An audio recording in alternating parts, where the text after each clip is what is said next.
Chapter 45. The Identity of Moody. The office door was finally opened after the curfew had passed. Ollie led them to hide in a corner, waiting for most of the others to depart. Only then did Harry emerge, dejectedly trailing behind Professor Dumbledore and Professor McGonagall. "Harry," Hermione called softly from the corner. As their eyes met, they noticed Snape exiting the office and closing the door behind him. Instinctively, Ollie cast a disillusionment charm over the three of them. "Oh!" Harry exclaimed suddenly, watching them vanish before his very eyes. "What is it, Harry?" Dumbledore and Professor McGonagall, engaged in conversation, turned to look at him upon hearing his voice. "Oh, nothing at all, Headmaster Dumbledore." Harry swallowed hard, feigning nonchalance as he averted his gaze.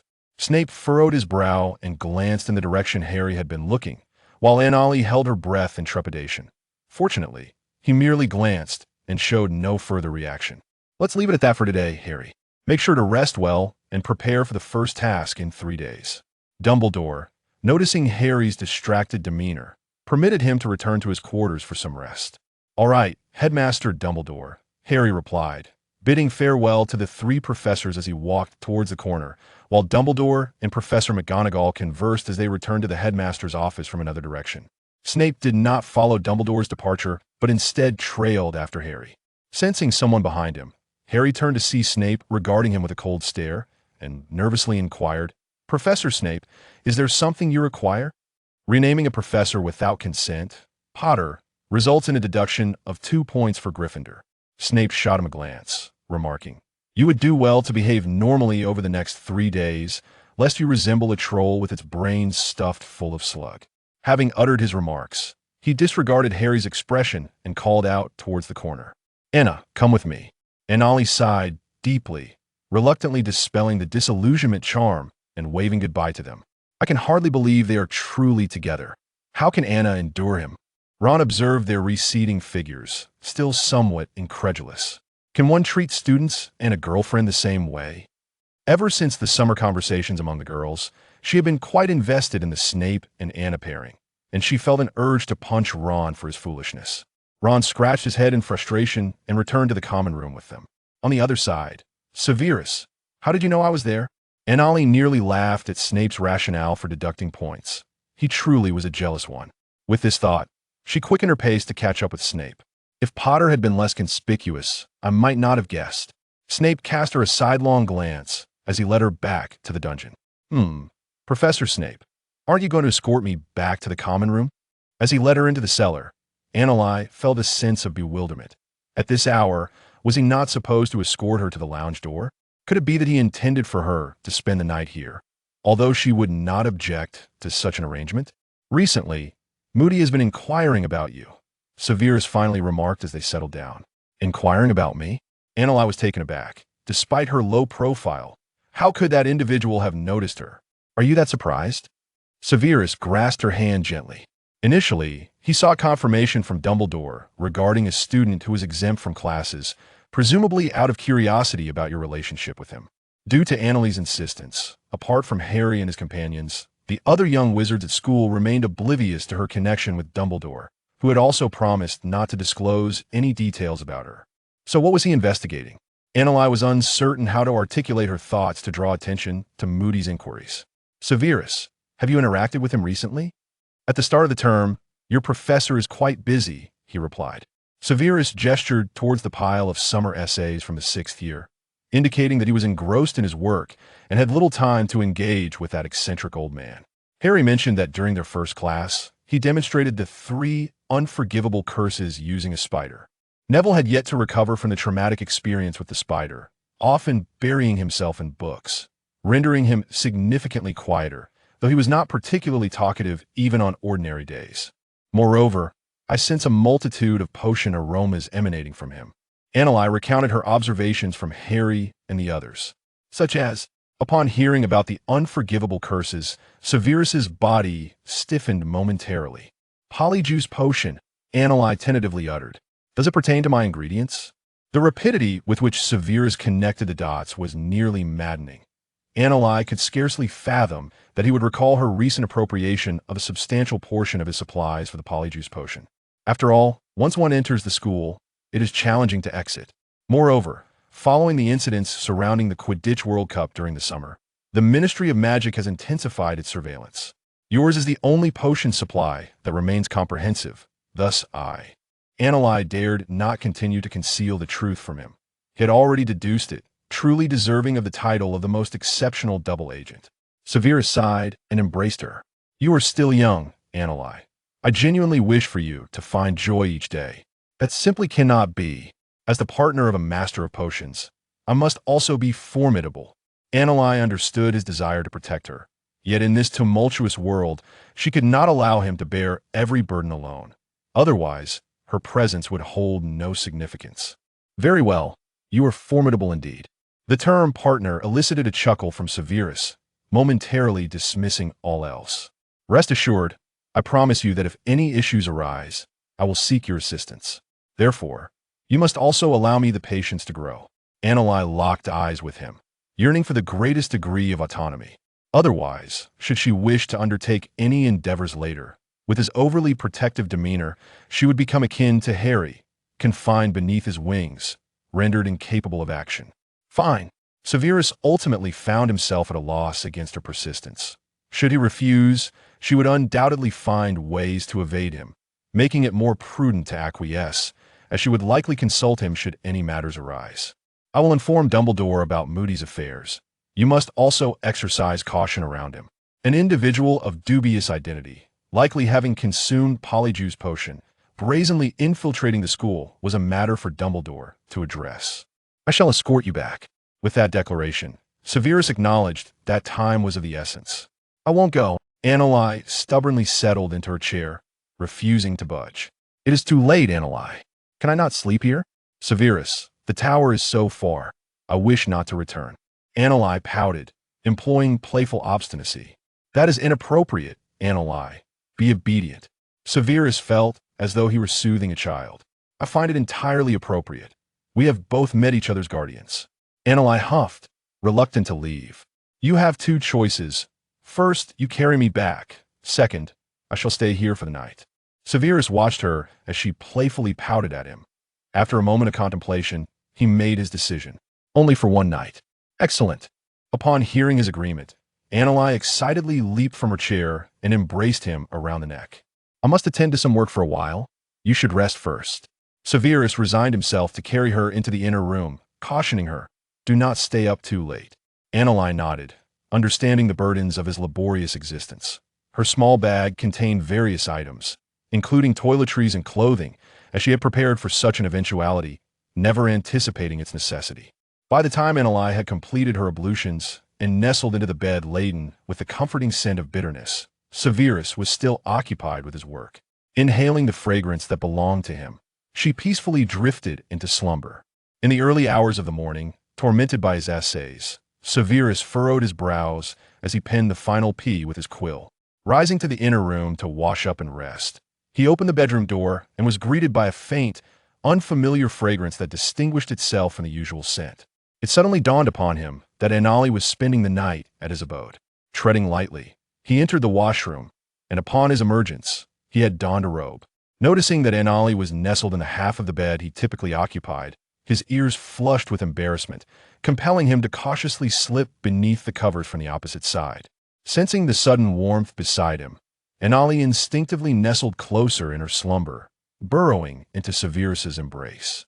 Severus froze momentarily, rigidly cradling her and adjusting her position for her comfort, before bestowing a gentle kiss upon her forehead and gradually succumbing to sleep once more.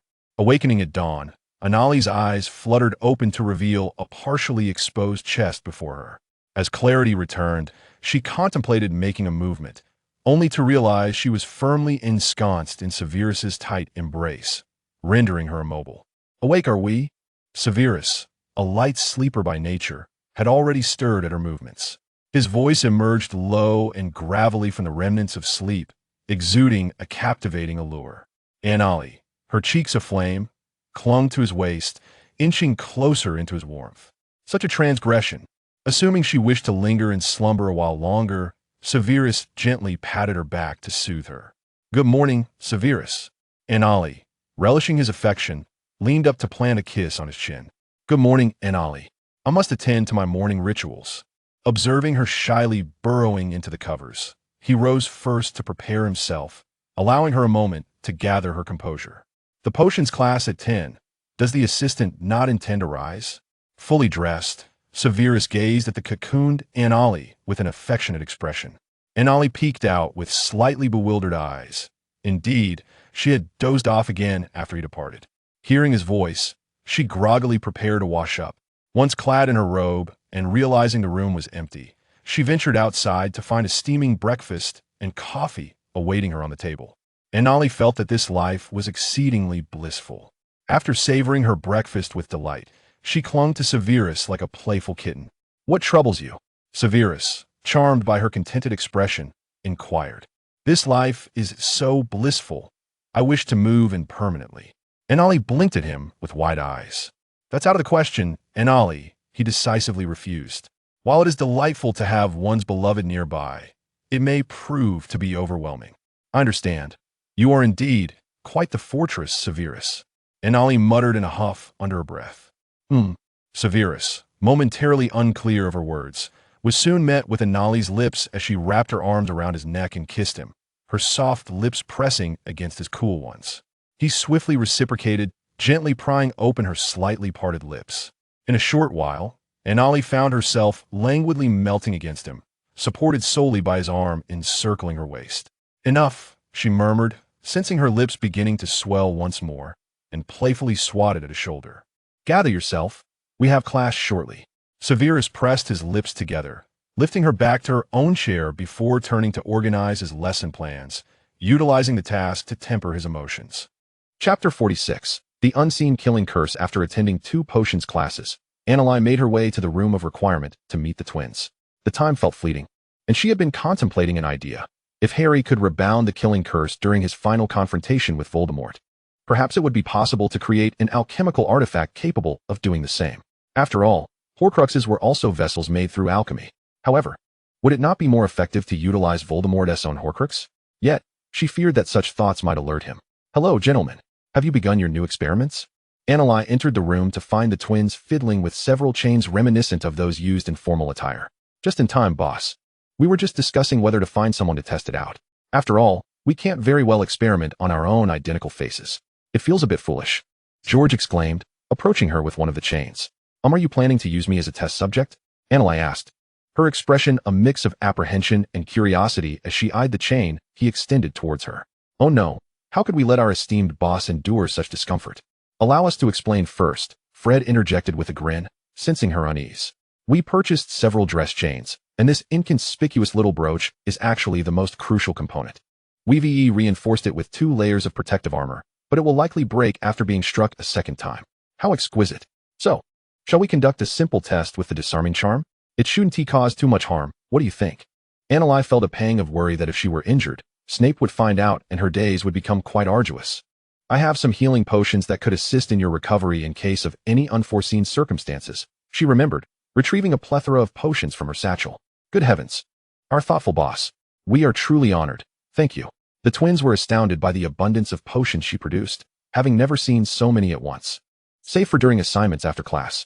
Now let us begin. I have other research to attend to after this experiment. Anali waved her wand. Absolutely, George, go ahead.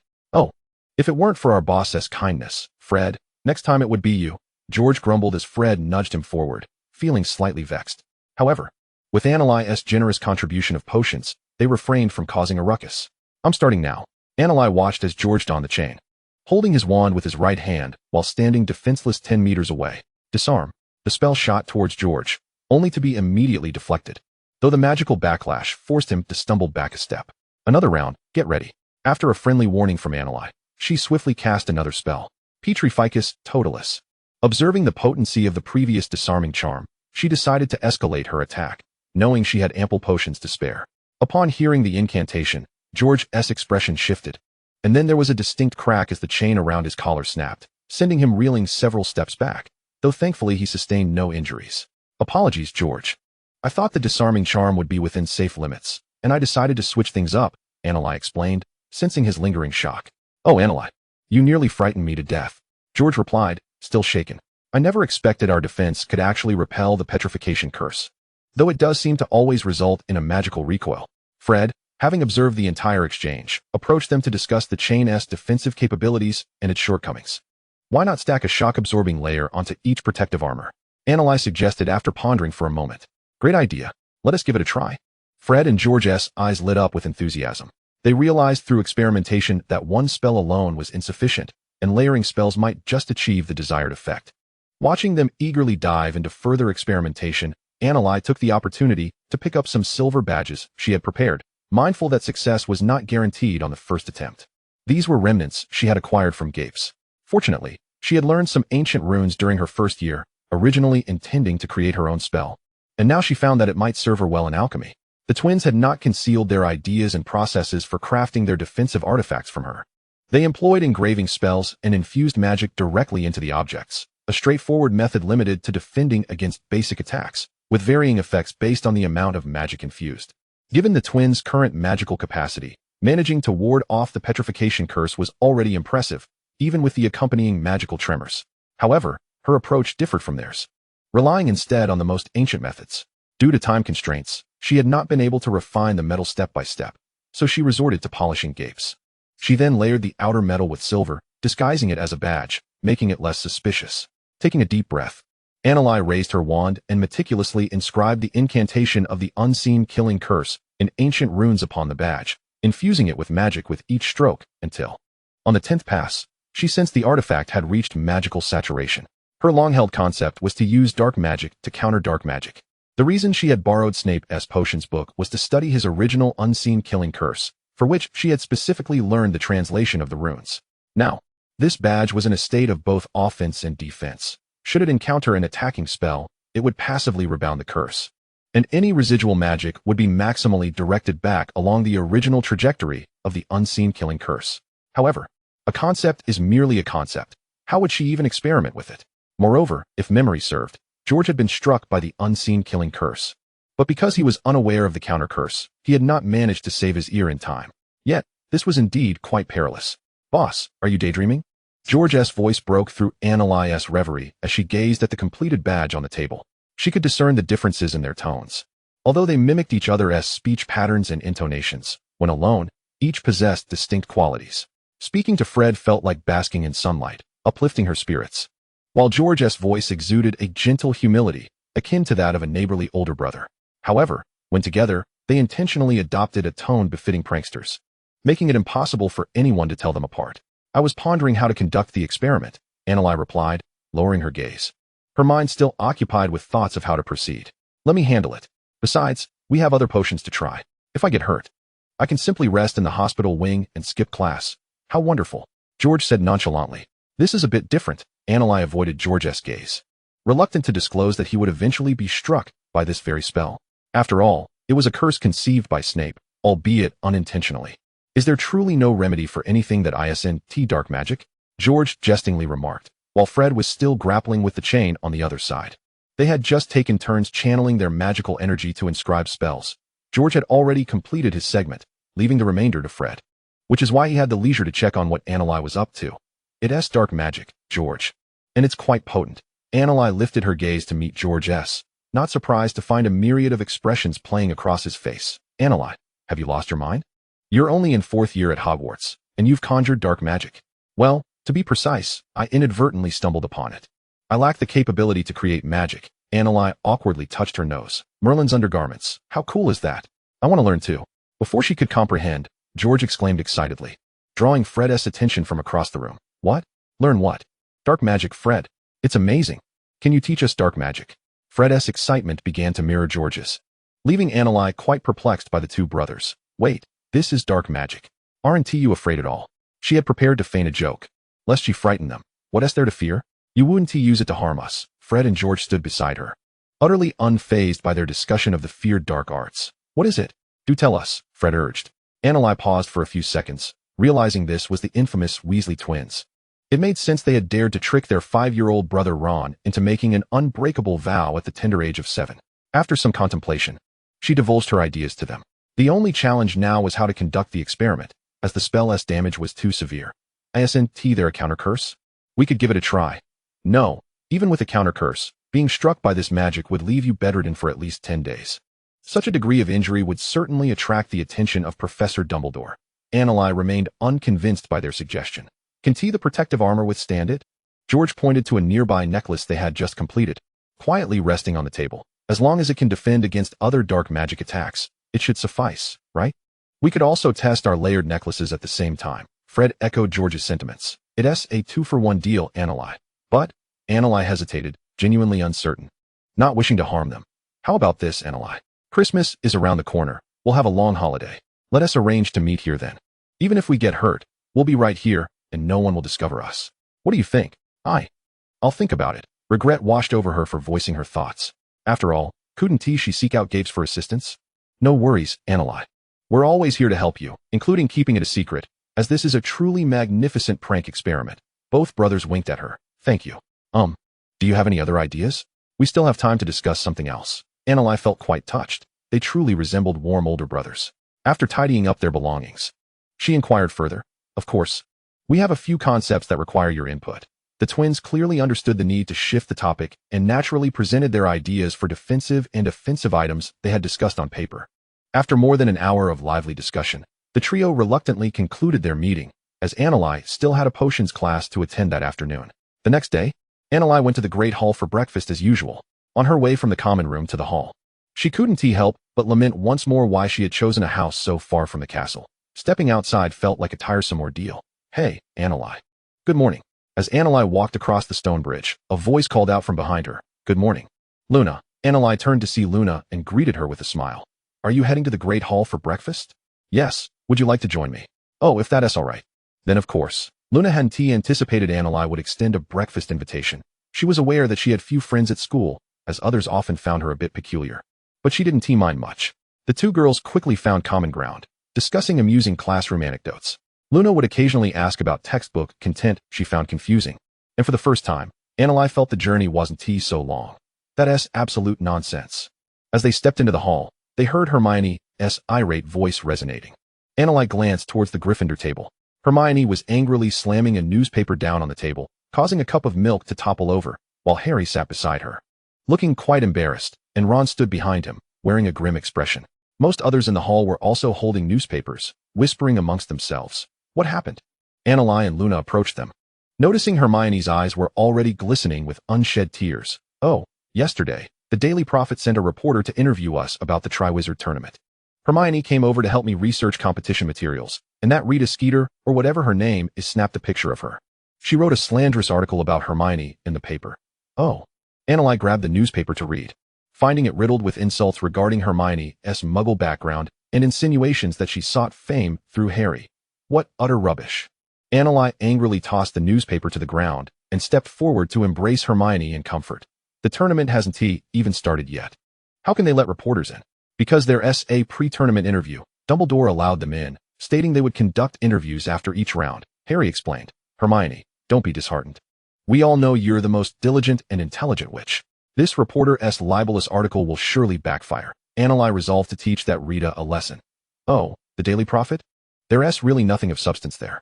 My father says they print sensationalist nonsense solely for profit. Luna remarked quietly, glancing at the newspaper on the floor. Indeed. Anneli wholeheartedly agreed. At that moment, Harry and the others noticed a small, slender figure following Anneli. Oh, I forgot to introduce you. This is Luna, a third-year student from Ravenclaw. Seeing that everyone was now looking at Luna, Anneli hastily made the introduction. Hi. Nice to meet you. The group exchanged scattered greetings, and Hermione managed to regain her composure enough to acknowledge Luna. In truth, she had heard some rumors about Luna. You all have classes soon, right? Regardless, we must finish our lessons today, as the competition begins tomorrow. Of course, it's imminent. We're about to head out. Harry and Ron quickly gathered their books, with Harry helping Hermione collect the scattered textbooks beside her. See you later, Anna. Hermione waved goodbye to Anneli. Goodbye. Chapter 47. Horcruxes. After watching them leave, Anneli and Luna finished their breakfast before parting ways. Anneli intended to seek out Gapes. Professor, I need to speak with you. Anneli stood at the office door, having not heard Gapes' voice, and surmised he must be in the headmaster's office. Resigned to fate, she climbed to the headmaster's office. The sweet taste of fizzing whiz-bees lingered on her tongue.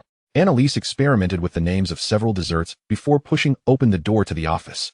Merlin's beard, little Anna. You always seem to know the password with such precision. Upon entering, she found Dumbledore and Professor Gape seated across from one another, engaged in a discussion. Dumbledore couldn't help but exclaim upon her arrival. If your preferences were not so conspicuous, the password might indeed be quite challenging to guess. Annalise promptly punctured his feigned astonishment.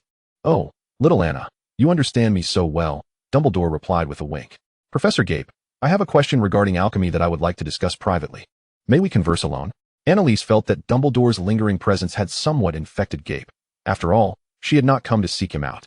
Dumbledore, feeling somewhat neglected, gazed at them with a hint of frustration, popping a fizzing whiz-bee into his mouth to soothe his mood. Of course, Annalise, Gape replied, discerning her subtle signal indicating there was something unsuitable to discuss in Dumbledore's presence. Their previous conversation had not been particularly pleasant, and this separation would grant them both a moment to collect their thoughts. They ascended to the 5th floor, to the alchemy office specifically designated for Professor Gape. Annalise, is there something you wish to address? Once settled on the sofa, Gape inquired directly without preamble. It is indeed a matter of alchemy, Professor. Recently, I have been researching an alchemical artifact designed for rebounding attacks, but I am uncertain of its functionality. I was hoping you could assist me in testing it. What spell does it involve? Surely the incantations taught at school would not require my assistance. Have you ventured into the restricted section? Gape scrutinized her with skepticism. Why would she need him for a mere trinket? Was she perhaps concocting something more sinister? No, it is not that. I came across the incantation in a book. I did not sneak into the restricted section. However, it does pertain to dark magic, so. Annalise hurriedly clarified. Fully aware that while Gape was generally amiable and had been quite helpful, she dared not presume upon him merely because of her association with Dumbledore. Her invitation for him to join had been a trade for Dumbledore's life, and although she had sent him to Dumbledore to curry favor, he had later aided her in locating Nagini and her maternal lineage, retrieving the secrets of the curse-breaking. Their interactions had always been a matter of equitable exchange. I merely wished to test whether a dark magic attack can be countered with dark magic in return, and perhaps add a finishing blow. Annalise retrieved her badge to elucidate her concept, lest Gape take her to Dumbledore. It is a commendable notion, akin to fighting fire with fire? Precisely. But the damage inflicted by this spell is quite substantial, and I genuinely do not wish to attempt it myself, which is why I sought your expertise. And the counter curse? Rapid healing. Annalise demonstrated the counter curse before him, explaining the necessary precautions. Gape nodded, his hands clasped upon his knees. I shall have someone test it this weekend. I will inform you of the results. Thank you immensely. In return, could you divulge the location of another Horcrux? Gape tucked away the badge. Has the ring been destroyed? Yes, it has been dealt with. The shield was effective. Recently, Al found a cave, just as you described, with a vast lake at its base, filled with inferi, from which I retrieved him. The Horcrux within has been swapped. The genuine Horcrux resides in the Black family manor. Annalise observed the look of exasperation on Gape's face as he realized he could not maneuver around Dumbledore. The Horcrux in the Black Manor is a locket left by Salazar Slytherin, currently in the possession of their house elf, Creature. Hearing the name, Gape felt a headache coming on. He was all too familiar with Dumbledore's thoughts. Professor, have you ever speculated on the number of Horcruxes? Annalise contemplated the unraveling of the normal trajectory and decided to disclose everything she could articulate, for she could barely recall the other details. Having only noted some significant junctions in her notes, we suspect it to be a number of considerable significance, of course. We have always believed it should not be too many, as no one can fragment their soul excessively. Gape, perplexed, could only furrow his brow as he relayed the current state of their discussion. Given that my abilities are waning, I believe it is prudent to share what I know. However, in return, you must assert that your findings are your own. Annalise sat upright, gazing intently at Gape. Very well, I promised you from the outset. Gape considered Dumbledore's suspicious nature. It was perhaps better for him to remain somewhat in the dark, sparing him sleepless nights pacing his chambers. And he could also leverage this to his own advantage. Currently eliminated are the diary, the ring, and the locket. I am aware of two more, Helga Hufflepuff's cup and Rowena Ravenclaw's diadem. I discovered the diadem previously. Annalise retrieved the diadem she had found in the room of requirement from her bag. Gape took it, feeling a fleeting sense of disbelief. Had he just acquired a Horcrux? Regarding the number of Horcruxes, Annalise lowered her gaze, tapping her fingers against the edge of the table, avoiding Gape's expression.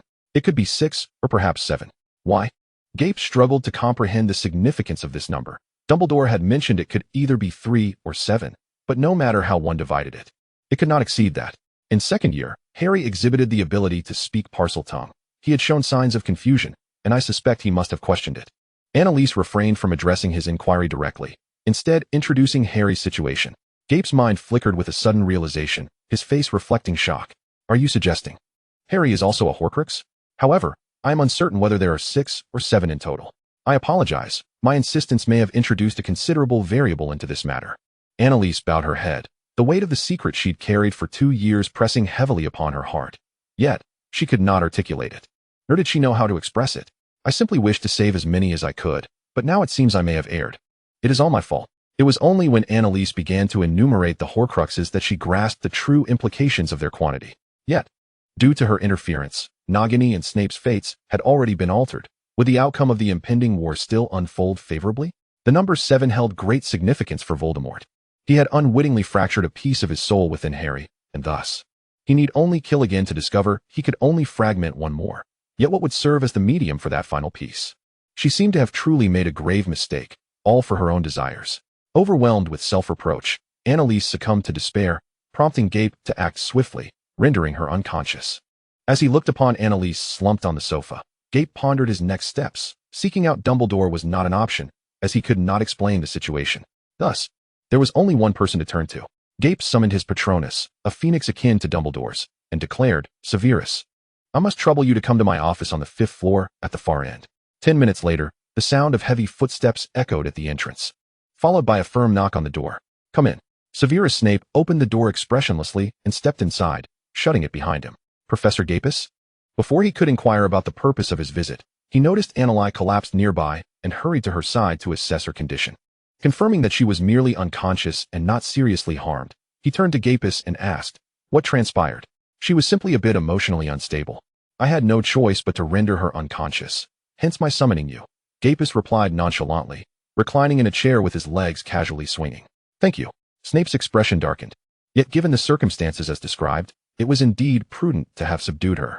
He distinctly recalled the notes regarding Nagini that warned of the potential loosening of the bloodline restrictions should her emotions become excessively agitated. What did you discuss? He was perplexed as to what could have caused such a fervent reaction from her. I'm afraid I promised Annalise that no one could know. If you wish to inquire further, you may do so when she regains consciousness. Gapus shook his head, refusing to divulge more as he stood to escort Snape to the door. Take her back to rest. I have matters to discuss with Dumbledore. Snape refrained from pressing further, gently lifting Annalise in his arms as he departed. Gapus, too, carried a box containing a crown as he exited. In the cellar, Snape evaded the crowd and brought Annalise to a secluded corner. He removed her outer robe and shoes, ensuring her comfort as she lay on the bed. He lacked the inclination to engage in any other activities, choosing instead to sit by her side and watch over her. When Annalise finally awoke, it was nearly evening. Upon opening her eyes, the first thing she saw was the dimly lit ceiling, with candles flickering beside her bed, an indication of Severus' habitual care. You're awake. A familiar voice resonated close by. Severus. Annalise turned her head to the right and beheld Snape, half illuminated by the soft glow, his gaze fixed intently upon her, revealing nothing of his emotions. How did I end up here? She recalled seeking Gapus, then. Gapus mentioned your emotional instability, so he rendered you unconscious before bringing you to me. Snape remained seated, showing no intention of moving as he recounted the events. Severus. Memories of her fainting spell flooded back, and guilt washed over her as she struggled to sit up, wishing to provide some explanation. How long do you intend to keep me in the dark? Annalise's eyes widened as she stared at Snape upon hearing his words. Why had he said that? Did Gapus reveal something to him? Impossible. He had promised not to speak of it. If you truly possess the confidence to persuade me further, then do so. Snape observed her expression keenly, his hand hidden beneath his robes clenched tightly.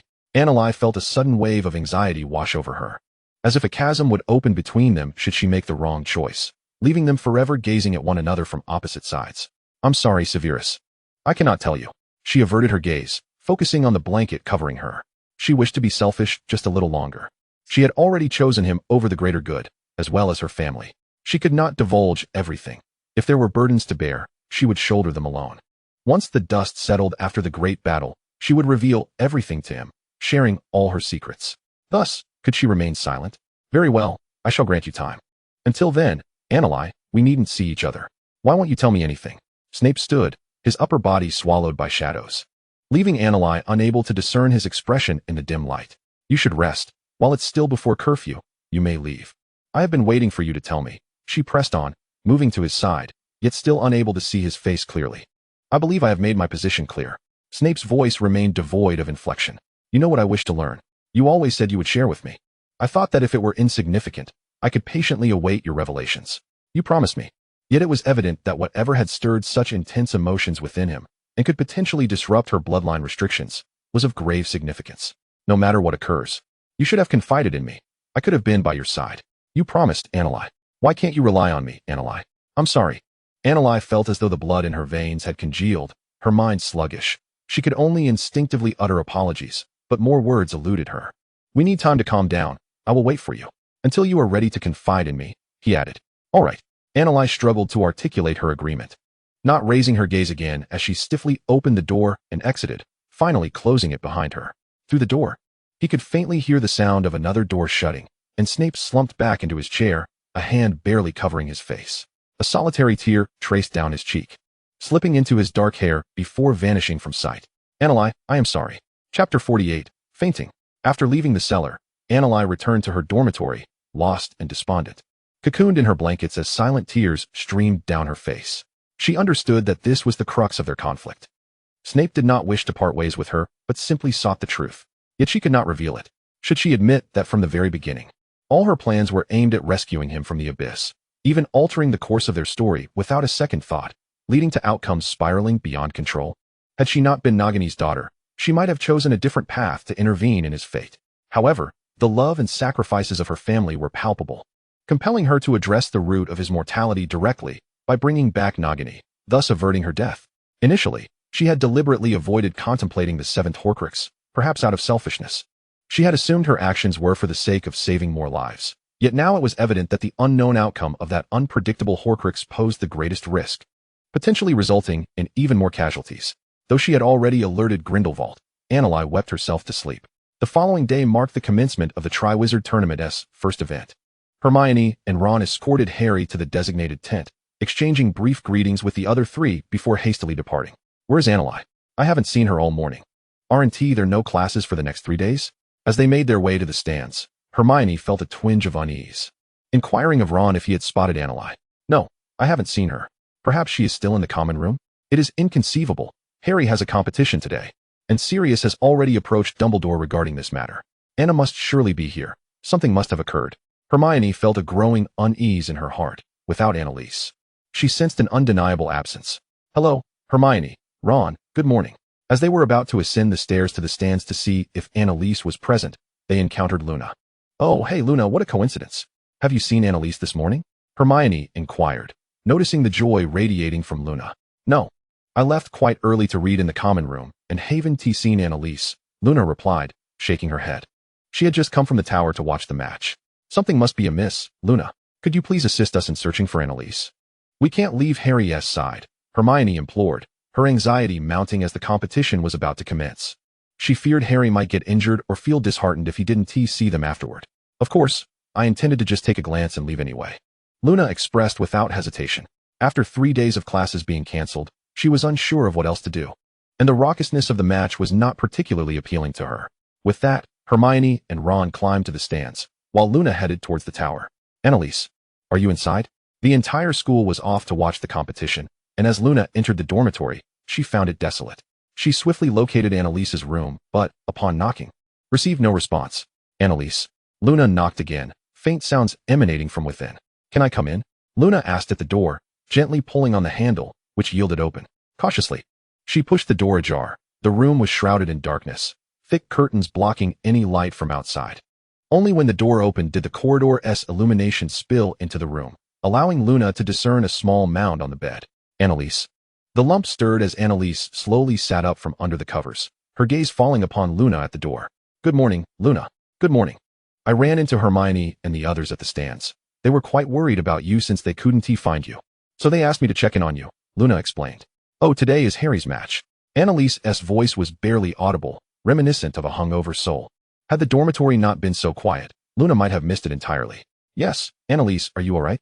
Luna, having only interacted with her during classes or in the hall, felt a twinge of concern at her current state. Thank you, Luna. I'm sorry to have delayed you from watching the match. I'll tidy up and come over shortly. You needn't wait for me. Annalise shook her head, having cried herself to sleep the previous night, her eyes dry and her mood decidedly somber. It's all right. I'll wait for you in the common room. I was merely looking to join in the excitement. Seeing Annalise preparing to rise, Luna refrained from further intrusion, gently closing the door behind her as she exited the dormitory. Half an hour later, Annalise felt somewhat restored to her usual self, aside from the lack of emotion on her face. The swelling around her eyes had subsided, yet they remained bloodshot. Sorry for the wait, Luna. Shall we go? Annalise greeted Luna, who was seated on the sofa in the common room, with a strained smile that did little to mask her discomfort. If you prefer not to smile, you needn't force it, Annalise. I understand, Luna responded empathetically, refraining from probing further into Annalise's situation. The two of them made their way to the competition venue in silence, where Victor Crumb was currently securing the golden egg under the protection of a Chinese fireball, the stands erupting with cheers. Next, the champion from Hogwarts, Cedric Diggory, will face the Swedish short snout, boomed Bartemius Crouch, his voice resonating throughout the arena. Navigating through the throng, Luna found another corner while Annalise, spotting Hermione at the edge of the stands, parted ways with her. Hi, Hermione. Oh, you've finally arrived, Annalise. Don't worry, Harry is the last to compete. Hermione felt a surge of relief as she turned to see Annalise, though her concern deepened upon noticing Annalise's pallor. Annalise, you don't look well. Are you unwell? I'm fine, Hermione, truly. With the cacophony of the crowd surrounding them, Annalise was reluctant to engage in further conversation. Hermione nodded, understanding that the current atmosphere was not conducive to dialogue. They would have to wait until after the match to discuss matters. As Annalise observed Cedric deftly dodging the fire dragon's assaults, her gaze drifted disinterestedly towards the professor's box. Dumbledore was conversing with Crouch, while Goyle sat beside him, and Snape, maintaining an impassive demeanor, scrutinized the two without regard for the unfolding competition. Annalise watched Snape, who remained fixated on the conversation, seemingly oblivious to her presence. Goyle raised an eyebrow, sensing an unusual tension between the two, as if some discord had arisen following yesterday's events. Harry, the broom, the broom. Just as Annalise was lost in thought, Hermione's voice jolted her back to the present. On the field, Harry had sustained a minor injury while evading danger. Upon hearing Hermione's call, he reached out towards the castle, shouting, "The firebolt is coming." In a flurry, a broomstick soared swiftly from the castle. Harry ducked to evade the dragon's outstretched wings, skillfully mounting the broom and soaring into the sky. The dragon, enraged by the human's escape from its grasp, roared furiously, straining against the thick chains that bound it, lunging toward Harry. Harry deftly maneuvered the firebolt away, and thus began a chase between boy and dragon, vanishing from sight as only the intermittent roars of the dragon and sounds of destruction echoed through the stands, informing the spectators that the competition remained fierce. After a while, a small black dot sped into view. P.S. back. Harry, it's Potter. P.S. 1. A voice erupted from the crowd, all eyes turning to witness Harry, battered and torn, riding the firebolt back. The spectators from Hogwarts erupted in jubilant cheers as Harry landed in the designated dragon's nest, raising the golden egg triumphantly. The first task of the competition had officially concluded. Hermione, elated, embraced Annalise and bounced in place, urging her and Ron to hurry down the stands to check on Harry before anyone else could react. Harry, you were absolutely brilliant, Ron exclaimed, throwing his arms around Harry, only to be pushed away when Harry winced from the pain of his injuries. Oh, sorry, Harry. I got too excited. You were splendid, Harry, Hermione echoed, while Annalise, observing his injuries in silence, retrieved some healing herbs and potions from her bag, pressing them into his hands. Congratulations, Harry. Please, drink some restorative potion quickly. Thank you so much, Anna. Although the pain from my injuries is quite intense, Harry's spirits remain high, his demeanor radiant, all thanks to the potion Anna Lily provided, which he gulped down eagerly. At this moment, Sirius has descended from the stands, having navigated through the throngs of people for quite some time. Truly, he is his father's son, my protege, Harry, simply remarkable. Sirius lavished Harry with compliments. Thank you, Sirius, Harry replied with a smile, applying some healing ointment to his wound as they all strolled towards the castle. Hermione observed Ron and Sirius flanking Harry, and, sensing the need for a moment of privacy, she gently pulled Anna Lily aside, trailing slightly behind them. Anna, you seem different today. Has something happened? Hermione asked, her eyes brimming with concern. Throughout the competition, while she had been preoccupied with Harry's well-being, she had also noticed Anna Lily's unusual silence. Even when Harry successfully completed the first task, her emotional response remained subdued. Anna, we are friends. If you are facing difficulties, we can confront them together. Just know that we are here for you, whenever you feel ready to speak. Anna Lily felt a lump in her throat, tears welling in her eyes, yet she struggled to suppress them. Thank you, Hermione. Hermione glanced around, and without alerting the trio ahead, she led Anna Lily to a secluded spot by the Black Lake, where they could sit peacefully on the grass. If it's too difficult to talk, you can lean on my shoulder and cry for a while. Hermione positioned herself closely, offering her shoulder for comfort. I made a grave mistake, one that could have dire consequences, but I cannot share this with anyone. Severus wants to know. I understand he means well. But Anna Lily leaned against Hermione, attempting to regain her composure as she recounted the events involving Snape. Will this choice harm you? Hermione inquired. Not me, but it will affect many others. Is there a way to remedy this? Hermione pressed. Perhaps, but it may be quite challenging. Anna Lily felt the tears threatening to spill forth once more. There are always more solutions than obstacles. We have so many people who can help you brainstorm, Anna. You cannot shut everyone out. If the resolution appears difficult, that only means we cannot let you face it alone. Hermione began to grasp Snape's sentiments, regardless of their identities. They all wished to assist Anna Lily rather than allow her to bear the burden alone. I cannot, Hermione. I have already made one wrong choice. I cannot afford to make another. A thought crossed her mind. Could she seize the opportunity presented by the Triwizard Tournament to approach Voldemort? To willingly align herself with that faction and showcase her abilities, that skill which Voldemort covets above all, the art of soul manipulation. She would be able to uncover the whereabouts of the final Horcrux. Only she could. Thank you for being willing to listen, Hermione. You should return. Harry must be eager to celebrate his victory with you all. I have matters to attend to. I must leave first. Anna Lily awkwardly rose and hurried away, yearning for solitude. Anna. Hermione, sensing a pivotal decision had been made, sprang to her feet and called after Anna's retreating figure. No, I must inform Professor Snape. If Anna Lily were indeed contemplating a perilous decision, only Professor Snape could potentially intervene. It was evident that this situation surpassed their wildest imaginings of danger. Otherwise, how could Snape, who held such deep affection for Anna Lily and swore an unbreakable vow, arrive at such a conclusion? She berated herself for inadvertently pushing Anna towards a decision rather than dissuading her. Anna, where have you been? Upon entering the castle, Anna Lily encountered Dumbledore, who, noticing her fatigued appearance, inquired with concern. I was just heading back to the dormitory. Anna, have you not been resting well? Severus informed me that you have been overexerting yourself. He suggested you refrain from your teaching assistant duties for now. Dumbledore, initially puzzled by Snape's sudden withdrawal of her assistant role, recognized that the child truly needed rest upon seeing her condition. Before Dumbledore could finish his sentence, Anna Lily's complexion turned pale, and she collapsed before him. Chapter 49, Awakening. Anna. Dumbledore gasped in horror as he witnessed her fall, reminiscent of that fateful summer. He rushed forward, disregarding his dignity, and swiftly carried her to the infirmary. Along the way, numerous young witches and wizards observed Dumbledore hurrying with a student in his arms. News of the incident soon reached Snape's ears. After Madame Pomfrey had sent away the onlookers, she remained with Dumbledore, Gape, and Snape. Poor child. Physically, she seems fine. It is likely fatigue compounded by a day without nourishment, leading to low blood sugar and emotional instability. She requires ample rest, Madame Pomfrey informed them. Sensing their unspoken concerns before taking her leave, Snape suddenly recalled that Anna had been unconscious for much of the day, missing both lunch and dinner. And it appeared she had not eaten breakfast either. What transpired between you two after you brought her back yesterday? I noticed something was amiss with Anna this morning. Gape asked, observing Snape's stoic demeanor at the foot of the bed.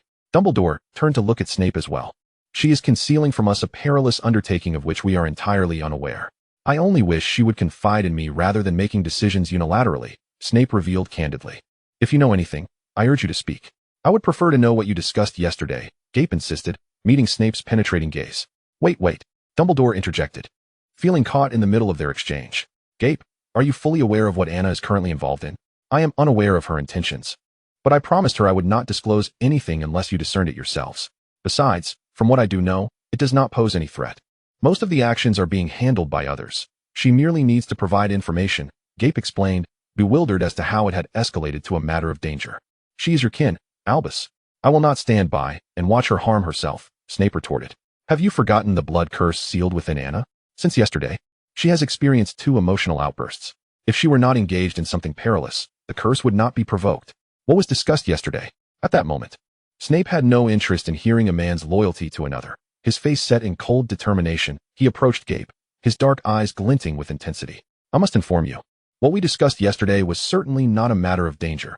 It was merely her subsequent connections to those thoughts. Gape shot back defiantly. What could possibly be so secretive? Snape countered. Gellert Grindelwald, he exclaimed, a hint of sarcasm lacing his voice. Dumbledore quickly pulled Grindelwald behind him, frowning at Snape. Severus, what did you just say? Well, Dumbledore. Snape observed the wariness, astonishment, and vigilance etched upon Dumbledore's face, a sardonic smile curling at the corners of his lips. It seemed Dumbledore had long been cognizant of Grindelwald's true identity, yet had refrained from disclosing it to him. Snape himself had also been aware, merely wishing to witness the unfolding events without intervention. Dumbledore, you truly are magnificent. He merely wished to comprehend the discussions that had transpired since the moment Anna arrived at the school. She had been inseparably close to him, evidently involved in all matters at hand. Dumbledore, this time, I must protect her on my own. I no longer trust you, Dumbledore. Gapes. Dumbledore and Snape exchanged glances for a moment, ultimately conceding defeat as they turned their attention to Gapes. I have stated that we have always been discussing matters devoid of any peril, and I have intervened whenever I sensed something amiss. Hence, in my regard, her actions are without issue. Gapes reiterated his stance, unfazed by Snape and Dumbledore's scrutiny. The matter of Horcruxes was of monumental significance. It pertained solely to Anna's innate precognitive abilities and would not encroach upon others. He understood well enough that it would not pose a threat. Furthermore, he had promised her that he would not divulge anything to anyone. Professor Dumbledore. At that moment, as the three faced off, Anna awoke, faintly hearing their quarrel. She called out. Upon hearing her voice, the three hastened to her bedside. Little Anna, how do you feel? Why haven't you been eating properly? Madame Pomfrey mentioned you might be experiencing low blood sugar. Dumbledore was the first to sit on the edge of the hospital bed, inquiring with genuine concern. I forgot. It won't happen again, Professor Dumbledore. Anna, unable to recollect the matter of her meals, felt overwhelmed by the abruptness of recent events.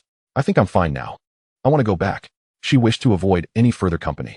That may not be feasible, little Anna. You need to rest. I can rest in the dormitory as well. I'm sorry, but I wish to be alone. As Anna spoke, she attempted to throw off the covers and rise from the bed. The moment her feet touched the ground, she felt a slight weakness, likely due to her lack of food and the recent emotional turmoil. Do not be obstinate, Anna. Snape strode purposefully before her, blocking her path. We should refrain from meeting for a while, Professor Snape. Anna kept her gaze lowered, avoiding his eyes. She had seen him moments ago, but pretended not to. She believed he had been summoned unexpectedly, and that he likely did not wish to be there, especially since he had himself stated they should not meet recently. Moreover, he had not even glanced at her that morning, despite knowing she was present. Having spoken, Anna circumvented Snape and exited the hospital wing. Indifferent to the reactions of the three, she silently returned to the Ravenclaw common room and, upon arrival, retrieved some bread and cakes she had previously stored in her satchel. She could not afford to let herself go hungry, otherwise, her body would falter. Just as she contemplated her next course of action, Nagini emerged from her robes, returning to her normal size. Hiss Anna. Mother. Upon hearing her voice, Anna rushed forward to embrace her. Hiss Anna, what has happened? I sensed a disturbance in your seal, which is why I awakened. Mother, it's nothing. It's merely due to acquiring something to break the curse. Anna sought to reassure Nagini, deflecting with the matter of the curse-breaking item. Hiss, you obtained it? How do you intend to break the curse? Nagini inquired, her urgency palpable. The potion is nearly prepared. However, it requires a month of consumption, and a catalyst is necessary. Anna succinctly explained the details of the curse-breaking potion. Mother, extracting a month's worth of heart's blood will be excruciating for you. Even if she could use the soul extraction technique, the pain would be genuine, and she could not bear it for her. Hiss, it's all right, Anna. The family notes state that as long as it is taken for a month, it will ultimately benefit future generations by eradicating the blood curse. I am willing to endure. Nagini expressed her acceptance, ready to sacrifice if it meant her descendants would no longer live in fear of the inherited blood curse. Mother, I will prepare some potions for you. I will do my utmost to minimize your suffering, all right? I know someone who can revive beings that have died recently. I found her, and I will ensure that you remain safe.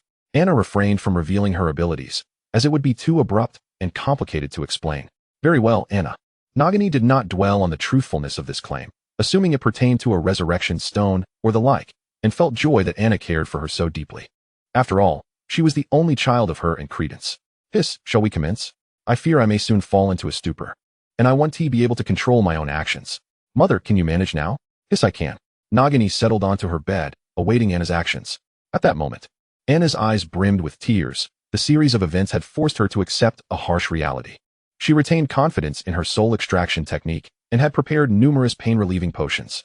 Once everything was set, Anna retrieved several empty vials capable of preserving and maintaining quality. The same high-grade potions she had used previously. Mother, is the hardest location here? Anna inquired, gesturing with her wand to indicate a general area. Hiss here. Nagini felt the position of her wand and nudged her hand downward with her tail by an inch. All right. Anna took a vial of potion. This will temporarily block the pain. I will administer it to you first. Seeing Nagini ready, Anna took a deep breath, controlled the incantation, and made a cut at the heart's location. Soon, thick, dark brown blood began to drip from the wound. Anna quickly positioned the empty vial beneath the wound, intently watching the blood flow and meticulously counting the drops. After 30 drops, she swiftly capped the vial with one hand while applying pressure to the wound with the other. Then, she cast several healing spells at the wound until she managed to staunch the bleeding, followed by sprinkling a restorative potion and applying a healing cream, making the original wound vanish. Anna hurried to check on Nagini's condition. "Mother, how do you feel?" "Hiss, I am fine, Anna. I merely sense that I am about to drift into slumber again." "Anna, do not cry. I will always love you." Anna watched as Nagini collapsed, believing it to be merely a sign of weakness that had caused her to revert to her ordinary snake form. She wiped her tears and waited silently. However, 5 minutes passed without seeing Nagini raise her head, and Anna cautiously reached out to check her heart. Nagini, not feeling the heartbeat. Anna realized she had already chapter 50, an open and honest dialogue. When Anna used the soul extraction technique to bring Nagini back, she had already returned to her ordinary snake form. Observing her able to slither normally, Anna finally exhaled in relief. Thank goodness, everything unfolded as she had envisioned. In the headmaster's office, after Anna departed, Snape stood frozen in place for quite some time, acutely aware that his words from the previous day had undoubtedly hurt her. He found himself at a loss, consumed by the fear that she too might encounter peril. During Anna's unconsciousness, he meticulously replayed every event from their initial meeting. In summation, he concluded that Anna was undoubtedly engaged in some significant endeavor. Each of her actions seemed to correspond to a particular purpose. None were without merit. Since her first year, she had been diligently concocting potions, with each elixir proving vital at critical junctures, such as the resurrection potion, various healing drafts, and antidotes for snake venom. In her second year, she had ventured alone into the castle, uncovering Salazar Slytherin's chamber, confronting the basilisk, and even locating Nagini by herself. She had sought out Dumbledore to request Gryffindor's sword, seemingly prescient that only a blade of such caliber could vanquish the serpent. Subsequently, she had contacted Grindelwald based on information of unknown origin. In her third year, she had, through Grindelwald, traced her maternal lineage and acquired knowledge related to the curse-breaking potion. This year, she and Grindelwald were engaged in clandestine discussions that had escalated to this point. However, given his understanding of Grindelwald's history, he could not fathom that her connection as Dumbledore's great niece alone would warrant Grindelwald's unconditional protection and assistance. Initially, her mention of the relationship between Dumbledore and Grindelwald had diverted his attention from probing their transactions. Now, he realized Anna had been meticulously preparing for something, as if her very existence was intended for a specific purpose. Yet, she had failed to consider her own well-being. Dumbledore was powerless to deter Anna, and could only summon Snape and Gapes back to his office after her departure. The three sat at the desk, exchanging silence. "If this is merely a moment of idle contemplation, I would prefer to return to my potions," Snape remarked, growing increasingly restless in the absence of dialogue. What purpose did their presence serve here? Grindelwald was notoriously tight-lipped, revealing not a single word. The sight of the two men only intensified his discontent. "Do refrain from such sentiments, Severus. We must deliberate on the matter concerning Anna with utmost seriousness," Dumbledore interjected, clearing his throat. "I am acquainted with Gapes. Since he has assured me that their discussions pose no threat to Anna, I trust there will be no issues. Young Anna is my protégée. I value her as highly as you do, Severus." "Dumbledore, you are shielding her," Snape erupted, rising abruptly and slamming his hands down on the desk. His furious gaze fixed upon Dumbledore. His chair skidded backward, startling Fawkes from his perch, sending the phoenix soaring to the railing of the second floor. If he claims there is nothing amiss, how does he account for Anna's emotional upheaval yesterday? If their conversation held no troubling content, would Anna have experienced such emotional turbulence? Have you so swiftly reconciled with your former lover?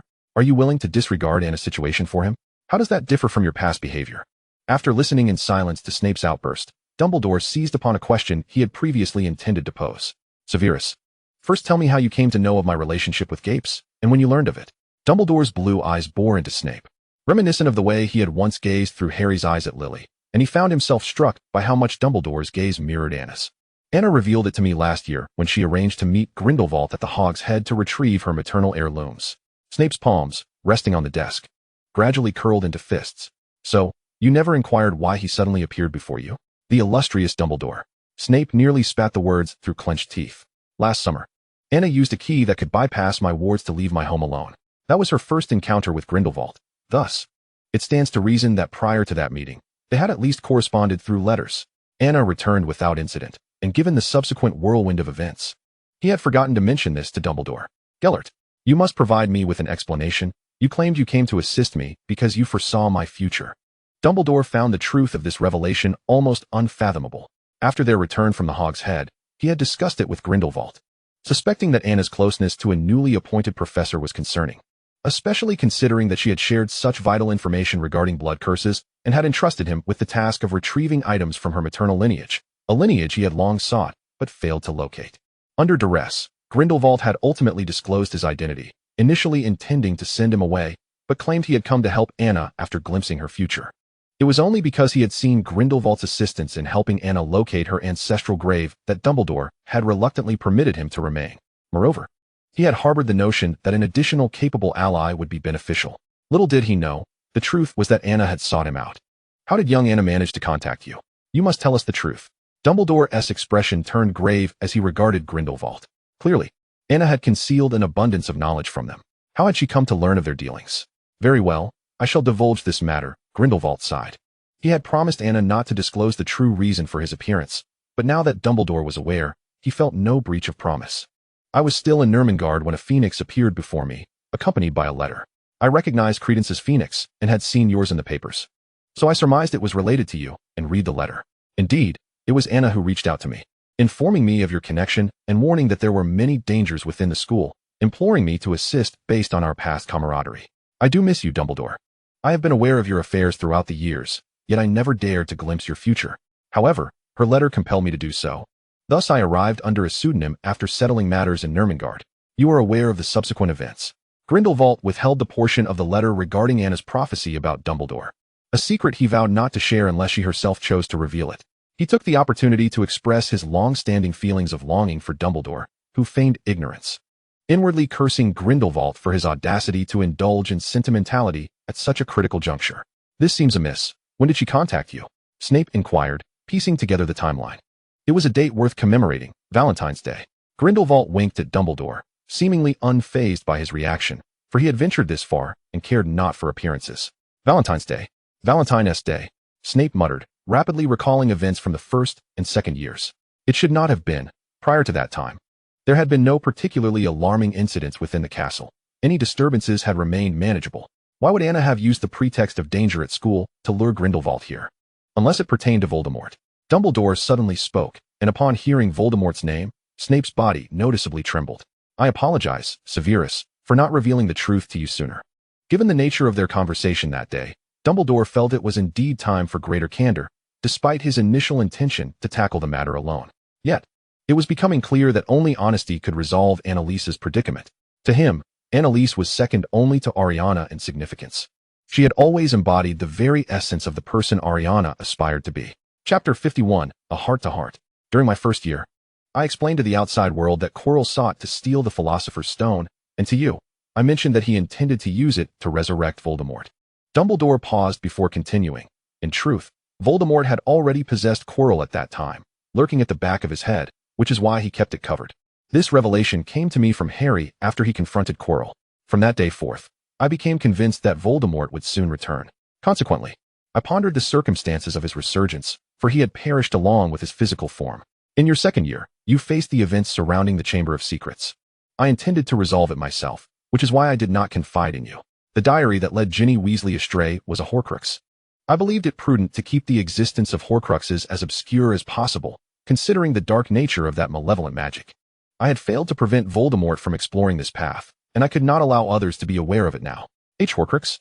Snape stammered, unable to conceal his astonishment. During his own school years, he had harbored a fascination with dark magic and had brushed against the concept of Horcruxes, albeit only superficially. Voldemort fragmented his soul, embedding it within various vessels. As long as these remnants endure, he cannot truly die, Dumbledore elucidated. That diary has already been destroyed by Annalise. Last year, I and Gellert uncovered a significant artifact for him, the Gaunt family ring, which has also been destroyed. Just yesterday, Gape informed me that his subordinates uncovered evidence that Voldemort had encountered 3 relics belonging to the other founders, aside from the Gryffindor sword. We deduced that only valuable items would be safeguarded against accidental destruction, indicating that these 3 could very well serve as vessels for his soul fragments. As he spoke, Dumbledore opened the second drawer on his right, retrieving a tattered black leather diary, a ring devoid of a setting, and a box containing the Ravenclaw diadem. What did you use to destroy them? Snape inquired, striving to digest this information. The Gryffindor sword and Gellert's flame shield, Dumbledore replied, preparing to lock the items back away. Wait. Snape recognized the box. It contained the Ravenclaw diadem, which he had seen on Gellert's desk the previous day. A sudden realization struck him, and his complexion drained of color. Grindelwald, you and Annalise were discussing Horcruxes yesterday. What? Dumbledore was perplexed by Snape's conjecture, suspecting it stemmed from something he had seen. Gellert. Dumbledore could no longer remain seated, rising to confront Gellert. Speak the truth. Were you discussing Horcruxes yesterday? Who acquired this diadem? He recalled that it was peculiar. The legend held that Ravenclaw's diadem had been lost long ago and no one had managed to recover it. Yet here it was, brazenly presented before him. Given his past encounters with Grindelwald's followers, he had assumed the relic was procured by them, but it seemed far more complicated than that. Gellert had not anticipated that their discussions would unravel the lies he had woven. Albus. Gellert began, but Dumbledore cut him off. Do not attempt to deceive me. This matter is grave. If you refuse to speak the truth, I will be compelled to use extreme measures. Dumbledore threatened him directly. I possess Veritaserum.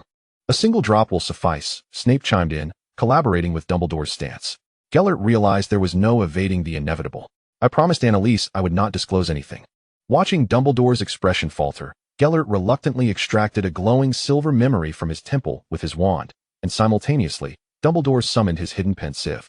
Observing as Gellert deposited the memory within. I told you nothing, Gellert added. You deduced everything on your own. Snape was the first to immerse his face into the pensieve, swiftly being drawn into its depths, followed closely by Dumbledore. After a while, both emerged with solemn expressions, Dumbledore waving a hand to restore the pensieve to its place. They had witnessed the entirety of their conversation from the previous day, including Annalise's sudden emotional breakdown. She had repeatedly lamented her reckless alterations to fate before losing consciousness. Her turmoil undoubtedly related to this. What did she truly know, and what had she altered? What was it that instilled such fear in her? Gellert, regarding Annalise's abilities. Do you have anything to share? Dumbledore inquired. And concerning Harry, Annalise was capable of discerning that he might also be a Horcrux. Annalise possesses foresight akin to mine. Perhaps even more potent, Gellert confessed. According to her, she was aware of the future before she contacted me and took measures to alter its course. He felt somewhat helpless discussing this. He initially found the young girl intriguing, capable of strategizing on par with Dumbledore, which had deterred him from probing further. In hindsight, he recognized he had underestimated her. I know little else. She did not divulge more. I must speak with young Annalise. This matter is too perilous, Dumbledore mused, pacing the room as he contemplated how to approach her. I'll go.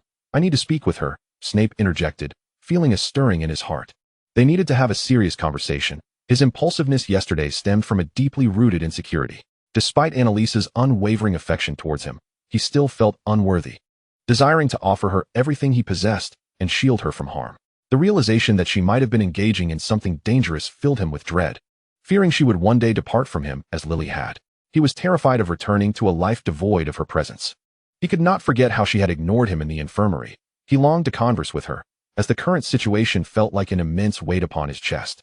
Stifling and unbearable, he yearned to see her, to apologize, to convey that his intentions were solely to protect her. Dumbledore and Gellert exchanged a glance, wordlessly acquiescing to his request. In the days that followed, Snape was unable to find Annalise. She seemed to have vanished from every corner of the castle. However, upon discovering the Room of Requirement, he stumbled upon two Gryffindors engaged in the creation of prank products. Yet, preoccupied with finding Annalise, Snape dismissed their antics, deducting 10 points before departing. The twins believed themselves to be exceedingly fortunate, entirely oblivious to the precariousness of their existence. For over a month, Severus Snape had yet to encounter Annalise. Even Dumbledore's envoy had failed to arrange a meeting. In the depths of the cellar, Snape meticulously sealed the last vial of the counter-curse potion alongside 29 others, and penned a letter. He then summoned his owl from the aviary, instructing it to deliver the missive to Annalise's chamber. Annalise had not graced the public eye for more than a month. Upon returning home, Hermione had shared Annalise's state with Harry and the others, who expressed a desire to converse with her. They had implored Luna to visit several times, only to be met with rejection. Fortunately, Luna reassured them that Annalise remained safe within her dormitory, albeit somewhat thinner. Their communication with her was limited to owl correspondence, which she rarely answered. The three schools were not merely engaged in competition, but also in mutual exchange. Thus they attended classes and lived together outside of the tournament events. Harry and his friends were quite busy, especially with an upcoming ball, a tradition associated with the Triwizard Tournament. after which the second task would commence. Although Harry had opened the golden egg, they had yet to discover a means for him to breathe underwater for an hour. In Chapter 52, the narrative unfolds as Annalise busied herself in her room, crafting alchemical devices. Gellert had communicated the success of her experiments, also informing her that both Dumbledore and Snape were aware of their relationship and were quite concerned about her, wishing to have a thorough discussion. However, Annalise paid little heed to his words, engrossed in her work. She had devised a plan to lower their guard during this period, remaining in her room and occasionally sneaking into the kitchen at night for sustenance, confident in her ample provisions. If necessary, Cece could assist her in procuring supplies. When the moment was ripe, she intended to find a way to enter the final task, leveraging her abilities to join Voldemort's ranks. She pondered what Severus would express upon seeing her at Voldemort's side. The thought exhilarated her. While she contemplated this, a gray owl flew through her open window, dropping a letter at her feet. Recognizing it as Snape's small messenger, Annalise offered it a few fish treats. Recently, she had heard from Luna that he often lingered near Ravenclaw Tower, causing other young witches and wizards to feel apprehensive. This marked the first time in a month she had received a letter from him. Annalise, the counter-curse potion has been brewed. It was indeed characteristic of Snape. Concise and to the point. Had Gellert not initially indicated that he had surmised her activities, she might have thought Snape was merely engaging in a silent feud with her. However, the matter of the potion was too sensitive to be entrusted to Owl Post or intermediaries, even within the same castle, especially with a false Moody and Karkaroff wandering about. Annalise pondered how to retrieve it, and in her search for a solution, she found Luna in the common room. Ever since Annalise had secluded herself, Luna had frequently checked on her, fearing for her well-being, and had mentioned that she usually occupied the common room with a book, ready to assist if needed. Bringing Luna back to her room, Annalise said, "Luna, I would like to ask you for a favor." "Of course, Annalise. I would be delighted to help." They settled cross-legged on the thick carpet. "I need to visit Professor Snape, but I cannot do so in my own identity. May I borrow a strand of your hair?" "Oh, is it for a polyjuice potion? I've read about that potion in my books. We haven't yet studied such advanced potions." Luna's eyes sparkled with curiosity. "Yes, I will be quick. However, I am not particularly eager to face Professor Snape." "Of course, I don't mind. I will be here reading while you are away." Luna nodded in agreement, eager to witness the transformation firsthand. Annalise plucked a hair from Luna's shoulder and placed it into the potion. The hair dissolved into the brew without any reaction. "Oh, I wonder what my hair will taste like," Luna mused, observing the potion with intrigue. "I will let you know," Annalise replied, genuinely appreciating Luna's character. Smiling as she drank the potion, a faint, pleasant aroma wafted forth, predominantly the scent of the potion itself. "Oh, thankfully it is not an odd flavor. Good luck, Annalise," Luna remarked, watching as Annalise gradually transformed into her likeness, their heights and builds nearly indistinguishable. "Thank you," Annalise said, retrieving some of her class notes and books to keep Luna occupied, knowing no Ravenclaw could resist the allure of knowledge. Emulating Luna's demeanor, Annalise ventured out, making her way to the cellar and knocking on the door. "Professor Snape."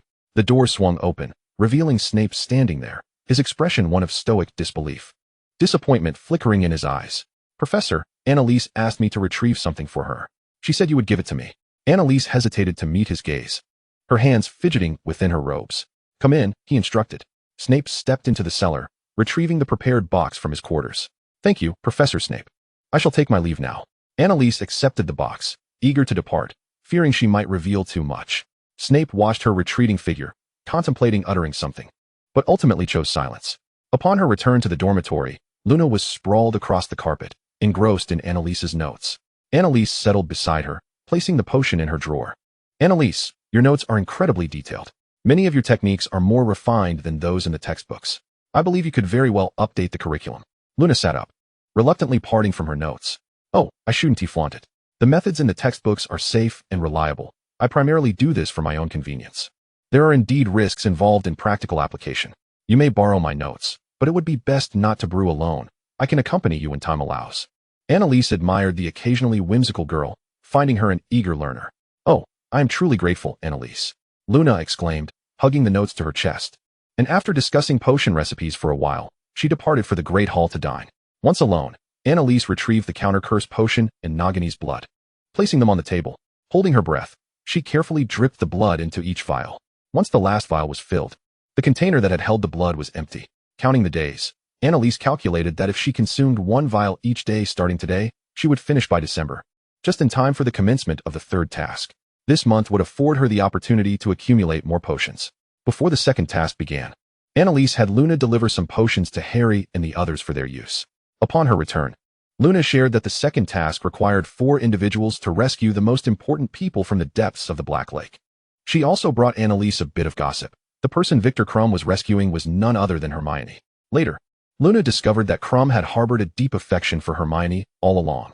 Aware of Hermione's penchant for the library, he frequently accompanied her, and as time passed, they grew quite familiar with one another.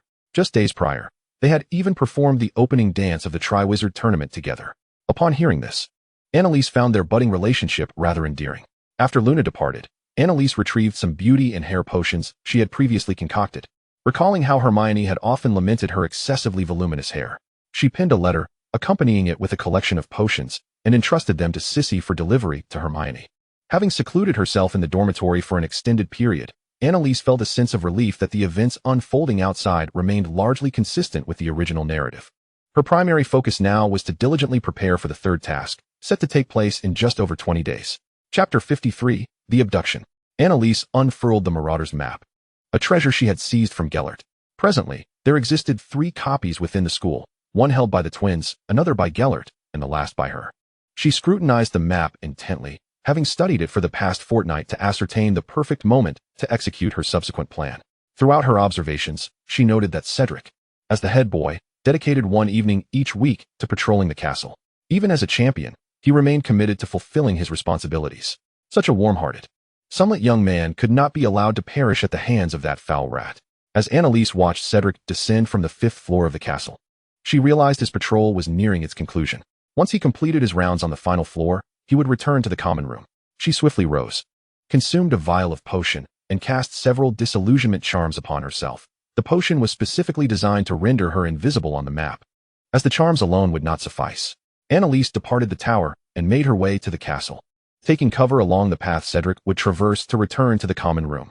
Fortunately, the corridor was dimly lit, rarely frequented by others, and the map indicated no other presence, allowing Annalise to wait with ease.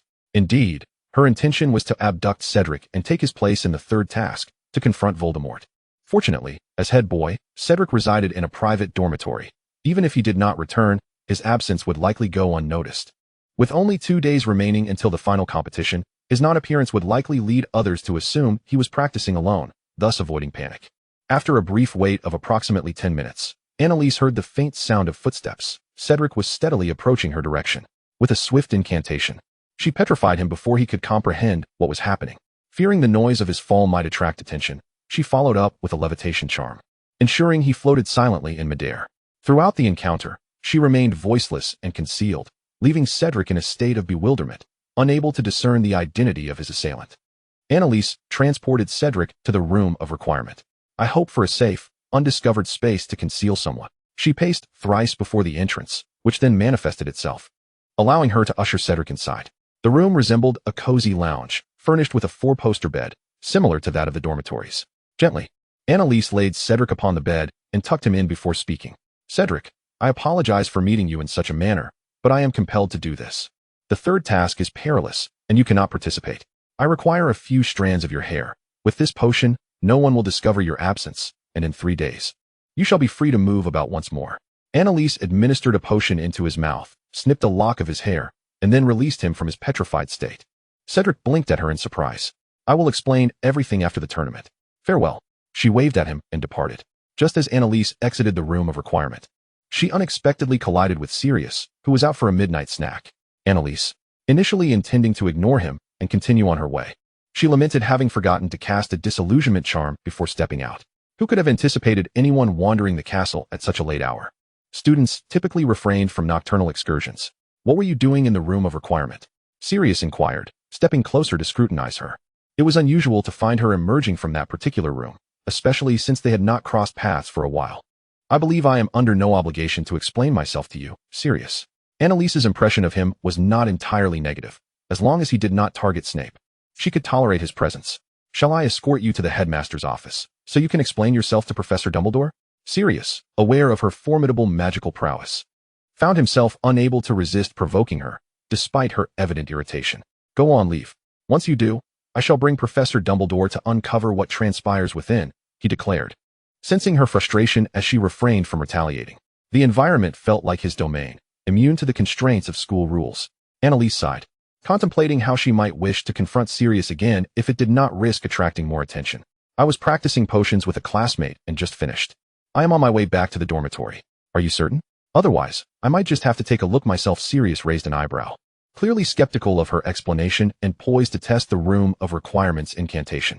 Perhaps you should focus on Harry's upcoming final task instead. Annalise positioned herself before him, blocking his path. Harry has made remarkable progress. I believe he has performed admirably in both tasks thus far, and the final one will be no exception. Sirius had been accompanying Harry at school for 2 months, posing as an assistant, albeit doing little beyond keeping Harry company. Initially concerned, he had grown more confident following the successful completion of the first 2 tasks. Don't push me to take action against you, Sirius. Annalise found him quite bothersome. Unless you cast the killing curse, Annalise, I am certain I will report you to Professor Dumbledore. Sirius was undeterred by her threats. If she had intended to act, she would have done so already. At the end of the corridor hung a portrait that Snape had specifically requested Dumbledore to add following their first year. Annalise silently chastised herself for not preparing more potions. Otherwise, she might have laid him beside Cedric. However, since he had been shadowing Harry, his sudden disappearance would likely raise Dumbledore's suspicions, creating complications. Follow me. Annalise reopened the door to the Room of Requirement and pulled Sirius inside.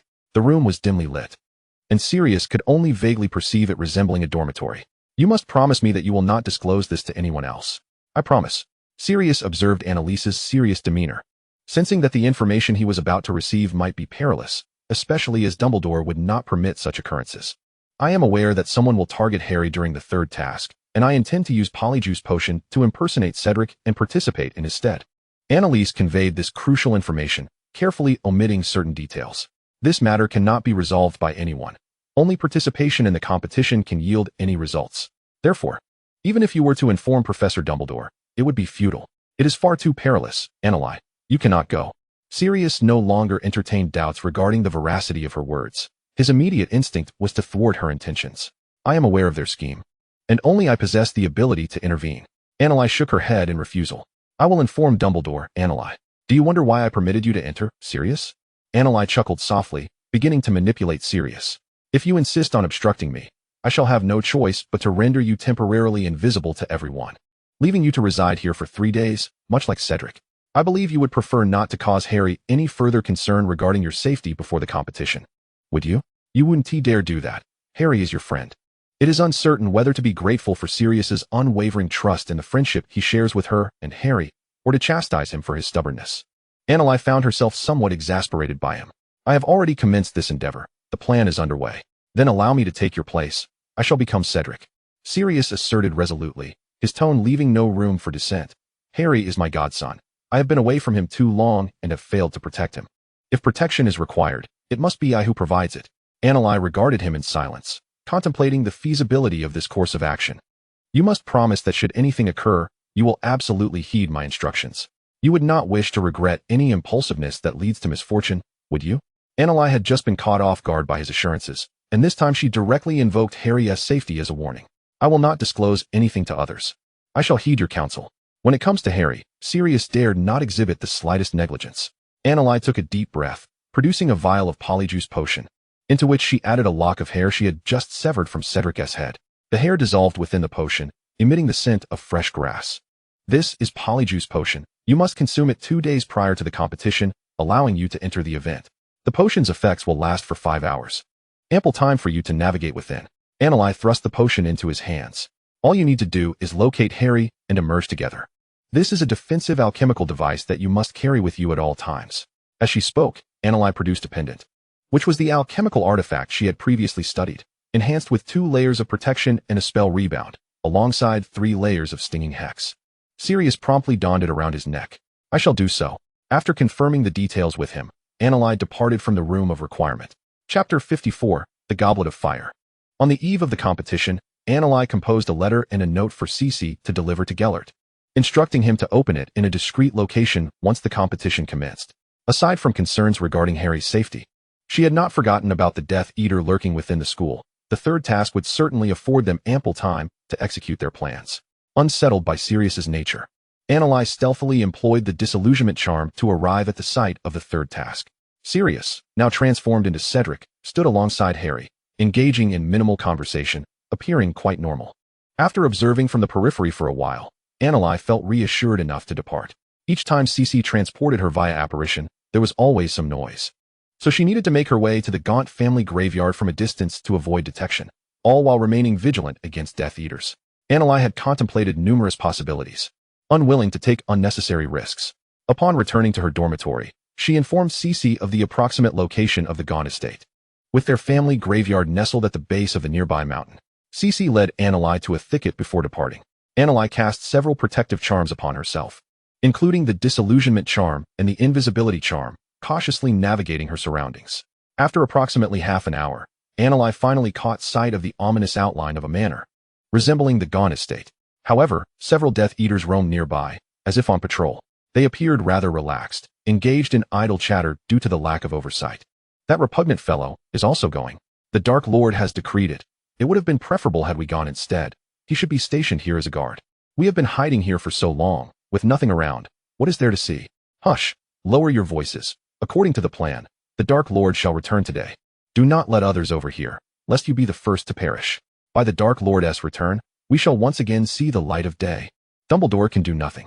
Anneli, intent on gleaning any useful information while maneuvering her way forward, noticed that most others had likely ventured to the graveyard, and she discreetly made her way towards the rear mountain. Fortunately, she had departed early enough. By the time she reached the rear graveyard, she had been walking for over an hour. Anneli, feeling a twinge of anxiety, reinforced her various charms and consumed a potion designed to conceal her presence, understanding that the closer she approached the graveyard, the greater the risk of exposure. Logically, at this juncture, Voldemort's body should resemble a collection of withered bones, the act of speaking being a considerable effort. Anneli cautiously inched closer, observing a circle of Death Eaters surrounding the graveyard, where one gravestone had been unearthed. With a filthy cauldron positioned nearby, Voldemort truly has no standards. Anneli grimaced at the squalid environment, watching the assembled figures on high alert. She concealed herself behind a gravestone, awaiting Harry and the others' arrival. After more than half an hour of waiting, she heard a voice proclaim, "They are coming." The portkey has been triggered. All the Death Eaters raised their wands towards the empty space before the cauldron. Anneli, equally tense, focused intently on the cauldron, witnessing a flash of light as two figures suddenly plummeted to the ground. Ugh, where's this? Harry fell, colliding painfully with a stone, crying out in distress, while Cedric was the first to rise, helping Harry to his feet. "Harry, are you all right?" "I'm fine." Harry dismissed his injury, as he noticed a group of cloaked figures pointing their wands at him. This familiar garb he had seen at the Quidditch World Cup. They were Death Eaters, and he suddenly felt a sting in his scar, pressing his hand against it. "Harry Potter." The voice Anneli had heard earlier echoed again, and she, along with Harry, turned towards its source, the cloaked figures parting to create a path. A stout, rotund man emerged from their midst, cradling a bundle of withered bones. "Harry Potter, it has been a long time." The man grinned at Harry, displaying a mouthful of yellowed teeth, while Cedric, standing beside Harry, shouted in outrage, "Wormtail?" He pointed his wand at Peter. "You actually recognize me." Peter hesitated, unable to recall any familiarity with him. "Bring Potter to me. The ceremony is about to commence." Peter ordered a nearby Death Eater. The man shot him a glare, as if to say, "Who do you think you are to command me? I advise you not to impede the Dark Lord's affairs." Peter seemed to possess an uncanny awareness of his thoughts, directly articulating his commands. The man, begrudgingly, complied with his orders, moving to seize Harry. Cedric hurriedly approached to shield Harry. He deflected several attacks from the Death Eaters, delaying their efforts to capture them. Suddenly, the corpse in Peter's grasp emitted a sound. "Fool! Kill him!"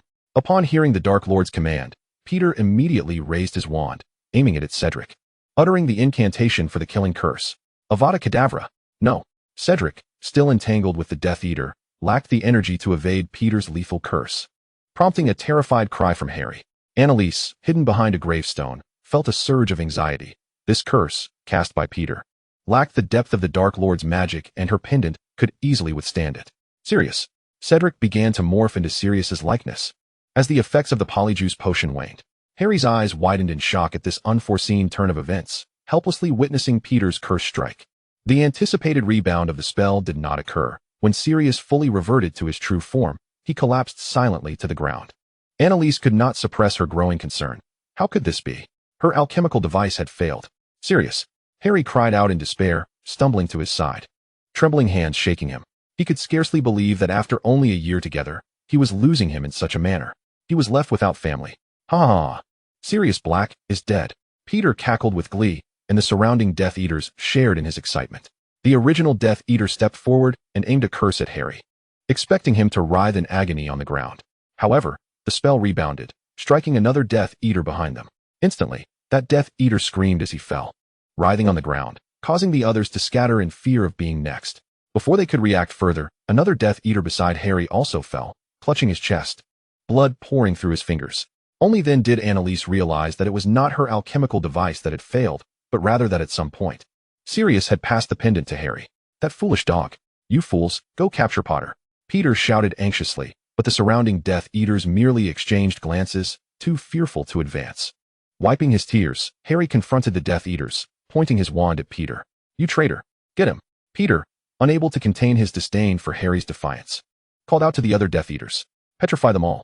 Crucio, bind them swiftly. Two bolder ones stepped forward, casting their spells in an attempt to impress the Dark Lord. The alchemical device rebounded twice, striking both Death Eaters.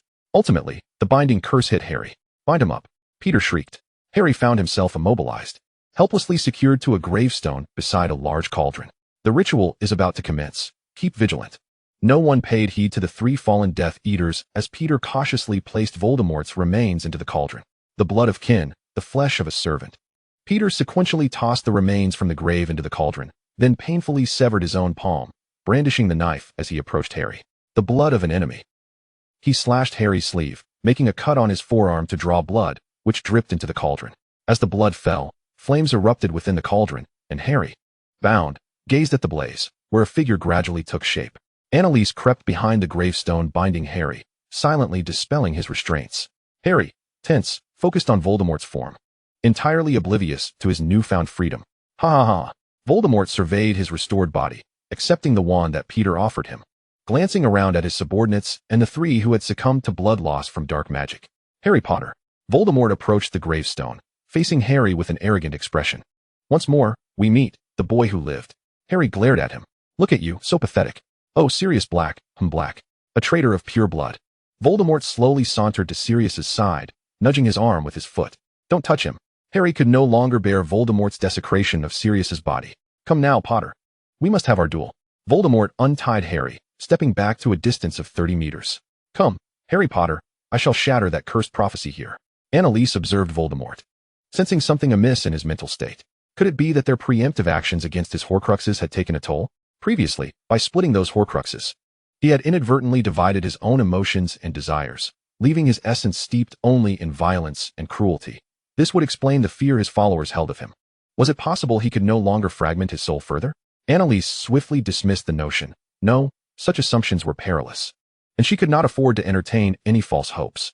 Redirecting her gaze to Harry, she was horrified to discover that Voldemort had vanished. Where is Voldemort? A little mouse lurks here, spying on us. A cold voice echoed behind her. Discovered. Annalise quickly turned to find Voldemort had stealthily approached her. A girl? Oh, a student of Ravenclaw. He assessed her attire, noting the crest on her robes. Faced with the noseless, bald figure, Annalise tightened her grip on her wand. Anxiety coursing through her, Voldemort abruptly seized her arm, dragging her into the open. Annalise! Harry exclaimed, astonished by her sudden appearance. Crucio! Ah!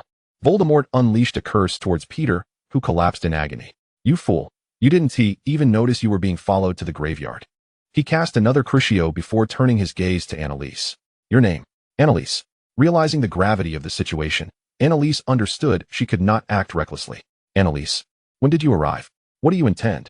Voldemort's gaze clung to her like a parasite. He had initially planned to punish this spying rodent, but was taken aback to discover she was a Ravenclaw student. His minions were all old relics. Perhaps he could acquire some fresh blood. Considering her appearance, it was clear she had been there for some time. A girl who managed to evade Hogwarts protections and glean news of his resurrection, demonstrating her exceptional capabilities. Long before your revival. As Annalise spoke, Harry regarded her in surprise. She had arrived much earlier than anticipated. Recognizing Harry's gaze, Annalise recalled Sirius's death. Truthfully, she was not overly concerned, as she could revive him. As for Harry, she found herself at a loss for explanation. Are you truly not going to prevent my resurrection? Voldemort expressed profound admiration for her candor. No one can avert what is destined to occur. Annalise spoke these words with serene fortitude. She had contemplated simply eliminating him before he resurrected, dealing with the Horcruxes one by one. Yet, The instant this thought crossed her mind, she felt as though some unseen force had seized control of her, rendering her immobile. Given that she had traversed into this realm, perhaps, as depicted in novels, the world's rules forbade her from enacting significant changes. Her intervention had already caused her to forget much. Oh, are you implying that, regardless of circumstances, I will ultimately return? Voldemort found satisfaction in this assertion. His mood markedly uplifted. So, are you here to join us? He extended an olive branch toward her. She had no intention of aligning with those malevolent dark wizards. Before Annalie could voice her protest, Harry erupted with indignation. Voldemort's smile vanished instantly, raising his wand to cast a curse upon him. Annalie immediately positioned herself in front of Harry. Oh, do you intend to strike in my stead, Annalie? Voldemort remarked, lowering his wand with a sinister grin. I have had enough. Annalie rolled her eyes at his grotesque visage, suddenly awakening to the absurdity of her desire to become an undercover agent. How could she submit herself daily to this face? Her spirit, rooted in her Chinese heritage, would not permit such subjugation. She had grossly underestimated her capacity for endurance. Perhaps it was the quarrel with Snape that led her to this dead end. Why had she fixated on that final fragment? It was hardly a threat. Once she resolved the other 6 Horcruxes, he would be left with but one life. Death was not to be feared. Annalie was invigorated by her revelation. No, I am Harry's friend, and I have come to kill you. She smiled at him, launching a silent stunning spell. Voldemort dodged rapidly, yet one of his Death Eaters, caught off guard, was struck and bore the same fatal wounds as the 3 deceased. Truly, a student of Ravenclaw. To wield the silent spell at such a young age. It is likely the spell that rebounded off Potter, Voldemort mused. If you bring Potter to me, I may offer you a chance to join us. Observing his audacity, Annalie wished to reprimand her past self from 2 months prior. What was he doing? Had he fallen into the trope of the domineering CEO after dying once? Did he not comprehend human speech? Harry, when I attack them, you go to Sirius's side, Annalie whispered, then unleashed a series of silent spells against the group opposite them, scattering them instantaneously. Seizing the opportunity, Harry rushed to Sirius's side, gripping his clothing tightly. Voldemort, incensed by Annalie's relentless assaults, abandoned any pretense of persuasion. His already fragmented soul rendered him emotionally unstable. Avada Kedavra! Annalie! Harry, fearing she would collapse like Sirius, moved to intervene. Disarm. Annalie instinctively countered, employing the disarming charm. Convinced that this spell could withstand Voldemort's onslaught, the red and green spells collided spectacularly. Harry, come to my side. Annalie called out, and Harry, using the binding spell, lifted Sirius and hurried to her. Annalie, having inherited Credence's formidable magical prowess and diligently honing her skills over the past 4 years, found her power equal to that of the recently resurrected, unstable Dark Lord. Harry, when I push them back, grasp my left hand tightly. Understood. Harry nodded in agreement. Annalie reached into her bag with her left hand, retrieving a potion, uncapping it, and drinking it down. Instantly, her magic surged. She directed this energy through her wand towards Voldemort. The overwhelming magical force sent Voldemort's wand flying from his grasp. Now, Harry. Annalie extended her left hand, and Harry firmly grasped it, cradling Sirius with the other. The Triwizard Cup soared through the air. Annalie summoned it towards herself. Stop them, Voldemort bellowed, seizing a nearby wand and casting a curse at Annalie. In that moment she grasped the Triwizard Cup, a searing pain coursed through her body. Chapter 55, Unveiling the Truth. In the next instant, they collapsed onto a patch of grass, the Triwizard Cup slipping from Annalie's hand, as cheers erupted above them. They're back. We've won. The jubilant cries filled the air, yet the professors closest to the scene recognized that 3 individuals had returned, one of whom writhed in agony on the ground. Annalie. Snape was the first to identify her, rushing down from the platform. Meanwhile, Harry untied himself from Sirius, cradling him in despair. Several students, witnessing Sirius's lifeless face, gasped in horror. Harry, what happened? Dumbledore was the second to descend, approaching Harry, followed closely by Minister Fudge, Hermione, and Ron. The tumultuous noise had obscured Snape's call for Annalie. Snape swiftly recognized that Annalie had been struck by the Cruciatus curse, and he scooped her into his arms, hastening away, leaving others only to glimpse his retreating figure. The Cruciatus curse had no counter-curse. One could only endure it, yet he could administer more potions to ease her suffering. He has returned. Voldemort, he has resurrected. He commanded Peter to kill Sirius.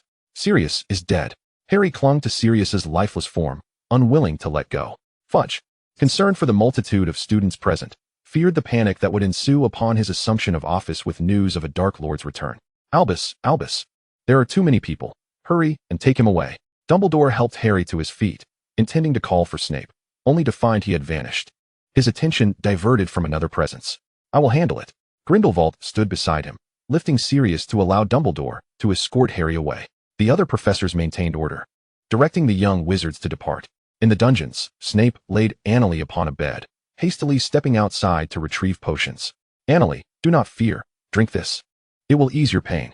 Snape observed her drenched in sweat from agony, supporting her as she drank the potion, his heart feeling as though it were being fried in oil.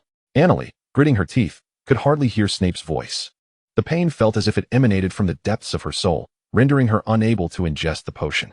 Desperate to alleviate her suffering, Snape swallowed a potion himself, gripping her chin to pry her jaws apart, and gently poured the potion into her mouth. As the elixir coursed through her, Annalie felt the pain begin to subside. After administering the potion twice more, Annalie finally relaxed, lying back against the bed, her rising and falling chest the only testament to her recent ordeal. "Wah!" Annalie, sensing the pain recede, began to cry out loudly. Snape quickly enveloped her in his embrace. "Annalie, I am here, I am here." He found himself at a loss for how to console her. Having once endured excruciating pain himself, he understood all too well the torment the girl was experiencing, wishing fervently that he could bear her suffering in her stead. "Severus," she sobbed, nestled in the familiar embrace. Annalie felt her tears flow uncontrollably. The agony was indeed searing, and she had nearly believed she was on the brink of death once more. If she felt such torment after drinking the potion, how unbearable must it have been for Severus? Initially, her tears were shed from pain, but soon, as he held her, they were largely due to her heartache for him. They were both stubborn fools, and why should she hold a grudge against him when it was she who had first sought him out? "I'm sorry, Severus. I won't be angry with you anymore. I hurt so much." With her face buried in his chest, her body occasionally trembled, a remnant of the torturous pain that lingered too long, leaving her with the haunting sensation that the suffering remained. "It's all my fault, Anna. You need not apologize." Severus held her carefully, cautious not to touch the areas that ached. After a while, as comfort washed over her, Annalie succumbed to the fatigue born of her agony and the depletion of her magic, drifting into a deep slumber. Upon awakening, Annalie sensed a warm presence beside her. Opening her eyes, she met Severus's dark gaze. "Severus, does it still hurt?" Seeing her awaken, he adjusted her position to sit upright by the edge of the bed. "I'm fine now, don't worry." Though still feeling somewhat weak, her spirit was also lacking. Perhaps the excruciating curse drained her mental fortitude along with her physical body. "By the way, Diggory, he is still in the room of requirement." Speaking was laborious, yet Annalie wished to swiftly conclude the matters at hand. This unfortunate series of events had hastened Sirius's demise, but the cost was Cedric's survival. "Severus, I must visit the headmaster's office. I will explain everything when I return." As she pondered, she noticed that Severus seemed devoid of expression, which reminded her of the events that transpired between them 2 months prior. "All right, I'll take you there." At that moment, Severus could think of nothing else. His sole desire was for her well-being. Without waiting for her to rise, he scooped her up and carried her out of the dormitory. "No, Startled by his actions, Annalie instinctively clutched his collar. "Having just suffered under a curse, it's best you don't exert yourself." Severus held her securely, making his way to the fireplace, and stepped through it. When they arrived in the headmaster's office, Dumbledore and Grindelwald were conversing at the desk, with no one else in sight. "Little Anna, how are you? Here, have a sweet." Upon seeing Severus enter with Annalie, Dumbledore approached, unwrapping a sweet to offer her. During her slumber, Severus had sent word to Dumbledore via his Patronus, informing him of Annalie's condition. Now, observing her pale complexion, Dumbledore felt a pang of sympathy. "I'm much better, thank you." The torment of the curse indeed required some sugar to alleviate it, and Annalie obediently accepted the sweet, placing it in her mouth. "Headmaster Dumbledore, where's Harry?" "Harry, he is having a difficult time accepting Sirius's departure. He was recently persuaded away by his friends." At the mention of Sirius, Dumbledore sighed regretfully. "I can bring him back." Annalie pressed the sweet against her tongue, leaning against Severus as she uttered those words.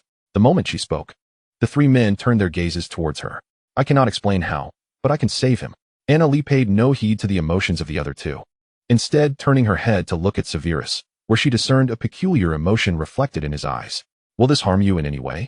Severus rasped, his voice low. Should she indicate that it would, he would do everything in his power to stop her, for he held little regard for that large black dog's existence. "No."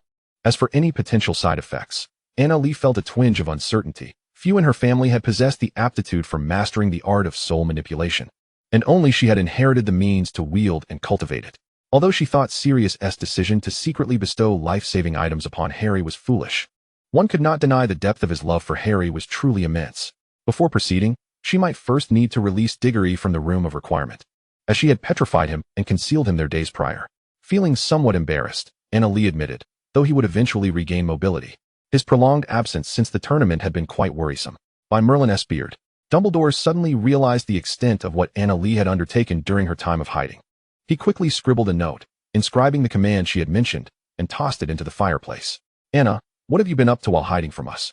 Once everything appeared to be in order and the group had settled down, Grindelwald inquired at an opportune moment. Having come to terms with her thoughts, Annalie had intended to share her plans, and thus, she refrained from concealing anything, recounting her ideas and intentions in full. This included the threats posed by Sirius's discovery of her plans, along with the events that transpired in the cemetery. Hearing her intention to infiltrate Voldemort's ranks, Severus felt an overwhelming urge to cast the killing curse upon himself. Had he only communicated with her properly back then, he would not have forced her into such a position. In the past, he had kept everything to himself, never voicing his thoughts, leading to irreversible consequences that had haunted him for over a decade. He was teetering once more on the brink of repeating the same mistake. Sensing the slight tremor in Severus's body, Annalie tightened her grip on his hand in a gesture of comfort. When facing Voldemort, I truly believe my nature renders me incapable of being an effective spy. Just looking at his face makes me want to grab a charger and see if there's any power left. Oh, I forgot to mention. If you've seen a Muggle socket, you might understand what I mean. Noticing Dumbledore and Severus's confusion, Annalie kindly explained, while Grindelwald, having traversed the Muggle world, comprehended her point entirely and couldn't help but chuckle at her description. Well, that's all. I sincerely apologize for causing you concern. Moving forward, I want to act alone. I truly cannot manage by myself. Annalie expressed her remorse, her face filled with regret. Your well-being is a great comfort to us. Little Anna, your safety is our utmost priority. Dumbledore gazed at her kindly. Of course, we are also grateful for your trust in us. Annalie nodded, continuing with her thoughts. I believe Gellert has informed you about the remaining Horcruxes, which should include the diadem, the cup, the locket, and Harry. Last month, we acquired the locket through Sirius. The diadem has also been dealt with. Dumbledore shared their progress with her. Beginning to understand why Annalie felt the need to undertake certain actions herself, she did not wish to be treated as a child in need of protection. Thus, he resolved to treat her with equality while gaining her trust. That is splendid. However, the cup might prove somewhat challenging to obtain. Annalie furrowed her brow, straining to recall the details regarding the cup. The Holy Grail is presumably concealed within the vault of the Lestrange family. It appears that their vault is fraught with numerous traps. Aside from the golden chalice, nothing else should be touched. The Lestranges? Dumbledore furrowed his brow, perplexed by the seemingly unremarkable status of this family among the ranks of the Death Eaters. How could Voldemort entrust such a significant Horcrux to them? Bellatrix, married into the Lestrange family. Snape, sensing Dumbledore's thoughts, succinctly elucidated the matter. The entire wizarding world is aware of Bellatrix's frenzied infatuation with Voldemort. Even after her marriage into the Lestrange family, her loyalty remains unwavering. She is perhaps the most trustworthy in Voldemort's eyes, thus making the presence of the Holy Grail in the Lestrange vault comprehensible. As for Harry, his situation is equally intricate. Currently, I am aware of but one solution. However, he must confront Voldemort, who requires the Elder Wand without becoming its master. What does this imply? Allow Voldemort to possess the Elder Wand without the wand fully acknowledging him? Precisely. Therefore, it is essential for Harry to first become the master of the Elder Wand, for a wand will not harm its owner. Annalie can only vaguely recall these details, some explanations stemming from her own understanding, as her memories have begun to fade. Perhaps this is a form of punishment for forcibly altering the narrative. Consequently, she spoke whatever came to mind, lest she forget entirely. It is well known that the Elder Wand resides in my possession. Dumbledore retrieved the wand and placed it upon the table for their inspection. Originally, it belonged to Grindelwald, but it was seized from him. The reasons are well understood by those who know. This is manageable. Leave it to me. Grindelwald eagerly volunteered for the task. Chapter 56. The Disappearance of Nagini. Oh, by the way, Moody, where is Professor Moody? Annalie had not forgotten the note she had given Grindelwald, instructing him to capture Moody once the competition commenced and subsequently rescue the real Professor Moody. Relax, Annalie.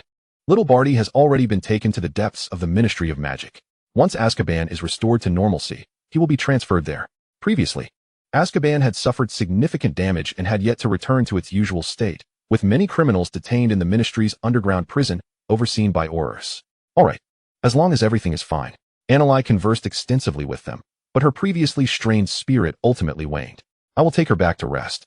Snape, noticing her fatigued demeanor, gathered her in his arms to depart. At that moment, Annalie felt an unsettling sense of forgetfulness, As she lifted her arm to embrace Snape's neck, the realization struck her. Nagini. In a flurry, Annalise pulled aside her robe, revealing her bare arm. Nagini was missing. She had not intended to bring Nagini to the graveyard. Yet the serpent had coiled around her left arm, unresponsive to her words. She had been entirely unaware of Nagini's departure. Upon hearing her words, Dumbledore stood up, visibly anxious.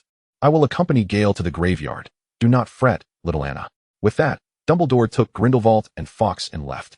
Snape was more concerned about her physical state. His immediate thought was of the blood curse upon her. Should anything happen to Nagini, the curse would surely resurface. Annalise attempted to invoke their bond to sense Nagini's condition, but she could only perceive a distant connection, indicating that Nagini was likely safe, with no severe fluctuations in their bond. Perhaps she had simply gone astray? Annalise could only comfort herself with this notion. As she pondered the potential reasons for Nagini's departure, Snape had already returned her to the cellar room. Rest for a while. I will inform you if I receive any news. Snape was somewhat worried about her mental state. I have a connection with Nagini. I can sense that she is well, but I do not comprehend why she left without any warning. It has never happened before. Annalise remained perplexed. Anna, Dumbledore, and the others are searching. They will bring back some news. Do not worry. You have yet to recover. Snape tucked her in and watched her close her eyes to rest. She quickly fell into a deep slumber, entirely forgetting to mention that she had been consuming the counter-curse potion for a month, thus nullifying the blood curse within her. When Dumbledore and Grindelwald arrived at the old Gaunt residence, flames engulfed the structure, which teetered precariously, soon reduced to a mere framework. They could only trace the house's location to the cemetery on the hillside, now deserted, revealing only the remnants of battle. Several graves had been disturbed in disarray. We have arrived too late, Dumbledore whispered, surveying the scene. I will dispatch someone to search. Grindelwald patted his shoulder reassuringly, confident in his subordinate's abilities to uncover the truth. After a thorough search yielded nothing but similar claw marks, they returned to Hogwarts. Dumbledore paced anxiously before his desk, while Grindelwald, returning with news, observed Dumbledore's distressed demeanor with a hint of exasperation. Albus, an event has transpired. Regarding what little Anna mentioned about the Horcruxes, what are your thoughts? Dumbledore, not waiting for comfort, inquired. What? I intend to send members of the Order of the Phoenix to Gringotts to see if they can retrieve the Holy Grail. But Harry, if he must confront Voldemort as the master of the Elder Wand. A plan suddenly formed in Dumbledore's mind. What do you intend to do? Grindelwald, sensing the urgency in Dumbledore's tone, recalled the prophecy concerning him. This year, I fear I must trouble you to provide Harry with some extra guidance. That is entirely manageable. But you must disclose your plan. Voldemort has always known that the Elder Wand is in my possession, should he desire to fully claim it. He must take action against me. Aside from disarming spells, is there any method to permanently become another's master? Permanently? Grindelwald's anger flared. Dumbledore, do not contemplate sacrificing yourself. Should you entertain such thoughts, I will break your Elder Wand and ensure that your favorite student perishes alongside you. Calm down, Gellert, that is not my intention. Dumbledore, taken aback by Grindelwald's fervent reaction, prioritized soothing his emotions. After a day of sleep, Annalise finally awoke the following day near noon. On the bedside table, Snape had left her a note, reminding her to drink another vial of restorative potion upon waking and to join him for lunch after his class. Leaning quietly against her bed, Annalise continued to ponder Nagini's departure. Could it be that her movements had been too vigorous, causing Nagini to be dislodged? That seemed unlikely. The issue was that Nagini now appeared as a mere ordinary snake. As she contemplated, the sound of a door opening drew her attention. Hearing footsteps approaching her bedroom, she suddenly felt a shift in the bond within her, instinctively leaning over the bed and coughing up blood. As Severus Snape returned from class and opened the door to his bedroom, he was met with the alarming sight of Annalise spitting blood. His eyes widened in horror as he rushed toward her. Annalise, what has happened? Do not be afraid. I shall take you to St. Mungo's. Annalise, momentarily unable to respond, coughed up another mouthful of blood, feeling a slight alleviation afterward. Wait, I am fine, she said, raising her hand to halt Snape's advance. She was acutely aware of the bond she shared with Nagini. The recent expulsion of blood was a consequence of their contract being violently disrupted, but it now seemed to have reasserted itself. She had never encountered such a phenomenon before, nor had anyone in her family ever mentioned that a contract could be undone. It is Nagini. The contract we established has dissipated. What just occurred was the backlash from its forcible dissolution. Accepting the handkerchief Snape offered, she wiped the blood from her lips before elaborating. Someone had renegotiated a contract with her. In the wizarding world, such agreements with pets were not uncommon, akin to the legacy of her family. Thus Snape understood, though his concern for her well-being remained palpable. By the time Dumbledore and the others arrived, the location was deserted. and the Gunter estate lay in ruins, with Grindelwald dispatching his minions to continue the search. If you experience any discomfort, you must inform me. You shall stay with me for the time being. Given the dissolution of their bond, Nagini's fate was now shrouded in uncertainty, and Snape could not shake the worry that the curse within her could erupt unexpectedly.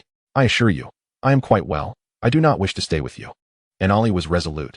She did not want to be treated like an invalid, especially given Snape's evident discomfort, which would render their situation rather awkward. You have always expressed a desire to reside here. I am merely accommodating your wishes. Snape regarded her with a frown, an expression that conveyed his expectation for her compliance. You speak as if I am some lecherous woman. Then you shall sleep on the sofa. And Ollie, exasperated, burrowed back under the covers, sprawling in the center of the bed, prompting a slight smile from Snape at her spirited demeanor. Are you certain you wish to sleep longer? Are you not hungry? In Snape's insistence. And Ollie recuperated in the cellar for 3 days. During this time, she contemplated reviving Sirius, but Snape dismissed her thoughts, confiscating her wand and temporarily sealing the fireplace to the headmaster's office. I am fully rested. I am in better health than before.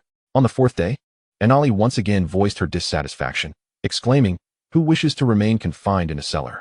On the 1st day, in a fit of stubbornness, she had occupied the bed entirely. And Snape had indeed obliged by sleeping on the sofa for 3 consecutive nights or in the office brewing potions. Take these vials of potions with you. You are not to leave the school at will before the summer holiday. Should you wish to visit Hogsmeade, you must inform me in advance. I shall accompany you. It was only after confirming her recovery that Snape returned her wand, providing her with several potions and issuing a list of stipulations. What is this potion? I am already healed, and Ollie inquired, shaking the vial of pale purple liquid. She was not a mere vessel for potions. She had endured 3 days of medicinal concoctions already. This is a disruption potion. Should you sense your body becoming uncontrollable, drink a vial and seek me out, understood? Snape clarified. What disruption potion? I have never heard of such a thing. It is a family secret passed down from my mother, designed to temporarily stave off the eruption of a curse within. Upon hearing this, Ollie recalled that she had neglected to mention something, clearing her throat nervously. My blood curse has been lifted. Lifted? Snape paused in his actions. Taken aback. Over a month ago, Nagini regained consciousness, and I informed her about the disruption potion. She has consumed it. The curse that had lingered over her family had vanished in that instant. Surprisingly, Snape did not react with alarm, but instead exhaled in relief. In the days that followed, Nagini had provided no updates, and he pondered whether he should venture out to search for her. Now that he was assured of Anali's well-being, his heart lightened considerably. It was sufficient for those loyal to Grindelwald to be searching, as she was, after all, Anali's mother, and her safety must be secured. Very well. I shall inform Dumbledore and the others. We will continue our search for Nagini. Sorry, Severus, I seem to always be causing you worry, Anali said, wrapping her arms around his waist.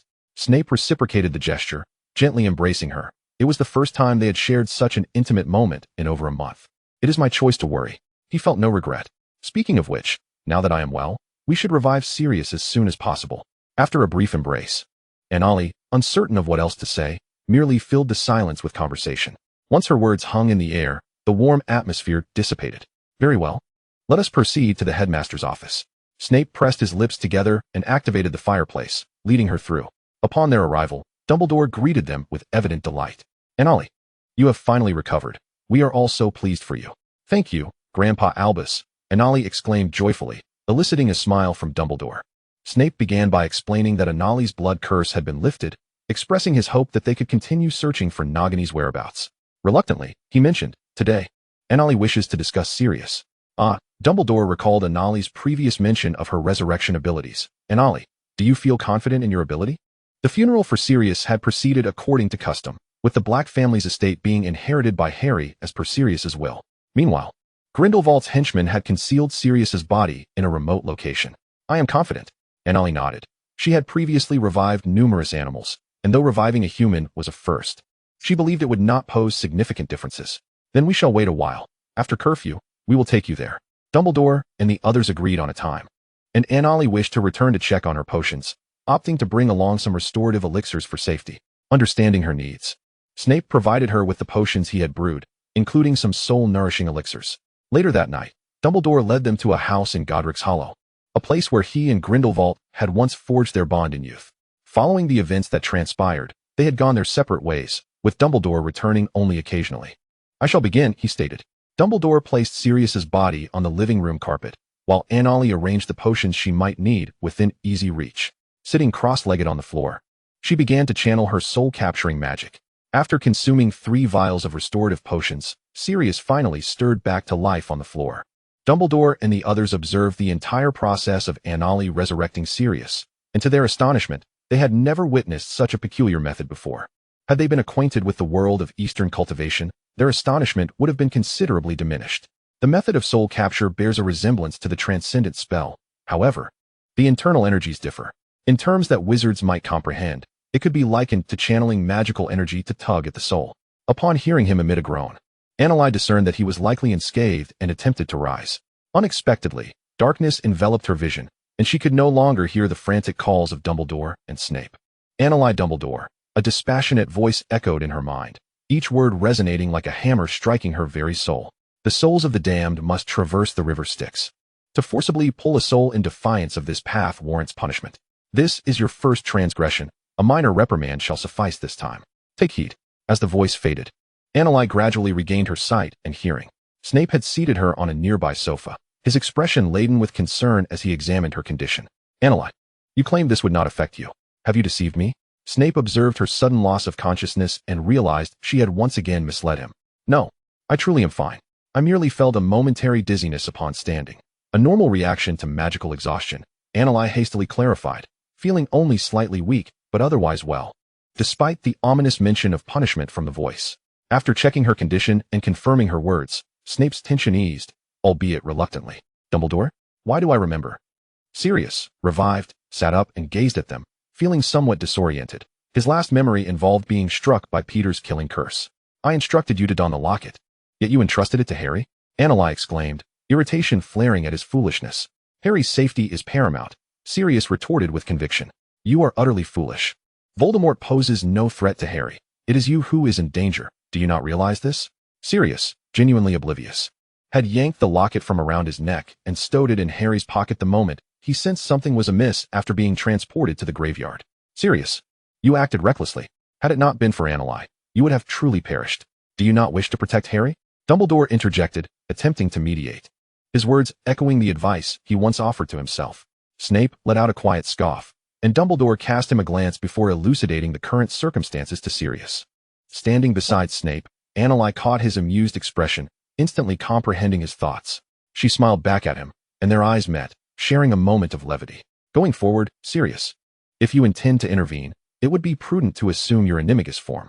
To safeguard Anali, you must ensure this, otherwise, we shall have no choice but to confine you to the house. Voldemort seeks immortality, and should he become aware of Anali's abilities, she would be in grave peril. Chapter 58, Animagus. Upon returning to Hogwarts, Snape confined her to the dungeon, allowing her to recuperate under his vigilant watch for several days before permitting her to return to her dormitory. Anali vowed that she had never longed to escape the dungeon as fervently as she did now. Over the past week, she had consumed more potions than in her entire 4 years at Hogwarts, excluding those for magical recovery. She had grown somewhat wary of Snape. Her week had felt akin to a confinement period. Resuming her normal life, Anali often visited the library to borrow books for study or sought out Professor McGonagall. Determined to avoid assignments for the next 3 years, the absence of classes and essays was a remarkable relief, and now, a significant milestone had been achieved. She had entirely lifted the blood curse, which meant she could commence her studies in Animagus transformation. Had it not been for Dumbledore and Sirius mentioning this, she might have forgotten. This was indeed an exhilarating endeavor. What form might she take? With this newfound goal, Anali relinquished her role as a teaching assistant in potions. After all, Snape had approached Dumbledore himself to request her removal during their previous quarrel. One must possess a certain backbone. After all, he had forced her to consume an excessive amount of potions. Hey, Anali. As she strolled back from borrowing several books on Animagus transformation from Professor McGonagall, she was intercepted by Hermione, who was holding Harry and Ron back. Good afternoon. Why the haste? Anali patiently awaited their breaths to steady. Anale, how are you? We thought you would be in the hospital wing. But Madame Pomfrey said you never went there, Hermione inquired, concern etched on her face. Indeed, Hermione dragged us to the dungeon to find Snape, Ron recalled, shivering at the memory of Snape's stern demeanor in the dim, quiet dungeon. Professor Snape mentioned you were recuperating at St. Mungo's. Are you completely well now? Harry added with a hint of worry. I'm fine, truly, Anali replied with a smile. Having not seen them for over a week, she noticed Harry appeared somewhat goner. likely due to the lingering secrecy surrounding Sirius. Harry, are you all right? I'm fine, thank you. Harry understood her veiled reference, though he grappled with inner turmoil. His hatred for Voldemort and Peter overshadowed it. Dumbledore was right. He needed to rally himself. One day, he would avenge Sirius. Oh, Anneli, why are you carrying books on transformation? They don't seem relevant to our course, Hermione remarked. Her curiosity piqued as she scrutinized the titles. I borrowed these from Professor McGonagall. You should know she is an animagus, Anneli winked at them. Oh, so, you are beginning your studies in animagus transformation? I've heard the process is lengthy, Hermione exclaimed. Both surprised and envious. Yes, and it can be quite perilous, which is why Professor McGonagall advised me to read these books thoroughly to understand animagus transformation, Anneli shrugged, determined to satiate her curiosity without neglecting any material. That sounds amazing. Can we learn it too? Ron recalled the moment in their first year when Professor McGonagall transformed from a cat into a human. Upon hearing Ron's inquiry, Harry and Hermione looked at her with eager anticipation. Of course, I wouldn't withhold anything from you. If you're willing, I'd be happy to help. However, it's quite a challenge, so prepare yourselves. Anneli welcomed their request, believing that acquiring more knowledge would benefit them, perhaps even in the future. Fantastic. Ron and Harry cheered, high-fiving each other. Let us ensure we stay safe. We can take turns reading these books. A week should suffice, perhaps even 2, Anneli suggested. Their expressions shifted to a less enthusiastic demeanor at the mention of reading, prompting Anneli to offer a slight extension. I can manage in a week, Anneli. We can start then, Harry assured her. Hermione, unimpressed by their attitudes, rolled her eyes but never shied away from studying. Very well, take these 3 books home to peruse. How about we meet in the empty classroom next to the potions classroom on Friday afternoon? Sounds good. The 4 of them had made an agreement, and Anneli distributed the books among them. Holding a tome that was half the thickness of her palm, both Harry and Ron appeared as wilted as frostbitten eggplants. After parting ways with them, Anneli continued her journey towards the tower, only to unexpectedly encounter a figure at the staircase leading to the stone bridge. Diggory, goodness, how could she have forgotten him? The potions had nearly made her oblivious to his existence during this time. Hello, Professor Dumbledore's Jr., Cedric greeted her as he approached. To be honest, this was the first time they had spoken face-to-face. Had it not been for the Triwizard Tournament, they might never have exchanged a word. You can just call me Anneli, she replied, awkwardly clutching the book to her chest. Is there something you need, Senior? I am truly grateful for your assistance, Anneli, Cedric said with a smile. It felt somewhat peculiar to refer to her as Professor Dumbledore's Jr. He always conjured up the image of Headmaster Dumbledore first. I heard about what happened after you returned. The Dark Lord has resurfaced. If it weren't for you, I might not be here today. The final task had posed significant challenges. Despite Fudge's numerous attempts at concealing the truth in the Daily Prophet, Cedric sensed that matters were far more complex than they appeared. He had overheard his father discussing how, upon the return of students from the other schools, signs of dark magic were discovered, particularly the Imperius Curse. The detection of the killing curse through their wands revealed that they had no recollection of such events. Had it not been for his father's position within the Ministry of Magic, he would have remained oblivious to these revelations. Although his father valued the honor he brought to their family, his foremost wish was for Cedric's survival. You don't blame me for abducting you, do you? Anneli chuckled lightly. You should forget about that. It's better if you remain unaware to avoid any complications later. After all, the official explanation from Dumbledore was that Sirius had incapacitated Cedric out of concern for Harry's safety during the competition. Given the circumstances, no one would pursue the matter regarding Sirius any further. The Diggory family would likely be grateful to him, shifting their focus onto Harry, which could be seen as a fortunate turn of events. Thus it would be best not to regard her as a savior. Rest assured, I haven't mentioned this to anyone. Not even my father. Cedric, the quintessential gentleman of Hogwarts, was astutely perceptive. If there is nothing else, I must return to my studies, Anneli said, shaking the book in her hand to indicate her intent to leave. All right, farewell, Anneli, he replied. Goodbye, she nodded and departed, leaving Cedric to ponder the enigmatic nature of this junior, walking away with a resigned smile.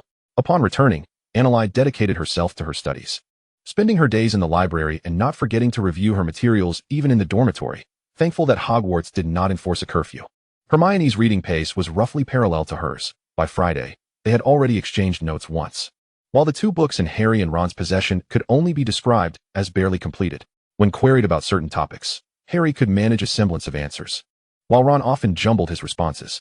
After a week of exchanging books, Anneli and Hermione discussed intricate details of the animagus process, culminating in a paper they intended to present to Professor McGonagall.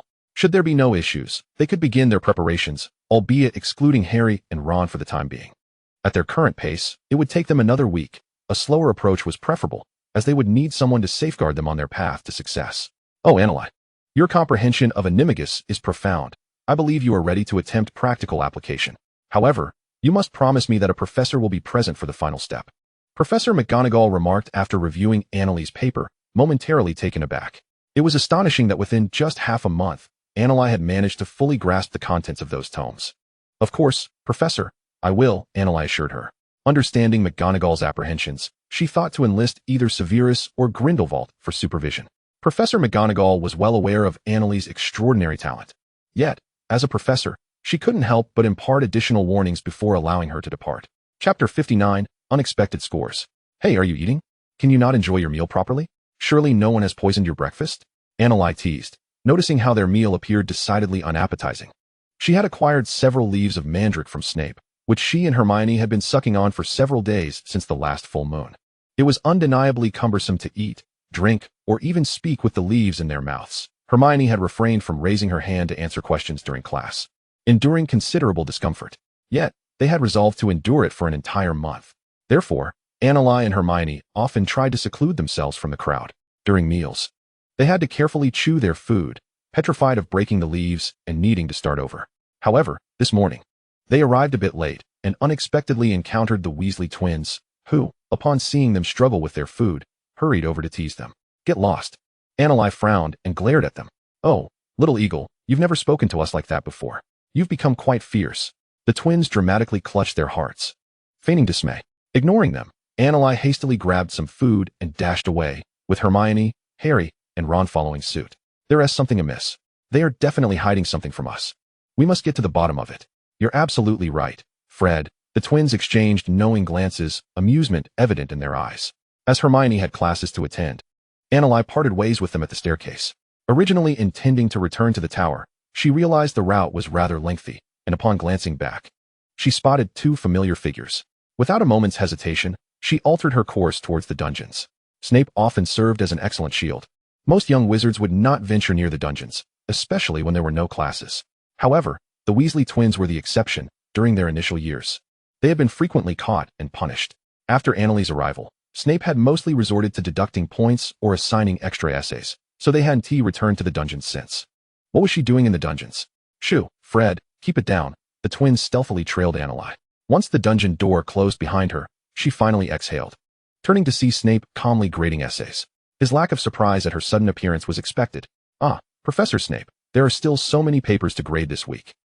She leaned closer to him, a mischievous smile dancing on her lips as she gazed at the substantial stack of parchment on the table, relishing the moment. Placing the mandrake leaves under her tongue, she endeavored to make her voice sound less peculiar. Humph, serves you right for sulking with me. Now that there's no teaching assistant, you'll have to toil through grading all by yourself. I feel no sympathy at all. Severus paused, his quill hovering in the air as he lifted his gaze to regard her proud little expression, a slight smile curling at the corners of his mouth. While continuing to mark papers, he replied, If you're tired, feel free to rest beside me. Shall we have lunch together? Yes, Anneli replied without hesitation, swallowing hard at the thought. The professor's meals differed somewhat from those of the four houses, and she could order her own dishes, a small luxury she had enjoyed during her week of residence here. Observing that he was indeed preoccupied, Anneli settled onto the nearby chaise, absently flipping through a book on the table.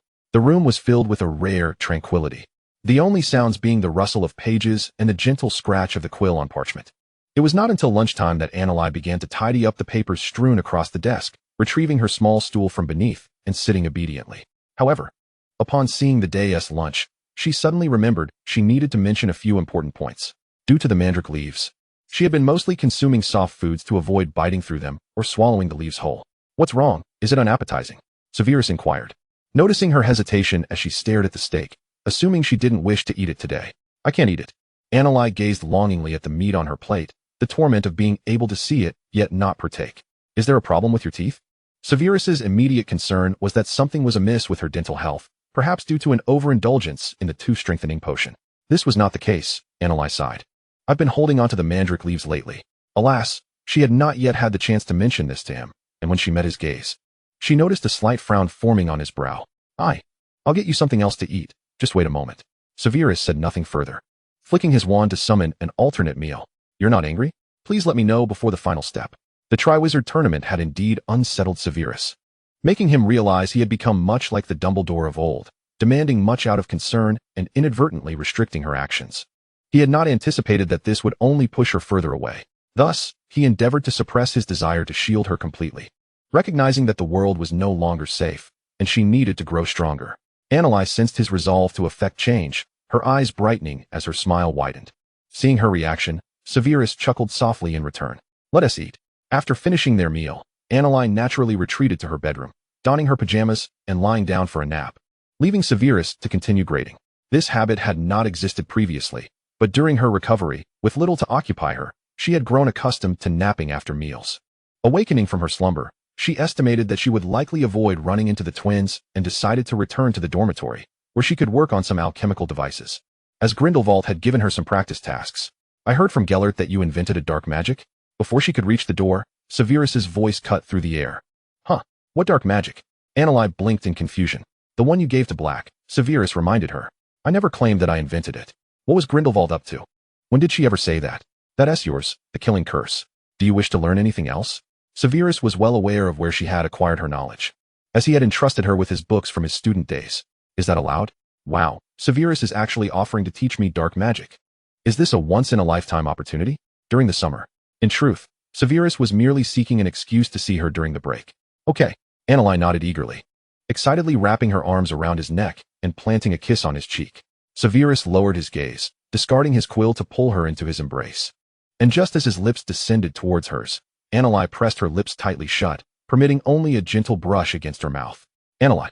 Severus's voice was deep and resonant as he called her name. I can't, there's still the mandrake leaves. They had not been this close in a long time. And Annalise felt her limbs grow weak, struggling to respond. The presence of the mandrake leaves was too overwhelming. All right. Severus understood the difficulty of the moment and feared that if she were to start over, it might dampen her spirits. Thus, he merely grazed her lips lightly with his. That's enough. Annalise's cheeks flushed, and she could only nod in response. Severus smiled gently, loosening his hold to allow her to step back. Then I shall take my leave, Annalise said, her large eyes sparkling as she looked back at him. After watching her depart, Severus picked up the quill he had just discarded, observing the ink that had spilled across the parchment, creating an illegible stain across his paper. After a moment of hesitation, he marked an A on the paper. The following day, the little badger who received the passing grade could hardly believe that the haphazardly pieced together essay had actually earned a passing mark, though the ink on the paper was a puzzling sight. Chapter 60, The Mischievous Little Leopard. After a month of toil, Annalise and Hermione finally completed the first step. They had agreed to meet in the Forbidden Forest on the next full moon to place the mandrake leaves they had nurtured for a month into a crystal vial filled with saliva that had been prepared long in advance. Positioning the vial beneath the moonlight, they added a strand of their hair and a teaspoon of dew, collected from a place untouched by sunlight or human contact, along with a chrysalis of a boggart. Once everything was set, they dug 2 holes beneath a tree, burying the crystal vials and marking their locations. Annalise even set up several protective charms around the area, ensuring that not only would small witches and wizards be kept at bay, but also that the creatures of the Forbidden Forest would not disturb their work. Now, all we need to do is wait for the storm to arrive, but let us not forget our daily rituals morning and night.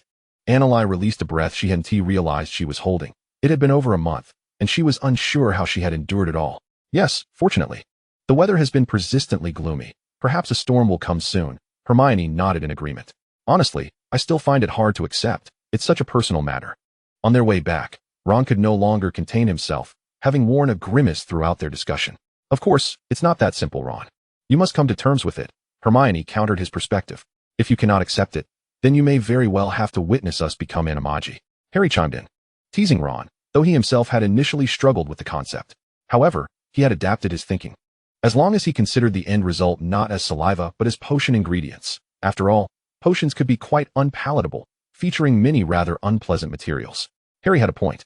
Annalise was acutely aware of Ron's thoughts, especially given his experience with the mucus slug incident, which had left him with some lingering effects. For the next 2 weeks, Annalise and Hermione would seek out a quiet spot at dawn and dusk, pointing their wands towards their hearts and reciting the incantation. Armani, Animo, Animato, Animagus. Hey Anna! Hermione exclaimed excitedly during lunch as she shared the news with Annalise. This morning I felt it. The heartbeat of the second heart you mentioned before. Annalise, who had sensed it a couple of days ago, had been anxious, fearing that something might be amiss. Oh, that's wonderful. Congratulations, Hermione. Annalise offered her an encouraging embrace, just as the Weasley twins stealthily approached them. "Ladies, what are you discussing? What schemes have you been hatching?" They had been attempting to uncover the secrets of the four of them for the past 2 weeks, planning to start with the most vulnerable, Ron, but had failed miserably, as he was seldom apart from them. Moreover, Harry's vigilance was remarkably acute. "Oh, come now, can't you indulge in something of your own for a change?" Annalise sighed at their insatiable curiosity. If it weren't for their constant sharing of rewards, she would have assumed they dedicated all their time to gossip and satisfying their thirst for intrigue. "You can't say that about us, little eagle. It's simply disheartening. We are deeply pained." Oh, the agony. The twins feigned an abandoned, woeful display, clinging to one another and sobbing dramatically. "All right, gentlemen. If you can manage to attain all E's or above this term, I might consider divulging the secret to you." This tactic had proven effective in the past, leaving the twins in stunned silence. "Goodness, little eagle, have you gone mad? All E's. We can't even dare to imagine that. But it's a challenge, George. We could investigate ourselves, Fred. No, let's aim for something even more challenging. Then I'll investigate myself. Or perhaps we can do it simultaneously." Excellent idea. As they chatted, they departed the dining hall, disregarding Annalise and the others entirely. "You really have a talent for this, Anna." Ron gave her a thumbs up after finishing the last bite of his burger. A few days later, the weather had markedly turned grimmer, with gusts of wind sweeping through sporadically. Annalise and Hermione were eagerly awaiting this day. Annalise recalled her promise to Snape and had already informed him of their designated transformation spot, knowing that they could not guarantee being together when the storm arrived. "It's lightning," Harry shouted, pointing at the sky. The lightning streaked across the heavens, and they had been attempting to remain near the corridor leading outside, allowing for a swift escape to the Forbidden Forest. "Hermione, hurry." Annalise shoved a book into Ron's arms and pulled Hermione along as they dashed away. "Hey!" Ron, caught off guard by the book, hurriedly followed them. As Annalise and Hermione reached the location where the crystal vial was buried, it began to rain. They quickly unearthed the vial, revealing a crimson liquid, just enough for a single sip. They had been correct in their endeavors. Grasping the crystal vial, they swiftly made their way through the Whomping Willow to the Shrieking Shack, a location they had deemed relatively safe after extensive reconnaissance. Having prepared the area beforehand, Harry and Ron stood guard at the entrance. After Annalise closed the door, she pointed her wand at her heart and recited, "Armani, Animo, Animato, Animagus," before drinking the potion. The moment she swallowed it, pain coursed through her body, yet surprisingly, she found this agony bearable, as it paled in comparison to the previous torment she had endured. It felt as if 2 hearts were beating simultaneously within her chest, albeit at differing rhythms. Closing her eyes, Annalise sensed a grayish-white figure flashing through her mind, striving to discern the form of this creature. Suddenly, she felt her body begin to transform uncontrollably, collapsing to the ground, grateful they had tidied up beforehand. After an indeterminate amount of time, Annalise regained control of her body. But her perspective had shifted dramatically. She could now only see the underside of a broken bed. "Have I become this small? What have I transformed into?" Annalise attempted to vocalize her thoughts. Wow. 2 delicate sounds escaped her throat. What was this noise? Was it truly her voice? Creak. The sound of a door opening made Annalise anxiously glance towards the entrance, where she could only see a pair of black shoes and pant legs. The shoes approached, and a large hand lifted her up, revealing her captor. "Wow, Severus. Anna, I'm taking you back." Seeing her in this state, Snape's eyes sparkled with intrigue as he held her securely in his embrace. "Wow, Hermione hasn't emerged yet." Annalise's resistance was futile as Harry and Ron could only watch them depart. Goodness, had Anna not made a sound, I would have thought we were to stand at the door with Snape for an eternity. I dared not breathe. Once they were out of sight, Ron leaned against the wall, speaking quietly to Harry, mindful not to disturb Hermione, who still had not reacted. "Harry, what has Anna transformed into? She seems like a leopard?" Snape had moved too swiftly for Harry to see anything beyond the blurred, irregular black patches adorning her back. "I thought she might turn into a little bat." The thought of Snape sent a shiver down Ron's spine. "Shoo, let us wait for Hermione." Harry wished to avoid continuing this topic, as they would find out the next day. Back in the cellar, Snape settled into a chair, clearing his desk of materials before placing her atop it. "Wow." Annalise rolled over on the table, still adjusting to her new form.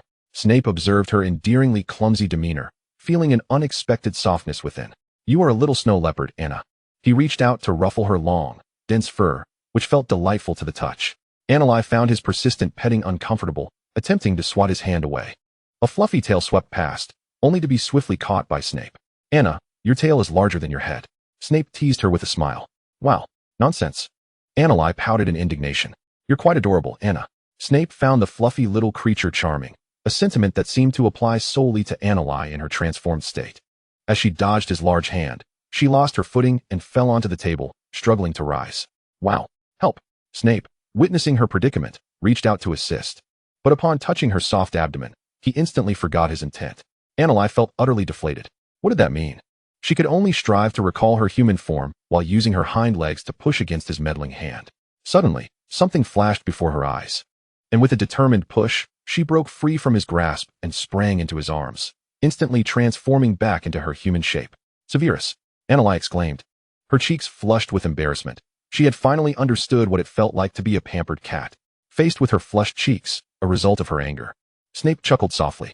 Before she could erupt again, he gently cradled the back of her head, drawing her closer. Suddenly finding themselves in such proximity, Annalise's mind went blank. What on earth is happening? It's time to repay this. Snape's piercing gaze bore into hers, enveloping her in his breath, causing Annalise to gasp, inadvertently facilitating his advance. His approach was somewhat overwhelming, leaving Annalise to passively endure, her hands clenching tightly around his robes. Oh, the kiss lingered for an extended duration. Severus! Snape lowered his gaze, observing her slightly entranced expression, and placed a tender kiss upon her forehead. I am pleased for you, Anna. Chapter 61. The Mark. The following day, the four of them reconvened, discovering that Annalise's animagus form was that of a juvenile snow leopard, while Hermione's was a squirrel. It must be said that Hermione possessed foresight. Her room contained a shattered floor-length mirror that had been overlooked during the cleaning. Witnessing their success rekindled the spirits of Harry and Ron, who, after acquiring the necessary materials from Annalise, stuffed mandrake root into their mouths. Hermione, are you going to Hogsmeade tomorrow? Observing them revert to their initial state brought an inexplicable sense of relief to her. After all, friends must endure hardships together in unison. Oh, I cannot, as I must prepare for the OWL exams next year, and I am still quite anxious, with numerous books yet to be read. Hermione shook her head. Neither can we. Harry and Ron struggled to articulate through their mouths, full of mandrake root.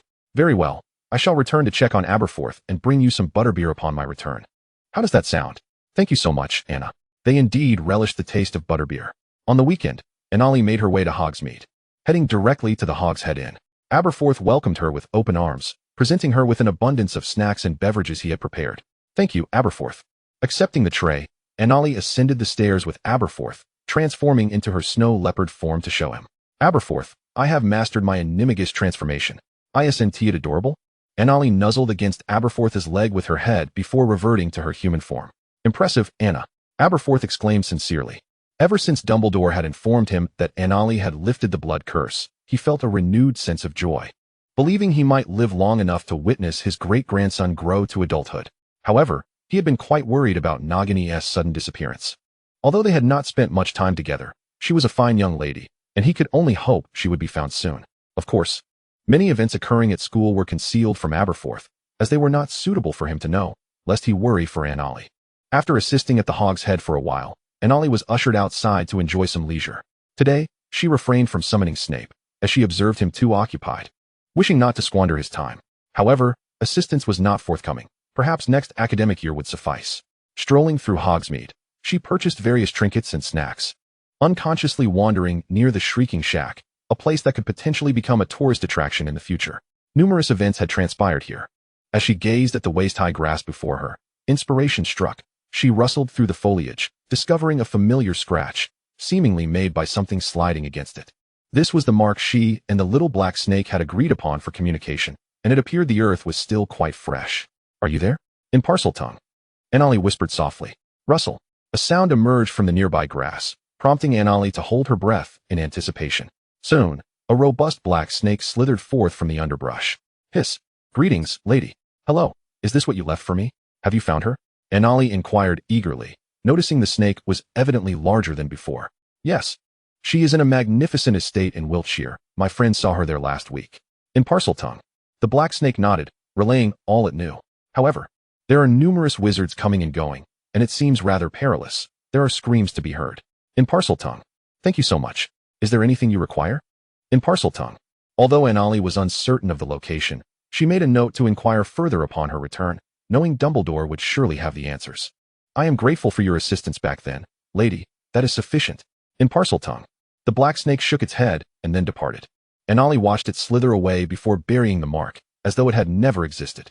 Upon receiving this news, Annalise felt an overwhelming urge to return. She hurried back to bid farewell to Aberforth before swiftly making her way back to the castle. Arriving at the school, Anali rushed to the headmaster's office. Fortunately, most of the others were presently in Hogsmeade. Otherwise, her urgent demeanor might have sparked speculation. Lemonade. Anali successfully accessed the headmaster's office through the statue, but upon entering, she found no sign of Dumbledore. Instead, Grindelwald lounged on the sofa, leisurely sipping coffee. Ah, good afternoon, Anna. Good afternoon, Professor. Where is Headmaster Dumbledore? Anali glanced around, noting that Fawkes still perched on the stand, suggesting Dumbledore had not left the school. Oh, he is resting in his chamber. Is there something you need? Grindelwald's expression carried a hint of significance, and Anali felt a dawning realization wash over her. Ahem, perhaps he is taking a nap. If so, you might come back later? Very well. There was no need for such explicitness. She would not disregard others' rest merely to rouse him. At worst, she could first consult Snape. Having just rushed through the corridors, Anali was disinclined to climb the stairs again. She opted instead to use the fireplace to reach the dungeon. Severus. Anali emerged from the fireplace, finding Snape still engrossed in grading papers. What is it? You came from the headmaster's office? Snape glanced at the fireplace from which she had emerged. Yes, but he is resting, so I came to find you. Anali felt no sense of unease and nestled close to him. Severus, I received news. Do you remember the little black snake I mentioned? Snape lowered his gaze, pondering for a moment before recollecting her reference to a grateful little black snake back in her second year. Yes, I recall. I just saw it in Hogsmeade. It said its friend spotted Nagini last week. It provided me with an address. Anali spoke with excitement. Hogsmeade. Snape raised an eyebrow, encouraging her to continue. It claimed Nagini is in a magnificent estate, but there are many wizards around, and it seems quite dangerous. The address? Observing her hair slightly tousled from her run, Snape reached out to smooth it down. Wiltshire. His hand momentarily halted, and Snape looked at her in astonishment. Where did you say? In Wiltshire. In a magnificent estate in Wiltshire. Anali repeated the name of the place, gazing at him intently as she inquired, Severus, are you familiar with that manor? Within the jurisdiction of Wiltshire, the grandest estate belongs to the Malfoy family. Snape lowered his hand, entwining his fingers with hers in a tender grasp. I shall inquire with Lucius. He has a batch of potions that need to be delivered, and I can take this opportunity to ascertain whether Nagini is truly in his possession. If she is not, I shall search the surrounding estates. No. Anali grasped his hand tighter, halting his intentions upon learning that the Malfoy family resided there. What is the matter? Snape queried, perplexed by her reaction. Anali recalled every detail she knew. The Gunther estate had been incinerated, and according to the sequence of events, Voldemort's followers would undoubtedly head to Malfoy Manor. Reflecting on the information provided by the little black snake, she remembered the wizards coming and going, the incessant cries of despair. There was no doubt. If Nagini were there, did it imply that she had not deviated from her original path? Anali. She felt a tremor coursing through her body, prompting Snape to wrap his arm around her shoulder in concern. We cannot go, Severus. Calm down, Anali. What has transpired? She took a deep breath. I need to share this with Dumbledore and Grindelwald when they are present. If my interference has inadvertently shifted all timelines forward by a year, I truly do not know how to proceed. All right, take a moment to collect yourself. I shall send them a message. Snape handed her a vial of calming potion, hoping it would soothe her agitation, for he was genuinely worried about her state. Chapter 62, The Stone. When the four reconvened in the headmaster's office, Anali finally divulged the matters she had previously avoided. In truth, I have information regarding one of Voldemort's Horcruxes. She inhaled deeply. It is Nagini. I initially believed that if I found Nagini, Voldemort would lack a suitable vessel for his soul, but now she is missing. Today in Hogsmeade, I encountered the little black snake that had promised to assist me in locating Nagini. It informed me that Nagini is currently at Malfoy Manor in Wiltshire, which means Voldemort is also there. The contract binding Nagini and me has long since been overshadowed by another, and given this information, it is clear who the one overshadowing her must be. Since the contract has been established, it implies that Nagini has likely transformed completely into a serpent. Dumbledore and Grindelwald exchanged glances, their brows furrowed. This development complicated matters. While they had to consider Annalie's emotional state, they could not overlook Nagini's predicament. However, if Nagini had indeed become a Horcrux, there would be virtually no means of resolution, as the only known method to deal with Horcruxes was destruction. None could guarantee that. Should the situation necessitate Nagini's demise, it would be Annalie's powers that revived either Nagini or Voldemort. I shall investigate whether there exists a potion capable of destroying soul fragments. Snape recognized the complexities involved and had been contemplating the possibility of an alchemical approach. I understand this situation burdens you. Anali lowered her gaze. realizing that her previous fixation stemmed from her ignorance of the inevitability of Nagini's fate as a Horcrux. Had she known then, she might have opted to join the Death Eaters without hesitation. Anneli, we will devise a solution. Otherwise, I shall confront Voldemort. Dumbledore and Anneli spoke in unison. Absolutely not. Snape's eyes widened, while Anneli glanced nervously at Fawkes on the shelf. They were all aware of the events that had transpired in the graveyard, including Harry's mention of Voldemort's desire to recruit Anneli. They would never permit her to take such a risk. A brief silence enveloped the office until a letter flew from the fireplace. Dumbledore swiftly caught it, and, after perusing its contents, his furrowed brow relaxed slightly. Members of the Order have secured the Holy Grail. Anneli mentally counted. Now they only awaited Harry and Nagini. I shall handle this. You need not concern yourselves. Grindelwald interjected before stepping through the fireplace, prompting Anneli to turn to Dumbledore. I will reconfirm Nagini's status, but for now, set aside the matters concerning the Malfoy family. Do not wander from the school grounds. Otherwise, I may have to reconsider Fawkes' restrictions within the premises. I understand. Anneli nodded, recognizing that the unfolding events had become unpredictable. Without a plan, she could no longer act impulsively. Severus, too, must refrain from venturing out, especially concerning the Malfoy estate. She grasped Snape's robes. Dumbledore regarded Snape and then Anneli, seemingly deep in thought before finally responding. For the time being, he shall not be permitted to venture forth. To send Snape back prematurely would indeed be perilous. Dumbledore was not inclined to make that choice, particularly since Grindelwald had yet to agree to his plans. Should he fail to persuade him, his temperament could unleash chaos. Understood. Anneli was aware that Dumbledore would eventually allow Snape to return to Voldemort's side. Yet her personal desire was to protect him.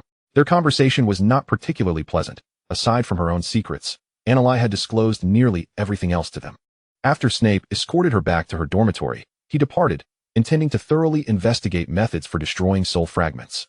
Anneli rummaged through her satchel, meticulously assessing its contents for any clues that could aid in her planning. After organizing the potions and returning them to her bag, she began to stow away other materials, books, and miscellaneous items, when she suddenly discovered a small wooden box. Upon opening it, she found a smooth, round stone. For a moment, she could not recall its origin but continued her tidying until she came across the notes left by Nagini alongside the family patriarch's journal. It then dawned on her. This stone had been retrieved alongside the journal. At that time, everyone's attention had been captivated by the notes, leaving the stone unnoticed. Anneli reopened the journal, scrutinizing the recorded contents. Upon flipping to the latter pages, she found a description, the Resurrection Stone. In the early days of our lineage, a family member had a conflict with another clan, resulting in that clan acquiring the blood curse, which they subsequently enacted upon a pregnant member of our family. From that moment forth, the blood curse became a burden upon the hearts of all our kin. It was only when a wizard emerged from the family, uncovering the intricacies of the curse, that the existence of the blood magic curse was ultimately confirmed. They sought out the individual who had initially bestowed the curse, yearning to comprehend the method of its undoing. However, the stringent conditions for breaking the curse rendered it an unattainable feat for anyone. The stone in question was acquired during the quest for liberation. Its function was to absorb souls, yet it could not contain them, akin to the Eastern concept of guiding souls to the afterlife. The souls drawn in would be ferried to the river of the dead, and the bodies devoid of their souls would meet their demise. Due to the arduous criteria for breaking the curse, the family had long employed the soul stone to facilitate the early reincarnation of their kin before they fully transformed into beasts. The notes concluded with instructions on its use, leaving Anneli utterly astonished upon their perusal. Suddenly, an idea struck her. At this juncture, Nagini had achieved her complete form, yet given Nagini's disposition, she would undoubtedly abhor the notion of becoming a weapon for malevolence. This was evident from her stance during her association with Grindelwald. Had it not been for Credence, she would never have aligned herself with him. If Nagini were to learn that Voldemort had transformed himself into a Horcrux through murder and continued to compel her to slay, she would surely experience profound torment. After much contemplation, Anneli resolved to disclose the stone's function and her intentions to Dumbledore and the others. Rather than allowing Voldemort to exploit Nagini to inflict harm upon others, she would prefer for Nagini to reincarnate sooner. Chapter 63. The conclusion of the academic year since Anneli shared her thoughts with Dumbledore and the others. They perceived the feasibility of the endeavor as significantly more promising than before. Consequently, Dumbledore reassured her not to fret over the matter, asserting that he would address it at the appropriate moment. After concluding this chapter, Anneli devoted herself to her studies for a time, and as the end of term approached, she successfully passed the exemption examinations in all subjects, just as she had in previous years. Following Dumbledore's suggestion, She returned to the Cruden household and the Hogshead Inn for the month before summer vacation, spending the remainder of her time studying under Snape's tutelage. They were acutely aware that if Annalie could not be excluded from their forthcoming actions, they must fortify her, ensuring her safety at the very least. Annalie wrote to the Cruden household, informing them of her impending return for half a month and at the end of term. She boarded the Hogwarts Express with Hermione and the others. Anna, I've been on edge all semester. Is everything truly all right? Unlike the obedient Hermione of 3 years prior, who now found herself in a legal animagus, she merely felt a twinge of anxiety, leading Annalie to believe she had led her astray. Do not worry. Besides, you captured that reporter, did you not? She has been operating illegally for years. As long as we remain cautious, we shall be fine, Annalie reassured her. Previously, Hermione had mentioned apprehending Rita, the reporter known for her sensational articles, and threatened her into correcting her writings. Following that, Annalie had reported Rita, leading to her arrest. Even though the 4 of them were animagi, no one would uncover their secret. Well, except perhaps Dumbledore and his circle. Nevertheless, this served as a safeguard for their future. Thus Dumbledore and the others chose to turn a blind eye. By the way, I heard from Ginny that you and Crumb have been quite the item lately. Annalie sought to divert the topic, hoping to alleviate Hermione's concerns. Upon hearing this, Hermione's face flushed crimson. Oh dear, please don't say that here, Anna. She shyly checked to ensure the compartment door was securely closed. Ginny has already told me. There is no need to be embarrassed, Hermione, Annalie teased, relishing this rare display of shyness from her friend. Aside from the distance between you, I think it sounds rather delightful. Yes, it is a bit far. But he writes to me often. Just last week, he sent me a 2-way mirror. The mention of their correspondence only deepened Hermione's blush. The 2 of them whispered intimately to each other, while Harry struggled to endure Ron's antics. After Annalie and Hermione achieved their animagus transformation, Harry became the 3rd to succeed, taking the form of a wolfhound. Ron, however, faced numerous failures due to the twins' incessant pranks, and Annalie had covertly pilfered several leaves of mandrake for him. Nearly caught by Professor Sprout, he finally completed his transformation into a collared dove just before the final exams. Although he found the form rather distasteful, he could not help but revel in his accomplishment. Due to the secrecy surrounding their transformations, and Hermione and Annalie's lack of interest in his incessant chatter, Ron sought solace in harassing Harry. The 4 friends shared a wonderfully harmonious journey. Upon disembarking the train, Annalie spotted the Cruden couple waiting not far off. After bidding farewell, she approached them eagerly. Mom, Dad, it's been ages. I've missed you so. Annalie embraced them both, and Serena tenderly stroked her hair. Dear, we have missed you as well. Upon returning home, her brother Rickler was conversing with a blonde girl in the living room. He came to greet them at the door. Hey, Anna. It's been too long. Rickler embraced his little sister. Their school schedules often clashed, leaving them with little opportunity to meet, save for their letters. Now that he was working, time was more plentiful, yet their last encounter had been the previous year. Did you not bring your boyfriend home to meet your brother?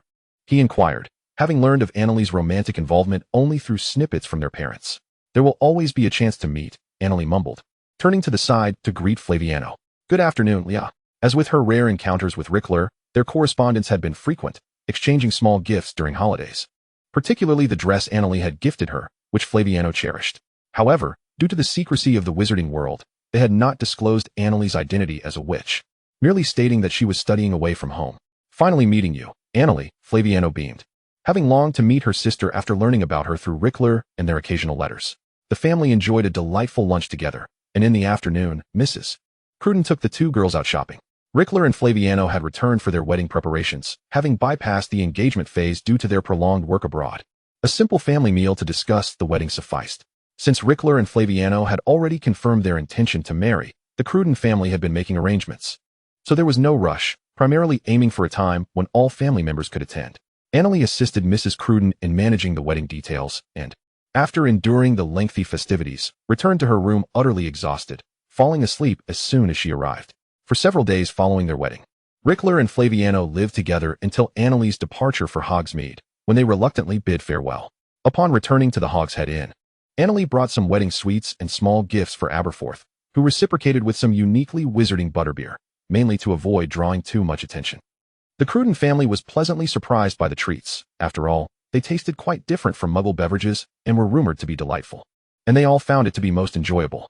Annalise received their response, and she found it rather amusing, especially the subtle hint from Mr. Croton suggesting he desired more. Consequently, she purchased several boxes and sent them in batches. Life at the Leaky Cauldron was relatively tranquil. The influx of wizards was sparse, and Aberforth ensured she was never overworked. During quieter moments, he encouraged her to explore on her own or indulge in her pursuits. Unable to resist his insistence, Annalise resorted to reading the book in her hands while digesting some advanced alchemical knowledge imparted by Grindelwald. On the day she was to leave the leaky cauldron, Annalise initially planned to have lunch and then venture to Spinner's End alone. However, as she and Aberforth were enjoying breakfast, Severus Snape suddenly appeared at the pub's entrance. Seeing Snape impatiently eager to whisk her away, Aberforth felt an overwhelming urge to give him a thump. Even as Snape took Annalise away, Aberforth maintained an unfriendly demeanor. Had it not been for Dumbledore's prior intervention, he might have refused to let her go, leaving Annalise both amused and exasperated. "Why are you here so early?" "I had intended to accompany Aberforth for lunch," she remarked. "I assumed you would prefer to arrive sooner," Snape replied, awkwardly turning away to tidy the area around the fireplace. "Well, you do have a point," Annalise chuckled, feigning ignorance of his intentions. Upon opening the door and spotting him, Aberforth had nearly thrown a stool at him for his stern demeanor. Before retrieving Annalise, Snape had already tidied his home, now feigning to dust non-existent dirt to mask his discomfort. Observing his awkwardness, Annalise wrapped her arms around his neck and kissed the corner of his mouth. "Professor Snape, what are your teaching plans moving forward?" Snape tightened his embrace, deepening the kiss. "Everything is arranged." After a moment of tenderness, Snape handed her a meticulously prepared syllabus. Annalise could hardly believe her eyes at the extensive curriculum. Was he truly intending for her to become a master of magic in just a month? Wait, why are there classes with Grindelwald? Upon seeing the bi-weekly alchemical lessons, she thought she must be hallucinating. "Dumbledore and the others unanimously believe in your exceptional talent for alchemy and have decided to have Grindelwald instruct you. We will be studying in Godric's Hollow during this time," Snape explained. "Am I not staying with you?" This was an unexpected turn of events. "My space is too limited. Practical exercises require more room. You will be residing with him this month." "What about them?" Annalise asked, concerned they would be living together. "Dumbledore cannot remain away from the school for too long. They reside in the castle, and Grindelwald will visit for classes." To be honest, Snape was not keen on sharing living quarters with them, particularly not with the old bee. "Very well. The place Grindelwald provided can only be accessed via door key, surrounded by rigorous protections. I believe you possess one." Snape glanced at her small bag, recalling the incident from her first year when she had visited Grindelwald under his strict watch. She surmised they would be at the house she had visited when Grindelwald first arrived in England. All right.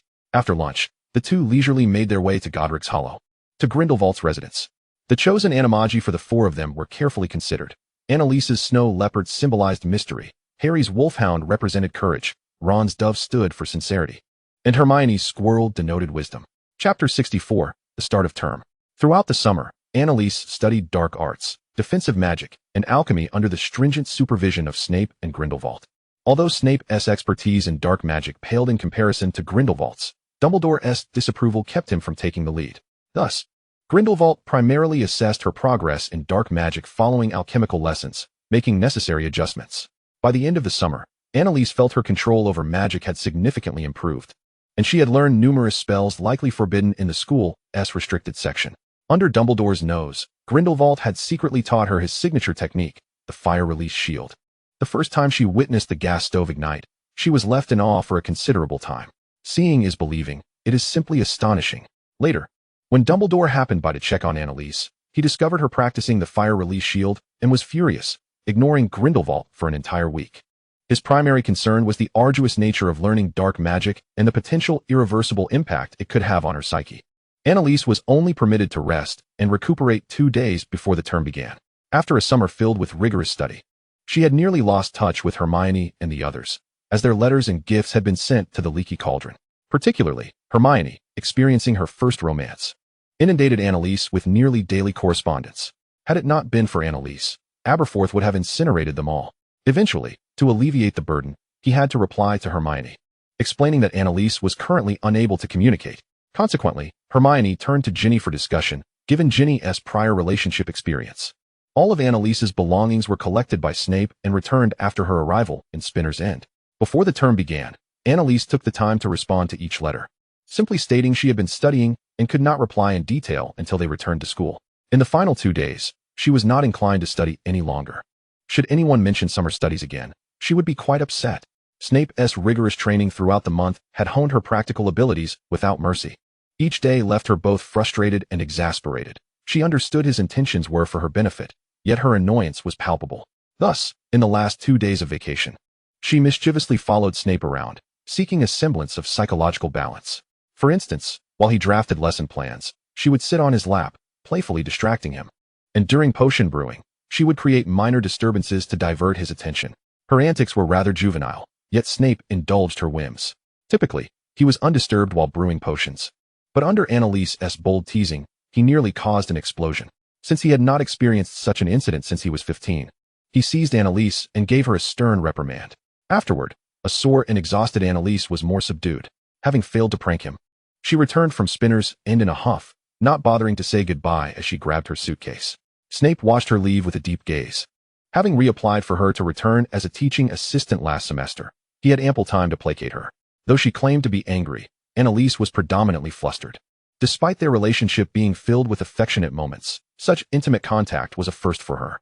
Her audacity in teasing Snape stemmed from her understanding that he would not act upon her until she reached adulthood. Who could have foreseen he would dare hold her hand in such a manner? Although he had consoled himself afterward, she found it impossible to confront him, opting instead to bury her head in the sand for an entire day, hastily retreating to school. She now scarcely dared to gaze upon him.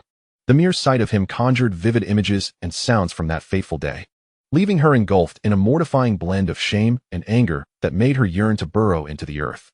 Anna, on the path to the hall. Hermione and Ginny hurried to catch up with her. Hey, long time no see, Hermione, Ginny. Annali was enveloped in their enthusiastic embrace. Anna, Hermione's in love. Krum confessed to her. Ginny exclaimed, flanking Annali on either side, her eagerness to share this news palpable, particularly since Hermione had not replied to her letter before the start of term. Congratulations, Hermione. Annali teased with a smile. How did he confess? Surely it wasn't through a letter? He came to my house. Hermione blushed at the mention, astonished that the very person she had been chatting with through the two-way mirror the day prior would appear at her doorstep the next. Wow, that's quite impressive. I never expected him to be so proactive. Given his usual clumsy demeanor, Annali marveled. Hermione, do tell us more. I am still in the dark regarding the details. Ginny urged eagerly. He asked me if I had feelings for him, and I said I thought he was great. The next day, he showed up at my house. Thankfully, my parents are quite busy during the summer, or I can't even imagine what that scene would have been like. Hermione recounted the events of that day as Annali and Ginny occasionally chimed in. Before long, they reached the hall and had to take their seats. Chapter 65, Umbridge. The new student orientation concluded, and everyone was enjoying dinner, cheerfully discussing their summer adventures. Annali sat beside Luna, listening to her recount how their family magazine faced threats from the Ministry of Magic over the summer. Ding ding. Dumbledore observed that most had finished their meals and tapped his glass, signaling for silence as he stood at the podium. Ladies and gentlemen, I wish to address some changes in our teaching staff for this year. Let us welcome Professor Grubblyplank back, who will take over the care of magical creatures class from Professor Rubius Hagrid. A faint snicker arose from the staff table, and Annali immediately noticed a figure clad entirely in pink seated next to Snape, an eyesore, to say the least, especially from such a distance. Umbridge. Annali grimaced, disapprovingly glancing at her before turning to Snape. She felt compelled to warn him to keep his distance from this woman. What did you say, Anna? Luna inquired quietly, having not caught her words. Nothing. Annali shook her head and redirected her attention to Dumbledore's speech. We must also welcome Professor Dolores Umbridge, who will be teaching defense against the dark arts. The snickers grew louder, and this time Minnie heard it. Dumbledore paused to glance in her direction. As all eyes converged upon her, Umbridge slowly descended from her seat, her corpulent form swathed in a garish pink jacket and fitted skirt, looking rather ludicrous.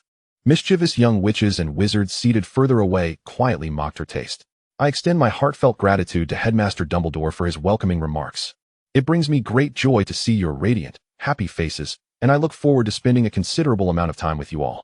I am confident we shall become the very best of friends. A pair of twins exchanged glances, muttering under their breath, a mere few nearby catching their words. The ministry has always been deeply concerned about the education of young witches and wizards, Umbridge continued, smiling as she delivered a lengthy monologue filled with platitudes, causing several young wizards to nod off. See, I told you the ministry was up to something, having spent considerable time with them. Luna's playful nature had rubbed off on her. She whispered to Annali from a spot where Umbridge couldn't see. Annali chuckled, aside from Voldemort. This old hag left a lasting impression on her, truly a master of mischief. It was remarkable that amid her intense studies, she had overlooked such a character. Once Umbridge's lengthy diatribe concluded, the dinner was over, and the hall emptied. Annali waved goodbye to Harry and the others, departing with Luna towards the tower. She planned to seek out Snape in the dungeons later. With Umbridge's presence, She would avoid the upper castle as much as possible to evade detection. As curfew approached and the names of patrolling prefects vanished from the map, Annalise cast the disillusionment charm upon herself and cautiously made her way to the dungeons. Upon entering, she found Snape organizing lesson plans. Noticing the door open and close without another soul in sight, Snape deduced it was Annalise who had arrived. A night stroll through the castle? I suspect Ravenclaw should be penalized for this. Before he could finish his thought, Snape felt his mouth covered and instinctively grasped her arm. How rude. Annalise released the disillusionment charm. I am a professor, Anna. Realizing he was merely teasing her and had no intention of actually deducting points, Annalise shot him a playful glare and settled onto a nearby stool. Keep your distance from that pink toad. Pink. Snape pondered the term, momentarily confused. But upon recalling the individual seated beside him, doused in perfume, he found the description rather fitting. You see? You even carry her scent. Annalise leaned in closer, detecting an unpleasantly sweet aroma that was far from her favored bitter herbal fragrance, pulling her arm back in distaste. Snape immediately rose, shedding his robe and tossing it into a corner. I shall dispose of this robe tomorrow. After discarding it, Snape took her hand once more, and Annalise obediently returned to her seat. Did you speak with Headmaster Dumbledore? Yes, she is from the Ministry. They will likely implement reforms at Hogwarts, but thankfully, you won't have to attend her classes. Is Dumbledore not intervening in this matter? Currently, Fudge refuses to acknowledge the return of the Dark Lord and is intent on causing trouble for him. He initially aimed to pressure the board into replacing Dumbledore. But most members have their own sources of information and are far from trusting Fudge, thus disagreeing with his decisions. Therefore, he plans to introduce personnel to create a facade of control while orchestrating public opinion outside to ultimately remove Dumbledore. But do not fret. His petty schemes hold no weight against Dumbledore. Snape shared the intelligence he possessed to prevent Annalise from seeking information herself and possibly causing a scandal. Additionally, neither Dumbledore nor Grindelwald's associates have been able to approach Malfoy Manor, so we cannot ascertain Nagini's location yet. We must wait a while longer. Yes, I understand. I am not anxious. She is unlikely to be in danger. Annalise felt no concern for Nagini's safety. You all must be cautious. I do not know if that individual is aware of the existence of his Horcruxes. If he seeks you out one day, please do not keep anything from me. Annalise's greater worry lay with Snape. Nagini had likely become a Horcrux, and Voldemort would not harm her, but Snape was another matter entirely. As of now, Snape had yet to make an appearance since his return. One could only wonder what he was contemplating upon seeing him. Snape fell silent, and Annalise sensed something amiss in his uncharacteristic quietude. Have you already been contacted? Snape rolled up the left sleeve of his robe, revealing the intricate tattoo of a skull entwined with a serpent on his arm, the serpent appearing almost alive. I sensed it this afternoon. He must be summoning me. Snape confessed. Dumbledore and the others are still deliberating. Have you prepared your reasoning? He is surely enraged, and I fear he may torment you. The Cruciatus curse is excruciating. Do not worry, I shall be unharmed. He would not recklessly dispose of a potions master who remains useful to him. Understanding her concern, Snape enveloped her in his arms and gently patted her back in reassurance. However, that man possesses no humanity. To him, mere survival holds value, and his methods of torment are inexhaustible. Take this with you. Do not lose it. Annalise withdrew a seemingly ordinary black cord from her small bag and tied it around his right wrist. Typically, his cuffs were buttoned so tightly that no one would suspect him of rolling up his sleeve. Is this your alchemical artifact? What purpose does it serve? He had been observing her for the past month, aware that she had been concocting new creations with Grindelwald. It alleviates pain. Should he truly cast a dark curse upon you, it can mitigate some of the suffering. The Dark Lord relishes in witnessing others' agony. Should I fail to meet his expectations, he would grow suspicious. Snape grasped her hand, preventing her from adorning herself with the cord. He understood her worries, yet he could not take that risk. He was uncertain whether his feigned agony would go undetected. If he were discovered with such a talisman, Annalise's existence would undoubtedly garner his attention, endangering her safety. Seeing his resolute demeanor, it was clear he would not wear it. Even if she insisted, he would likely remove it after she departed, prompting Annalise to relent. You have potions first thing tomorrow. Should you not return to rest? Snape began to usher her away. I'm not leaving. I'll go with you tomorrow, Annalise pouted, refusing to comply with his wishes, feeling justified in her defiance. I shall escort you back. He would not permit Annalise to remain in the cellar any longer. At 15, she had matured considerably, and even the slightest contact left him struggling to maintain his composure. There was no way he would allow her to share a bed with him, especially since the sofa in his office was decidedly uncomfortable. Snape. Annalise stomped her foot in frustration at his unwavering resolve to send her back. You should address me as Professor Snape, Miss Annalise, he quipped with a slight smirk. Humph, a professor with a heart of stone. What kind of professor drags a student into such matters? Anneli pouted, accusingly. Cough, cough, Anneli. Snape nearly choked on his own saliva upon hearing her words. Involuntarily recalling recent events, his ears flushing crimson. I am not going back, Anneli reiterated, prompting Snape to lift her and place her on his desk. Leaning in to kiss her, their bodies brushed against each other during the embrace, and as the kiss ended, Anneli felt an unfamiliar sensation, her face ablaze. Severus. Please, you wouldn't want to see me suffer, would you? Snape buried his face in the crook of her neck to steady his emotions, his voice hoarse as he spoke. Anneli immediately grasped his meaning. Then you must take me back. Ultimately, she acquiesced to his escort back to her dormitory. Chapter 66. The small circle. The week leading up to the new term proceeded relatively normally, even though the teaching methods of the defense against the dark arts professors deviated from the past. However, with Professor Binns leading the way, the younger witches and wizards managed to tolerate Umbridge's purely textual approach to learning. Does no one find her teaching methods problematic? After attending the first defense against the dark arts class of the semester, Harry and his friends encountered Anneli, who had been following Snape. Upon seeing them, she promptly abandoned Snape and joined their group, entirely unaware of the gloomy expression on his face as he watched them depart. The entire class was spent reading aloud. She treats us like muggles. You are mistaken, Ron. Muggles do not utilize such a learning method anymore, Harry corrected him, shaking his head, recalling that his education in the muggle world never involved reading aloud. Oh, that may still be the case in the East, Anneli murmured to herself, reflecting on the differing educational approaches between East and West. Many were already voicing their dissatisfaction with this method of instruction, desiring more practical engagement. Harry relayed the sentiments he had heard. If reading were sufficient, we wouldn't need to attend a magic school, Hermione concurred, asserting that different subjects necessitate varied teaching methods. History of magic, after all, is fundamentally a course about understanding history, and she did not see any issue with Professor Binns' approach, as he always provided thorough answers when questions arose. However, defense against the dark arts is meant to teach the identification and defense against dark magic attacks, as well as how to confront various perilous creatures and objects. The incidents involving Quirrell in their first year were anomalies, given he was a Death Eater, while Lockhart in their second year proved utterly inept. It was evident that when faced with real danger, he only caused chaos. Moreover, they were still quite young then, and some reading was acceptable. Yet now, they were in their 5th year, having learned a wealth of content under Lupin, Goyle, and Mad-Eye Moody, even if it was under the guise of young Barty. Particularly after experiencing the Triwizard Tournament and Voldemort's return last year, Harry and his friends felt an intensified resolve to grow stronger. Fortunately, Anneli had always been there with them, privately practicing spells, leading their defense against the dark arts exam results to consistently achieve outstanding, with Ron occasionally reaching that standard as well, the lowest score being exceeds expectations. I believe we cannot rely solely on the professor's classes. It would be more effective for us to learn independently. They vented their frustrations, prompting Hermione to propose an idea. I have no objections. I have ample time. Anneli was eager to assist them in becoming stronger, and her actions over the past few years had not provided the outside world an opportunity to pressure Dumbledore. Last year, Sirius' untimely death prompted Dumbledore to consider directly informing everyone about Voldemort's resurrection within the school, but Anneli and Grindelwald had dissuaded him from doing so. Fudge, who wished to avoid any turmoil during his tenure, even went so far as to slander Sirius' death as a consequence of his own recklessness in entering the tournament. More concerned with his political image than the truth, he deceived himself. Even if Dumbledore had not disclosed any information, he remained apprehensive enough to appoint Umbridge to the school.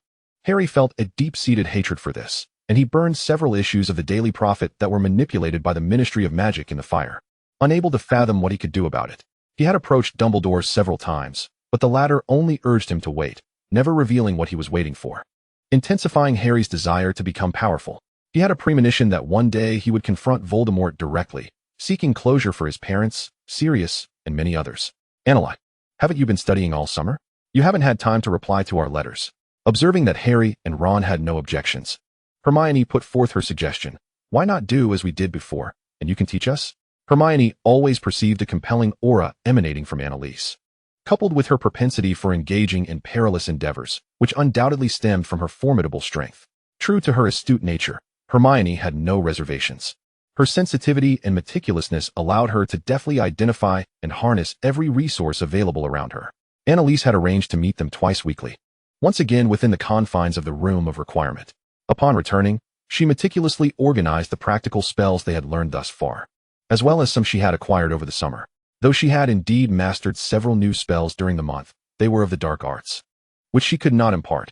However, the counter-curses were certainly teachable. Her preparations were not concealed from Snape, as the agreed-upon sessions demanded a more structured approach than her previous casual teaching methods. Naturally, she sought counsel from Snape, who had long aspired to be a professor of defense against the dark arts.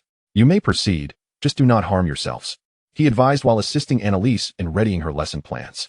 "Rest assured, I've previously guided them through practice." This time, she could only claim familiarity, although she also wished to impart some of Snape's own spells to them, adding a few more tricks to their repertoire. "I can rest easy regarding you and that academic prodigy, Potter, but it's his red-haired companion who truly raises my concerns. If given the choice, Snape would prefer not to utter Harry's name, for despite Annalise's insistence that he maintain a calm demeanor towards Harry, he could never help but be reminded of James with a mere glance. Annalise stifled a laugh upon witnessing his disdainful expression. No need for concern. Hermione is indeed quite clever, but Harry is also rather impressive, quickly grasping the spells I previously taught him. Ron, on the other hand, warrants some apprehension. He simply learns at a slower pace, yet once he comprehends, he will not hinder progress." Annalise had interacted extensively with them, recognizing each of their strengths. Snape's disapproval was instinctive, yet he remained non-committal regarding her observations. One day, following their private class, Annalise began to exit as she usually did, only to be intercepted by Hermione. "Annalise, there is something I wish to discuss with you." What is it?" Hermione hesitated. "Lately, some classmates have expressed their dissatisfaction with Umbridge's teaching methods. They wish to learn privately. I thought, since we all need to learn, why not do so together? What do you think?" Hermione felt a twinge of uncertainty, feeling somewhat embarrassed to ask Annalise to teach them. To her surprise, even without following the previous route, this small group was still forming. Annalise remained silent for a moment. "If you find it inconvenient, that is perfectly fine. I haven't mentioned our arrangement to them." Hermione did not believe Annalise was attempting to hide anything, but rather assumed she was reluctant to engage with others, given that the number of people she interacted with at school was quite limited. "I have no objections, but I do have 2 requests." "What are they?" Hermione's eyes brightened at the lack of refusal. "If we are to form a study group, I prefer not to take the lead in teaching. You and Harry are more than capable. You are both well-versed in those spells, and please do not mention my name." "Very well, if that is your stipulation." Recognizing Annalise's evident discomfort with being in the spotlight, Hermione did not press further, as she intended to find opportunities to reveal the efforts Annalise had made behind the scenes. "And one more thing, while you may teach everything else, the spells such as the Killing Curse, the Hanging Charm, and their corresponding counter-curses must remain off-limits." Annalise was resolute on this matter. These unique spells, created by Snape, could not be casually disseminated. Should anyone's curiosity arise, or if they were discovered, it would reflect poorly on Snape. These were unregistered dark arts. "No problem," Hermione replied, aware of the gravity of the situation, and she agreed without hesitation. Chapter 67, The Small Group 2. Given the inherent risks of private study, to avoid arousing the suspicions of the school as professors, Hermione and Harry discreetly approached those students dissatisfied with Umbridge's instruction. Soon, they congregated a group of around 20 individuals. Once the members were confirmed, Annalise sought out Grindelwald to devise a confidentiality agreement. This was to prevent the location of the room of requirement from being disclosed by ill-intentioned individuals. They could not forge an unbreakable vow with everyone. Thus, Annalise considered the unbreakable vow, though their current capabilities rendered it unattainable, as it was an exceedingly complex spell.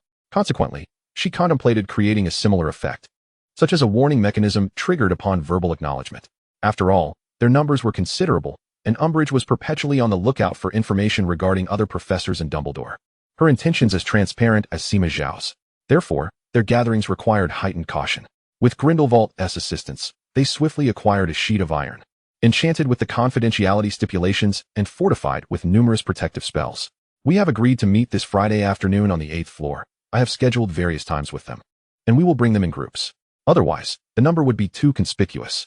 After completing their learning tasks for the day, Hermione and the others began discussing their progress over the past week. "All right, for those who wish to join, each person must use their magic to inscribe their name on this confidentiality agreement." Hermione had arranged everything meticulously, leaving no room for concern. As Annalise handed the iron sheet to Hermione, "By Merlin, is this an alchemical artifact?" Hermione exclaimed, her excitement palpable upon receiving the iron sheet. She had been coveting the alchemy course since last year, but alas, it was reserved for 5th-year students and above. This semester, she had been particularly diligent in Professor Gamp's class, yet they still remained in the theoretical phase, merely observing materials. Indeed, it primarily serves to prevent our small group from being discovered. It is inscribed with protective spells akin to the unbreakable vow, albeit less potent. If any of the confidential individuals either voluntarily or inadvertently discloses our presence, this sheet will become scorching hot and turn red. Annalise, you are truly remarkable. Ron, who had struggled to comprehend the theory in class, was astounded at Annalise's achievement. Harry nodded in agreement, acknowledging that while he too had been grappling with theoretical concepts, he recognized the complexity of alchemy. Thankfully, practical skills would not be assessed in exams, or he would fear failing. Ahem, I merely stumbled upon it. I believe you will all be able to create something similar in the future. Annalise felt a twinge of guilt as she said this, for she could not disclose that she had collaborated with Grindelwald, nor could she reveal that she had already discussed their actions with Dumbledore. Due to her counsel, Dumbledore had endorsed her suggestion for the children to learn practical skills, recognizing that with Harry destined to confront Voldemort, he could no longer focus solely on protecting him. During this time, Dumbledore was preoccupied with the challenge of bringing Voldemort into the public eye, hoping to make that foolish fudge see the impending reality. If he continued to deceive himself, the wizarding world would surely face dire consequences. Annalise did not intend to participate in these collective practices. The four of them had arranged individual study sessions, allowing them to consolidate their teaching while leaving her ample time to prepare more potions.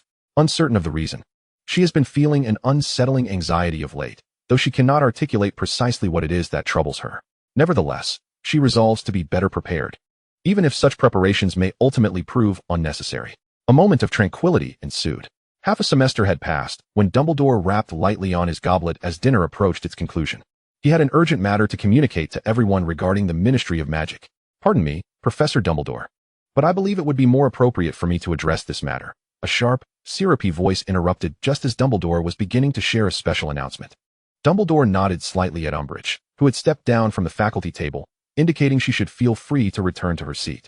Ah, my dear children, at the start of the term, I introduced myself as your instructor, and I trust you recall this information clearly. Umbridge moved to the center of the hall, surveying the young witches and wizards, and with her characteristic tone, she chuckled softly before speaking with an air of superiority. As the ministry's appointed professor, I bear the responsibility of educating and investigating the academic conduct of the young witches and wizards here. However, during my inquiries, many of you have been unable to provide satisfactory answers. Thus, I recently suggested to the esteemed Minister Fudge that since my routine questioning has yielded little result, we must resort to more stringent measures. As she spoke, the students began to murmur amongst themselves, growing wary of the implications behind her words. Fear not, children, Umbridge said, noticing the frightened expressions on the faces of some of the younger students. Her attempt at reassurance lacked warmth.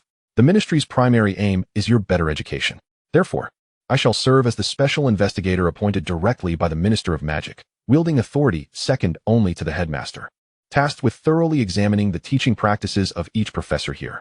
The whispers in the hall grew louder, and she continued, and I shall accurately report my findings to the esteemed minister. Unsatisfied with the murmurs, Umbridge, her eyes filled with disdain, returned to her seat, striding with an air of self-importance. As dinner concluded, the unexpected news left many with little appetite, and they departed in succession. See you tomorrow. Annalise bid farewell to Hermione and the others before leaving with Luna, having overheard Snape discussing the evening's events while assisting in the dungeons earlier that afternoon. Her reaction was rather subdued. Such a spectacle was hardly surprising, even at the beginning of the term. Umbridge had been scouring the school for young witches and wizards to interrogate. However, the younger students were still grappling with their understanding of Hogwarts, while the older ones held firm opinions, and with her calculating demeanor, who would dare speak to her? Indeed, she was leveraging the ministry's authority, and her proud visage was thoroughly detestable. It must be said that Umbridge was swift in her actions, emboldened by the ministry's backing. She began attending other professors' classes beyond her own teaching hours.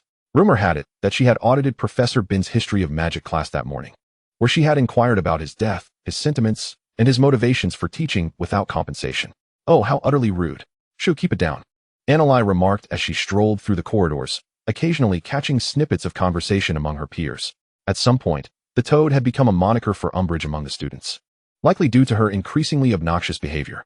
Upon entering the potions classroom, she found Umbridge seated at her usual place at the front, with 2/3 of the students already present. Yet Professor Snape had yet to arrive. Good day, Professor, Annalise greeted her with a neutral tone, finding it difficult to muster any warmth towards her. Umbridge, sporting an almost permanent smile, nodded, mistakenly believing Annalise was merely another student attending the lesson, as the current class was potions for fifth-year Hufflepuffs and Ravenclaws. Soon, the students settled into their seats in silence. and just as the bell rang, Snape entered the room, arriving punctually as was his custom, allowing any lost students time to find the correct classroom rather than arriving on time only to stand dumbfounded. Today, we shall brew. Snape noticed Umbridge's presence at the desks but, pressed for time, merely acknowledged her with a nod before commencing the lesson. "Excuse me, Professor Snape," displeased by his demeanor. Umbridge rose on her tiptoes and stepped away from her stool to approach him. "Professor Umbridge, I believe you are aware that it is class time." Snape frowned, unaccustomed to having his teaching interrupted.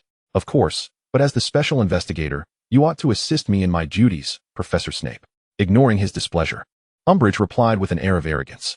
"I have heard that the preparation workload for potions is several times greater than that of other subjects. And since you have been teaching, your breaks have been minimal. Therefore, Dumbledore has seen fit to compensate you accordingly. That is my due, and I see no issue with it."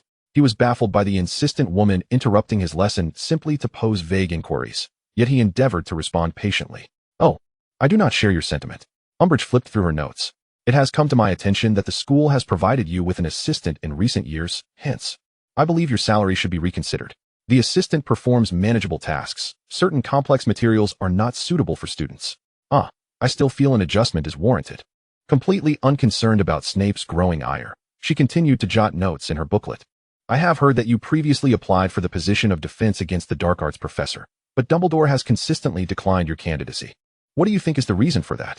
"That is a matter for the headmaster to consider. I attend to my own responsibilities."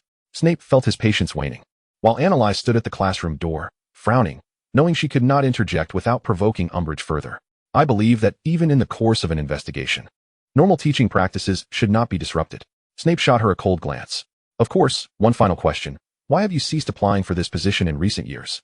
Umbridge continued to speak as if no wrongdoing had occurred. "That would be because..." Snape's temples throbbed, his eyes flashing with the memory of the unfortunate fate of the previous professor who had held that post. "Are you attempting to intimidate me, Snape? How despicable." Umbridge's previously cheerful demeanor vanished as she quickly scribbled in her notebook, then glared at him, her tone sharp. "I shall report your behavior accurately to the Minister of Magic." Without waiting for Snape's response, she swiftly departed from the classroom. The young wizards, who seldom witnessed this side of Snape, began to murmur among themselves.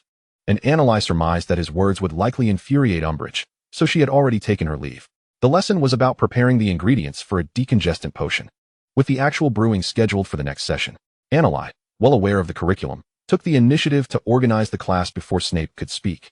A common practice among them. If someone inadvertently provoked Snape, she would promptly take charge of the lesson, allowing him a moment to calm down and ensuring that the others could escape unscathed. The rest, accustomed to this routine, began preparing the materials, grateful for Annalise's presence, as her very existence seemed to stabilize Snape's temperament. They privately speculated whether her extraordinary potion-making skills afforded her a unique leniency from him. Upon Umbridge's departure, she went straight to the headmaster's office to lodge a complaint, but Dumbledore merely placated her on the surface, harboring no intention of action. He was fully aware of her antics during this period and had never favored the ministry's interference in school governance, thus dismissing her inexplicable anger, especially since he believed Snape's assertions were grounded in truth. "Have you heard? Potter has been confined by the Toad." "What? When?" As Annalise wrapped up her class and prepared to return to the tower, she overheard discussions about Harry's detention, prompting her to pause, furrow her brow, and seek out Hermione and the others. "Hermione, I heard someone mention Harry." Annalise found Harry and his friends in the room of requirement, where Harry was shielding the back of his left hand with his right. Upon her entrance, he instinctively hid his hand behind him. "Do not conceal it. I am aware of what transpired." Annalise approached, retrieving some restorative potions. "It's futile. I have tried both the White Fresh and the Healing Charm, but they cannot alleviate it." Hermione halted her actions and explained that all their attempts had proven ineffective.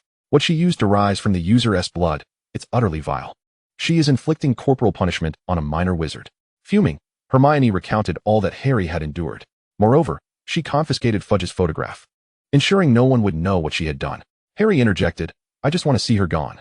Ron, deeply pained by Harry's ordeal, angrily tapped the table a few times, but he felt powerless, knowing he could not physically confront Umbridge. Their recent practice had been fruitful, instilling him with confidence. And watching Harry suffer nearly pushed him to seek her out for retribution. "We will find a way to make her leave, but not now. Do not worry about Harry's injury. I shall inquire with Severus if he has any useful potions." Observing the swollen bruise on Harry's hand, Annalise suppressed her fury, focusing on calming their spirits before heading to the dungeon. Initially, she intended to visit the headmaster's office, but considering Umbridge's volatile nature, she deemed it prudent to refrain from frequent visits. If necessary, she could communicate through Grindelwald or Snape. Even if suspicions arose, her identity remained undisclosed. In the dungeon, Anneli entered and sat in silence for a time, struggling to contain her anger. "What troubles you? Who has provoked your ire?" Snape set aside his papers, rarely witnessing Anneli in such a state of agitation. Who else could it be? That old hag. Anneli approached him, extending her left hand to reveal the injury. Harry merely spoke the truth, and she punished him by making him write with a feather quill. His left hand is so swollen that the bruises cannot be healed. She resorts to corporal punishment? This quill is a product of Umbridge's position at the Ministry's Department of Regulation and Control of Magical Creatures, Snape remarked. Having never heard of such a quill, more than mere punishment, she compelled Harry to inscribe, "I must not tell lies, but the ink is not an ordinary substance. It requires the user's blood, etching the words into the skin as if carved by a knife. Neither the white fresh nor the healing charm has proven effective." Upon hearing this, Snape covered her left hand with his own, as though he too bore the punishment. Did he not seek Dumbledore's assistance? That old hag's presence at the school is solely to vex the headmaster. It is evident to anyone. Harry fears causing him trouble, so he would never dare approach him. As Anneli explained, she made a point to highlight Harry's virtuous nature in Snape's presence. "Look, Harry is such an innocent child. I shall speak to Dumbledore about this matter. He will not permit his savior to endure such treatment." "How could one not discern her intentions?" Snape said, activating the Flu network to the headmaster's office. Uncertain of the particulars of their conversation, Snape returned only to convey that Dumbledore had his own considerations and had not disclosed his plans. Regarding the enigmatic persona of Dumbledore, Anneli could only accept silently, hoping he would soon address Umbridge's disruptive influence on the school, minimizing her absurdities. Even though she had previously disrupted the flow of events, it had indirectly alleviated some of the Ministry's pressure on him, had it not? If he cannot devise a suitable resolution, he should not fault me for employing my own methods.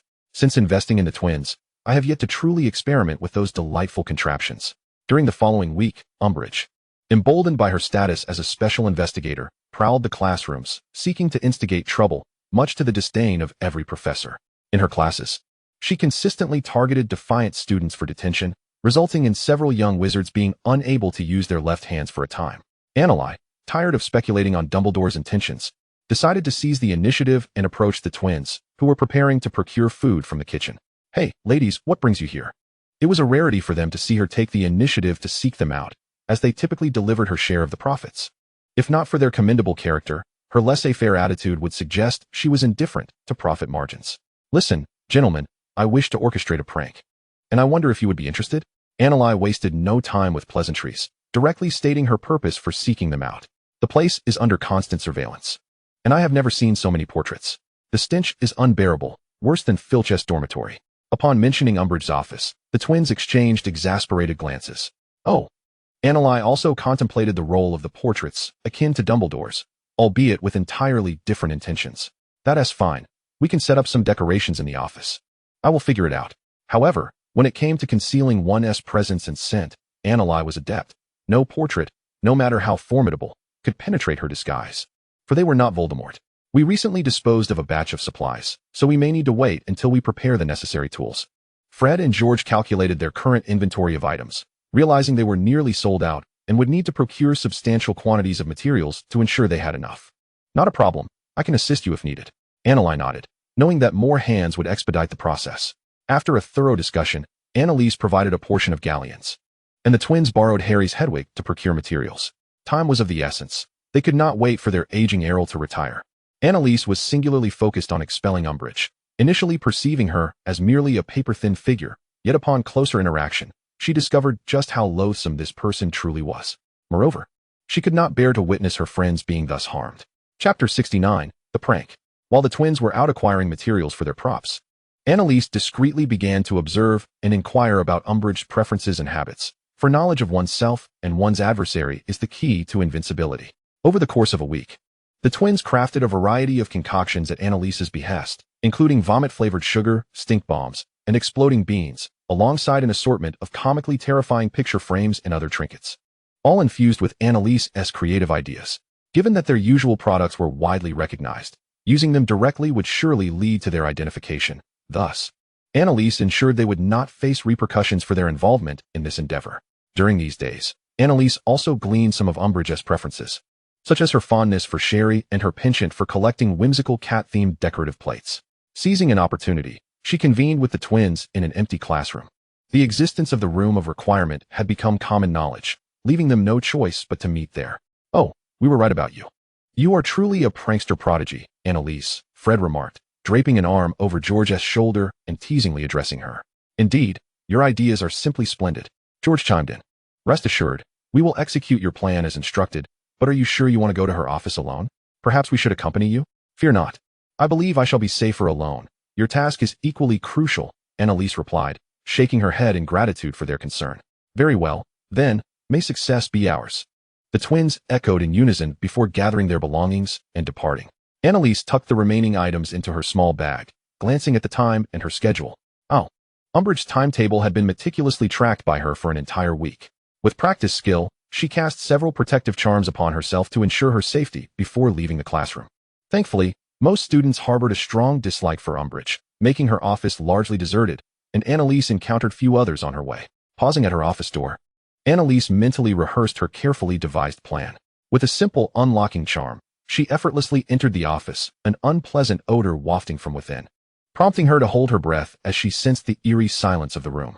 The office door swung open as if propelled by a gust of wind, revealing walls adorned with countless photographs of cats, each feline seemingly alert to the entrance, though they soon resumed their typical demeanor in the absence of visitors. After a moment of observation, Annalise stepped inside, leaving the door ajar as she surveyed the outer office, her eyes nearly unable to tolerate the excessive pink decor. Determined to avoid an encounter with Umbridge upon her return, Annalise produced a pre-prepared photograph and swiftly replaced one of the cat pictures on the wall behind the desk. This was an object imbued with a confusion charm, designed to make any observer believe it to be a commonplace sight, thus raising no suspicion. In reality, it was a photograph of Fudge, identical to the one that adorned Umbridge's desk. Having completed the exchange with remarkable speed, Annalise then executed a few minor alterations in the corner by the entrance before making her exit. Upon reaching a secluded corner, she did not forget to destroy the removed photograph, incinerating it with a fire spell. Once all was accomplished, Annalise strolled leisurely to the Great Hall, eagerly awaiting the unfolding spectacle. As dinner approached, the hall began to fill with students. She greeted Hermione and others who had come for the meal, and her gaze was drawn to the twins rushing in, their eyes briefly meeting before averting. "Before we begin dinner, I believe it necessary to address an incident that transpired within the castle," Dumbledore announced, standing before the assembly of young witches and wizards. Truthfully, he was reluctant to broach the subject. This afternoon, Professor Umbridge returned to her office post-class, only to find it had been tampered with. If anyone possesses relevant information, they are encouraged to report it to the professor. Although no items were missing, such unauthorized entry into a professor's office is unacceptable. Dumbledore himself had been summoned by Umbridge prior to dinner. He had inspected the office and found no signs of forced entry. Yet she insisted on believing she was the target of retaliation. Thus, he felt compelled to mention the matter during the meal. "I believe we cannot simply let this go." "Headmaster," Umbridge interjected, her dissatisfaction evident as she scanned the room with a piercing gaze, convinced that each individual could potentially be responsible for the breach of her office. "Professor Umbridge, I believe we should refrain from casting suspicion on any student without concrete evidence," Dumbledore replied, his brow furrowing slightly. "I propose the most prudent course of action would be to verify their wands using the traceback charm," Umbridge declared, her demeanor as imperious as ever. She was certain that identifying who had employed the unlocking spell would lead her to the culprit. The suggestion of wand searches and rummaging through students' belongings was met with widespread indignation, rekindling grievances that had brewed since the start of the term. "We are opposed to this. It is an outright slander. I will inform my family. You have no authority to do this. Your dissent only suggests that you may bear culpability in this matter. Or perhaps you would prefer to undergo the Dementor's kiss," Umbridge retaliated, her eyes narrowing at the loudest among the protesters, as if she longed to commence her investigations with them first. "I believe you lack the authority for such actions, Professor Umbridge. Even wand inspections require the Ministry's approval. And besides, you have not lost any items," Dumbledore stated firmly, feeling that Umbridge was merely seeking to assert her presence over a trivial matter, even suggesting the use of the Dementor's kiss on students. "Headmaster Dumbledore, I must emphasize that I am a specially appointed investigator from the Ministry of Magic. I believe Hogwarts harbors unstable elements, and I am entitled to employ extraordinary measures to address this issue," Umbridge asserted, her demeanor shifting rapidly as she adopted a pious tone when referencing the authority bestowed upon her by the Ministry, a stance that many students found difficult to accept. "Your authority ranks just below mine, Professor Umbridge. Not even the previous headmasters of Hogwarts possessed the right to use the Dementor's kiss on any underage witch or wizard without just cause, Dumbledore replied, his gaze fixed sternly upon her, each word resolute. If you insist on violating ministry regulations, I believe Fudge would readily entertain the notion of appointing a different special investigator. He added, causing Umbridge's face to flush with indignation, her displeasure palpable, yet she begrudgingly lowered her gaze, stating defiantly, "Then I expect you to provide me with an answer and apprehend that little thief." Upon finishing her statement, she returned to her seat. And Dumbledore chose not to respond to her final remark, instead addressing the young witches and wizards gathered in the hall. The discourse had concluded, and it was time for the feast to commence. As his words faded, a sumptuous dinner materialized upon several long tables. The young wizards, still simmering with indignation over recent events, reluctantly consumed a meager portion of their meals, aided by the comforting presence of their friends. While others engaged in animated discussions about the unfolding drama, Annalise felt utterly at ease. Having anticipated this situation, she had employed only unclaimed wands, even providing one to the twins, entirely untroubled by the prospect of scrutiny. As she savored her meal, a commotion erupted from the professor's table, followed by a chorus of exclamations. "Merlin's beard, what a foul stench. I can't endure this. What is that odor? It's unbearable." Soon, a noxious aroma wafted through the air, driving many young wizards seated near the professors to flee, while others retreated to the vicinity of the entrance, their curiosity piqued by the unfolding spectacle. "This is not my doing," shrieked a high-pitched voice from the professor's table as Umbridge gazed incredulously at those around her. Chapter 70. The desire to open a shop. Grindelwald shielded Dumbledore as they stepped back. Had they not previously established ground rules, he would have relished the opportunity to deal with that insufferable old woman himself.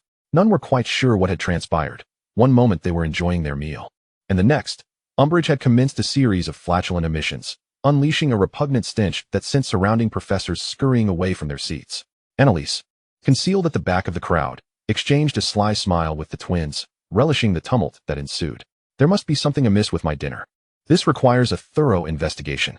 Umbridge clutched her abdomen, as if enduring great pain, while her shrill voice pierced the air, punctuated by further unfortunate sounds of flatulence.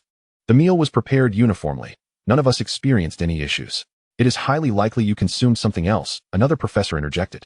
"Nonsense. Today, I only partook of the staff meal." Umbridge's eyes flickered with a hint of guilt, yet she persisted in her denials. "Then perhaps a visit to the infirmary is in order. They should be able to ascertain the cause." Dumbledore did not overlook her expression. "Oh, perhaps it is merely my body feeling unwell," she muttered, her resolve wavering as she attempted to depart. The young wizards at the entrance, seeing her approach, hastily dispersed, eager to evade her ire. Witnessing the chaotic retreat of the young wizards only fueled Umbridge's ire, but the turmoil within her abdomen compelled her to exit swiftly. After the crowd had scattered, Annalise contemplated reuniting with the twins. They had previously agreed that she would execute a bit of mischief in the office while they concocted some nefarious addition to Umbridge's beverage before dinner, likely involving a capsule designed to induce flatulence. The spectacle of her embarrassment was utterly delightful, and it seemed likely that she would seek retribution in the form of detentions over the coming days. After all, she had prominently displayed a photograph of Fudge in a location where she would be clearly visible, allowing her actions to be seen and heard. She would later place a report on his desk, confident that with the twins' assistance, it could be accomplished discreetly. Before she departed, she was determined to ensure that their efforts were not in vain. The following morning, as Annalise made her way to the Great Hall, she spotted Filch perched on a ladder, hammering nails into the wall while a crowd gathered below to observe. Word had spread that Umbridge had interrogated several students overnight, suspecting the Weasley twins of orchestrating the prank, and she demanded that the headmaster impose severe punishment upon them. What? Are they really going to be subjected to detentions? No. It seems the headmaster deemed her lack of evidence insufficient for such action. Early this morning, he issued a new decree prohibiting any pranks on school grounds and forbidding the Weasley twins from selling their wares at Hogwarts. Annalise remained rooted in place, absorbing the unfolding narrative. She had underestimated Umbridge's penchant for suspicion. As she entered the Great Hall, the twins emerged, their expressions casual. "Fred, George," Annalise greeted them, her demeanor apologetic, but it was clear that this was not the ideal setting for conversation. They ushered her away down a different corridor. "All right, miss. We know what you wish to say. This was our idea, and you are not implicated. But it was I who suggested it to you." Annalise felt a pang of guilt over their predicament. "Oh, do not fret. Even if you hadn't mentioned it, we still intended to proceed, right, George?" Fred nudged George playfully. "Indeed, Annalise, it was only a matter of time. Yet it is you who has caught Umbridge's attention, and now you cannot sell your products." Annalise was not entirely convinced by their reassurances, aware they were merely attempting to console her. But witnessing that Toad's humiliation brought us immense joy, more than launching a new product. Fred exclaimed, "If you truly feel guilty, perhaps you might consider investing a bit more? Of course, how much do you need? Hey, let us not make it sound like a heist." They laughed at her eager expression. "We've already set our sights on a storefront to sell our products. Since we can no longer sell at school, we shall do so externally." They had long aspired to open a joke shop, saving diligently. With Annalise's investment, their funds had accumulated faster than anticipated, and they were merely 100 galleons shy of securing the location. They would also have sufficient funds to purchase materials for their creations. "Consider it your investment, miss. Though we may not be able to distribute dividends this term. Once the shop is stable, we will calculate it all for you. I am in no rush. You may utilize it for now." Annalise handed them the galleons they required. Her finances were more than adequate, as her earnings over the years had far exceeded her expenditures, leaving little need for spending aside from holiday gifts. "Absolutely splendid, Madam Boss. Let us brainstorm a name for the shop, shall we? How about naming it after us?" The twins were elated, feeling they had taken another step closer to their goal. "There is no need to include my name. Your names will suffice." "Goodness. It would be mortifying to have my name associated with it, especially if Snape were to see it. It would be as if I were a Weasley." All right. They acquiesced upon witnessing her evident reluctance, and they proceeded to discuss their plans for the shop's location, intending to sneak out during Christmas to scout it. They did not part ways until it was time for their training, as this was their final year in Quidditch. Despite Umbridge's fervent demands to confiscate all prank-related materials belonging to the Weasley twins, they could not find anything that matched the circumstances of that day, allowing their frustrations to simmer for the time being. Annalise had secured the entire collection of prank items the Weasley twins had devised, occasionally employing the disillusionment charm to discreetly place some potions along Umbridge's usual path. Thus, the young wizards experienced the most delightful semester, always hearing tales of Umbridge unexpectedly retching or her hair spontaneously erupting, or even her audibly passing gas in public. The students of Hogwarts collectively found great satisfaction in Umbridge's misfortunes. Having been the target of relentless pranks, she had little time left to torment the professors, constantly wary of potential sabotage each time she ventured outside, often interrogating a few young wizards for any clues. Although she initially suspected the Weasley twins, all materials confiscated by Filch had remained intact, and her scrutiny of recent owl deliveries had yielded no anomalies. Thus she found no reason to fixate on them, leading her to maintain a neurotic vigilance over everyone. In response, she devised an educational decree prohibiting any form of harassment towards professors and issued a bounty for any pertinent information, promising to recommend the informant to the Ministry of Magic, thus adding a commendation to their records should they aspire to become Aurors. However, she miscalculated her influence at Hogwarts, even if some were tempted by the offer. Upon further reflection, they deemed it an empty promise, resulting in no one stepping forward. Once the prank products were exhausted, Annalise ceased her mischief, finding herself at leisure, meandering through the castle, with the fifth-year students preoccupied with their OWL examinations. Harry and his companions were exceedingly busy with Quidditch training and their usual gatherings at the Room of Requirement, making it rare for Annalise to encounter them. The absence of academic pressure afforded her considerable ease, allowing her to explore the castle aimlessly, something she had not done thoroughly in recent years. As she ascended to the 8th floor, a flash of platinum hair darted around a nearby corner. Recognizing that distinctive hue, a name immediately sprang to Annalise's mind: Draco Malfoy. Chapter 71, Farewell. Completely unaware of why Draco was present in that location, Annalise stealthily followed him using the disillusionment charm, a nagging sense of foreboding enveloping her. Over the years, due to her influence, Harry and his friends had rarely crossed paths with him outside of classes, and thus their conflicts were minimal. Annalise belonged to that category of students who, by not attending potions with Slytherin, had even less interaction with Draco. She had never anticipated encountering him on this level.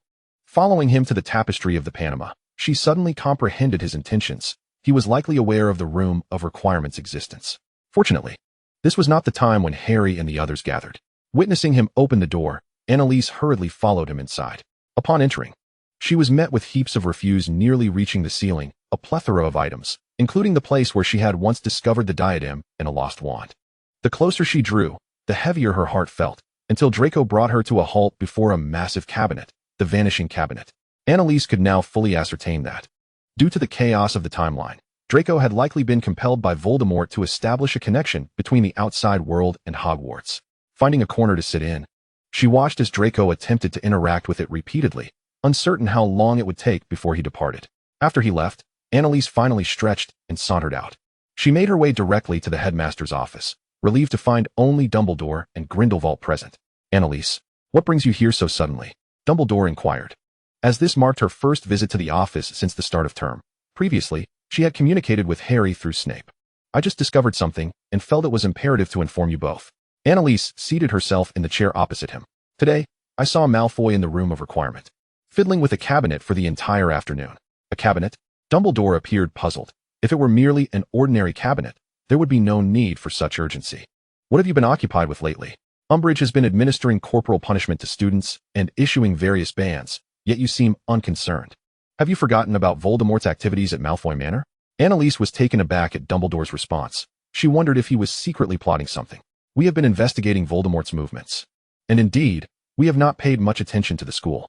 "Are you suggesting that Voldemort might exploit Malfoy to accomplish something within the school?" Dumbledore, for reasons unknown, seemed to lose his commanding presence whenever he faced Annalise. "It is a twin cabinet, capable of connecting two different locations." "The vanishing cabinet?" Grindelwald, seated nearby sipping his coffee, set down his cup, evidently intrigued by the cabinet's potential, as he had previously heard tales of its mystery. "Are you planning to send Severus back through it?" Annalise fixed her gaze upon Dumbledore, her recent tasks involving paperwork for Snape, a task he had seldom entrusted her with before. She had nearly completed the extensive materials needed for classes, and it had come to her attention that Snape had resumed detaining students for rule violations. Consequently, she had refrained from visiting him frequently to avoid potential complications with other students. Seeing Dumbledore's reaction, she suddenly understood something. Recently, the Death Eaters have been unusually active. People have begun to go missing and even die. We have received some intelligence, yet Fudge has been suppressing information to prevent leaks, so currently, no word has reached the school.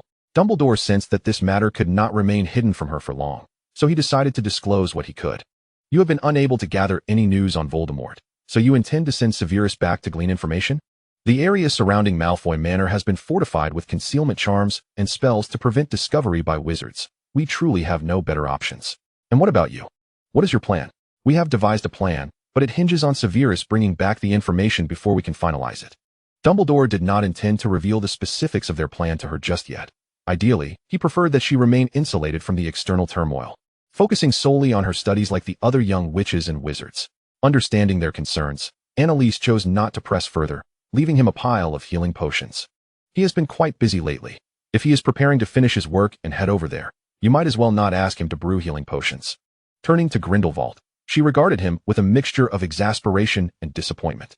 "Can't you manage him to cut back on the sweets? Why must he incessantly pester my Severus?" Both men found themselves unaccountably ashamed by her admonishment, and Annalise, disinterested in their feelings, turned to leave. Her primary purpose for visiting was not only to discuss Draco, but also to ascertain whether Dumbledore had any strategies to address the forthcoming challenges.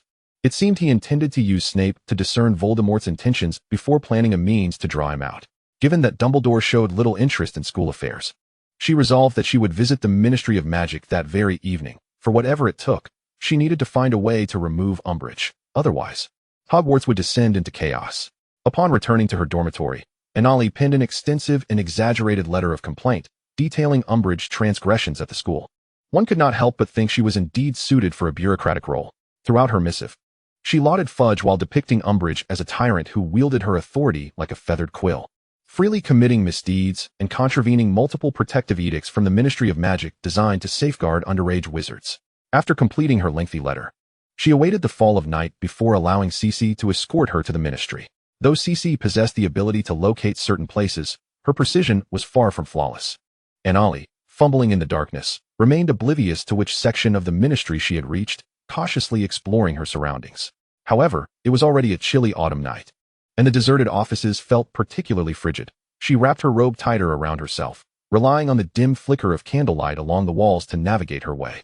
The Department of Magical Law Enforcement, the Auror Office, the Department for the Regulation and Control of Magical Creatures.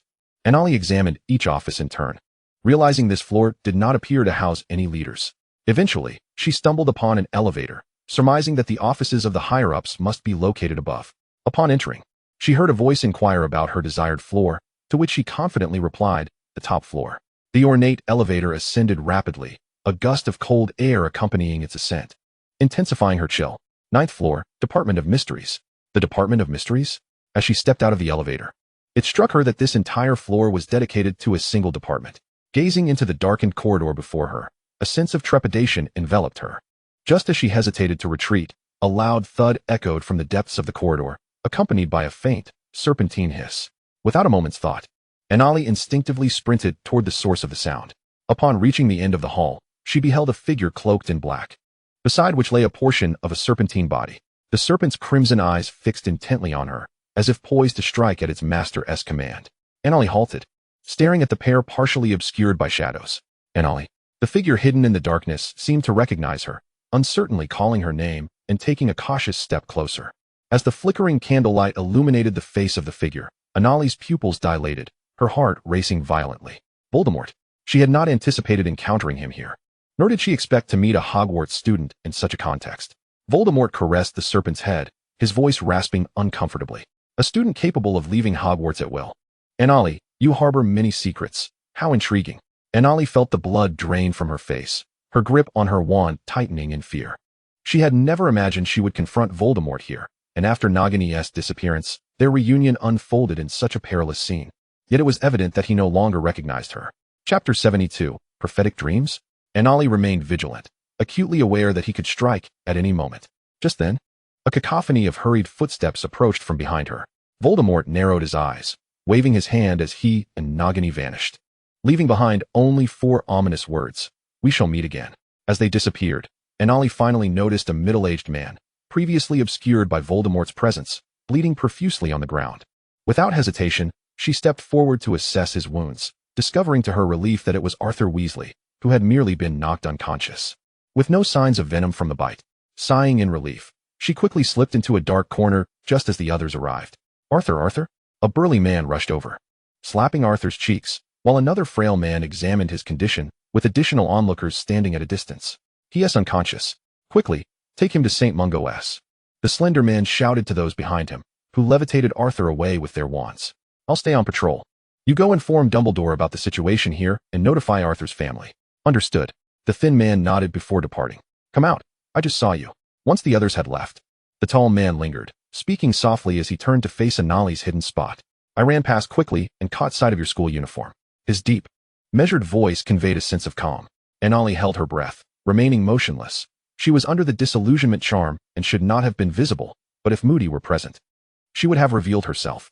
She could not ascertain which side this man belonged to. I am Kingsley Shacklebolt, an Auror. I assure you, I pose no threat to an underage witch. Upon hearing his name, Anali recalled some details. He had become the Minister for Magic after the war and had always been a member of the Order of the Phoenix. Good day, Mr. Shacklebolt. Once she confirmed he was an ally, she lifted the disillusionment charm and stepped into the light. Hello, I believe Hogwarts does not permit students to leave at will. Kingsley regarded the young girl, unfamiliar to him as he was not involved in educational matters. I am Anali Dumbledore. Dumbledore? Kingsley immediately connected her to Albus Dumbledore, her lineage becoming apparent. I am his granddaughter. For reasons of safety, he has not publicly disclosed our relationship, Anali explained. Pleasure to meet you. May I inquire about what just transpired? Kingsley nodded, eager to ascertain the events that had unfolded before their arrival. I saw Voldemort leave with a serpent when I arrived. Anali succinctly recounted, omitting the confrontation. This place is no longer safe. I shall escort you back. Kingsley frowned, stepping aside to indicate the path for her to follow. I have my own means of returning to Hogwarts. You need not trouble yourself. Anali shook her head in refusal, summoning Cece in her mind. With a brilliant flash of flames, the dark corridor was suddenly illuminated. Oh, Dumbledore's Phoenix. Kingsley rarely encountered Fawkes, yet he knew of the Phoenix that accompanied Dumbledore. Thank you. And until we meet again. Anali offered no further explanation, bidding him farewell as she grasped Cece's talon and vanished. Kingsley hastily exited the floor, intending to report to Dumbledore regarding the situation and Anali's unexpected appearance. Upon returning to the castle, Anali felt a profound sense of relief wash over her. Everything had unfolded so unexpectedly, leaving her utterly unprepared. Her disillusionment charm had proven flimsy before one so powerful. Surviving the ordeal, Anali collapsed onto her bed, reflecting on the recent events, when suddenly she sat upright. The letter had yet to be sent. It seemed she had merely paraded before Voldemort without accomplishing her objective, which infuriated her, causing her to flop back onto her bed in frustration. As she contemplated the possibility of Kingsley reporting her to Dumbledore, Annalise felt a strong inclination to venture down to the cellar and earnestly confess her transgressions to Severus. Once more, she cast the disillusionment charm upon herself. her thoughts filled with self-reproach. While others wielded spells of disarmament or shattering with finesse, she was left with the rather timid disillusionment charm. Presently, she had become remarkably adept at casting the charm silently and wandlessly. However, other spells either required incantation or the aid of a wand, which appeared far less reliable. Under the cover of darkness, Annalise meandered her way to the cellar, uncertain whether Severus was asleep or awake. Ever since he had become noticeably busy, she had refrained from surprising him during the night. Resolving to check on him, Annalise opened the cellar door, only to find him neatly dressed and seated at his desk, though he did not seem to be grading papers. "Severus, are you not busy today?" she inquired with a hint of perplexity as she approached him and closed the door behind her. Severus did not respond, his expression darkening as he regarded her. "What is it?" His intense gaze sent a jolt of unease through Annalise. Could it be that Dumbledore had already informed him of her indiscretions? "Where did you go tonight?" Severus managed to suppress the venomous words that threatened to escape his lips, finally asking her in a measured tone. "I went to the Ministry of Magic." Her answer was blunt, leaving little room for misunderstanding. He clearly knew her whereabouts. "I intended merely to deliver a letter to Fudge's office. But I took a wrong turn and ended up on the 9th floor. I never expected to encounter." Annalise's explanation faltered as she noticed his expression darken further. And before she could finish her thought, she found herself enveloped in his embrace. "Annalise." His hands trembled slightly as he held her tightly, as if he wished to meld her into his very being. Hearing Kingsley mention her encounter with that individual while at Dumbledore's had nearly driven him to madness. Had it not been for Kingsley's repeated assurances that she was unharmed, he would have stormed into Ravenclaw Tower. "I am so sorry." Feeling the weight of his anxiety, Annalise pressed her lips together. "I should have informed you. I thought I would only be gone for a moment." The events that transpired afterward were entirely unforeseen, beyond her anticipation. "What did he say to you?" Severus released her, yet his hands remained firmly grasping her arms as he scrutinized her with a grave expression. "Due to the cemetery incident, he seemed to recognize me somewhat, but he didn't have a chance to say much before Kingsley and the others arrived. And then he left." Annalise recounted the entire encounter with Voldemort, including the sighting of Nagini, leaving Severus with the impression that Voldemort had indeed taken notice of her. More details would likely only emerge once he returned to that place. Does Dumbledore know what transpired at the Ministry? Annalise recalled Kingsley's final admonition to the man and directly posed the question to Severus. "Potter had a dream last night and, in a panic, sought out Dumbledore. To ascertain the veracity of his suspicions, Dumbledore dispatched members of the Order to investigate. Arthur should be fine. Nagini merely bit him and did not poison him. Yet, do you not find it rather coincidental?" Annalise observed the darkness of his pupils, which reflected her own image. "You mean?" Severus abruptly rose, vanishing into the fireplace with such swiftness that Annalise barely had time to call out to him. Had he truly comprehended what she had intended to express? After an interval of approximately 20 minutes, Severus re-emerged before her. "Dumbledore has instructed me to teach you the mind-blocking technique." He stood before her, delivering the unexpected proclamation. Annalise was taken aback. "Shouldn't that be taught to Harry? Potter has been assigned to Grindelwald. Starting tomorrow, I will instruct you in the mind-blocking technique. I shall appear at any moment, using legilimency upon you, and your task will be to resist my probing into your memories." "Perhaps it would be better to trade places with Harry," Annalise muttered under her breath. Severus did not quite catch her words, but sensed they were not complimentary. He lowered his voice, producing a commanding tone. "Very well, Professor Snape. I shall certainly study diligently." Annalise quickly raised her gaze to meet his, ensuring her promise was delivered with utmost sincerity. As she looked into his eyes, she perceived his silence as skepticism, and she contemplated further words to reassure him.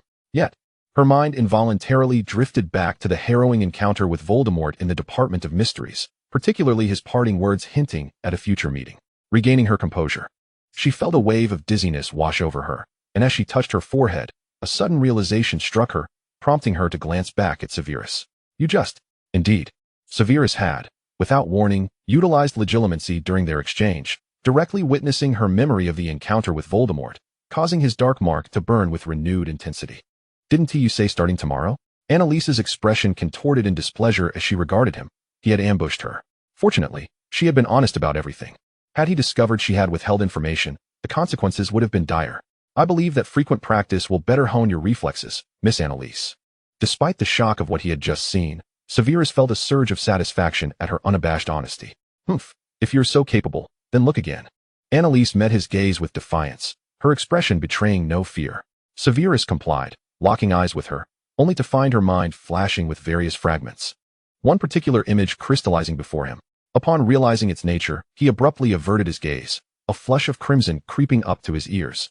"What is it, Professor Snape? Are you not here to teach me the mind-blocking technique?" Annalise, aware of his distraction, playfully leaned in closer, teasing him, feeling the proximity of her breath. Severus found his own exhale tinged with warmth. He lowered his gaze, captivated by her fox-like expression, then reached out to grasp the back of her head, silencing her gasp before it could escape. The unique scent of his potions, mingled with his heat, enveloped Annalise, leaving her utterly defenseless as she quickly succumbed. "Do not tease me, Annalise."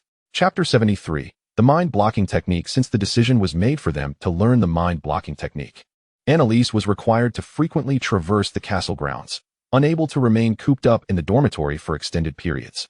Consequently, it became commonplace for her and Harry to suddenly crouch down, clutching their heads, or to appear lost in thought. These episodes would occur either during classes or while walking along the corridors. Hermione and Ron, aware that they were undergoing training, could only observe patiently, waiting for their friends to regain composure. They resembled night walkers, appearing out of nowhere. In the initial days, whenever Annalise and Harry were traversing the hallways, Severus and Grindelwald would suddenly materialize nearby, employing legilimency upon them. Although they were mentally prepared, it did not deter them from their defenses, often startling Ron in the process. "Do you comprehend the reason, Ron, for that individual's return and his apparent interest in Harry and Anna? He seems determined to take some action." Hermione finds this training method rather intriguing. Had she not been concerned about disrupting their swift mastery of the brain-closing technique, she would have eagerly joined in the learning. "The prospect of soul-sucking is utterly terrifying. I have no desire for others to delve into my memories." Ron shuddered involuntarily, his mind cluttered with too many embarrassing moments, most of which stemmed from his two close friends, and he would prefer never to recall them. Let us go, let us go." Anna weakly fended off another of Snape's assaults, fatigue evident as she waved at them. Snape glanced at her a few times before departing. "Anna, it seems your recovery speed has drastically improved compared to before." Harry had been closely observing Anna's condition. "Oh, has it?" she replied, seemingly unaware. "Previously, we would linger for 8 to 10 minutes, yet just now, with only a few exchanged words between Ron and Hermione, you've already bounced back." Harry was suffering far more than Anna. Grindelwald's unexpected inspections often occurred during class, an inadvertent gaze initiating the ordeal. And each time he felt as though his mind was being thrust into a washing machine and vigorously agitated. Perhaps Professor Gapes and Professor Snape employ different methods? It had been several days, and their exchanges had revolved around resisting memory probes. They had yet to discuss their own experiences during the searches, mistakenly believing them to be identical. "Professor Gapes always seems to be rummaging through my memories. He even unearthed recollections from my childhood." Harry found this sensation intolerable. The memories buried deep within his psyche had been excavated, illustrating the severity of the intrusion. "Harry, it's likely that your connection with Voldemort is quite profound. Since he can influence you through your scar, he will undoubtedly seek opportunities to transmit images he wishes you to see. What you witnessed this time was real. Next time, it could very well be a trap. Hence, it is only natural for the intensity directed at you to be heightened. You must learn to react swiftly," Anna analyzed. "I believe Anna is correct. Their training aims to enable you to respond immediately upon realizing your mind has been invaded," Hermione concurred. "After all, that individual has already begun to take notice of you. Don't be too anxious, Harry. If you wish, you might try my method. I've recently devised it." Anna sensed that Harry remained tense. "What?" "Oh, it's quite simple. You must harness your imagination. Starting today, we will take turns mentioning that individual in your presence. Whenever he is referenced, you shall visualize an electrical socket in your mind." "An electrical socket? What is that?" Ron inquired curiously. "A device that connects electrical appliances, Ron." "Do not interrupt," Hermione chided, covering Ron's mouth and quietly explaining, wishing to avoid any disruption as Anna introduced a new strategy to Harry. Harry attempted to conjure an image of an electrical socket in his mind, then recalled Voldemort's visage from the graveyard, unable to suppress a laugh. "What's so amusing?" "I don't quite grasp it," Ron remarked, bewildered among the four, entirely oblivious to their conversation. "I'll draw it for you when I return, Ron," Harry chuckled, feeling a sense of relaxation, finding Anna's approach rather entertaining. "Their current training merely aims to instill a conditioned response within us, akin to ringing a bell to signal to pets that it's time for dinner," Anna endeavored to explain in layman's terms, particularly since no one had elucidated the theoretical rationale behind their practical exercises. "Once you become accustomed to the sensation of having your mind searched and think of the socket, you can begin to imagine other things, such as a sky filled with fireworks. Anything will suffice. Just avoid thinking of real individuals or events from your life. After all, they have ample training time ahead of them. You can take your time, there's no rush." Harry nodded, indicating his willingness to give it a try. In the days that followed, during one of Grindelwald's inspections, he discovered that Harry's mind was fixated on the charred electrical socket from his aunt's home, which had been damaged by unstable voltage. Subsequently, each time he visited Harry, he would see that socket, perplexed as to why Harry continually thought of it, prompting him to inquire, "Harry, is there something special about that socket?" "Ah, you mean that socket?" Harry quickly comprehended the reference and recounted the process Anna had taught him. "Ha ha, Anna is indeed a remarkably clever child. Approaching soul-sucking in a different manner is excellent. Mere resistance is the most basic strategy. I was also concerned about the pressure on you, Harry." Upon learning that it was Anna's idea, Grindelwald erupted into laughter, having heard Anna refer to Voldemort as a socket on more than one occasion. In truth, the most fundamental form of the brain-closing technique is to clear the mind, abstaining from thought, recollection, or sensation, thus preventing others from probing into one's memories. A more advanced form of the brain-closing technique merely seals off specific thoughts, emotions, and memories, creating an impeccable illusion for the masters of soul-sucking. Just like the method Anna taught you, rather than resisting memory searches outright, you present what you wish others to see. As long as your memories are sufficiently complete, no one will discern the truth from the fabrication. Grindelwald concluded with a wink at Harry, aiming to alleviate his tension. You have begun to grasp the basics of the brain-closing technique. Henceforth, you must learn to weave a specific memory.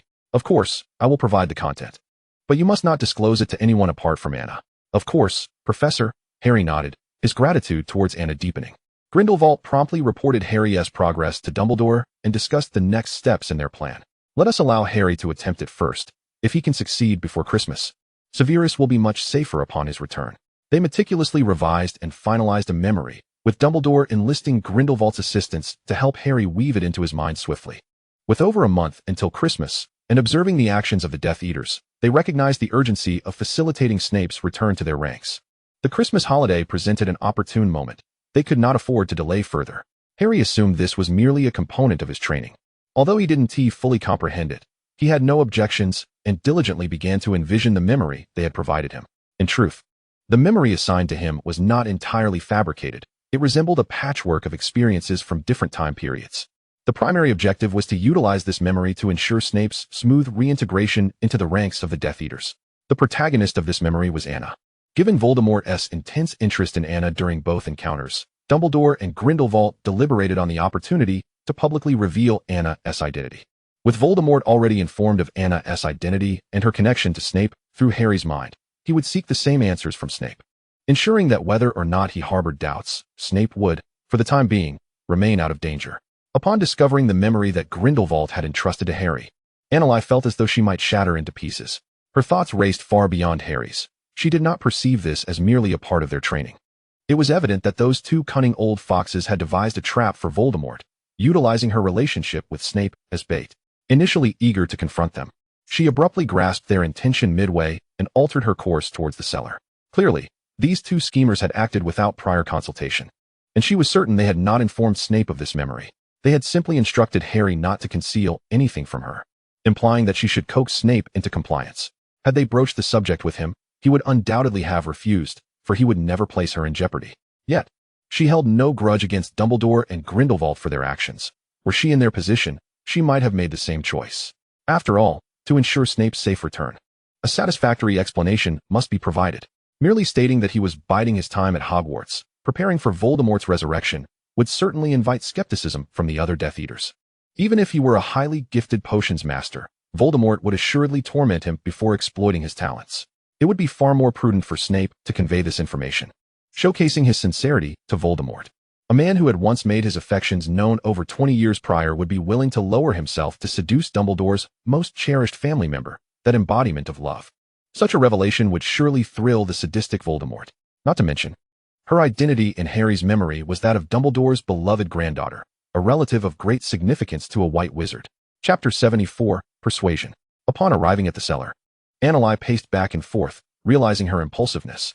She had not yet devised a strategy for broaching this matter with Snape, and she felt uncertain about persuading him, who prioritized her safety above all else, to agree with Dumbledore's plan. Speak your mind. Do not flitter about like a restless creature before me. Snape had been observing her meander for over 10 minutes, his patience wearing thin, prompting him to pause his grating.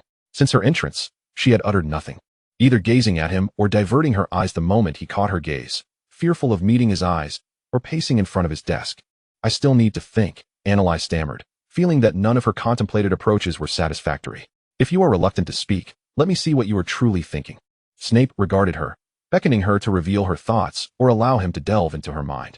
No, if I were to view it directly from your memory, it would undoubtedly lead me to the headmaster's office in a fit of rage. Then come here and keep me company while I finish grading. Your incessant pacing is giving me a headache. Observing her demeanor, which suggested she was in deep trouble but was too timid to confess, Snape sighed and gestured for her to join him. Annalise willingly approached, contemplating the extent to which she might employ her charm and vulnerability. Severus, using his strength.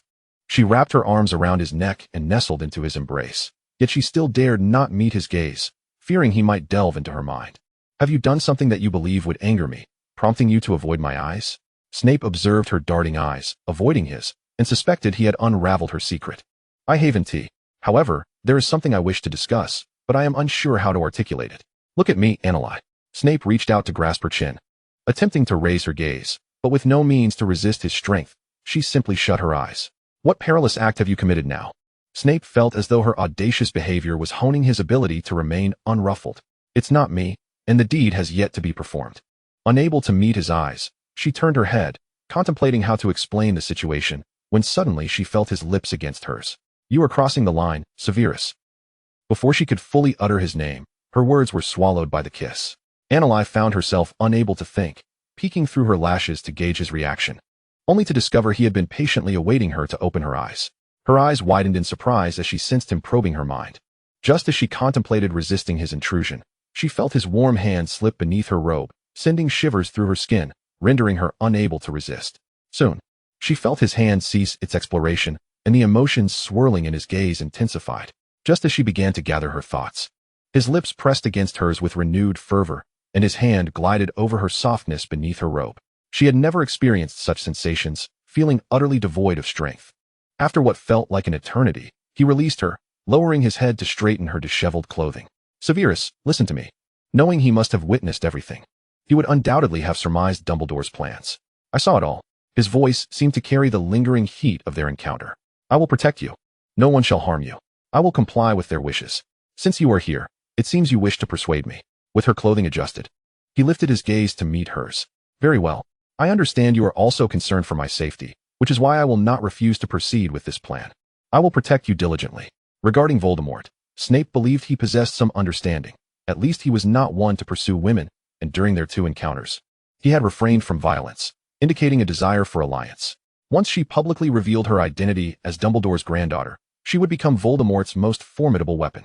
He would prefer to see her join their ranks, relishing in Dumbledore's agony, ideally with her hand in the act. Thus, she would be relatively safe, and he would always shield her. All right. Annalise recognized this as an acceptance of the plan and nestled comfortably in his embrace. After resolving this matter, she could not help but feel an urge to scold those two old foxes for their sheer cunning. Your mental shielding skills require further refinement.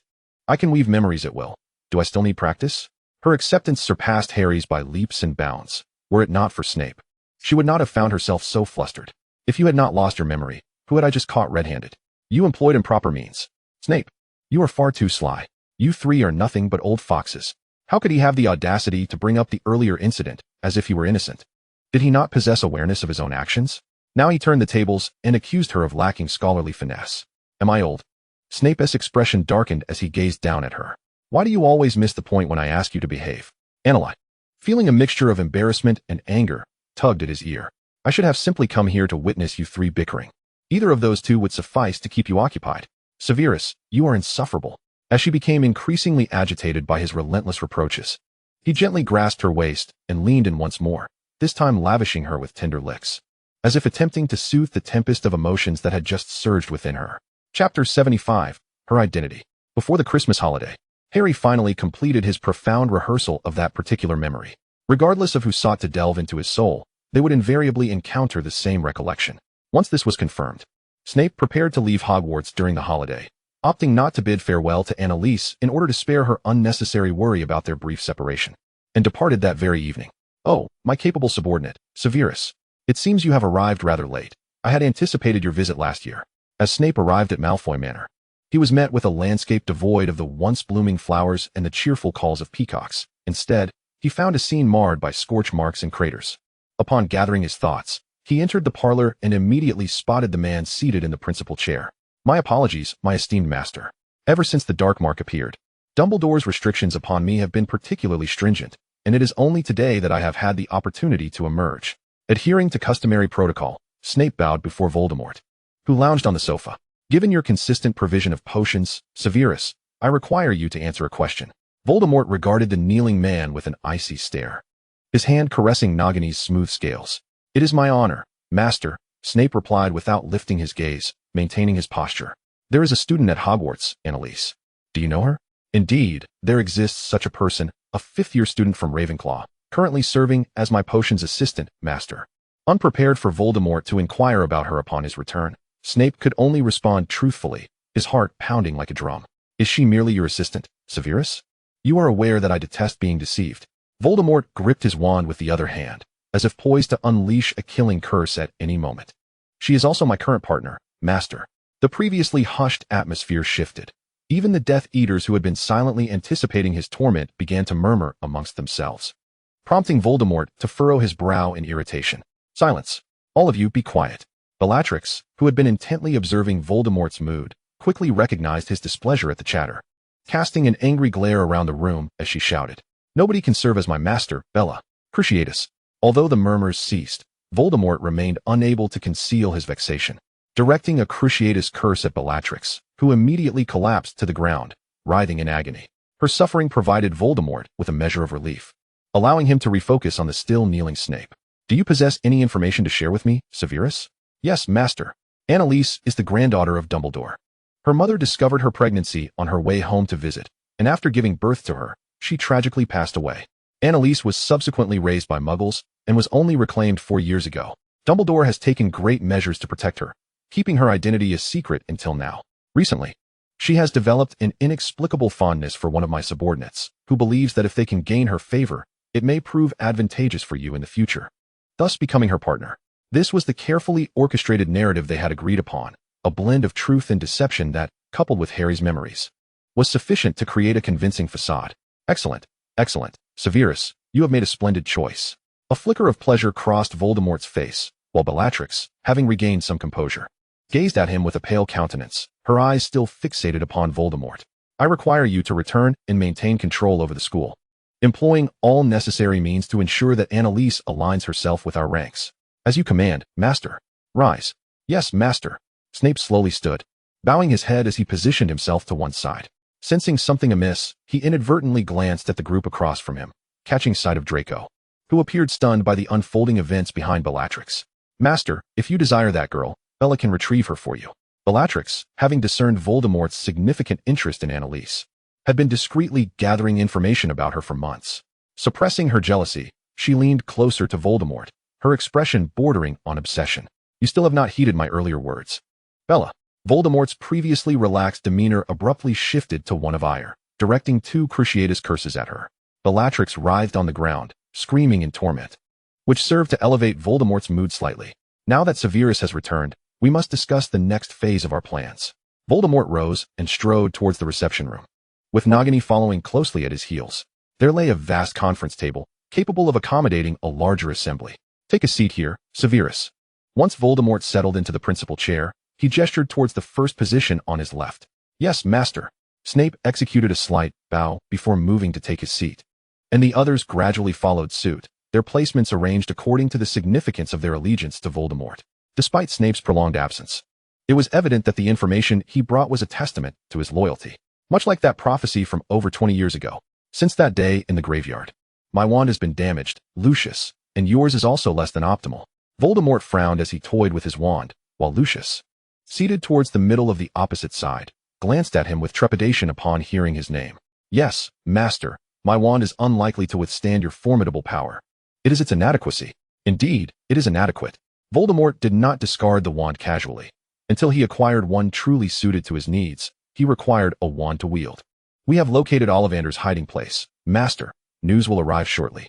The Death Eaters had been relentlessly searching for Ollivander's whereabouts. I shall grant you 3 more days, otherwise. Voldemort's icy gaze swept over the cowering Death Eaters who were hiding their faces. Yes, master. Their responses were sparse and filled with palpable fear. Our previous probing of Harry Potter proved remarkably successful. I intend to find an opportunity to draw him out in January or February. You must assist me in capturing him and securing the prophecy orb. After discussing several matters, Voldemort shifted focus to the acquisition of the complete prophecy. As even Snape had only heard half of it before, he believed the latter half to be of greater significance. For this operation, Severus, you are exempt. Your role is to divert Dumbledore's attention at the school. Yes, master. Snape replied numbly, his gaze vacant. Draco, my good boy, how progresses your task? Voldemort's tone softened as he addressed Draco, seated at the far end, as if to exhibit his amiability, though his demeanor remained unchanged. And master, the vanishing cabinet has sustained significant damage. It may require some time. Oh, it will take some time. As his words trailed off, Lucius, Narcissa, and Draco turned pale, anxiously regarding him. Speed must be of the essence. Why, yes, master. Draco stammered, his voice trembling. Chapter 76, Sweetness. Upon acquiring knowledge of Voldemort's impending plans, Severus Snape hastened to seek out Albus Dumbledore the moment he returned to Hogwarts. After a brief deliberation among the trio, he made his way back to his subterranean abode. Anna? As he stepped from the fireplace, he beheld Anna Lily seated at her desk, her gaze fixed intently upon him. You've returned, Anna Lily exclaimed, leaping from her chair to scrutinize his condition closely, even lifting his outer robe to inhale his scent. You resemble a curious little creature, Anna. Snape enveloped her in his arms, resting his chin atop her head. I am unscathed. Truly?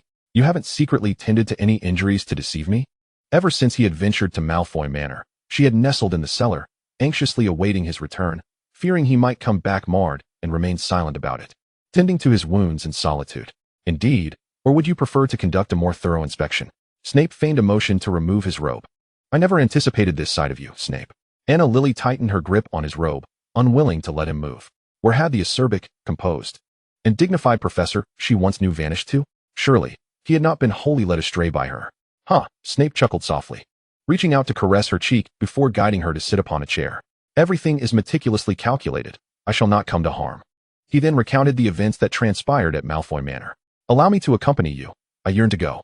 Anna Lily expressed a keen curiosity regarding the prophecy orb, and having encountered Voldemort twice, she believed familiarity might afford her some advantage, perhaps even enabling her to create a diversion. It is exceedingly perilous. They have dispatched Death Eaters, who are reckless in their approach. Snape disapproved of her proposal. Moreover, my task is to ensnare Dumbledore, and you as well. Do not misinterpret. He has tasked you with winning me over, not detaining me during this mission. I am a friend of Harry's. My presence at the scene would not be unexpected. Anna Lily discerned his reluctance to allow her participation. I am certain Dumbledore will attend. This presents an opportune moment to announce Voldemort's return. She grasped one of his hands, tenderly tracing his long, pale fingers while contemplating how she might appear more righteous in the face of Voldemort, ensuring he recognized that she was not easily swayed. Only her presence could render Dumbledore's appearance plausible. Otherwise, Snape would be the first to attract suspicion. Do not refuse. Our performance must possess an element of authenticity. They will undoubtedly ensure my safety. Regardless, you must obediently remain at school. At present, Dumbledore and his allies were embroiled in disputes, still deliberating over which plan to adopt. Thus, await my return after I confer with them. Snape had not entirely relented.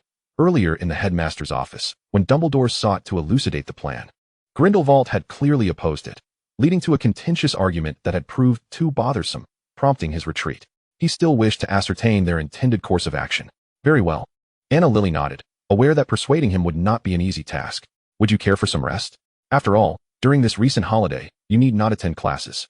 Engaging with Voldemort is quite mentally taxing. I shall return to my dormitory. Remain in the cellar, no matter how comprehensive the plan might be. Upon hearing Voldemort mention Anna Lily at Malfoy Manor, Snape felt as though his heart were being tightly clenched. The Dark Lord's attention, coupled with the ever-volatile Bellatrix, rendered it impossible to feel entirely at ease. Moreover, Nagini's condition was decidedly peculiar. Although Anna had consistently kept her company, their actual encounters had been few. Yet, he could discern that the Nagini who now accompanied Voldemort bore none of the human awareness she once possessed. Previously, the existence of their bond had offered some reassurance. But now that Nagini served solely Voldemort, she represented an unpredictable variable. He was deeply concerned, consumed by an anxiety that Anna Lily might one day find herself in peril. Thus, upon reuniting with her, he yearned only to remain by her side. I recall a certain professor who was adamant about not permitting me to spend the night in the cellar, considering the distinctions between genders. Anna Lily's eyes sparkled with mischief, though her demeanor remained playfully aloof. By that logic, it would be more prudent for me to escort you back to your dormitory. perceiving her underlying motives. Snape feigned a look of great reluctance. Severus, what a remarkably obtuse man you are. Very well.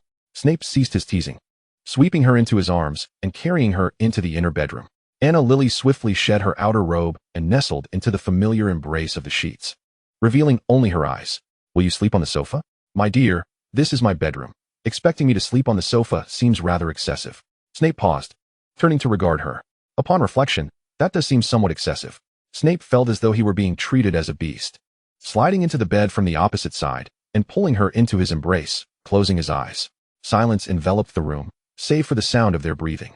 Feeling uncomfortable in their position, Anna Lily shifted, attempting to find a more comfortable posture, causing him to tighten his grip around her waist. Be still. Snape, uncertain of her intentions, opened his eyes to find her face adorned with an expression of innocent distress. This position is uncomfortable. He sighed softly, loosening his hold to allow her to adjust, and she nestled back into his embrace, resting her hand at his waist and instinctively squeezing. Anna, hey, I didn't mean to. Anna Lily, belatedly realizing her actions, leaned closer to his ear, whispering, Severus, your waist is incredibly slender. Having uttered this, she intended to settle back into a peaceful slumber. But Snape, stirred by her series of actions, pressed closer. What are you doing? You started it, Anna. He grasped her neck gently. Chapter 77, A Heart-to-Heart with My Sister. After confirming the location of the Minister of Magic's office on the first floor, Anna Lily discovered that the layout of the Ministry of Magic was quite different from her initial assumptions. The ministry's reception hall was situated on the 8th floor. All visitors arrived at this level before taking an elevator to their respective destinations, rendering the first floor the safest place. This time, Anna Lily departed Hogwarts in Snape's presence, swiftly placing the letter upon the minister's desk before returning to the cellar. Although Cornelius Fudge was somewhat self-deceiving, weak, and enamored with wealth, status, and power, he was, at his core, a relatively responsible minister. Upon her return, Snape resumed his position at his desk, grading assignments and articulating his thoughts on Fudge in his low, resonant voice. He was well aware that the young woman intended to oust Umbridge from Hogwarts, thus he supported her actions. However, evasion was futile. He must acknowledge the presence of danger and prepare everyone for battle. Otherwise, by the time the enemy was fully armed, they would be left with only the frail and infirm.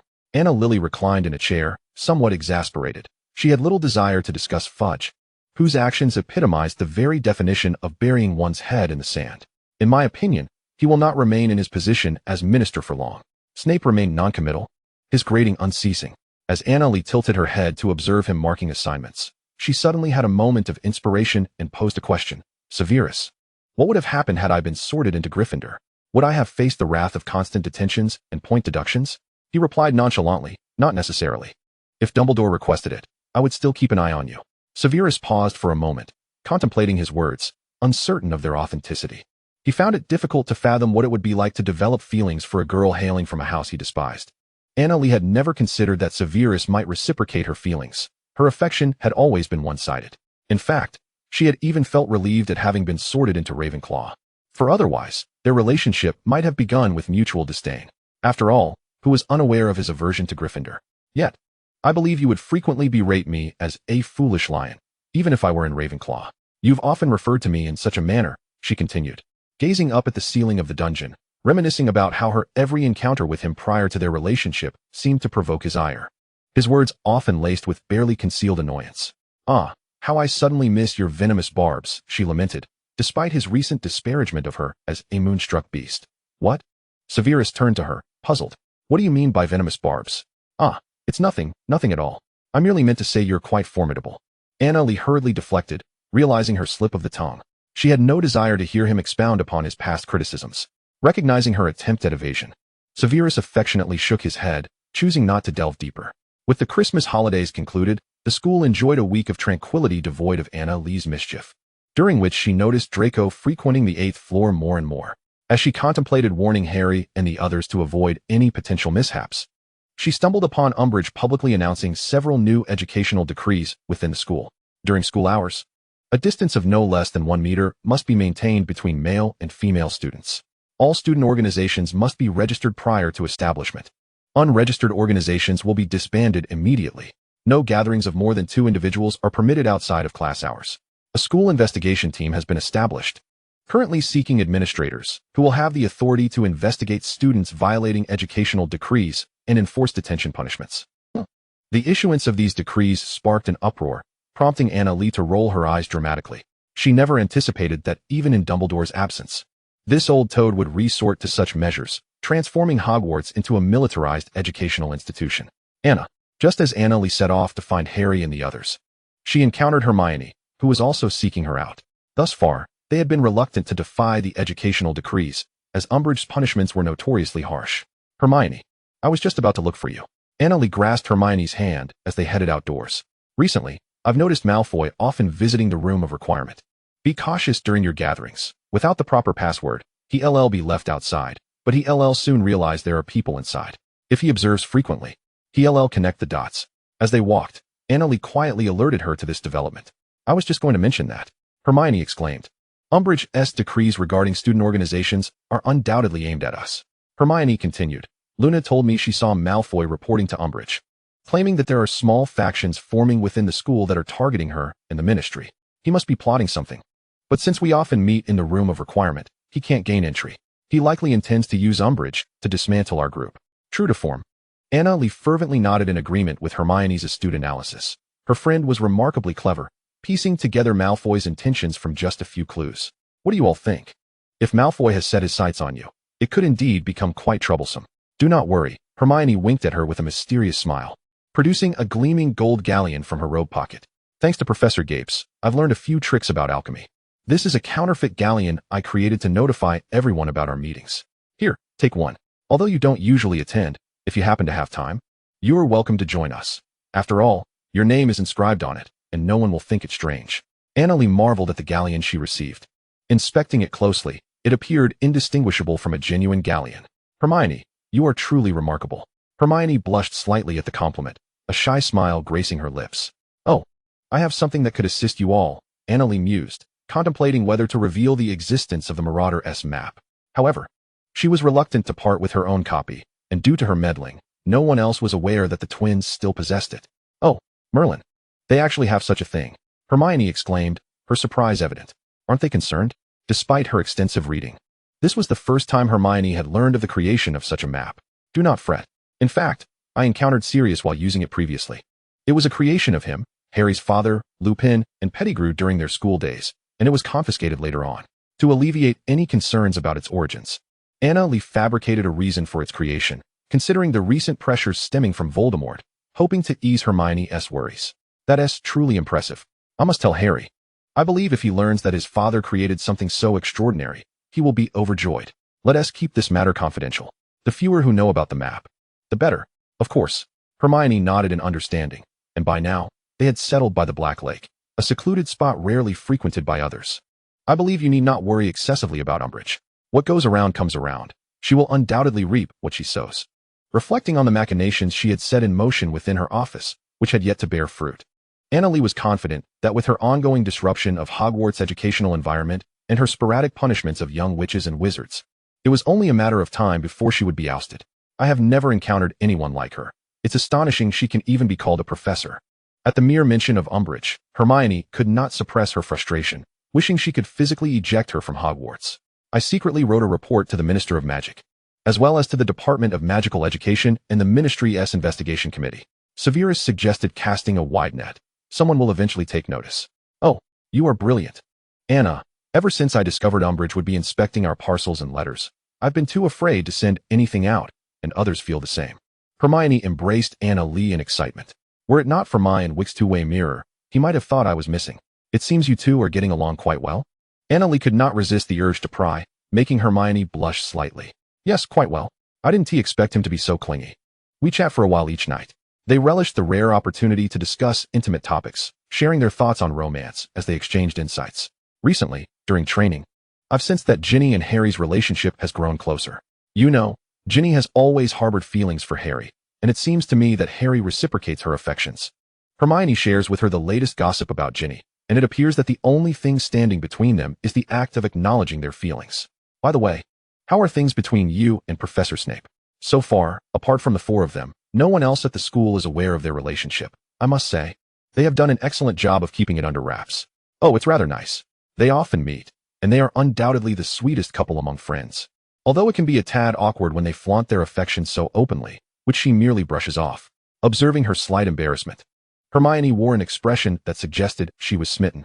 Oh, two students clandestinely gathering, just as they planned to continue their conversation. A shrill voice suddenly pierced the air behind them. Chapter 78, Exposure. I imagine you have not been paying adequate attention to the educational decree on the wall. Dressed entirely in pink, Umbridge strode in, flanked by Filch, both of them wearing stern expressions as they scrutinized the girls. Professor, we were merely chatting and have not violated the educational decree. Upon seeing them approach, the girls stood up from the grass to face them, their demeanor betraying no signs of anxiety, as if they were engaged in the most mundane of activities. Is that so? Umbridge regarded them with skepticism. We are all girls. Professor, we are simply discussing topics pertinent to our gender. Hermione interjected, also reminding them that they had not breached any of the educational decrees. I don't believe I have ever seen you in my class. Umbridge pondered for a moment, not dwelling on whether they had indeed violated the decree. After all, with so many rules in place, it was challenging to keep track, but she still sought to extract some information from them. Yes, Professor. I exempted out of this year's course last year, and I am currently a potions teaching assistant. In response to her inquiry, Anneli nodded in affirmation, grateful for her exemption. Otherwise, facing Umbridge daily would have surely led to confrontation at some point. But you did not pass my exam. What is your name? Umbridge frowned, displaying disapproval towards a student who did not attend her classes. Anneli, Professor. Anneli. The unfamiliar name failed to register in her mind, prompting another question. What is your surname? Dumbledore, ma'am. Her name is Anneli Dumbledore. Before Anneli could respond, Filch eagerly interjected with the information. Dumbledore? Umbridge's eyes widened, and then, as if struck by a revelation, she scrutinized Anneli with newfound interest. Both Anneli and Hermione felt a wave of displeasure at her reaction. What is your relationship with the headmaster? He is my grandfather. Technically speaking, referring to her great-grandfather as a grandfather was not entirely inaccurate, as she had been recognized as Dumbledore's granddaughter since the Christmas season. Anneli responded vaguely, and Hermione, aware of her identity, exhibited no further reaction, as if accepting her role as Dumbledore's granddaughter. The granddaughter of Headmaster Dumbledore. Previously, a student reported that a small group within the school posed a threat to the Ministry of Magic. Was that you? Umbridge's eyes gleamed with the thrill of gossip, as if she had stumbled upon a scandalous secret. I do not understand what you are referring to, Professor Umbridge. I am unaware of the group you speak of. Anneli felt discomfort at the baseless allegations hurled her way. The minister has long suspected Dumbledore harbors secrets, and he frequently neglects his duties. Thus, he sent me to investigate at the school. I believe there are matters he cannot address, but you, embedded among the students, could certainly gather much information. Ignoring Anneli's words, Umbridge continued with her analysis, her tone suggesting she had unearthed incriminating evidence against Dumbledore that was somehow detrimental to the ministry. That is preposterous, Professor. I am merely a student. Students ought to follow the curriculum, yet you have completed your studies ahead of time. What do you do with your spare time? It raises suspicions, and I have every right to question the occurrences at this school in relation to you. Umbridge narrowed her eyes, increasingly convinced of her own assertions. I even suspect that the pranks I encountered last semester were your doing. After all, no one would have greater motive than you. Therefore, you will come to my office for detention and reveal the truth. To accuse a minor witch without evidence and impose punishment is a violation of the Minor Wizard Protection Act. Anneli interjected, halting Hermione, who was ready to defend her, casting a look of disdain at Umbridge. Although Umbridge sought an excuse to confine her as a means of torment, she inadvertently stumbled upon the truth behind the pranks. Is that so? I believe you have no evidence to prove my involvement in anything. Take her to my office. Umbridge dismissed Anneli's protests, turning to Filch to issue commands. Filch, eager for the task, approached with glee, intending to seize her. There is no need for force. I will go on my own. Repulsed by his yellowed teeth, Anneli recoiled from his touch, subtly signaling Hermione as she followed Umbridge's lead, disregarding Filch's scornful expression. After watching them retreat, Hermione quickly dashed around the other side towards the castle. She needed to find Dumbledore. She was confident he would not allow Umbridge to harm Anneli. Cockroach clusters, lemonade, honeybee candy. The more anxious she became, the harder it was to recall the password Dumbledore might have set. The stone statue at the entrance showed no signs of yielding. Hermione could not make a great deal of noise either, and suddenly thought of Snape, turning to race down the stairs. Professor Snape. Before reaching the dungeon, Hermione caught up with Snape, who was returning from class. Snape turned to face the rushing Hermione, recognizing her as Anneli's friend, and furrowed his brow in confusion at her sudden approach. Could it be that something had happened to Anneli? With that thought, he stepped forward, quickening his pace. What is it? Anneli has been taken by Umbridge. I could not find Headmaster Dumbledore. Hermione, breathless, hurriedly relayed the events that had just transpired, and Snape's expression darkened. He had heard of Umbridge's punitive methods from Annali, and he would never permit her to treat Annali in such a manner. He summoned his Patronus. Informed Dumbledore that Annali is with Umbridge. He then strode purposefully towards Umbridge's office. Observing his urgent departure, Hermione realized she had been holding her breath and quickly inhaled fresh air. With Snape involved, Annali should be safe, but she still felt uneasy and followed closely behind. When Snape arrived, Annali was already bound to a chair, resembling a seat used for trials at the Ministry of Magic, her hands restrained to the armrests, her feet shackled, and her wand resting on Umbridge's desk. Professor, I believe that your treatment of an innocent underage wizard is unlawful. If Minister Fudge were to become aware of this, you would face appropriate repercussions.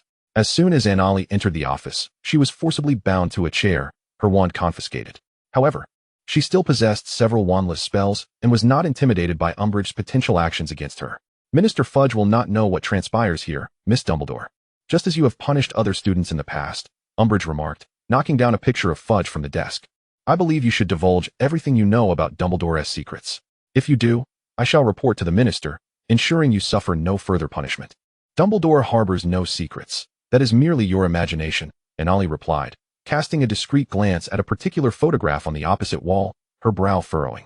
It seems you will not speak unless compelled to face consequences. As she attempted to retrieve something from her desk, Snape had already opened her office door. Oh, Professor Snape? Umbridge exclaimed, caught off guard by the sudden intrusion, causing her to drop what she held back into the drawer. Annali noticed him out of the corner of her eye, her previously tense form relaxing slightly. She turned to Snape, inquiring with confusion, do you require something from me? Entering without knocking is quite impolite. Arbitrary punishment of students is not permissible at Hogwarts, Professor Umbridge, Snape stated, his brow furrowing more deeply upon seeing Annali bound. Nevertheless, his internal tension eased somewhat. Grateful for his timely arrival before she had sustained any harm. Ha ha, Umbridge suddenly chuckled, sauntering toward him. Are you so anxious for your assistant, Professor Snape? Surely, there can be no clandestine secrets between you two, a professor and a student. Umbridge scrutinized them back and forth, the malevolence in her gaze sending chills down their spines, her words becoming increasingly unpalatable. You are quite protective of this young lady. Could it be that you fear your actions being revealed, leading you to Azkaban? We have done nothing. As a professor to maliciously slander a colleague and a student is utterly outrageous. Annali retorted, her indignation evident as she loathed Umbridge's scrutinizing gaze. You abuse the minister's authority within the school, willfully humiliating and punishing students. You have violated numerous laws. It is you who should be confined to Azkaban. As she shouted this, the photograph on the wall abruptly began to shift, revealing Fudge with a grave expression, observing the unfolding events. Yet Umbridge, facing away from the wall, remained oblivious. Ha ha, this is not the ministry. The minister will not discover anything here. I believe you both ought to be properly reprimanded. In a place hidden from the minister's view, you ought to be more concerned for yourself rather than provoking me. As she spoke, she raised her wand, preparing to utter a spell, while Snape had already aimed his wand at her. Dolores, a voice from outside interrupted, and in the next moment, Dumbledore, Fudge, and Grindelwald entered the room in succession, with Hermione peeking in from the doorway. However, the tall figures within the room obscured her view of Annali's condition. Minister Fudge. Upon seeing Dumbledore enter, Umbridge had initially dismissed it, but once she noticed Fudge following closely behind, she hastily lowered her wand. Dolores, you have gone too far. Fudge thundered, his anger palpable as he recalled the contents of the complaint letter. He cherished his power dearly, the notion that someone would exploit his name for unlawful activities, potentially implicating him, was infuriating. When several departmental heads presented him with similar letters, he felt as though he might explode. Yet, he could not merely accept the claims in the letter. Hence, he had been monitoring Umbridge's actions through the photograph. However, he had other matters to attend to and could only check in periodically, often receiving no substantial updates. Until today, upon witnessing Umbridge employing interrogation tactics on an underage wizard through the photograph, he felt his political career had sustained a grievous blow. Simultaneously, he was confronted by Dumbledore appearing abruptly in his office. Dumbledore had brought him to Hogwarts, informing him that Umbridge had apprehended his only granddaughter without any evidence or justification. Igniting his fury, this is outrageous. You have violated the Underage Wizard Protection Act. You must return to the ministry with me for an investigation. Otherwise, you will be imprisoned in Azkaban.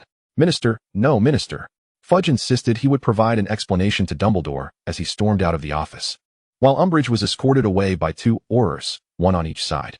The previous year, following Sirius's death and Harry's revelation of Voldemort's return, Fudge had been on edge, fearing for his position. The revival of the Dark Lord during his tenure was a nightmare.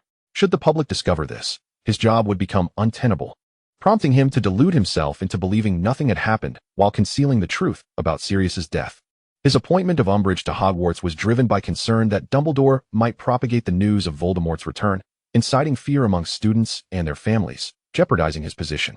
However, this did not grant Umbridge the liberty to act with impunity at Hogwarts, for should this matter reach the families of the young witches and wizards, he would face insurmountable troubles and pressures.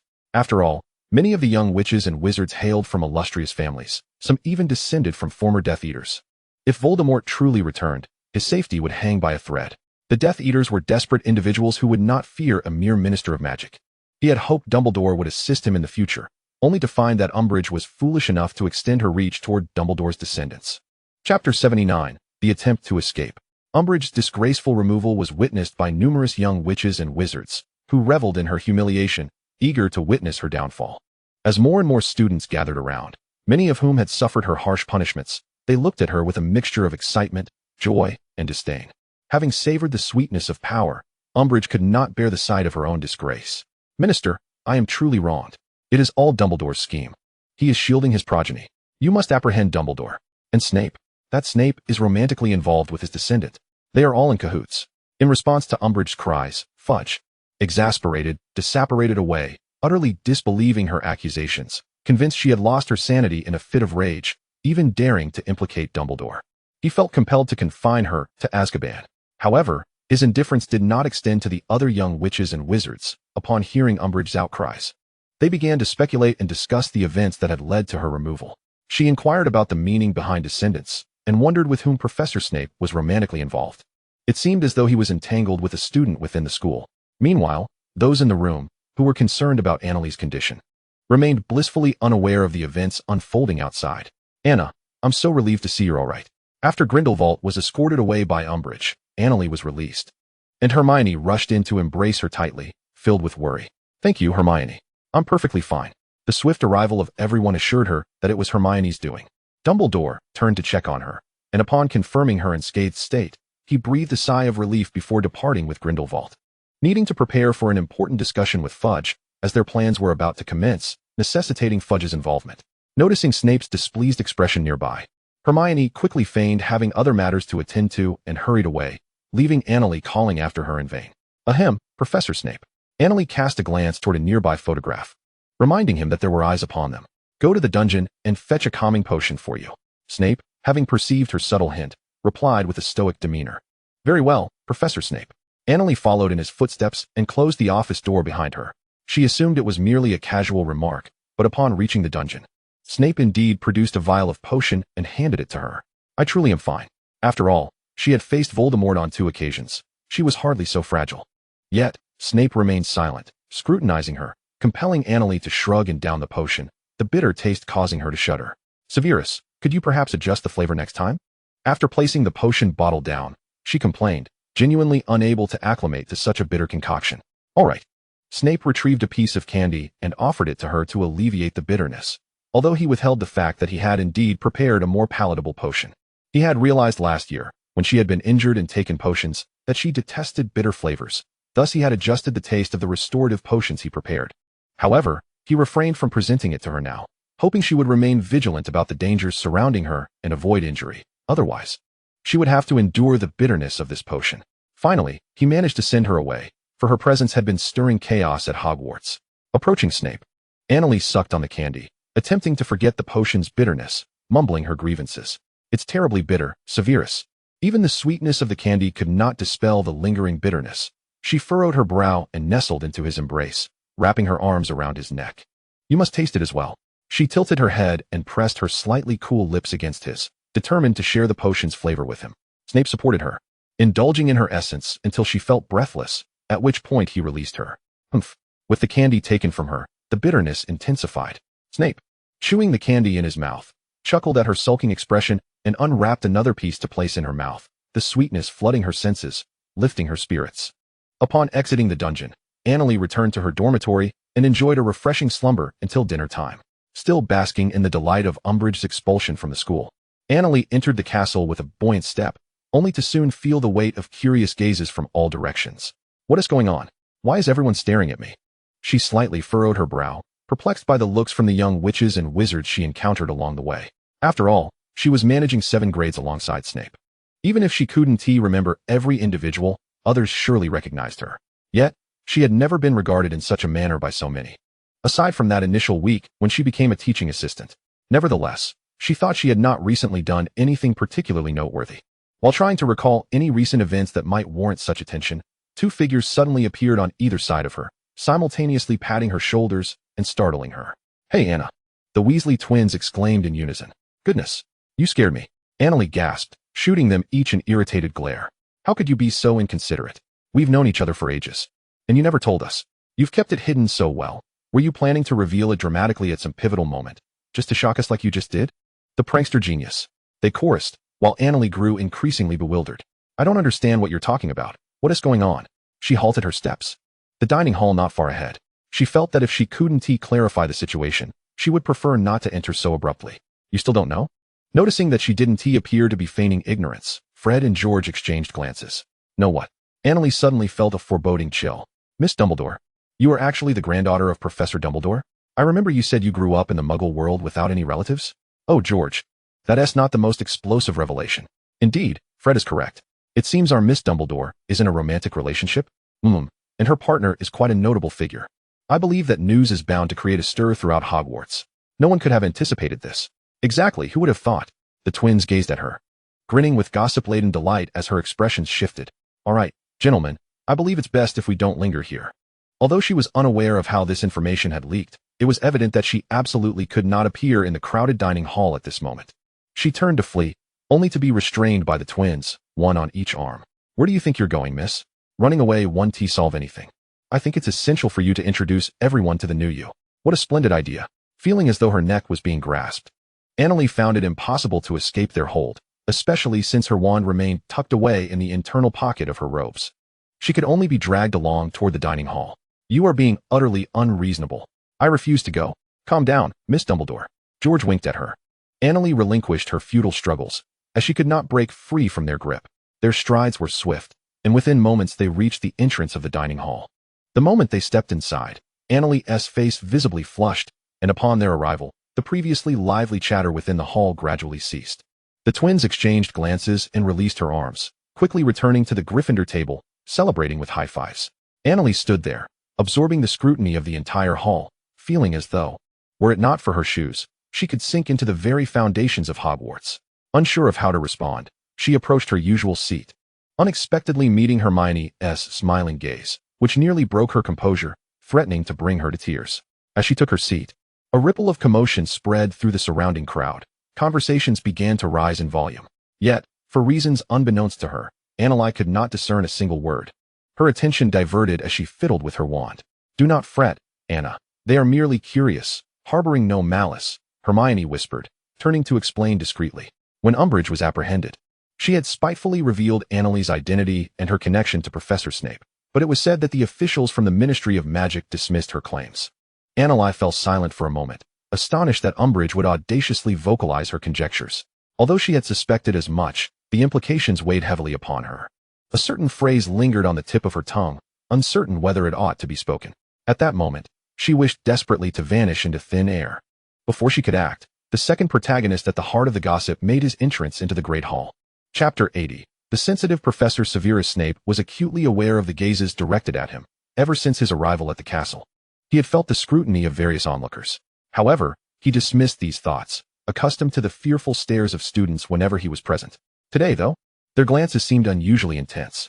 Adhering to his principle of ignoring what he could not comprehend, he maintained his usual demeanor as he entered the hall, considering them all simply a bunch of dim-witted Gryffindors, unworthy of his concern. Yet, when he found himself under the collective gaze of all the students, he sensed something amiss.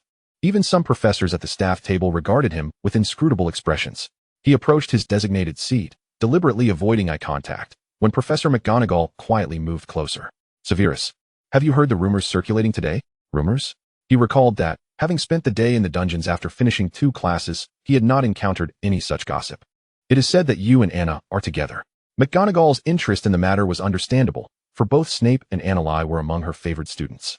Particularly the exceptionally gifted Annalie. She had even learned, alongside their rumors, that Annalise shared a connection with the esteemed Dumbledore, a fact she held in high regard. Furthermore, she was well aware of Snape's tumultuous past. Ever since Lily's departure, he had grown increasingly withdrawn and despondent. If there was any chance for him to open his heart and embrace life, she wished for it wholeheartedly. Despite Annalise's youth, she did not believe that Snape would be oblivious to the weight of his actions. If Annalise could help him emerge from the shadows of his past, she would wholeheartedly support it.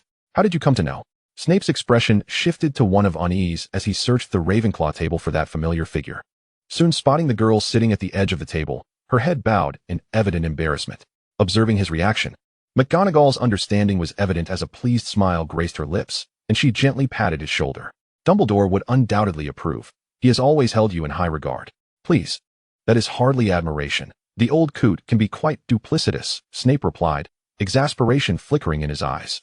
As your professor and colleague, I am genuinely pleased to see you stepping forward, McGonagall said with warmth, perceiving that this version of Snape was far more animated than before. Thank you, Snape muttered, understanding the sentiment behind her words and offering a quiet acknowledgement. With the arrival of Dumbledore and Grindelwald, McGonagall straightened, awaiting the commencement of dinner. Grindelwald entered behind Dumbledore, immediately sensing the unusual atmosphere in the hall. Having lived in the center of gossip for quite some time, he understood the cause and shot a teasing glance at Snape, who appeared as stoic as ever. Once seated, Dumbledore signaled for everyone to begin their meal. Annalise could not ignore the gazes around her, her mind swirling in disarray as she mechanically consumed her pumpkin soup. Is it merely a romance? Why are they all so fixated? Hey, Anna. Luna's voice broke through as she slid beside her, casually placing a piece of steak onto her plate. Annalise nodded in acknowledgement. Is it true that you and Professor Snape are together? Luna inquired, having spent the day in the library and overheard the whispers on her way out. She was not particularly surprised, however, finding their dynamic rather fitting. She recalled the time she had transformed into her likeness to meet Professor Snape, a moment that, while awkward, clearly indicated something had transpired. As a friend, she felt it appropriate to respect Annalise's choices and silently wish her well. As Luna posed her question, several nearby students noticeably slowed their eating, leaning in to eavesdrop. Annalise felt a wave of frustration. However, given the current developments, there was little left to conceal. If Voldemort could discover such matters, why should she be concerned about others knowing? Oh, yes, she replied, though she still found the prospect of publicly acknowledging their relationship embarrassing, speaking in a tone just loud enough for them to hear. Although the surrounding crowd could not discern her words clearly, they could infer the meaning from her lips and Luna's expression.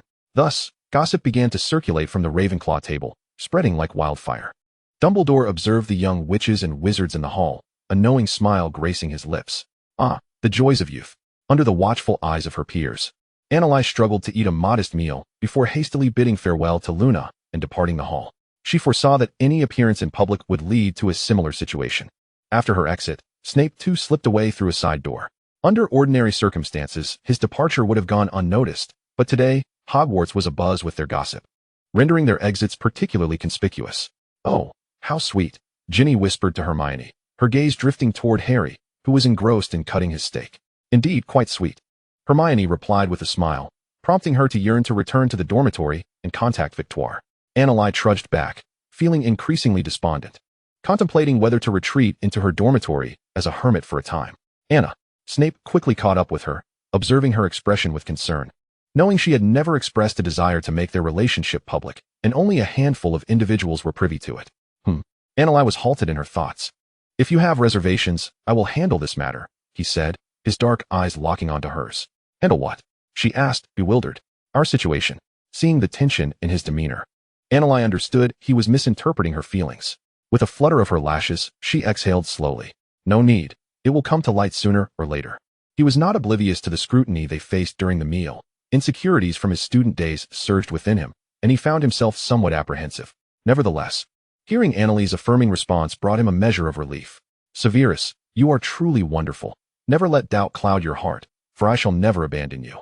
She stepped closer, smiling, gently cradling his face with her hands, and leaned in to plant a soft kiss on his jaw. I worry that you might feel uncomfortable.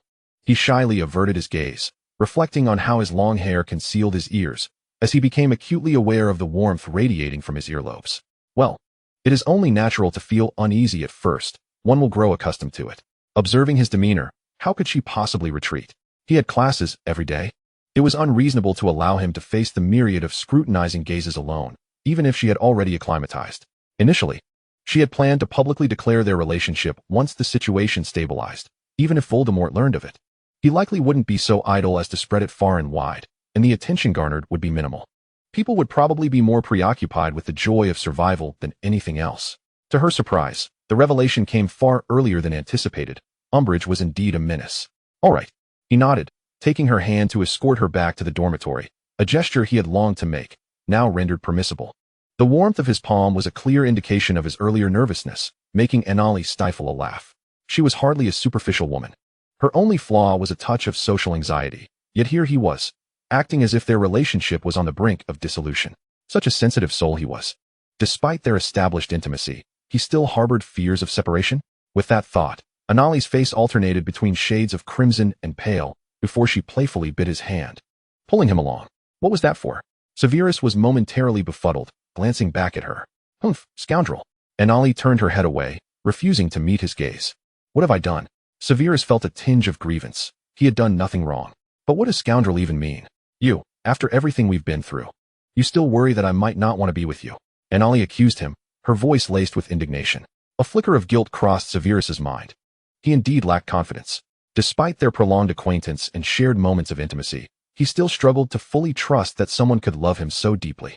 Any external doubt would prompt him to question his worthiness of such a remarkable girl. If their essay next time, I shall certainly hold you accountable. Seeing him fall silent, Anali felt her resolve waver. How could she not understand her professor, a man both sensitive and insecure? Seizing a moment of seclusion near the tower, Anali leaned in for a farewell kiss before dashing towards the common room. It was only after she entered that Severus allowed himself to smile and depart. Chapter 81, The Prophecy Ball. As Anali had anticipated, whenever they appeared in the same space, even in potions class, the other young witches and wizards would furtively observe them. Hermione remarked that some had begun to privately pen novels about them, with rumors suggesting the content was rather risque, prompting her to chuckle.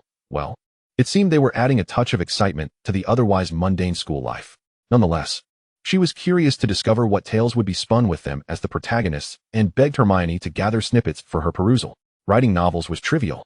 Those who openly shipped them during class, however, would not escape unscathed, either facing reprimand from Severus for their distraction or suffering penalties in points or assignments.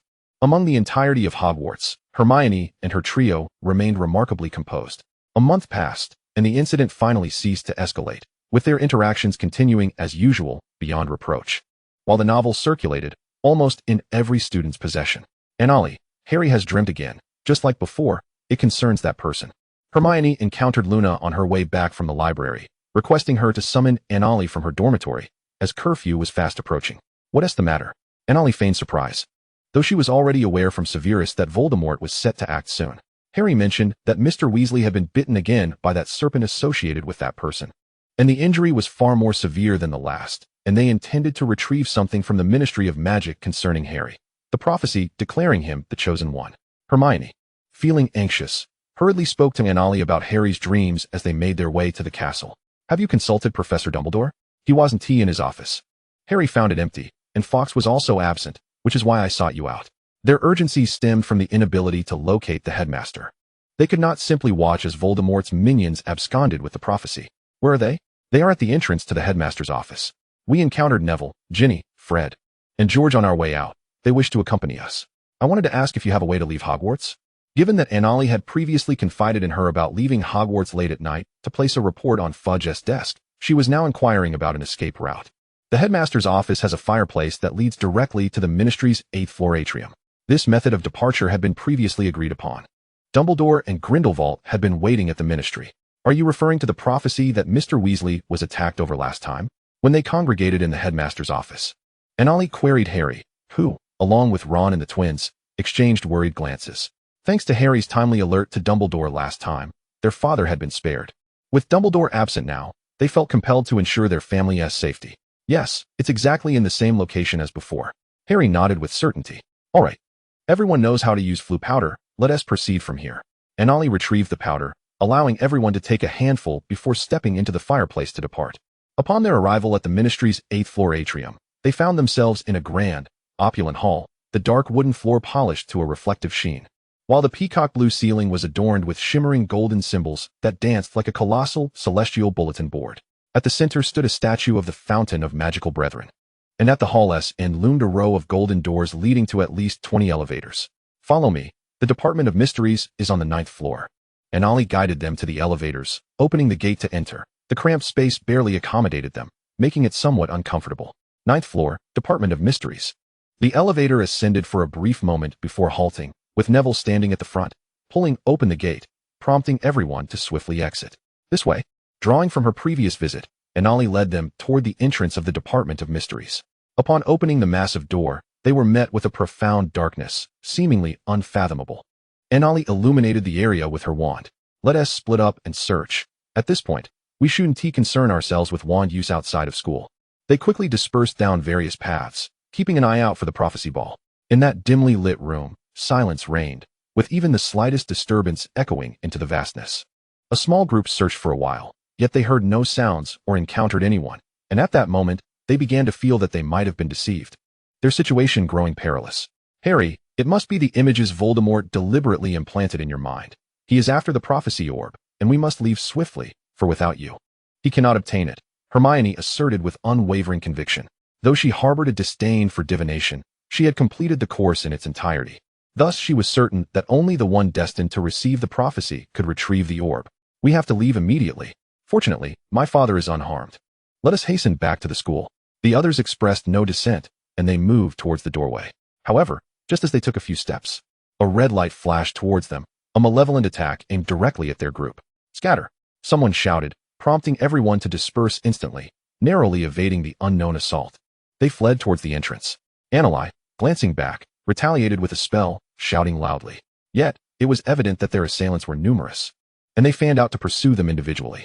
Trailing Anneli was a woman with wild, unkempt black hair, whose expression was one of frenzied excitement as she cast spells intermittently, all of which were deflected by Anneli's counterattacks. Damn half-blood, I will capture you, she cursed from behind, but Anneli paid her no heed, deftly weaving between the shelves. Utilizing the concealment of the shelves, she cast the disillusionment charm, determined to try, regardless of its efficacy. Upon casting the charm, Anneli observed that Bellatrix had evidently lost her target. Seizing an empty potion bottle, she hurled it in a random direction. Clang! The sound drew Bellatrix's attention, causing her to dart forward, and Anneli promptly chased after her companions. After a short distance, she encountered a man pursuing Neville. She sidestepped to allow Neville to escape, then unleashed a series of offensive spells against him. The sudden onslaught caught the man off guard, sending him flying. Neville! Anneli hastened to catch up with him. I've taken care of the one behind us. Let us find the others. In the vast chamber, sounds of falling objects and exploding spells echoed from various directions. They paused to listen for a moment before heading towards the right. Shatter them to pieces. Petrify them all. Ginny was hidden behind a shelf, scanning for any signs of danger. Unbeknownst to her, a Death Eater approached silently from behind. However, Harry, who was in pursuit, spotted the impending threat and instinctively cast a spell, sending the Death Eater sprawling. Upon hearing the commotion behind her, Ginny whirled around and cast a stunning spell at the approaching foe. Having successfully evaded the Death Eater, the group began to regroup in pairs. Yet, they had been pursued so closely that they had lost their sense of direction, uncertain of where the exit lay. There's a door over there. Ron pointed out a door not far away. Let us head there. They dared not hesitate, racing towards it and bursting through one after another. Bang! Crack! Ouch! Oh Merlin! I'm crushed. Sorry. To their surprise, behind the door was not solid ground, but a deep pit, causing them all to tumble down. Those quick on their feet, like Anneli and Hermione, managed to cast the levitation charm and slow down charm to soften their fall, while the others landed heavily. As the fallen comrades helped each other up, they finally discerned their surroundings, a vast arched chamber, draped with a misty curtain above. Gather together, Anneli urged, sensing movement above, but she was a moment too late. Shadows descended, snatching away those nearest to her. Just as the last shadow approached, Anneli invoked the disillusionment charm to evade capture. You little brat. The figure revealed herself to be Bellatrix, who had been cursing Anneli from behind. Unwilling to fall into the hands of this woman, Anneli recalled Snape's warnings of her malicious intent, rooted in Voldemort's influence. At that precise moment, more figures entered from above, some of whom Anneli recognized, including Kingsley. They swiftly cast spells to repel the Death Eaters, re-establishing a protective perimeter around Harry and his friends. I advise you to leave before this escalates further.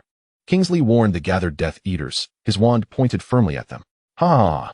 Bellatrix's shrill laughter pierced the air, her disdain palpable as she regarded them. while the other Death Eaters stood motionless, showing no intention of retreating. Proceed as planned, Kingsley whispered to those behind him, and one by one, they grasped the arms of their companions and disapparated away.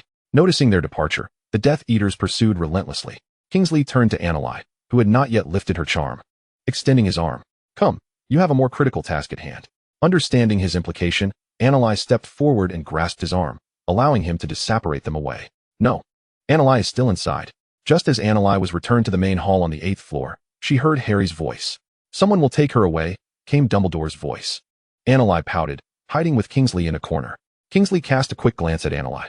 He was a core member of the plan and was privy to most of the knight's intentions, far more than the others who had followed. His paramount duty was to protect Annalai, a task personally assigned by Dumbledore. Chapter 82, The Chaos of the Wizarding World. He could not fully comprehend Dumbledore's decision to send everyone back to school while leaving Annalai behind. If Harry's presence was to draw out the Dark Lord, what purpose did Annalai serve in this arrangement? As he pondered, a figure emerged beside the hall's sculpture, and the surrounding Death Eaters lowered their heads, parting to grant him space. Long time no see, Dumbledore, Professor. Voldemort stood barefooted, clad in his unadorned black robe, his crimson eyes fixed upon Dumbledore with a slow, arrogant drawl. Tom, Dumbledore replied, maintaining his composure, shielding Harry behind him. Oh, the boy who lived, Harry Potter. Noticing Dumbledore's protective stance, Voldemort turned his gaze to Harry before returning his focus to Dumbledore. You must admit, Dumbledore, you have grown old. You cannot protect him. Should he align with me and procure what I desire, I shall grant him a chance at life. He seemed to be coaxing, yet Dumbledore's expression remained unyielding. Tom, I believe you have one last opportunity to turn back. Ha ha ha, I am the great Dark Lord Voldemort. Voldemort cackled, and his surrounding Death Eaters joined in mockery, with Bellatrix's laughter being the loudest among them. We indeed need to settle this matter, Dumbledore. After his laughter subsided, Voldemort raised his wand towards Dumbledore. Once you are dead, all saviors shall be within my grasp. Dumbledore gestured for Harry to retreat to a place of safety, raising his wand in defense against Voldemort. Avada, Voldemort initiated with the killing curse, but Dumbledore calmly countered with his own incantation. At the moment their spells collided, Voldemort caught sight of the Elder Wand in Dumbledore's grasp, a flicker of surprise crossing his eyes. Dumbledore, undeterred by this fleeting emotion, continued to channel his magical energy. With a resounding crash, both powerful sorcerers were forced to step back, Voldemort hesitating to press his attack, instead surveying Dumbledore, or more precisely, the wand he wielded. Capture Potter. The ever-formal Voldemort abruptly commanded the Death Eaters lingering behind him, engrossed in the spectacle. Dumbledore, taken aback, swiftly moved to Harry's side, shielding him from the myriad of incoming assaults while conjuring a protective barrier around them both. Oh, esteemed white wizard of the magical realm, the great Dumbledore, Voldemort advanced, flanked by two of his followers who parted to grant him ample space. Bang, bang. The relentless roar of flames erupted, and throngs of individuals emerged from the fireplace. Many Death Eaters, gripped by fear, hastily disapparated, while Dumbledore's protective barrier was shattered. Those loyal to Voldemort, like Bellatrix, retreated to the designated hearth, awaiting further instructions from their master. Realizing he was outnumbered, Voldemort disapparated, prompting the remaining Death Eaters to flee in haste. The hall, in disarray from the recent conflict, was met with bewildered wizards who gaped at the once pristine chamber, now a scene of chaos, before their eyes fell upon the weary forms of Dumbledore and Harry. Annalai and Kingsley seized the moment to blend into the crowd. Fudge, trembling with fear, rushed forward. He had arrived first and had clearly seen Voldemort's face. Albus, just now. Avada Kedavra. The wand flew. Fudge's words faltered as he turned in horror to glimpse Dumbledore's rear, where Voldemort had silently reappeared, striking Dumbledore from behind and seizing his wand. No, Annalai cried out in anguish, rushing toward Dumbledore, who cast a final glance at her before departing. Annalai reached Dumbledore's side, and Harry caught his collapsing form, while Fudge and others stood frozen, still reeling from Voldemort's sudden appearance and Dumbledore's demise. Kingsley reacted more swiftly, unable to fathom that Dumbledore had fallen before him. As he moved, Fudge and the others began to respond, casting sorrowful looks toward Dumbledore, uncertain whether they mourned his passing or the impending loss of Fudge's own position as Minister of Magic. 3 days later, Hogwarts held a memorial service, with professors and students bidding farewell to Dumbledore. On the day Voldemort resurfaced, every newspaper in the wizarding world bore the news, announcing the return of the Dark Lord who should have remained dead.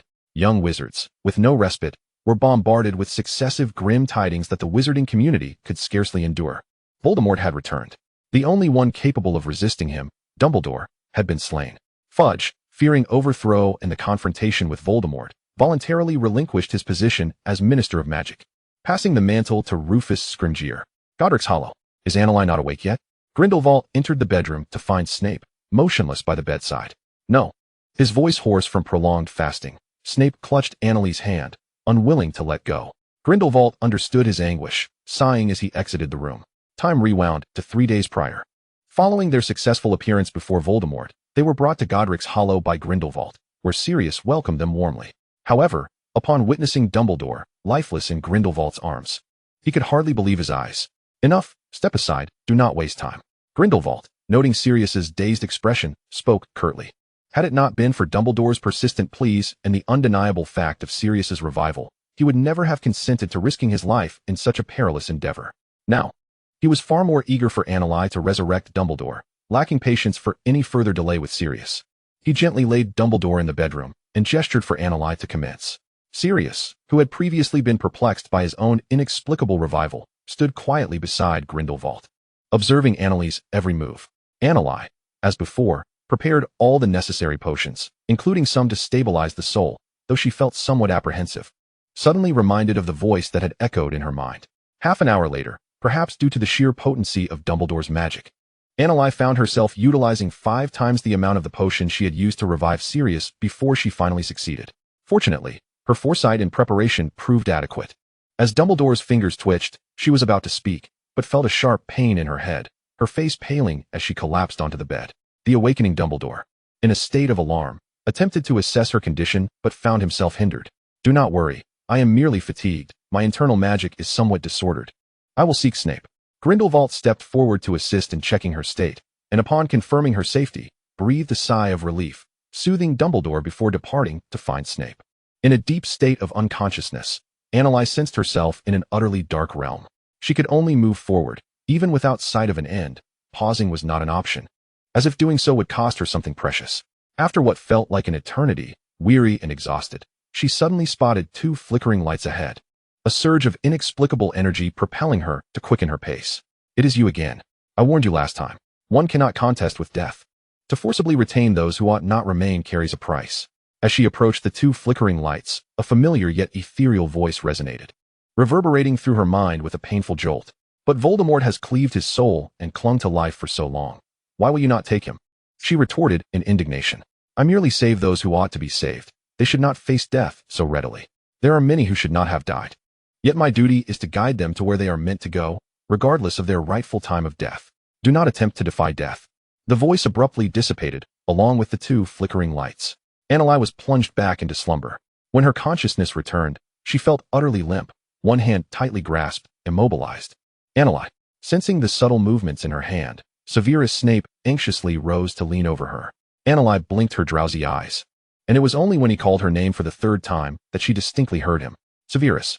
For the past few days, Snape had been administering restorative potions and nutritional supplements to her. However, they could hardly substitute for actual food, leaving her voice weak and barely audible. Anneli, do you feel any discomfort? Snape, observing her frail state, felt a fresh surge of anxiety within him. Anneli gently shook her head, perhaps due to her prolonged unconsciousness. She could not resist slipping back into slumber, this time into a deep, genuine sleep. Anneli, upon witnessing her eyes close once more, Snape let out a pained shout. Outside the door, Sirius, hearing his voice, summoned Dumbledore and Grindelwald. By the time they entered, Anneli had already succumbed to sleep again. Severus, what is the matter? Did Anneli just awaken? Dumbledore inquired as he approached him. She has fainted again. Snape, feeling powerless, grasped his own hair, collapsing onto the floor beside the bed. Grindelwald, among the 4, maintained a relatively stable demeanor as he began to examine Anneli's condition. After a thorough assessment, he finally allowed a hint of a smile to grace his lips. She is fine. She is not in a coma, merely asleep. She will be well once she awakens. Hearing these words, Snape lifted his gaze, his eyes filled with hope as he looked at the peacefully sleeping Anneli. Chapter 83, Oblivion. Anneli awoke the following day, the day after Dumbledore's funeral. Anneli, how do you feel? Confirming that she was indeed awake and unharmed, Snape was reluctant to leave her side, holding her hand tightly. I'm truly fine. Perhaps I simply exhausted myself and dozed off. Anneli felt uncertain about her fainting episodes. No one had ever explained such matters to her in her previous life. My previous life? Did I have one? Leaning back against the bed, she suddenly froze, pondering why she had invoked such an arcane term, and why the notion of a past life had surfaced in her mind. What is it? Are you unwell? Noticing her sudden stillness, Snape inquired with concern. No, she could not articulate this peculiar sensation. It felt as though she had forgotten many things, yet upon reflection, it seemed she had retained all her memories, be it her upbringing in the Croton household or her reunion with her family at Hogwarts. To alleviate Snape's worries, she shook her head, striving to appear as she usually did. I have been unconscious for so long. Won't you return to the castle? Nothing is more important than you. Snape cared little for attending classes. Had Anneli remained in her previous state, he would have stayed by her side indefinitely. Come on. That nose of yours is practically glued to her. If you don't wake up, he won't budge either. Sirius, observing their closeness, could not help but interject. Anneli, given your health, it is best for you to rest here for a while. You need not worry about the school. Besides, you hardly attend classes anyway. Disappearing without a trace. Oh, Gale has already sent word to your friends. Dumbledore and Grindelwald, seated nearby, appeared unusually relaxed. They had been quite concerned during Anneli's prolonged slumber. But following Dumbledore's sudden death, they had numerous matters to attend to, leaving Snape to guard her side. I feel much better. I can return tomorrow.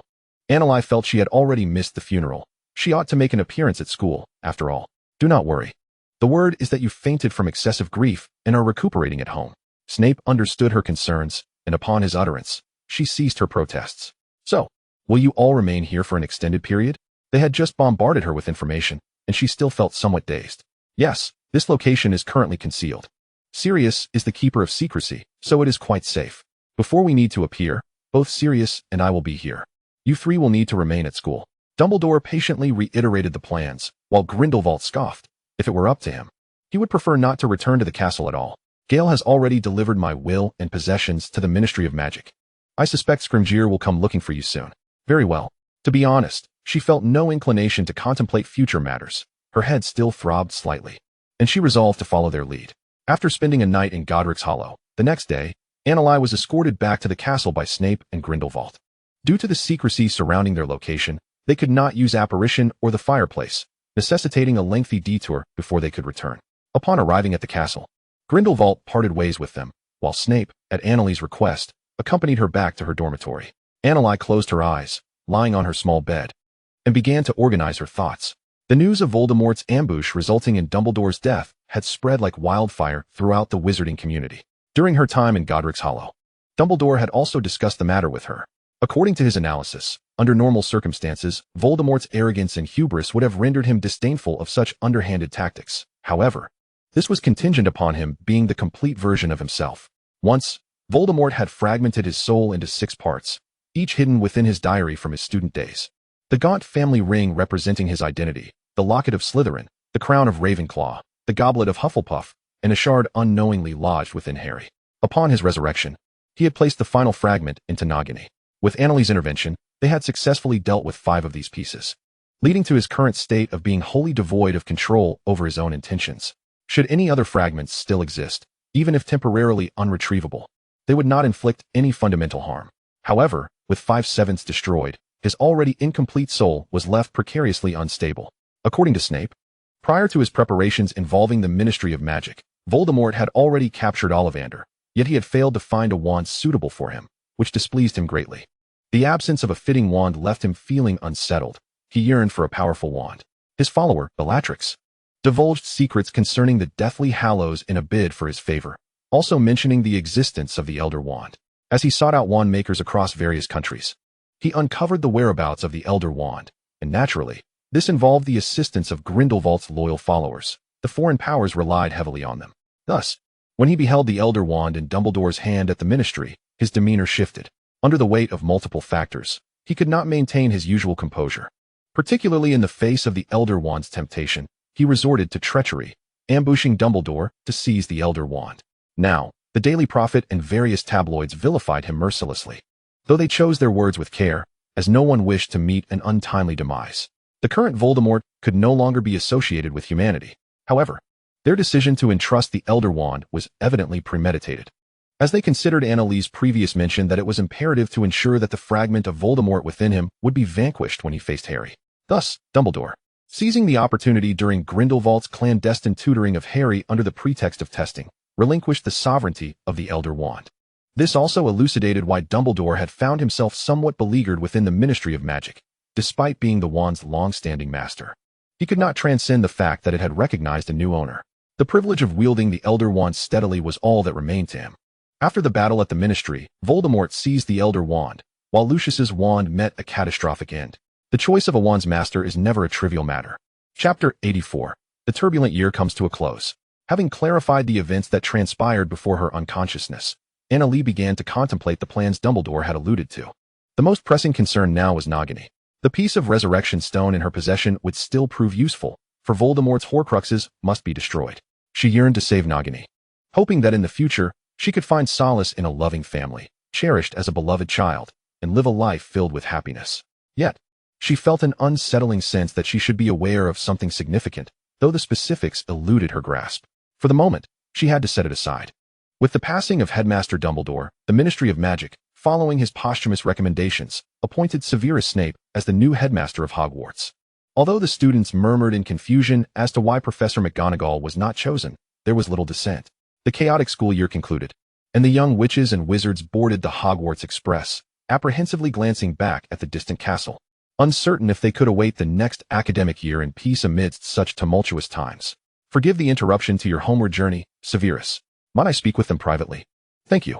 Hermione, Harry, and Ron sat side by side in the great hall, a sense of unease enveloping them as they faced a man with chestnut hair and thick brows, his sharp gaze scrutinizing them through gold-rimmed glasses.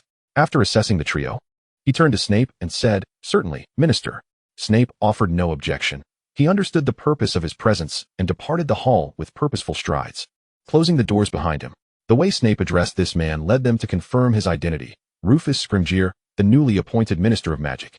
I hear he is quite reliable, at least more pragmatic than Fudge, they mused. Do not be anxious. I am here today regarding the will left by Mr. Dumbledore. Scrimgeour, known for his patience with underage witches and wizards, had a clear intention for his visit today. Upon assuming his role at the Ministry, he had received Dumbledore's will and belongings. Unremarkable items, he thought. He had instructed his aides to seek out their mysteries, but the feedback was consistent. These are simply mundane objects. He had initially presumed these items were Dumbledore's contingency plans for the wizarding world, yet he remained puzzled as to their significance. After a month of repeated attempts, he had arrived, hoping to glean insight from the beneficiaries. He tossed a letter into the air, which promptly opened and floated before their eyes. The first item, entrusted by Albus Percival Wulfric Brian Dumbledore, I present to Mr. Ron Weasley, hoping he will make good use of this little contraption. With that, he retrieved a metallic object slightly longer than a lighter and handed it to Ron. Ron gazed at the item in surprise, cautiously accepting it, then hesitated. Oh, how does one use this? Perhaps it requires a switch? Scrimgeour found himself momentarily at a loss for words, his tone tinged with exasperation. Oh. Ron's cheeks flushed a shade of pink as he pressed what seemed to be a switch, and several points of light floated toward him, drawn into the dimming device. Plunging the area into darkness, he pressed it again, and the lights returned to their original position, illuminating the space once more. How cool. Ron had always been fascinated by such gadgets, swearing that had it not been for his twin brother's penchant for using him as a test subject for pranks, he would have enjoyed playing with them. Scrimgeour observed this interaction, mirroring the outcomes witnessed during departmental trials, and sighed internally, maintaining an expression of composure. The second item, The Tales of Beetle the Bard, presented to Miss Hermione Granger. A clever lady such as herself surely enjoys a variety of reading, and I suspect she might have overlooked this title. I hope she finds it delightful. Hermione accepted the book Scrimgeour offered, noting that the cover resembled a children's book from the Muggle world. As she flipped through the pages, she realized she had indeed never read it. The Tales of Beetle the Bard? I grew up reading this. Surely everyone has. Ron's excitement was palpable, yet Hermione and Harry exchanged puzzled glances. Ron, we were raised in the Muggle world, reading their fairy tales, Harry remarked, having grown accustomed to Ron's rather unique thought processes and his tendency to forget critical details. Oh, my apologies, I forgot. Ron sheepishly scratched the back of his head, falling silent. Scrimgeour's expression darkened slightly at this display, but continued reading the letter. Lastly, this is the first golden snitch captured by Mr. Harry Potter, presented to him as a keepsake, with the hope that it may guide him in moments of importance. Scrimgeour carefully extracted the golden snitch and handed it to Harry, watching intently, as if it were the last piece of a wager. Yet, to his disappointment, nothing transpired as Harry accepted it. Scrimgeour felt a wave of discouragement wash over him, coupled with confusion and dissatisfaction. How could someone as astute as Dumbledore have left behind merely these 3 inconspicuous items with no further instructions? The absence of any contingency plan meant that their future encounters with the Dark Lord and his Death Eaters would be exceedingly arduous. This realization had become clear to him since his appointment, but his responsibilities compelled him to confront these challenges head-on, even in the absence of their only assurance. He could pay more attention to the child Dumbledore had cared for most, the famed savior, Harry Potter. It seemed that Mr. Dumbledore had provided no further hints. He gathered his belongings and letters, standing before the 3 bewildered youths, his gaze lingering on Harry's face for a few extra moments. Should you uncover any leads, please do not hesitate to contact me. Remain vigilant in the future. You may return home. The school will arrange a safe passage for your journey. In order to avoid instilling excessive panic in them, Scrimgeour gently advised them to safeguard themselves, doing only what was within his power. Thank you, Minister. Harry perceived his goodwill and responded courteously. As he limped away, Anneli peered halfway into the room from the doorway. Hey, have you finished your discussion? Anneli, Hermione exclaimed, somewhat pleased to see her, having thought she had already left the school. What did that minister talk to you about? Rather than directly divulging what Dumbledore had sent, she teased Anneli to inquire with them herself, thus stoking her curiosity and prompting her to linger. A storybook, a light-extinguishing device, and a golden snitch. They showcased their recent acquisitions, Ron excitedly demonstrating once more and praising Dumbledore's ingenuity. Anneli, having never seen the tales of Beedle the Bard, found herself intrigued. Hermione, would you mind if I copied it? I would like to take a look as well.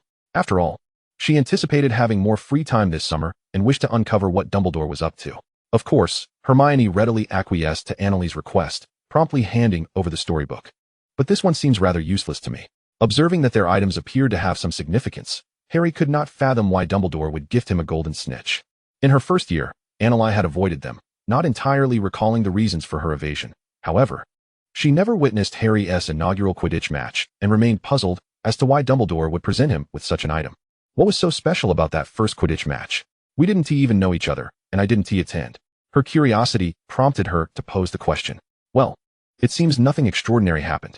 Quirrell had attempted to harm me by cursing my broomstick, and I nearly plummeted from midair. Harry recounted the incident vividly. Later, we learned that Professor Snape had discovered it and cast the counter curse to save me. Oh, and Hermione, though she mistakenly set fire to Professor Snape's robes, managed to interrupt Quirrell's incantation. At that moment, I just happened to spot the golden snitch and caught it.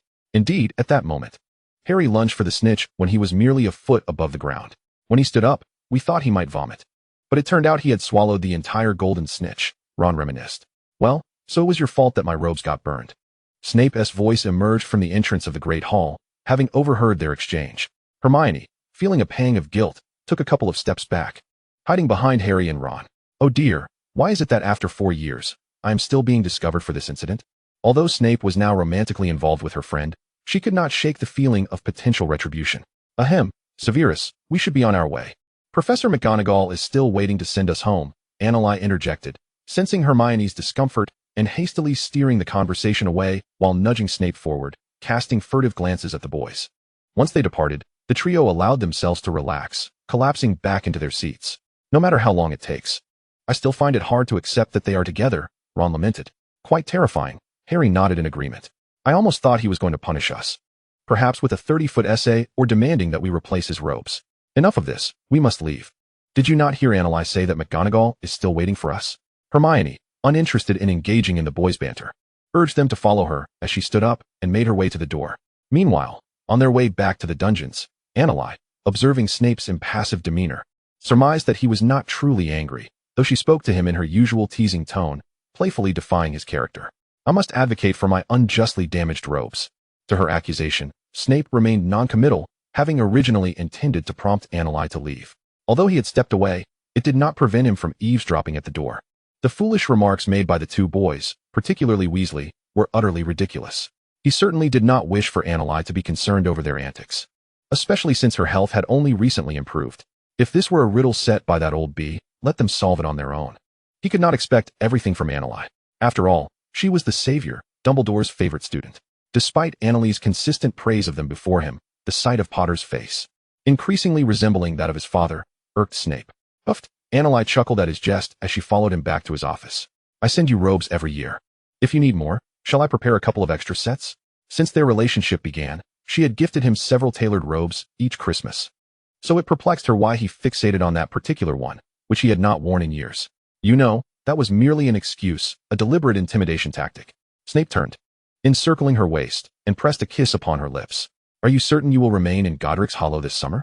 Yes. Grindelwald insists that I still need to practice in combat, she replied. In truth, it was a matter of concern for everyone regarding her safety. And while Grindelwald was undoubtedly the most formidable among them, he was also the least encumbered by the emotional barriers that prevented Dumbledore and Snape from training her rigorously.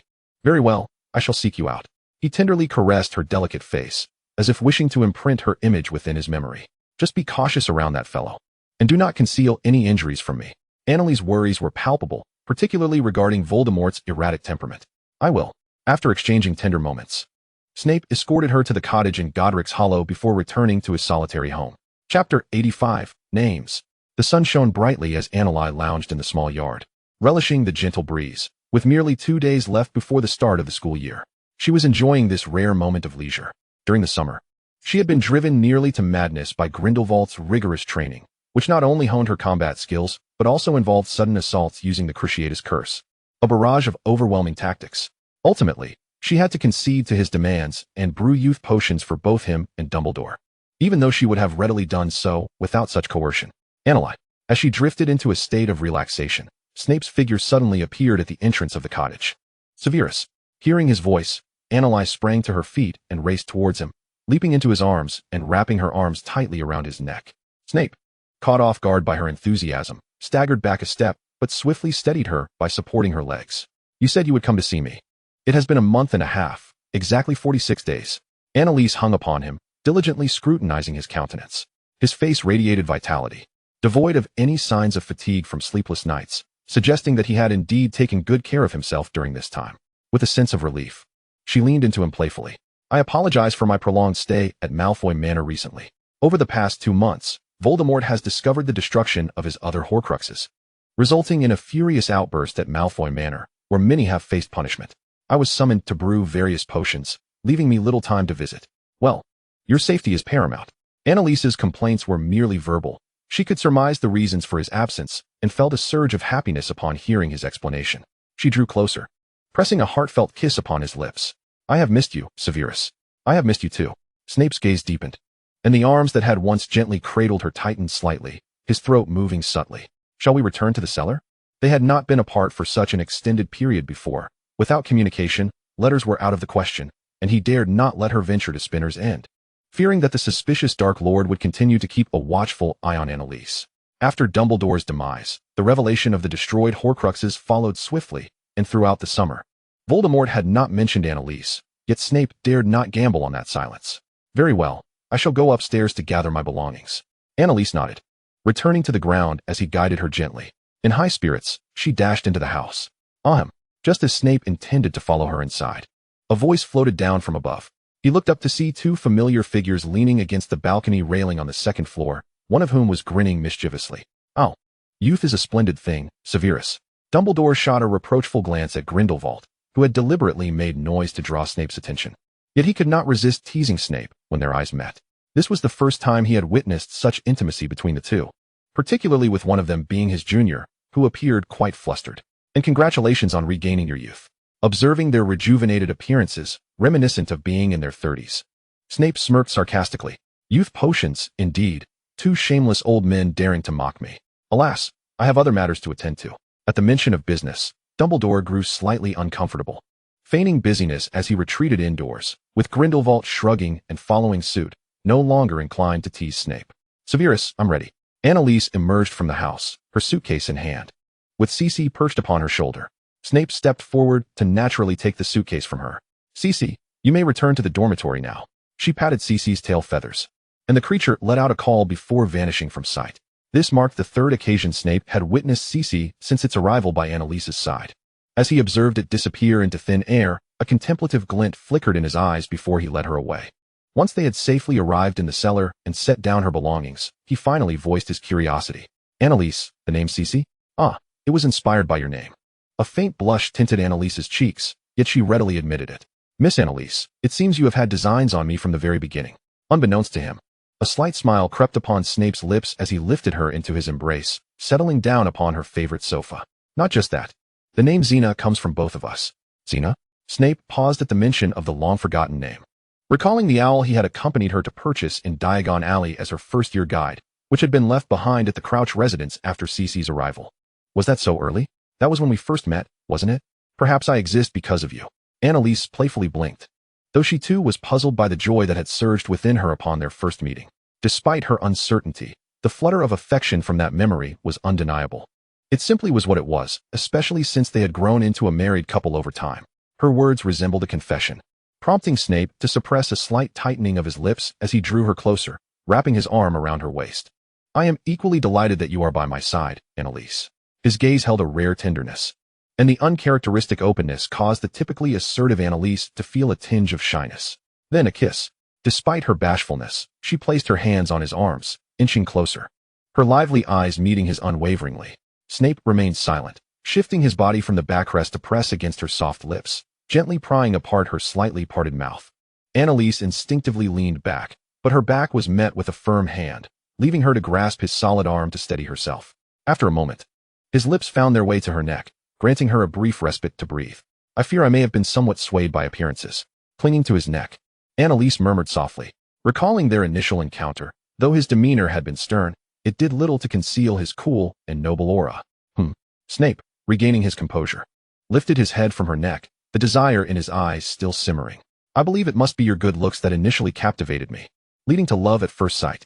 She cupped his face, beaming with delight. Snape's breath seemed to pause, and something within his gaze stirred. Yet you can be quite fierce with me, often issuing threats. Suddenly shifting the subject, Annalise narrowed her eyes at him, a glimmer of mischief evident. I am concerned for you, Annalise. He pinched her waist gently, diverting his gaze uncomfortably. Had he known they would end up together, he would never have treated her in such a manner. He would have willingly given her everything he possessed. Aware of his nature, Annalise let out a huff, but chose not to pursue the matter further. She did not truly intend to hold him accountable. This semester, the school may be somewhat unstable. After a moment of silence as they embraced, Snape finally spoke again. If any disturbances arise, take them and leave the school. Grindelwald mentioned that you possess a map detailing hidden passages in and out of the school. Annalise halted her swinging legs. Is he planning to send Death Eaters to the school? Has that cabinet been repaired? The image of Draco flashed through her mind. Yes, last semester was quite chaotic. We had not been paying attention to Draco's side. The disappearing cabinet has been restored, and he plans to have a Death Eater serve as this year's defense against the Dark Arts professor. Why doesn't he just come himself? Hasn't he always wanted to be the defense against the Dark Arts professor? Considering Snape's prior aspirations for that position, Annalise spoke without daring to meet his gaze. With most of the Horcruxes destroyed, he was reluctant to part with Nagini, yet he could not allow Nagini to appear openly at the school. He feared Dumbledore might have left behind some contingency plans, along with Potter. A coward who loves to play. Annalise surmised Voldemort's mindset, scoffing disdainfully. With Dumbledore absent from the school, what does he hope to achieve by sending someone in? She believed that once Dumbledore, this formidable adversary, was out of the picture, he would unleash a fervent campaign against the non-purebloods. Yet, as the summer vacation elapsed, there was hardly any commotion. Furthermore, this was merely a school. It would be far more prudent for him to seize control of the Ministry of Magic first. He required more supporters and intended to use Hogwarts as a breeding ground for his followers. Annalise rolled her eyes at this remark, her mind brimming with sarcastic retorts. Truly, he was unattractive yet harbored lofty aspirations. If he were to quietly assume the role of a mere power socket, I could surely provide him with thousands of appliances, all of which would serve him as subordinates. Snape chuckled helplessly. At the appropriate moment, you two may choose to feign a rupture with me. Snape could not ascertain what lay ahead, but he was far more concerned about her safety, especially if it were revealed that he had once been a Death Eater. Although the school was filled with young wizards, their sheer number was daunting. He feared that if any conflict arose, he might not be able to intervene promptly. If she managed to leverage her connection with Dumbledore to portray herself as a victim, she could potentially escape unscathed. I understand, she replied, comprehending his concerns, and nestled closer into his embrace, idly toying with the fabric of his robes. You are the headmaster now. Aren't you going to move to the headmaster's office? I find the cellar quite agreeable. This place was replete with their memories and shadows. He had no desire to relocate to that overly saccharine headmaster's office. A Death Eater as a professor. Surely he would not torment the students? Dumbledore's departure had come too abruptly last semester, leaving her unable to take the exemption test. This meant she would have to attend classes this academic year. I have to attend classes this year. She truly did not wish to endure such agony again. I have already arranged the classes for Gryffindor and Ravenclaw together. He had considered this while preparing the schedule during the summer, and those Death Eaters were aware of their relationship. They would likely not harm her, given that she had also caught Voldemort's attention. Try to stay close to them. This way, if something goes awry, they won't be scrambling around like headless chickens. All right. He had meticulously arranged everything she could think of and more, filling Annalie's heart with sweetness. Her professor, indeed. If anything arises, do come to me. Snape pressed a gentle kiss to her hair, his large hand caressing her back. His gaze lowered to conceal the emotions within his eyes. No matter what transpired, he would protect her steadfastly. Chapter 86. The New Professor. Annalie had arrived early in the Great Hall, eagerly awaiting the arrival of Hermione and the others. Hey, Annalie, you were utterly silent over the summer. Hermione settled beside her, with Harry and Ron seated opposite them. We spent the summer at Harry's house. Well, to be precise, I stayed with Ron and his family. It would have been even better if you could have joined us. Hermione linked her arm with Annalie's, sharing stories of their summer escapades. After a week at his aunt's, Harry returned to the house Sirius had left him. You know how it is. A house that's been vacant for too long requires quite a bit of tidying up. Initially, the Weasley family had not intended to intrude, but Harry insisted that he couldn't manage it alone, especially with his birthday approaching. So they all stayed together for quite some time. I had my very own large room for the first time. Ron chimed in.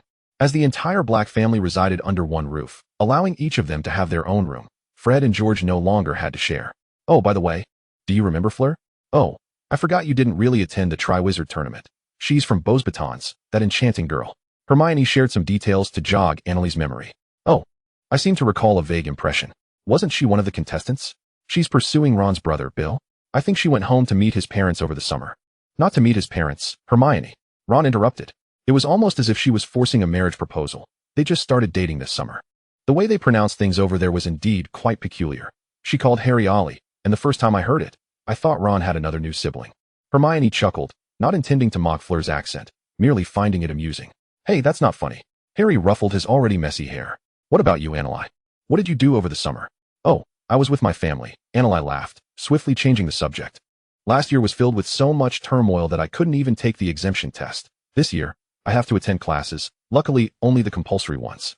She hadn't chosen a single elective. That's wonderful. I mean, we'll be attending class together. Quick, let's see our schedules. Hermione pulled out a piece of paper from her small bag. This was a birthday gift Annalie had given her the previous year, enchanted with 5 extension charms. So Hermione had also developed the habit of carrying valuable items with her. Our schedules are identical. Annalie glanced at Hermione's timetable, noting that aside from the compulsory classes, Hermione had added an elective in potions. Fantastic. Hermione beamed, delighted that they could finally attend classes together.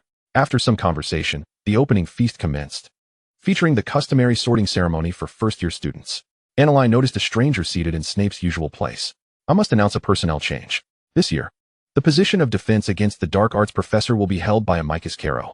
Snape, emulating Dumbledore's traditional manner, introduced the newly appointed professor to everyone. In truth, after Harry and his friends had stabilized their gatherings, most young wizards were not particularly concerned about who would teach the course. They generally believed they learned more from their gatherings than from the classroom. Sparse applause followed, and a flash of malice and discontent flickered in Amicus's eyes, though it was quickly concealed. After announcing a few important notices, Snape declared the feast open, and everyone began to eat, discussing the events of their respective holidays. Seated at the Gryffindor table, Annalie savored her steak contentedly, as no one seemed to mind her presence. I don't know why, but I find this new professor a bit intimidating. Ginny whispered to Hermione. He's a Death Eater, Hermione replied calmly, slicing her pie with a low voice. What? Ginny nearly gasped, prompting Annalie to quickly cast a privacy charm around them. Amicus Carrow and his sister, Alecto Carrow, had once been subordinates of that man. But after his failed attempt to kill Harry, they had escaped responsibility under the pretense of fleeing. Thus, only those within their circles knew they were Death Eaters. How do you know that? Ginny gazed at Hermione in astonishment, marveling at her newfound knowledge. Oh, the room I stayed in, I'm referring to number 12, Grimmauld Place, was once Bellatrix's chamber. She left behind some notes and such, which I came across while cleaning. Hermione explained after swallowing a bite of pie. Merlin, was there anything else? Ginny had not expected it to be related to that madwoman. A few other things. I'll show you when we get back. Hermione smiled mysteriously. What lay before them was not merely a notebook, but rather the youthful diary of Bellatrix. Within its pages, aside from some reflections on her emotions, were fervent declarations of love for Voldemort, with scant mention of other Death Eaters. It was likely that the abrupt downfall of Voldemort had prevented these diaries from being concealed in time, and with her subsequent imprisonment in Azkaban, over 20 years had passed, perhaps leading her to forget the existence of this particular diary, thus allowing Hermione to stumble upon it. Ginny seemed to grasp the implications, raising an eyebrow in understanding and refraining from further inquiries, anticipating the opportunity to examine the diary upon their return. Annalise focused intently on her meal, occasionally tuning into the conversation between Ginny and Hermione. As they finished dining and prepared to depart, she sensed a gaze fixated upon her from behind. Almost instantly, she identified that it was not Snape, for the sensation was distinctly unsettling, akin to being ensnared in a cold, serpentine lair. Snape never scrutinized her so openly in public, let alone with such a piercing gaze. She chose not to look back, feigning ignorance, trailing behind Hermione and the others. It was only as they exited the door that she cast a furtive glance at the source of that unsettling gaze. It was Alecto Carroll. Frowning, Annalise parted ways with Hermione and the others, eager to return to the dormitory. Snape was indeed correct. It appeared that this Carroll was not merely appointed as a professor, but likely tasked with surveilling both her and Snape. Perhaps Voldemort sought something from her. As she walked briskly, she retrieved a necklace from her collar, a silver chain adorned with a timepiece. This was crafted under Dumbledore's directive, a creation of Grindelwald, the master of alchemy. The necklace bore 10 protective spells against dark magic and possessed the ability to render her invisible at will. However, should dark magic prove too potent, it might render the necklace inoperative. It must be said, this was far more effective than the disillusionment charm. Even Grindelwald and Dumbledore would struggle to detect her whereabouts when cloaked.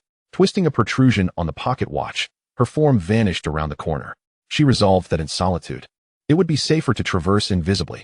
Upon her anxious return to the dormitory, Annalise finally dispelled her invisibility. Chapter 87, The Curse. In the defense against the dark arts classroom, the older students had matured somewhat following the events of the previous school year, perhaps due to the admonitions from their families. They were now reluctant to speak openly within the school, especially with descendants of Death Eaters in their midst. Any careless remarks could implicate their families. The classroom was unusually quiet, with the young witches and wizards seated in their respective places, awaiting the arrival of their professor without whispering amongst themselves. Clack, clack. The sound of sluggish footsteps echoed as a tall, gaunt man stood before them, surveying each student with an air of disdain. For our first lesson, let us not rush into learning. I deem it necessary to familiarize myself with all of you. His gaze lingered upon Annalise for a moment before he spoke. His voice akin to metal scraping against stone, harsh and grating. Seating arrangements must be altered. Purebloods in the front row, half-bloods in the middle, and mudbloods, all of you, to the back. His voice crescendoed, nearly shouting the term mudblood, waving his wand aggressively for the students to comply. The students were struck into silence, too intimidated by his demeanor to voice their indignation. The term mudblood, typically only uttered by certain Slytherins, was not something that the Gryffindors and Ravenclaws would dare to utter lightly. Professor, you cannot describe students in such a manner. It is utterly. Seamus's eyes widened in disbelief, evidently thinking that the most severe punishment at Hogwarts could only be detention. Thus, he felt emboldened to challenge the professor's words, excluding the punishments previously imposed by Umbridge. Of course, as she was not a legitimate faculty member. However, he did not anticipate that this professor would deliver a heart-wrenching curse upon him. The excruciating pain caused Seamus to collide with the surrounding desks and chairs, writhing in agony on the floor. Stupefied, Annalise was taken aback by Alecto Carrow's reckless use of dark curses against students. She rushed towards Seamus to halt the incantation, producing a restorative potion for him to consume. Professor Carrow, the rules of Hogwarts. Professors cannot employ unconventional methods of punishment on students. This is utterly excessive. As she observed Seamus gradually relaxing, she laid him flat on the ground and rose to confront Alecto, struggling to suppress the fury in her voice. Seamus's friends gathered around. Yet the earlier display of Alecto's cruelty left them hesitant to speak up in defense of Seamus. I know you, Annalise Dumbledore. Had Dumbledore still been alive, you might have had the means to confront me, but now, you are merely a pitiful, helpless child. Alecto glared at her, raising his wand in her direction, his tone dripping with derision. Alecto Carroll. Before he could take any further action, Professors Snape and McGonagall entered the classroom. Annalise felt her hand brush against a slightly worn mirror in her pocket. Prior to the start of term, Snape had procured this two-way mirror from Grindelwald. A product of alchemy, unlike an ordinary two-way mirror, it possessed functions of communication, location tracking, and surveillance. To be precise, they possessed a pair of mirrors, as Snape was particularly concerned for Annalise's safety. Upon entering, Professor McGonagall was startled to find Seamus, his face flushed with pain, collapsed on the floor. She rushed to his side to ensure his well-being. Professor Carrow, as a faculty member, it is absolutely impermissible to use curses as punishment against students. Her expression was solemn as she glared at Alecto, bewildered as to how he had managed to become a professor at Hogwarts. Having never encountered a professor who tormented students with curses, just a disobedient half-blood, Alecto dismissed her with a glance at Seamus, entirely oblivious to his own misconduct. Continuing to speak arrogantly, Professor McGonagall, incensed, moved to confront him, but was halted by Snape. Snape approached Alecto, his cold gaze pinning him in place. "You will come with me." Even as Snape approached, Alecto remained somewhat dismissive, but then, as if struck by a thought, cast a malevolent glance at Anneli before following Snape out of the classroom. "Let us first escort Seamus to the hospital wing. The other students will study here." Once they departed, Professor McGonagall directed several boys to lift Seamus, still conscious, as using the levitation charm would likely cause him discomfort. She did not forget to instruct the remaining students before leaving. Once all the professors had exited, Anneli waved her wand casually to restore the desks and chairs to their original positions before returning to Hermione and the others, who were engaged in hushed conversation. Occasionally glancing at Anneli, "Anna, you were a bit impulsive, but you were brilliant," Harry exclaimed, admiration evident on his face. "Thank you, but even if I hadn't intervened today, he would have found a way to trouble me eventually. It would have been inevitable." Anneli chuckled wryly, recognizing that Alecto did not appear to be a benevolent character. He seemed to be employing the same tactics as a Death Eater within Hogwarts. Ultimately, it could lead to a confrontation. Who knows who would emerge victorious? Anna was correct. "Harry, you must also exercise caution." Hermione nodded in agreement, her gaze filled with concern as she looked at the two of them. "During this period, let us strive to remain together, avoiding solitude, and refrain from meandering about the castle. Should we sense any danger, we can promptly retreat to the cellar or seek me out." Harry's safety is far more paramount than her own, and Ollie firmly believed that protecting Harry should take precedence. Voldemort, having failed to obtain the prophecy ball last time, was undoubtedly still fixated on it. Although Dumbledore claimed to have relocated the prophecy ball, its safety remained uncertain. Upon hearing her words, the three pledged to comply. Meanwhile, in the Defense Against the Dark Arts office, Kara was met with Severus Snape's stern demeanor. "Hogwarts has its own regulations. Should you come here to stir trouble, I will report your conduct to the headmaster." After shutting the office door, Snape cast a privacy charm, glaring menacingly at Amicus. Had he not been preoccupied with Anna's safety, keeping the two-way mirror open, he might have remained oblivious to the chaos this individual could unleash upon Hogwarts. "How noble of you to speak, Snape," Amicus scoffed, reclining comfortably on a nearby sofa. "It seems you've forgotten your initial intentions regarding young Dumbledore. I believe I should report your peculiar behavior to the headmaster." He arrogantly raised his chin, seemingly attempting to leverage this situation against Snape. "The headmaster is fully aware of my dealings with her. I advise you to maintain a low profile at school if you wish to avoid disrupting the headmaster's plans, or else. There are plenty willing to stay at Hogwarts." Unfazed by his threat, Snape replied with unwavering composure, while Amicus's expression soured. Who would willingly remain at Malfoy Manor? Ever since Dumbledore's demise, the Dark Lord's temperament has become increasingly volatile, tormenting many daily. 3 or 4 have already perished in the past 2 months. Gaining access to Hogwarts to monitor Snape and uncover Dumbledore's remnants is a coveted assignment that many have yearned for, and he had fought hard to secure it. His acceptance into the school was significantly aided by Bellatrix, whose condition was to find opportunities to torment Anneli Dumbledore. Although she is of particular interest to the Dark Lord, her focus does not compare to that of the Chosen One, Potter. Eager to escape that stifling environment, he had readily agreed. Perhaps influenced by the Dark Lord, he felt compelled to torment the powerless students he encountered, leading to increasingly reckless behavior. Observing his silence, Snape recognized that his words had made an impact, likely tempering his demeanor, and he swept away his robes as he departed. Since becoming headmaster, he found himself even busier, inundated with correspondence from parents, primarily those of new students. Dumbledore had astonishing patience, responding to each letter individually. Chapter 88, Interpretation. It seemed Snape's remarks had indeed borne fruit. After that day, Amicus exhibited a more subdued demeanor, though his reluctance was apparent to all. Particularly, the half-blood and muggle-born students hesitated to approach him, most aware of his behavior in class that day. However, the Slytherins displayed little fear. They had already been informed by their families that the Dark Lord had sent individuals to Hogwarts, effectively making them allies. "Apologies for our tardiness." Harry and Ron crept into the room of requirement, visibly perspiring as if they had sprinted from a great distance. "What happened?" "It's only 2 corridors away." "You look as though you've just dashed from the Quidditch pitch," Anna and Hermione remarked in confusion. "We were targeted as soon as we left the common room," Ron replied, having spotted a cloak disappearing around the corner. Harry, catching his breath, recounted their escapade while Hermione thoughtfully offered them each a cup of tea. We circled the castle before heading to the Ollery on the 3rd floor. Ultimately, we arrived here cloaked in invisibility. Easy for you to say, Ron. You stepped on my foot so hard I thought it might break. Harry shifted his foot, wincing in pain, swearing his toe must be swollen, but with girls present. He felt it inappropriate to remove his shoes and bore the discomfort. Anna and Hermione exchanged amused glances. Perhaps if you had taken the time to master the disillusionment charm. Hermione chided. Only a select few with considerable magical prowess can see through it. Harry's cloak, once able to conceal 3 individuals in their 1st and 2nd years, had become inadequate as they grew. After all, it was merely an adult-sized garment. We will certainly learn it, just to avoid being stepped on again. Harry is determined to master the disillusionment charm, even if it means using it on Ron next time. All right, let us lighten the mood. We still have matters to discuss. Despite Amicus' relative calm in class, he consistently watched them closely after lessons, specifically awaiting Harry and his companions. For they had discovered that Dumbledore had left them 3 relics. Amicus was capable of discerning priorities. Tormenting Anali should ideally occur after fulfilling the Dark Lord's directives, not as a singular focus. Moreover, with Snape keeping a watchful eye, he understood the consequences of failing to adhere to orders, due to his surveillance.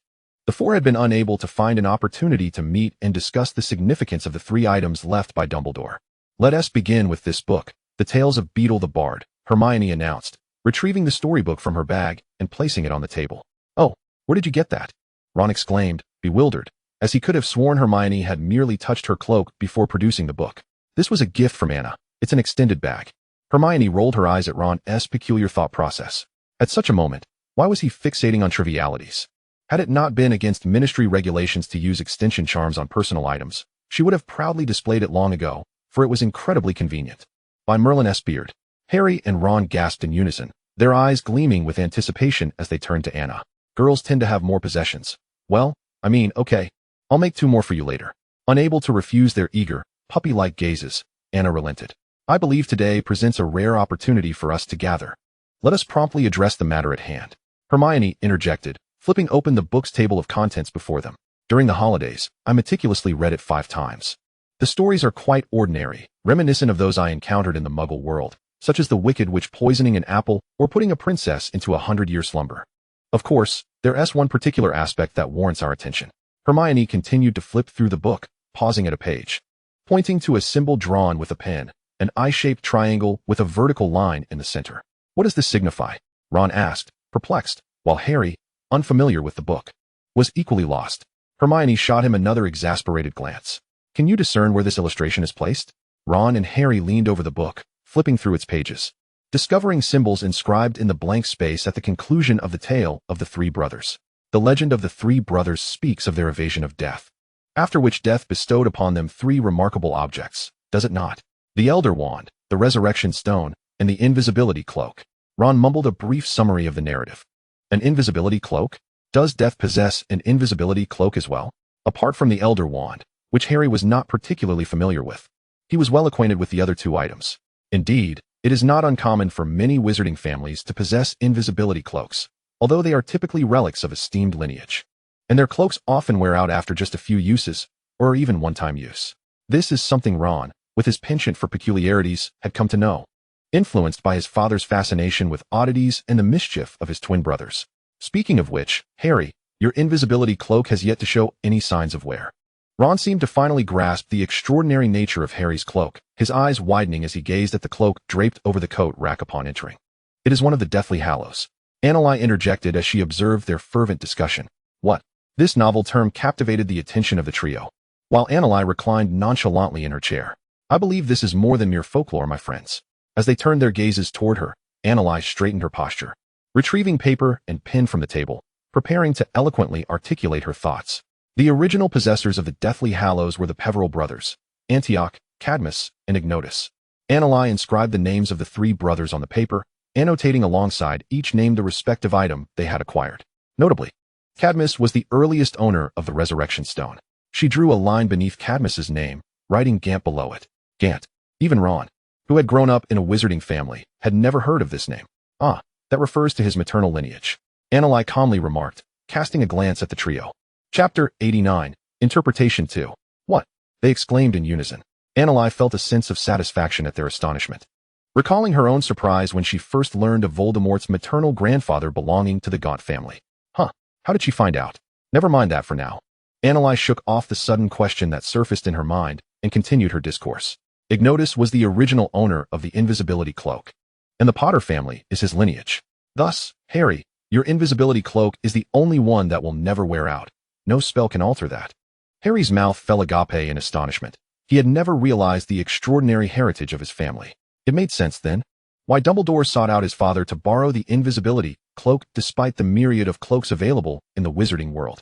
Ron and Hermione were overtaken with envy, realizing that a significant figure had been in their midst all along. As for the Elder Wand, Antioch was its first owner, who died young and left no heirs, causing the wand to pass through many hands. Of course, I have some unfortunate news to share. Annalise pursed her lips, her brow furrowing in concern. At one point, this wand fell into Grindelwald's possession. The trio stood abruptly, familiar with the name that had echoed throughout their first year at Hogwarts, largely due to their quest for the Philosopher's Stone and the stories of Dumbledore's exploits.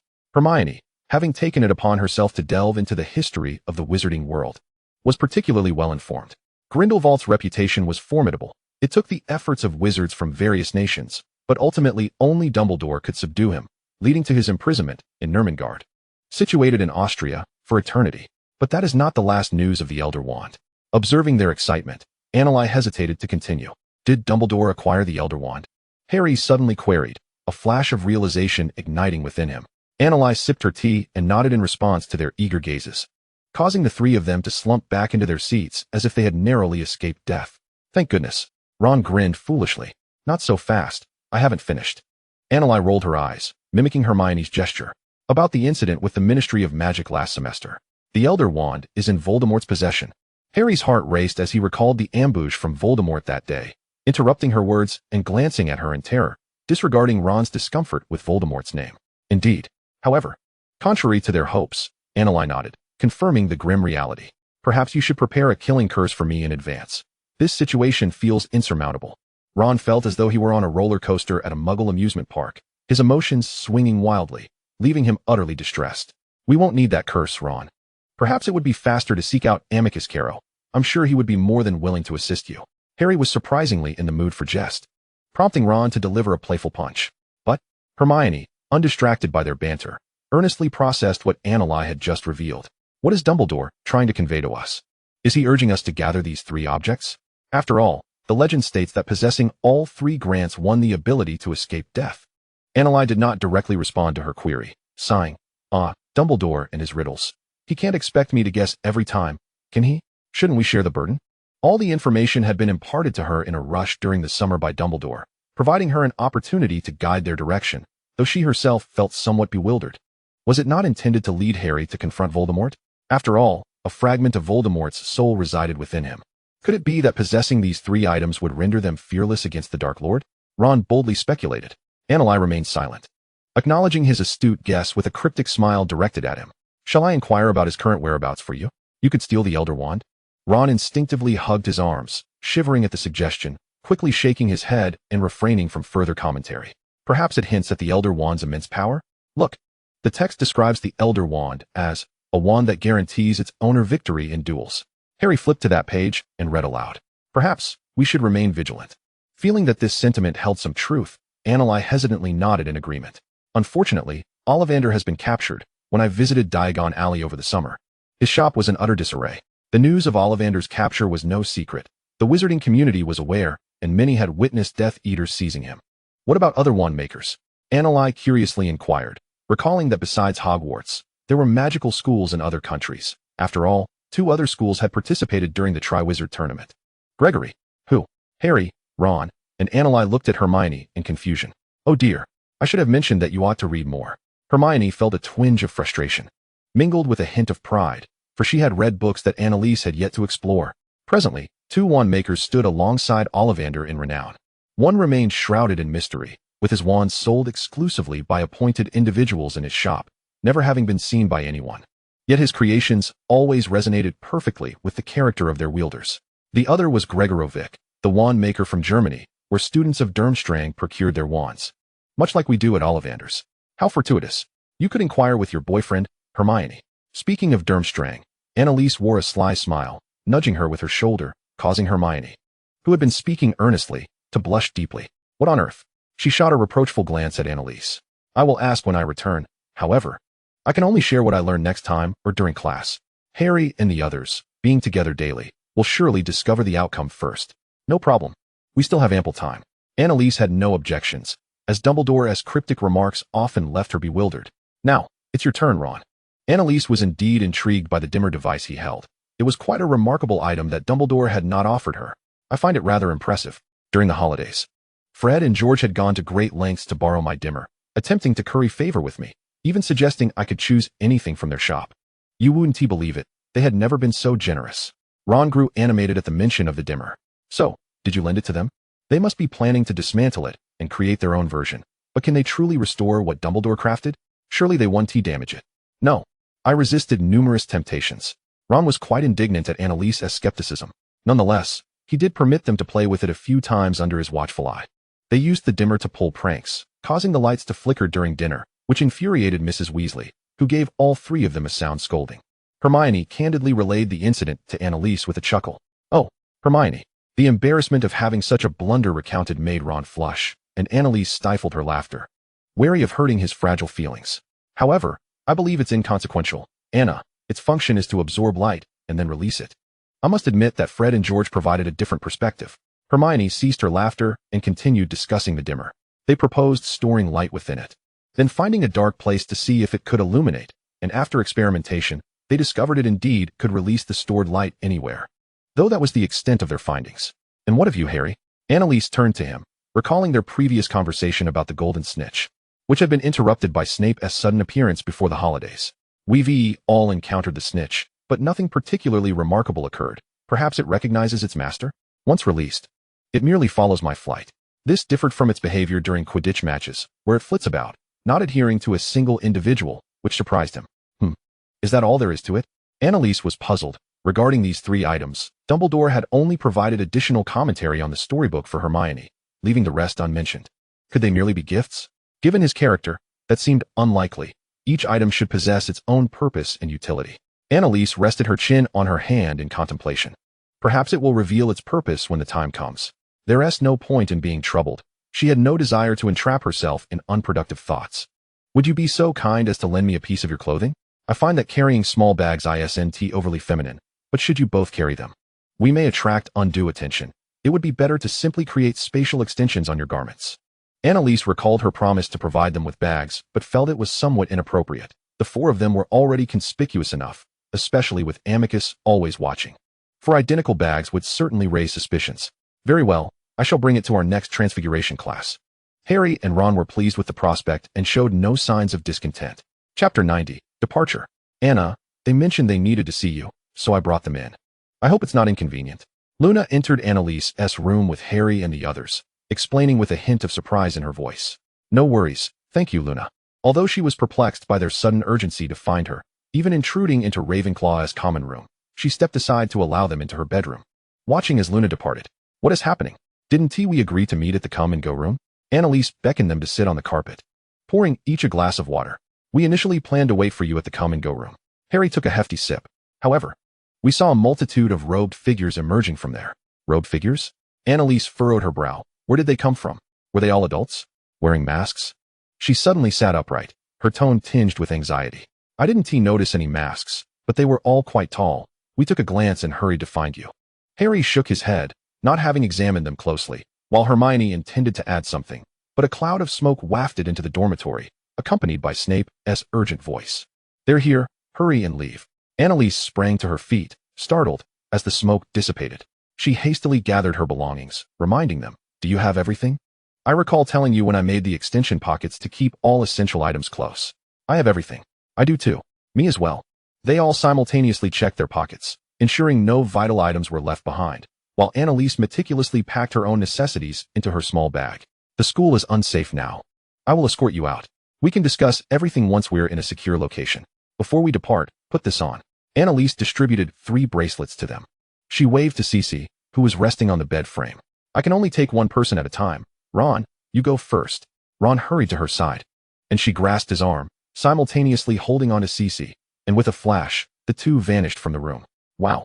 Harry couldn't help but exclaim, while Hermione looked on in wonder, eager to try it for herself.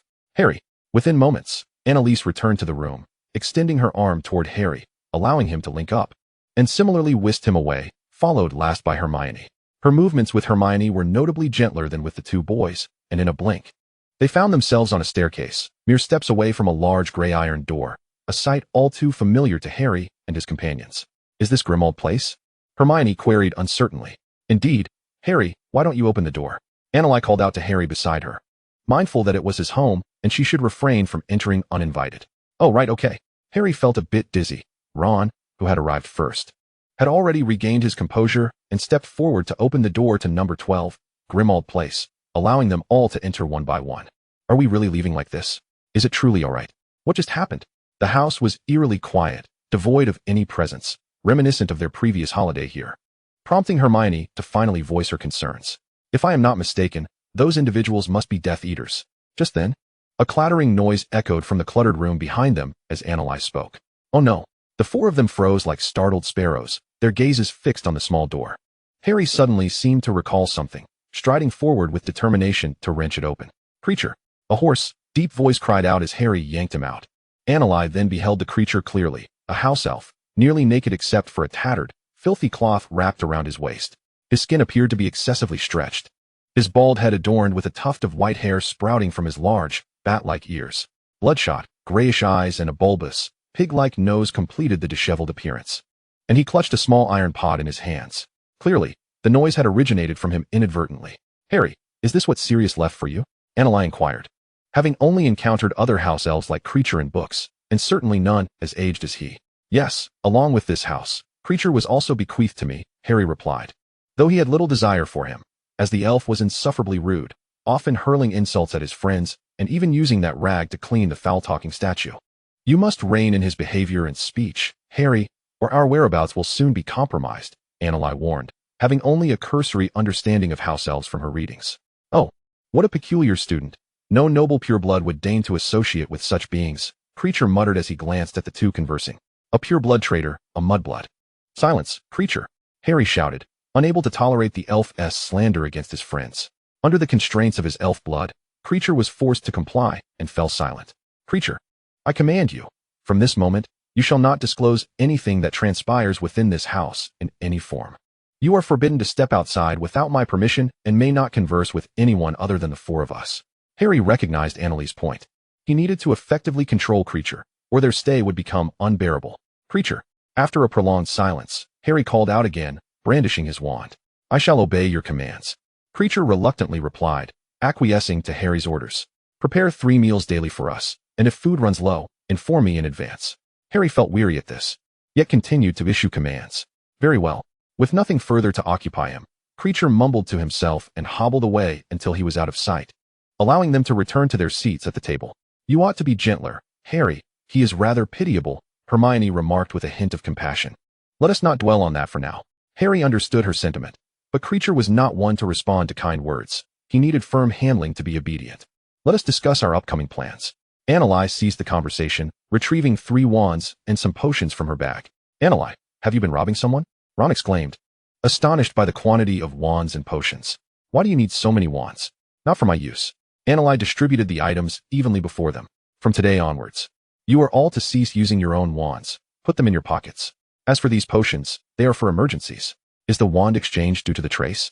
Hermione wondered aloud, puzzled by the need for new wands, suddenly recalling something.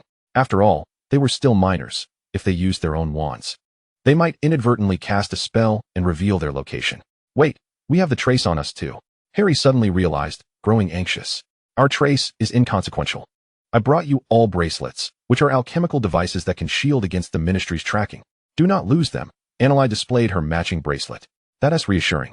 They finally felt a sense of relief. Now, where were we? Oh, right. What you saw in the room of requirement were Death Eaters. Someone at school has colluded with them to infiltrate the school, and you should be able to guess their objective. For me? Harry questioned, astonished as he pointed to himself. For the 3 of you, Annalise shook her head. They seek to acquire the relics left behind by Dumbledore, fearing whether he had left any traps. But do not worry too much. He will eventually attack Hogwarts. It has always been his primary target. Wishing to ease their concerns, Annalise added, Now, I must share with you Dumbledore's final arrangements. After they had stored away their wands and potions, Annalise dropped a bombshell. leaving the three of them incredulous yet accepting as they awaited her next words. Before Dumbledore's departure, he had already uncovered secrets regarding that individual, making his death somewhat preordained. As that person feared him the most, her words were somewhat ambiguous. Harry and Ron lingered on the surface meaning, while Hermione regarded her with surprise, as if she had just uncovered something monumental. However, Anneli feigned ignorance of her expression and continued, that individual, in his quest for immortality, devised a method to split his soul into fragments, hiding them in various vessels. As long as these fragments remain intact, he can resurrect himself, no matter how many times he is slain. The good news is that Dumbledore has dealt with most of them. However, one remains that is quite significant, and you may find it hard to accept. What is it? The three had never encountered such a notion. The idea of severing one's soul to achieve immortality was utterly absurd. Surely, sane individuals would not resort to such extremes. Yet, upon hearing that most had been resolved by Dumbledore and only one remained, their hearts sank. Anneli remained silent, her gaze fixed on Harry, while Ron and Hermione stared at him wide-eyed. Me? Harry was taken aback, realizing he was the vessel for a fragment of Voldemort's soul. So what I saw was. Thus, every time he felt the pain of his scars, the visions he encountered in his dreams were indeed genuine. All of it stemmed from the fragments of Voldemort's soul that resided within him. Initially, it was merely a shared sensation, but eventually, he uncovered the truth. It was akin to a telepathic connection, as if he were his twin brother. What was it called? Empathy. Anneli's words sent a shiver down Harry's spine. The thought of a mental link with Voldemort was utterly chilling. However, unbeknownst to him, you too were one of his Horcruxes. Harry, do you comprehend the implications of this? She lifted her gaze to meet Harry's. Were we destined to confront each other in a duel? It was as though a floodgate had opened within Harry, connecting all the events that had transpired. Are you confident, Harry? As I have conveyed, each Horcrux must be destroyed. None can remain, for otherwise he shall forever possess the opportunity to resurrect. Are you afraid? Anneli's voice held an alluring quality, and as Harry gazed into her eyes, his mind felt muddled. Are you afraid? The memories flooded back to the Triwizard Tournament in his 4th year, facing Voldemort surrounded by Death Eaters, witnessing Sirius perish before him. Also, the image of Dumbledore struck down by the killing curse in the Ministry of Magic. Of course I am afraid. Deep down, the thought of confronting Voldemort filled Harry with dread. Yet, the images of Sirius falling beneath the green light and Dumbledore being murdered by Voldemort to protect him filled his mind. He could not afford to be afraid. He still had to avenge his parents, Sirius, Dumbledore, and countless other innocents who had suffered. I will do my utmost, Harry resolved within himself, his gaze shifting from confusion to determination. He had already survived death once, and if he were to perish again, he would ensure he took Voldemort with him. We shall also strive to assist you. Harry, you are not alone. Anneli smiled softly, diverting her gaze to Hermione, who reflected her concern and confusion. Meanwhile, Ron found himself at a loss for words. His friend was facing such perilous circumstances, and he felt powerless to do anything but provide companionship. Well, I believe we should arrange the rooms first. She exhaled, attempting to lighten the somber atmosphere. Harry, moving his somewhat stiff body, guided them to arrange the accommodations. Fortunately, they had previously stayed there during the holiday, so they merely needed to prepare a guest room for Anneli. I shall stay here.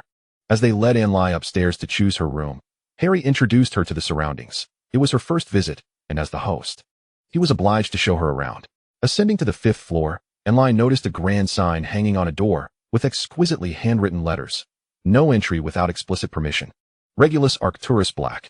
Harry, is this room available?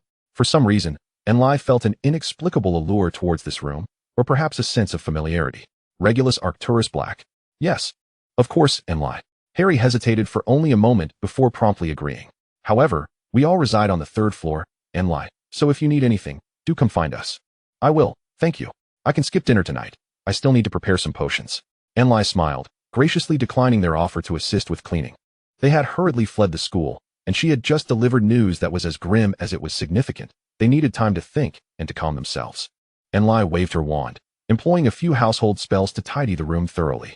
Despite the entire house having undergone a deep clean during the summer, this room remained unoccupied, likely due to the sign at the door. Once the room was in order, Anneli switched out her personal bedding, lying on the sheets that bore the scent of familiarity. Feeling a sense of emptiness within, she flipped over to retrieve a small pouch, extracting a compact mirror and studying her reflection intently for quite some time. It seems Severus is unable to find time to contact me. Anneli sighed. They had previously agreed that only Snape would reach out to her through the two-way mirror, a stipulation she herself had suggested, fearing she might contact him at an inopportune moment. However, He had assured her that he would reach out once free from surveillance. For now, silence was prudent. She stowed the small mirror back into her bag and took out the Marauder's map, scanning the moving names to locate Snape's possible whereabouts. Chapter 92, Waiting, Agony. Enli finally spotted Snape's name in the Great Hall, and all the moving names gradually made their way there as well. Oh, dinner time is approaching. Observing the time displayed by the magical clock, Enli understood why the Great Hall was bustling with so many individuals, although there were still some unfamiliar names. Those must be the Death Eaters. She folded the map back into its parchment form, feeling that she had fulfilled Dumbledore's request. However, she had no intention of adhering to his riddle-like instructions, as she had never intended to follow his method of gradually guiding them through details. It sounded exhausting. Yet, she couldn't simply divulge everything without caution. Previously, she had employed legilimency on Harry, and although her skills were lacking, the sequence of explosive revelations was enough to shatter Harry's mental defenses. Besides, he was unaware of her proficiency in legilimency. Oh, wait, it seemed Hermione had caught on. But she pretended not to notice. She deliberately told Harry that he would ultimately have to face Voldemort, that either he or Voldemort would die. And she also intentionally stirred up memories of Sirius and Dumbledore in his mind to gauge whether he possessed the courage to stand alone. If he was untroubled, then Dumbledore's plans would proceed smoothly. Although Hogwarts would suffer some losses, they would be negligible in the grand scheme of revitalizing the wizarding world. After all, Voldemort's demise not only brought peace to the survivors, but also provided them with a pillar of strength.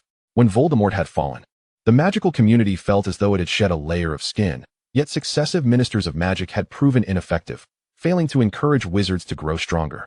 Instead, fixating on Dumbledore and Hogwarts, they were adept at self-deception. Thus, through the matter of Voldemort, Dumbledore aimed to fundamentally alter the atmosphere of the magical world, ensuring that future generations could receive a superior education at Hogwarts. Naturally, if Harry were to succumb to fear, it would be entirely understandable. After all, not everyone possesses the courage to confront Voldemort. In that case, they had a second plan at their disposal. But achieving the outcome Dumbledore desired would be exceedingly difficult after Voldemort's defeat. Knowing that all was well within the school, Enli finally felt a modicum of relief. She hastily consumed a small meal before settling down to brew potions, for given the current circumstances, an impending battle was inevitable, and ample potions must be prepared. 2 weeks later, every day, the four of them diligently practiced spells within the confines of their makeshift sanctuary. Enli would often retrieve the Marauder's map, sharing with them the movements within Hogwarts, speculating on the possible occurrences within the school. Throughout the past fortnight, Severus had not made contact with Enli, leaving her rather bored. To stave off monotony, she would guide the trio in their spell work or brew potions for amusement. Although this space lacked the convenience of the room of requirement, with some effort they managed to set up a room and cast protective enchantments, rendering it a passable training chamber. On their first day here, Enli had foreseen their future, motivating them to practice spells with renewed vigor. Even Ron exhibited remarkable diligence. "Ron, please, no need to cue me. I'm perfectly fine as is." While Enli observed their practice, she felt an intense warmth emanating from the area where her pocket met her thigh. "I must return to my room for a moment." Before they could react, Enli hastily ascended the stairs and shut the door behind her, retrieving a small mirror from her pocket. Ouch! The mirror's heat nearly burned her hand. "What is it?" Severus's voice came through the mirror, laced with urgency as he heard her sharp intake of breath. "It's nothing. The mirror is just too hot." Enli tossed the mirror onto her bed and leaned closer, catching sight of Severus's somewhat haggard visage. "Have you been calling for me long? Otherwise, the mirror wouldn't be so warm." "Yes, I couldn't locate you. Those individuals have been called back, leaving a few behind to continue monitoring." Upon seeing Annalie's well-being, he finally felt a sense of relief. Although he knew she possessed adequate self-defense capabilities, he could not wholly ease his concern. "Haven't you been resting well lately?" Severus suspended the mirror in midair, pressing a hand to the bridge of his nose, attempting to alleviate his fatigue. The sight of her filled his heart with tenderness.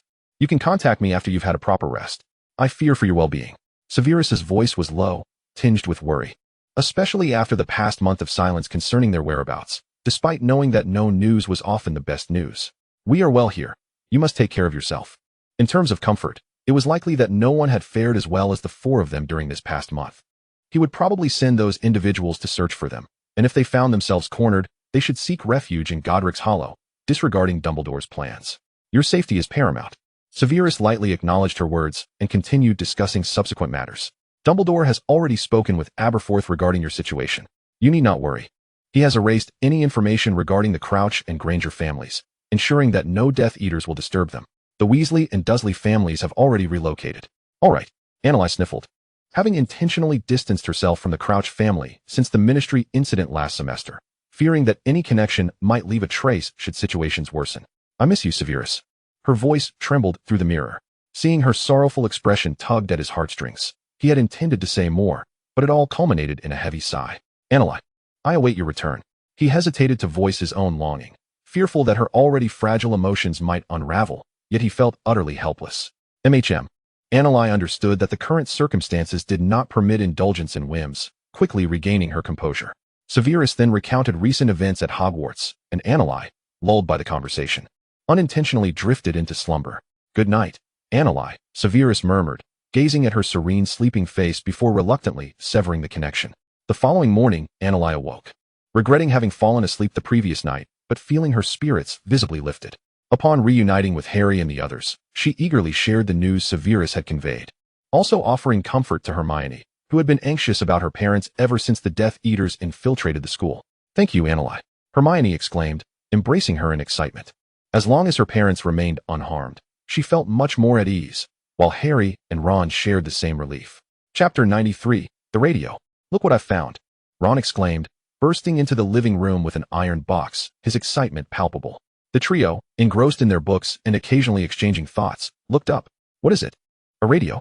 Ron placed the iron box down, disappointment flickering across his face as he regarded the three, especially the ever-intelligent Hermione and Annalise.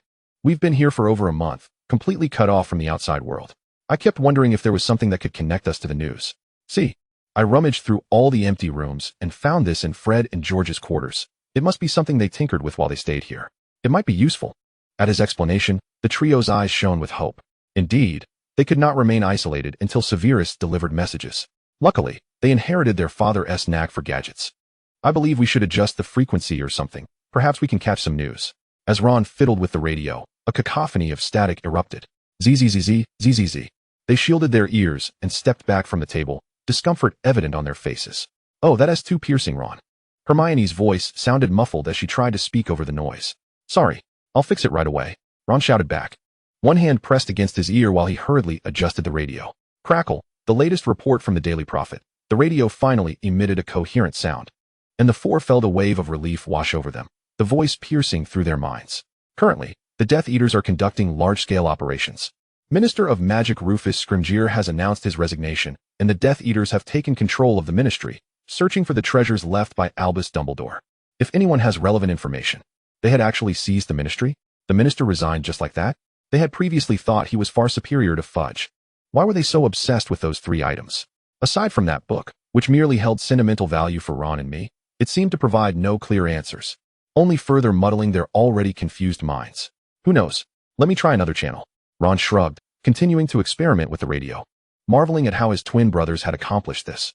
Hermione and Annalise resumed their reading, as they were not particularly adept at manipulating the radio. I found something. After an indeterminate amount of time, having grown accustomed to the radio's noisy output, Ron's jubilant cry echoed through the room. What did you find? News from Hogwarts. You all listen. The Potter Watch, in order to selectively engage our listeners, shall commence the use of a coded language from our next broadcast. We kindly urge everyone to pay close attention. At the conclusion of each episode, the subsequent code will be revealed. That voice. It belongs to Jordan. Harry was entirely familiar with his voice, having heard him commentate on Quidditch matches multiple times. Not to mention, he was also a roommate of the Weasley twins. Hush, listen. Hermione and the others leaned in, holding their breath, eager to learn about the happenings at school. Old boss, are you going to speak? Thank you, old Jiang. I would like to take this opportunity to remind our esteemed comrades, regardless of whether you have found a means to listen to our broadcast. Well said, old boss. Hey, Mouse, let old boss finish his thoughts first. I've told you before, call me old Jian. A chuckle escaped. Was that Fred or George, so delightfully irreverent? Hearing the commotion as if a scuffle might ensue, the group exchanged amused glances. Who is this old boss? I don't recall that voice. Hermione pondered, somewhat perplexed. However, since this individual was speaking on the broadcast, they must be affiliated with their side. Yet, she could not place the voice. Well, let them settle their personal grievances first. Old boss seemed somewhat exasperated as he cleared his throat to continue. To our cherished friends, I wish to convey that no matter where you may wander, our hearts shall remain united, and we eagerly await your return. Please take care. Oh, he has finished. Old Jiang, it's my turn, let go. Fred's voice echoed through the speaker, suggesting a reluctance to part, and the broadcast momentarily grew raucous. Suddenly, a light bulb flickered in Annalie's mind as she recalled Old Boss's voice. She realized who it was. It must be Kingsley Shacklebolt, an Auror and member of the Order of the Phoenix, who had safeguarded her during her visit to the Ministry of Magic. Annalie refrained from mentioning her first trip to the Ministry, instead recounting the events of that fateful night when they ventured there due to Harry's dream. The Order of the Phoenix? Harry and the others had never heard of it.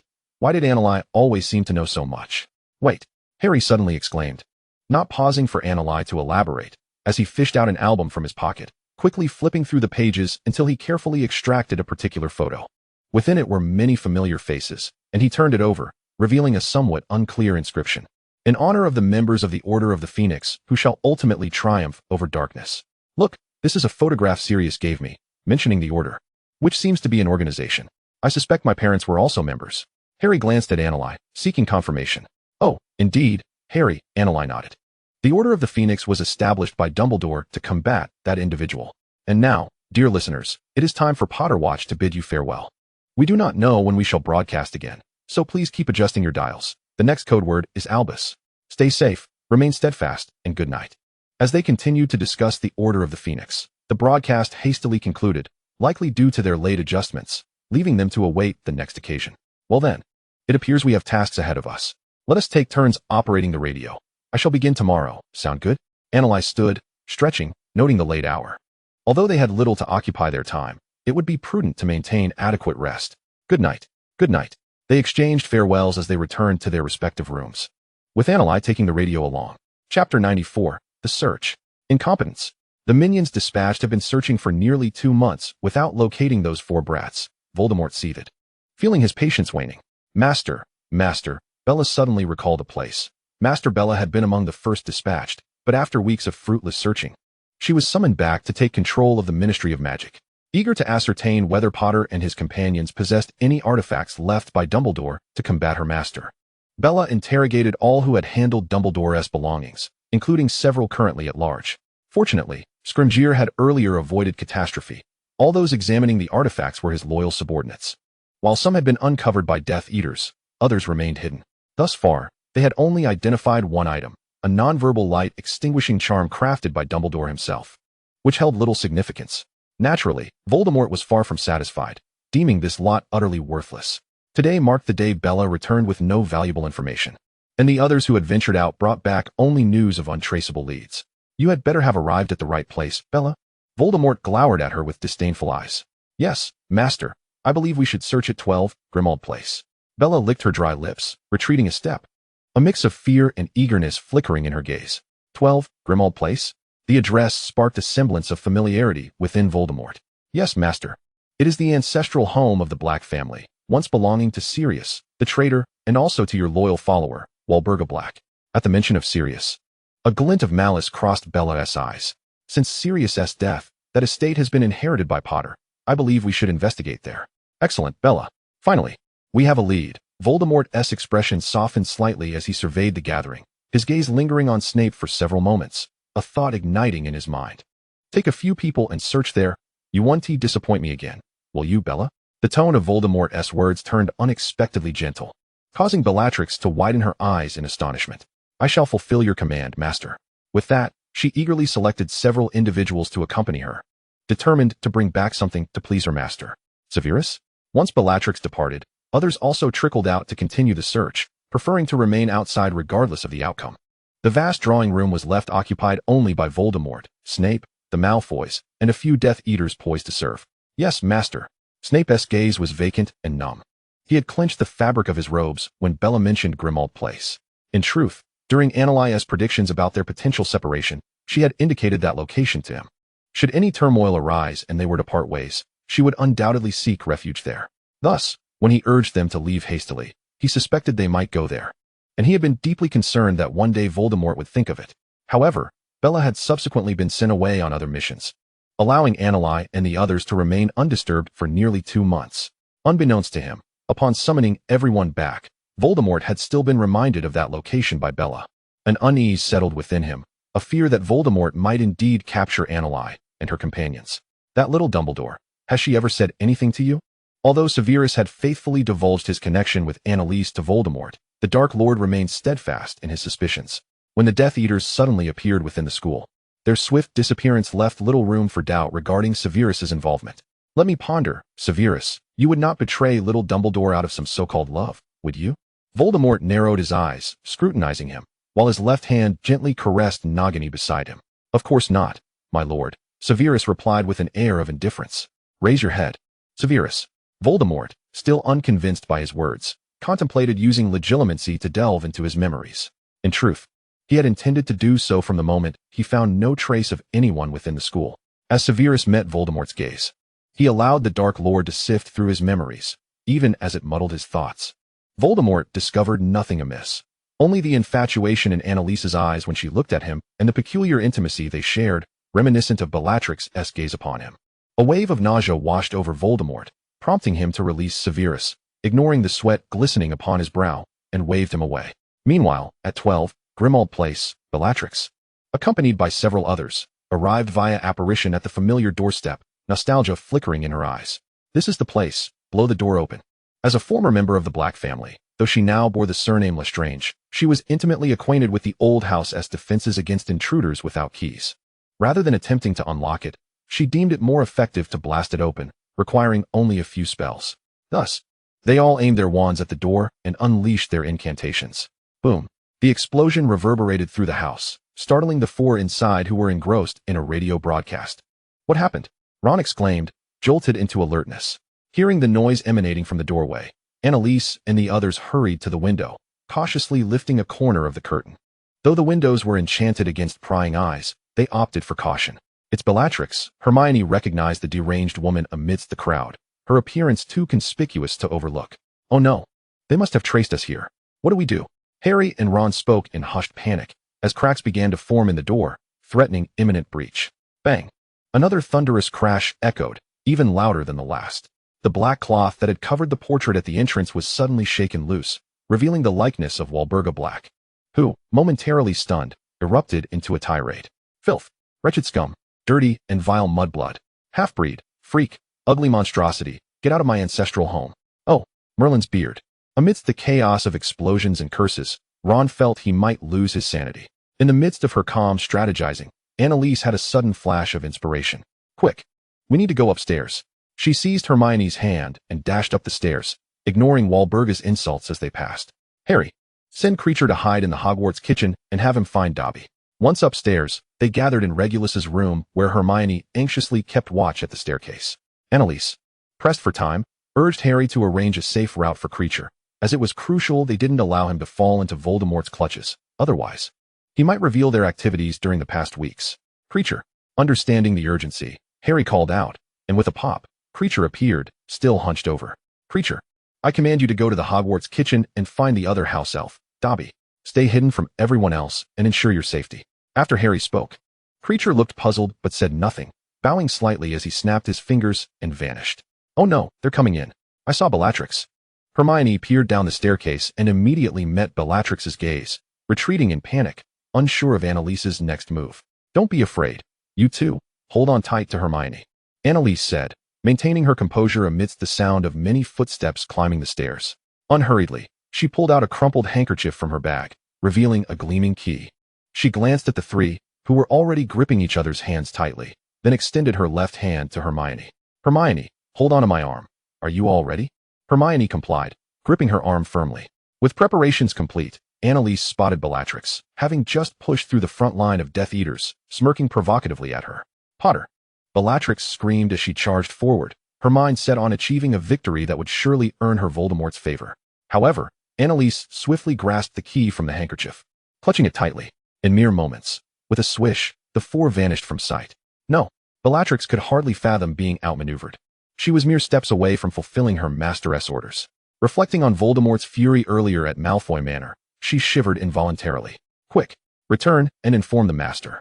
Despite her reluctance, she knew she must hurry back to amend her blunders. Bang! Thud! Ouch! Goodness! Get up! Ron, you're crushing me. Successfully escaping with the portkey. Even Harry and Ron, who had previously experienced it, struggled to adjust to the disorienting sensation. Once they landed safely on solid ground, Ron collapsed atop Harry, while Hermione, having held tightly to Annalise, stood firm. Chapter 95. The secret of the golden snitch. Having narrowly escaped, Harry and Ron rose from the floor, brushing off the dust, only to realize they were inside a house. Where are we? My friend's place. We can only arrive here using the port key, which is quite secure. The key was hidden deeply. I nearly forgot about this place, Annalise explained. This is Grindelwald's house.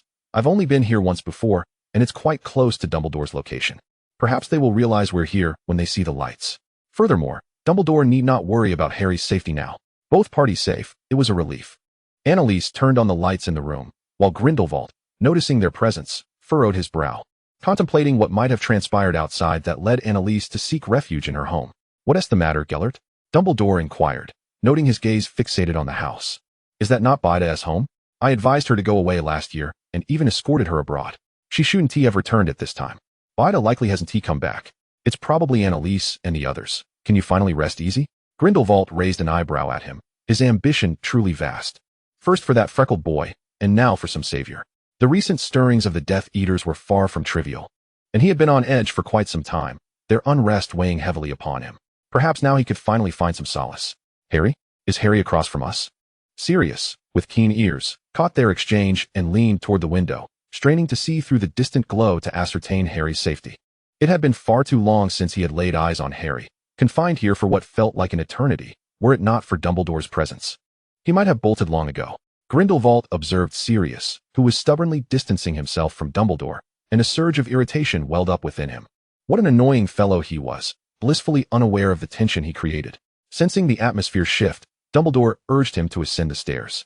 Let us find you a bedroom. Apart from the rooms on the second floor. Oh, there may not be many available. You two might need to share. I can help you expand the space and arrange for a bed. Annalise led them upstairs, her instructions clear and precise. Settle in for now. If you need anything, do not hesitate to seek me out. I reside in the innermost room. Feeling the warmth emanating from her pocket, Annalise hurried back to her own chamber. Severus, she exclaimed as she closed the door behind her, eagerly retrieving her small mirror. Annalise, where are you? Snape remarked, noting the unfamiliar surroundings behind her, which were not as he had last seen them. Grindelwald's residence. It's the place we accessed using the key from your home, now quite near to the foot of the mountains. Annalise spoke cautiously. Though she believed their surroundings to be secure enough for communication, the tense climate demanded the cultivation of a secretive manner of speaking, a habit they had recently discussed. She recounted the events that had transpired. That is reassuring, he replied, easily grasping her meaning.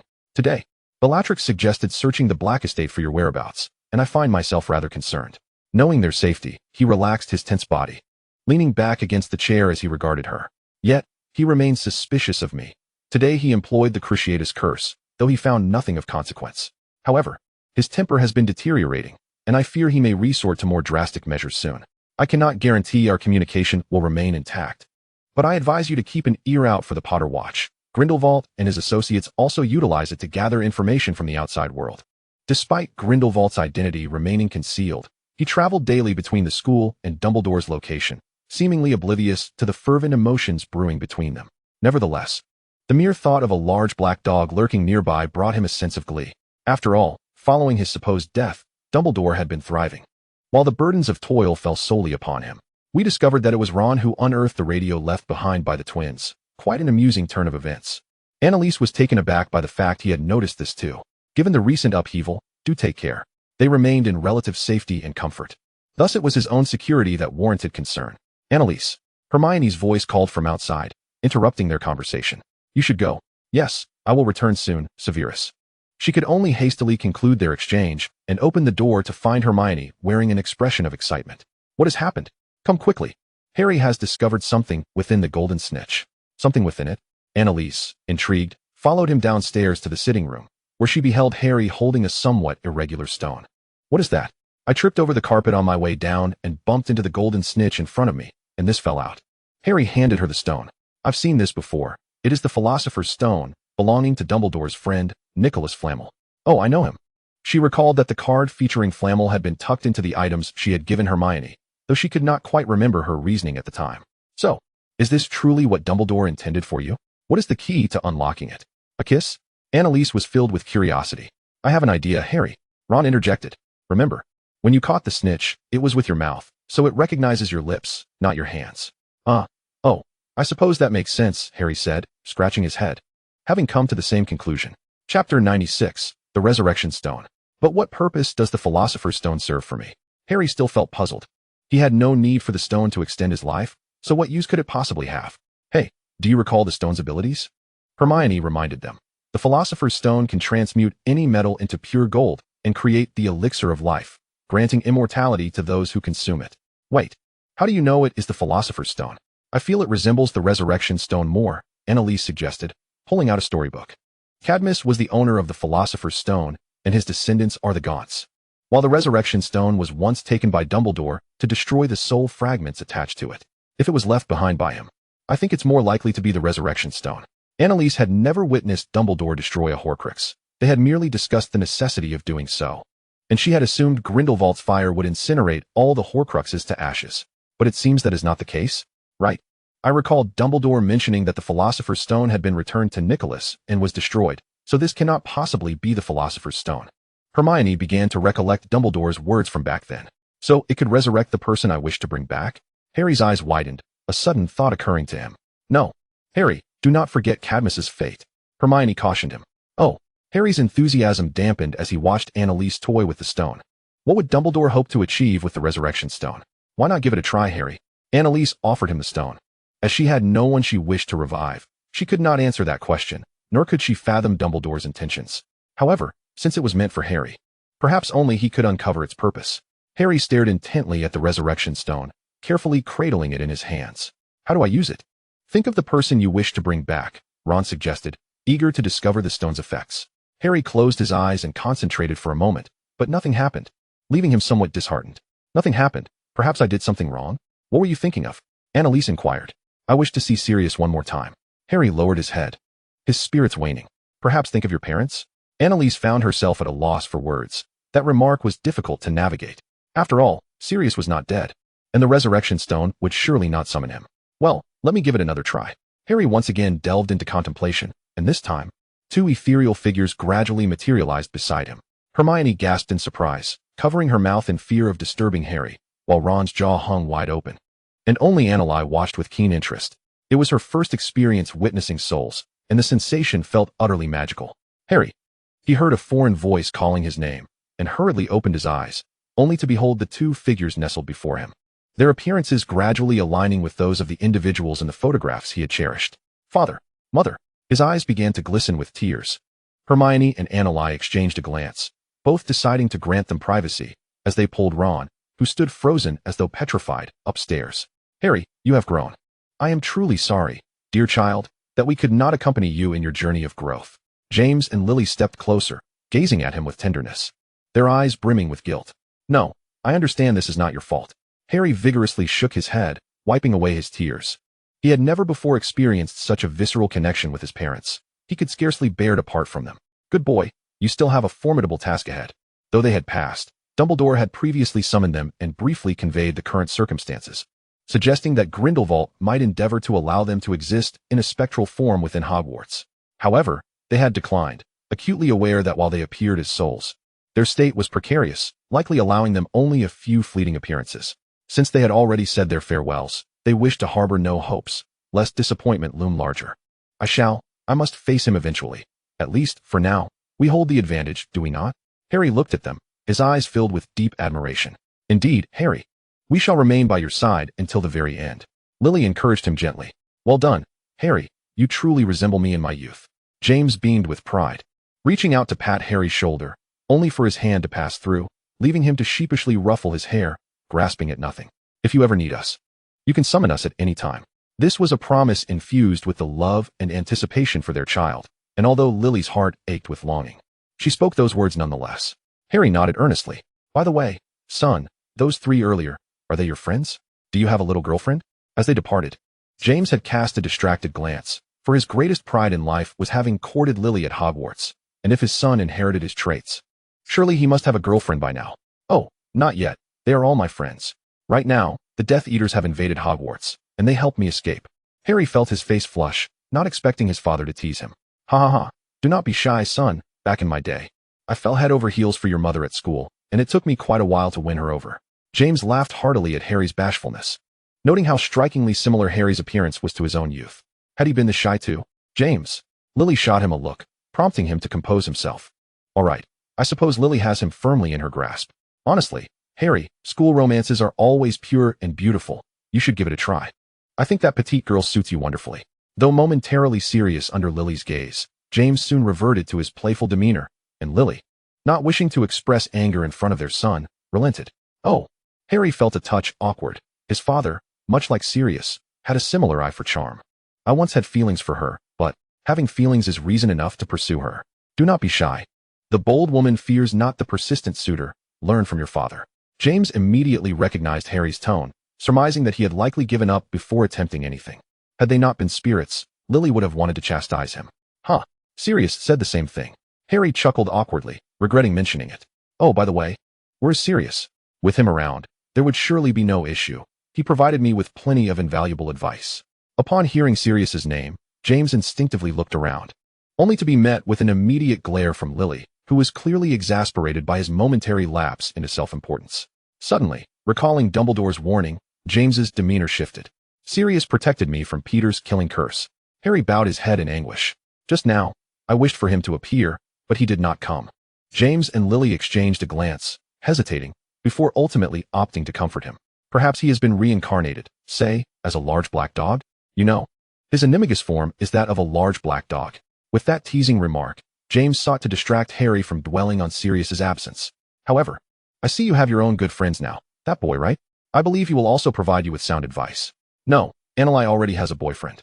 Harry shook his head, recognizing that, in matters of the heart, Ron was even more oblivious than he was. Do not fret, you are not yet married. James. Lily's voice thundered in exasperation, her patience wearing thin as she admonished him. While feeling a tinge of sympathy for James being scolded, Harry found his expression amusing. James, ungrateful child, you should know her partner. He is our potions professor, Severus Snape. What? Now it was Lily and James who exclaimed in astonishment. Yet, while Lily felt a sense of relief, James was filled with indignation.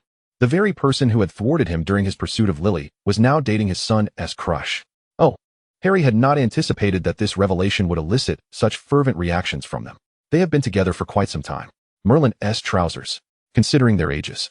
He is the same age as your parents, and he is dating your friend? James could not accept this outcome. That greasy git. How could he be courting someone so young? James, do not speak of Severus in such a manner. Lily, he has stolen the affections of our son's beloved. Since they are together, it indicates that the girl reciprocates his feelings. Does that scoundrel even know what love is? James grumbled, still reeling from the news. Harry, having friends is a wonderful thing. We believe you will find a lovely partner in the future, and regardless of the outcome, your father and I will always bless you. Lily, ignoring James's outburst, gazed tenderly at Harry. Thank you. Harry felt warmth swelling in his chest. Chapter 97, The Disappearance. Just as Harry and his family were reunited, Voldemort at Malfoy Manor learned from a disgruntled Bellatrix and her companions that the four youngsters had once again escaped, prompting him to unleash his wrath upon those sent to capture them with a torturous curse. Bellatrix is subjected to both psychological and physical torment, as Voldemort glimpses her memories through her mind, intensifying her suffering due to her own foolishness. They are all imbeciles. Voldemort, through her recollections, perceives the confident expression of Anneli, along with her ability to traverse any location at will, even possessing a portkey, an item whose use is strictly regulated by the Ministry of Magic, requiring prior application and registration. Yet she possesses numerous secrets, the likes of which remain unknown to others. He seethes with anger at the thought that chaotic events had previously prevented him from commanding Snape to restrain Anneli immediately. However, having already lost a significant number of Horcruxes, he is reluctant to leave Malfoy Manor carelessly. At least the security here is remarkably reliable. Upon viewing Anneli's visage, Voldemort's possessiveness reaches its zenith. He yearns to bring that girl under his command. If he could claim a descendant of Dumbledore, he would possess something that others would expend great effort to obtain. With such a formidable ally, his grand plans would be rendered even more exquisite. Not to mention, her profound friendship with that Potter boy. This thought recalls the initial impression he had of Anneli. Ever since Abracadabra had departed from his side, he has lacked sufficiently trustworthy companions. They are all fools. He must devise a plan to compel Anneli to reveal herself. At this moment, he regrets having acted too hastily against Dumbledore. Otherwise, he could have maintained control over Dumbledore within the school, forcing Anneli to surface. So, what else, besides Dumbledore, does Anneli truly care for? Voldemort pays no heed to the few individuals writhing on the ground in agony, pacing barefoot within the hall. Severus Snape. Indeed, He is the most capable among his followers. Is he not Annalie's boyfriend? If news were to spread that Snape is in his possession, would that not compel her to reveal herself? Go, Lucius, I require Severus. He halts, turning to face Lucius, who stands nearby, bowing. Yes, my lord. Lucius bows with trepidation, rolling up his left sleeve to reveal the dark mark etched upon his skin. Gritting his teeth, he presses his right hand against it. In the depths of the dungeons, Snape suddenly feels a searing pain emanating from the dark mark on his arm, indicating Voldemort's summons. Discarding the potion he had just ruined by inadvertently adding an extra ounce of peppermint due to the sudden pain, he shakes his robes free of the remnants and steps into the fireplace. Upon arriving at Malfoy Manor, he observes the few still groaning on the ground, and without a sideways glance, approaches Voldemort to pay his respects. My lord, Severus, my most trusted aide. Noting his timely arrival, Voldemort rises from the sofa and aids him to his feet with a spell. I need your assistance, Severus. It is my honor, my lord. Snape lowers his gaze, his voice devoid of inflection, as always, yet internally, he harbors a sliver of wariness. What could possibly warrant his summoning at this hour? I require you to disseminate information to lure young Dumbledore out. I trust you would be more than willing to assist me with this task, would you not? Voldemort circles him before standing before him, tilting his head slightly to gaze down at him. As you command, my lord. Understanding that Voldemort's scheme targets Annalise, Snape promptly employs a mental shielding spell to maintain his composure. Excellent. Voldemort's satisfaction manifests in a smile as he then issues a command to Lucius. Lucius, take him to a room to rest. Yes, my lord. Following the order, Lucius leads Snape to the guest rooms upstairs. In truth, there has always been a room at Malfoy Manor prepared specifically for Snape. While Lucius and Snape maintain the facade of classmates and allies, they are also close friends. Yet, to protect one another, their interactions are infrequent, especially in the presence of others, as Snape is not fond of crowded settings. Lucius brings Snape to the innermost room on the 3rd floor, glancing outside to ensure no one is following before setting up anti-eavesdropping charms, then frowning as he admonishes him. What is the matter with you? Having been aware of their relationship previously, he had longed to inquire. As a senior, he had keenly observed Snape's feelings for Evans during his student years, as well as the sacrifices made during Voldemort's pursuit of the prophesied child. Now, he finds Snape has suddenly taken a girlfriend 20 years his junior, Dumbledore's granddaughter, no less. Surely, he is aware that this young man is already aligned with Dumbledore's camp. Could it be that Dumbledore has ensnared Snape by using his own granddaughter as bait? Has he fallen victim to some sort of love potion? That old man possesses an abundance of peculiarities. Lucius's imagination runs wild as he scrutinizes Snape, yet his demeanor reveals nothing out of the ordinary. You must descend. Do not arouse suspicion. Snape, disinterested in offering an explanation, barely lifts his eyelids, bluntly ushering Lucius away. What a careless fellow. Lucius mutters under his breath, fully aware that he cannot linger, and promptly departs. Sitting at the desk, gazing out at the disarray of the estate, Snape exhales a sigh. What a predicament. Fortunately, in the time to come, aside from brewing potions for Voldemort, he need not concern himself with other menial tasks. Being a hands-off supervisor suits him well. When Dumbledore returns, let someone else deal with the mess. However, should Voldemort intend to use him to draw out Annalise, he cannot be certain she will maintain her composure. After all, based on previous events, she tends to lose control whenever her affairs intertwine with his. Soon enough, Hogwarts students notice that their headmaster and potions professor has not appeared at school for 2 days. He has even missed classes, prompting some daring students to inquire at Professor McGonagall's office. Professor Snape has not attended class for 2 days. Due to the incursion of Death Eaters and the tumultuous state of affairs, even if Professor McGonagall wishes to avoid interference, she is powerless. Her presence at Hogwarts is solely to safeguard as many students as possible, a sentiment shared by her fellow professors. However, upon learning of Snape's absence, she becomes alarmed. Although she had not seen him during meals over the past 2 days, she had not thought much of it. After all, it is common for a master of potions to become so engrossed in their work that they forego meals, often resolving matters within their office. Yet, his absence from classes signifies that something is amiss. Chapter 98, Return to School.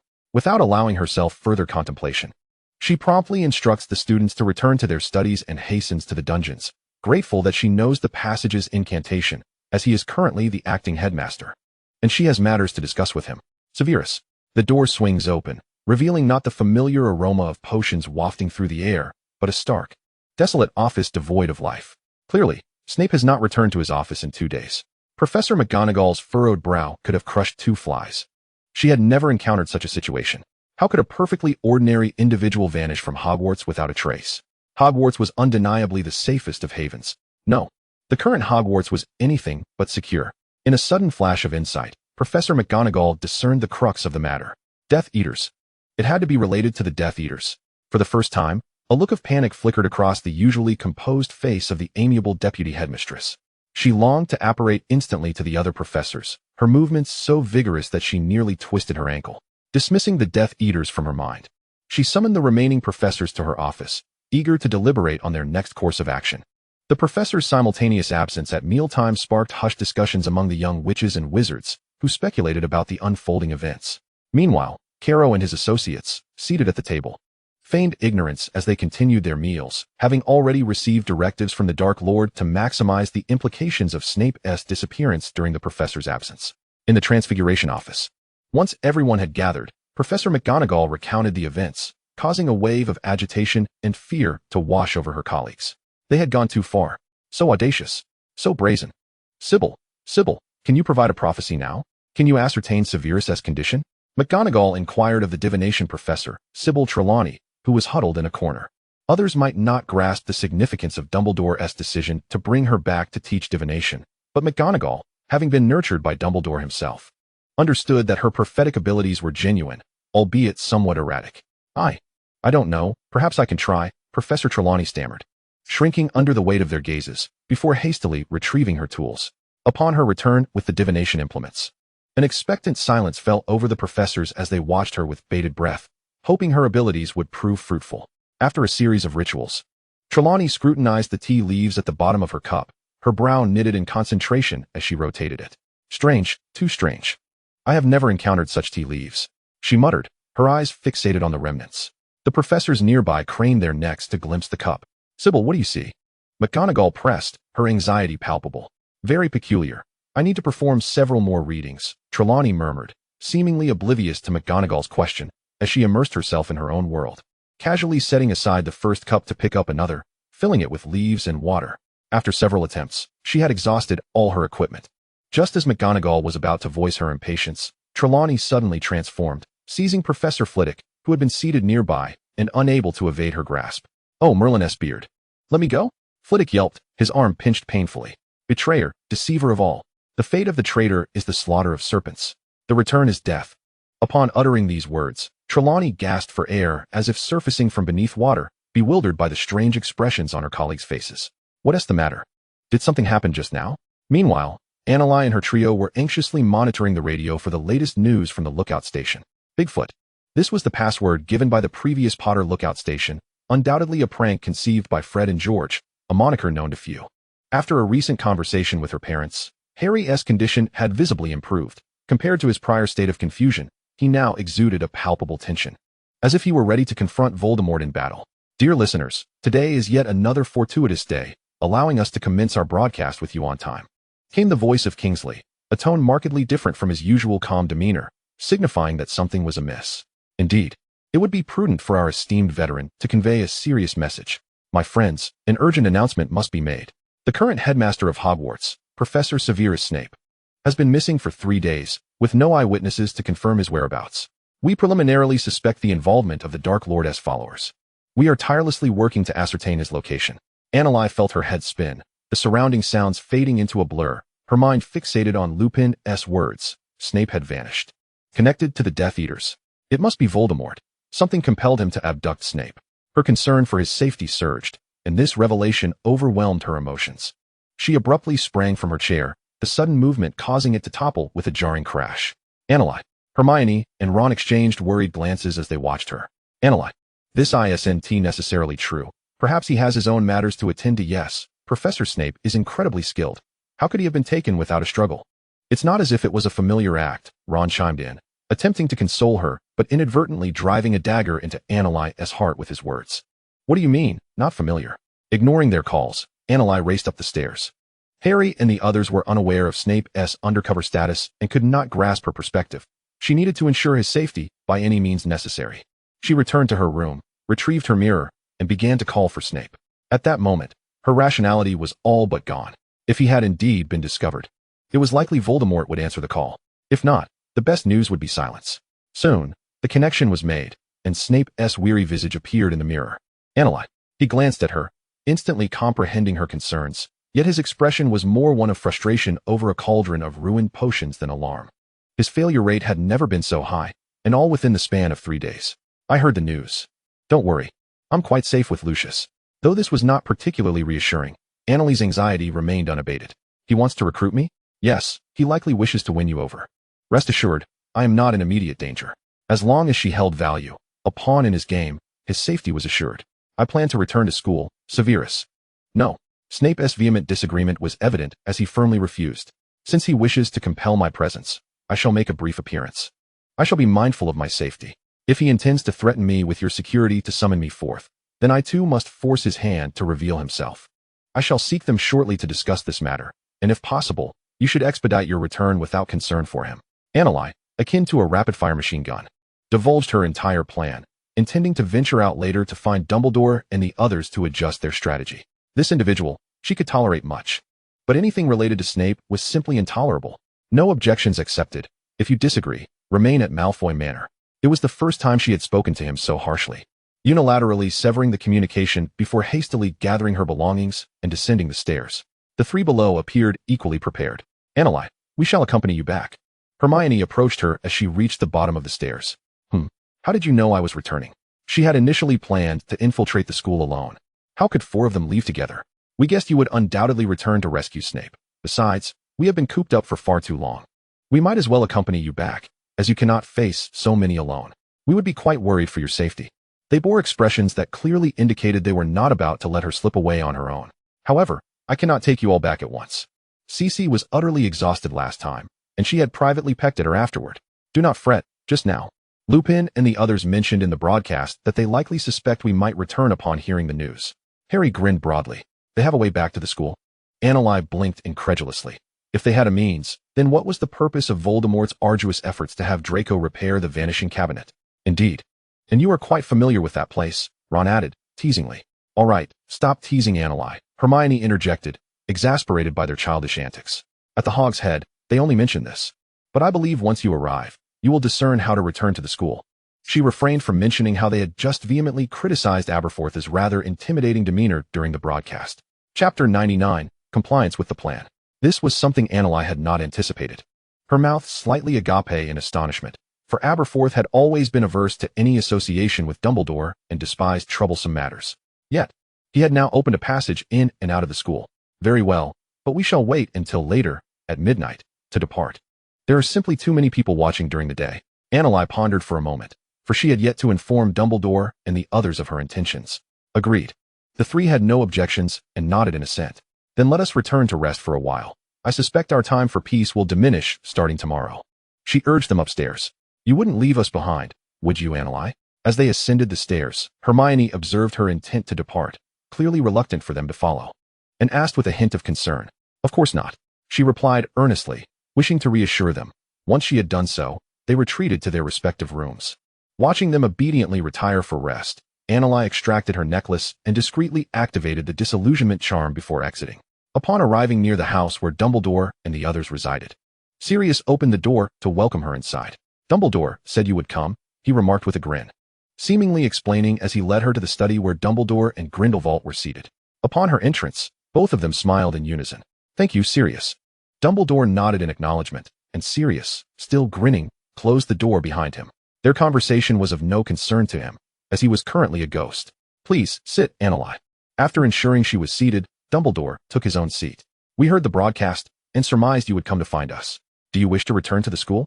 Dumbledore gazed at her through his spectacles with his strikingly similar blue eyes. You must understand what this entails. I presume you have conveyed what needs to be said to Harry and the others? Though it was framed as a question, his tone conveyed certainty, as if he had no doubt she had fulfilled her part of the task. Yes, returning to the school is indeed favorable. It is the place of your growth and should be safeguarded to the utmost. Had it not been for Severus, I doubt I would be returning so soon. Let Harry handle the protection of the school and the wizarding world. He is more than capable, and that is what you desire. Annalie candidly expressed her views, entirely unconcerned about how this esteemed individual, who was a century her senior, might react. Huh. Grindelwald suddenly chuckled, clearly entertained by Annalie's forthright demeanor. Indeed. Let that boy shoulder the burden of saving the world. Why bother ourselves? Hearing his laughter, Dumbledore cast a warning glance at him. What are your intentions moving forward? Do you require our assistance? He regarded her once more. That should not be necessary. You may proceed as originally planned, simply making an appearance before retreating. However, should any conflict arise, I likely will not intervene. She was merely toying with Voldemort's psychology. But the true efficacy would depend on whether her presence could sufficiently draw him out. As previously agreed, I shall seek Nagini, and he will be left to Harry. She was only concerned for those she cherished. Others were not necessarily her responsibility. Very well, we shall manage the rest. Dumbledore nodded, noting that the plan's alterations were minimal and would not affect the outcome. He had not anticipated that Voldemort would harbor such a profound fixation on Annalise. Perhaps she could stoke the flames further, ensuring Voldemort would emerge from his shell? In the midst of these thoughts, Annalise candidly revealed her identity. There is something that, if utilized correctly, should prompt him to appear personally quite swiftly. What is it? They expressed deep curiosity. Could there truly be something that would compel Voldemort to disregard his own safety and present himself? During my 3rd year, I opened a shop in Diagon Alley. Annalise mischievously reminded Dumbledore, well aware of someone's keen interest in her former establishment, which had left him quite agitated. Yet he had never managed to catch her in the act. Moreover, to her knowledge, Voldemort had shown great interest in her previous appearances since his return, though he had yet to seek her out. Which shop? Dumbledore almost instantly recalled that mysterious establishment. When he had gone to investigate, he found only the regular staff, with no sign of the elusive proprietor. He had even employed a few discreet methods to ascertain her identity, but to no avail. To be precise, the person he had found was a muggle, leading him to speculate whether a wizard had employed Polyjuice Potion. That person was you? It dawned on him. Indeed. How could there be two individuals possessing the same abilities? Dumbledore considered Annalise's remarkable resurrection skills, realizing he had never connected the two of them in his mind before. Indeed, had not his subordinates reported this matter to him? I believe he could have been made aware of it at an appropriate time. After all, with the situation having progressed to this point, there is little left to conceal. Annalise shrugged nonchalantly as she spoke. Who would have thought that one day her disguise could elude the ever-perceptive and astute Dumbledore? She felt a twinge of delight within her. He must be overwhelmed by the myriad of events unfolding. I comprehend your intent. Once you return to school, I shall disseminate this information. Upon connecting the dots, Dumbledore instantly grasped her thoughts. This trivial matter posed no challenge, especially since nearly all of Grindelwald's followers had made their way here. Very well. I shall take my leave for now. See you at school. After imparting a few more words of caution, Dumbledore concluded their discussion, and Annalise felt it was time to retire for a much-needed rest. Upon returning, she ascended the stairs quietly, meeting the gaze of Hermione, who had opened the door upon hearing the sounds. Hey, still awake? Annalise felt a warmth, sensing the concern emanating from her dear friend Hermione. I'm just glad to see you back safe. You should head back and rest well. Hermione, relieved to see her unharmed, refrained from inquiring about her whereabouts, urging her to return to her room. All right, see you later. See you later, and in the dead of night, Annalise was roused by her alarm clock. She yawned and rose to wash up, subsequently waking the other three one by one. 15 minutes later, they convened downstairs. How shall we get there? Do we still need Sissy? No, I can't endure Sissy's pecking. May I borrow your lantern, Ron? This task was, in fact, rather simple. Had Dumbledore not mentioned it before her departure, she would not have realized the lantern's myriad functions. Huh. Oh, all right. Ron, caught off guard, fumbled slowly to retrieve the lantern and hand it to her. The lantern has other uses? Ron inquired, bewildered. Indeed, it does. Another inexplicable matter, but fortunately, everyone was in a semi-conscious state, not pondering too deeply, except for Hermione, whose inner suspicions grew ever more pronounced. Following Dumbledore's instructions, Annalise explored the lantern until she discovered the mechanism. All right, everyone, hold on tight. Annalise extended her hand, and as before, they awaited her press of the button, and the four were whisked away from their location. Having learned from their previous embarrassing experience, Harry and Ron grasped Annalise and Hermione firmly, swaying slightly upon landing. Before them stood a somewhat familiar, dilapidated structure. Is this the Shrieking Shack? Hermione recognized it instantly. Precisely. Come on.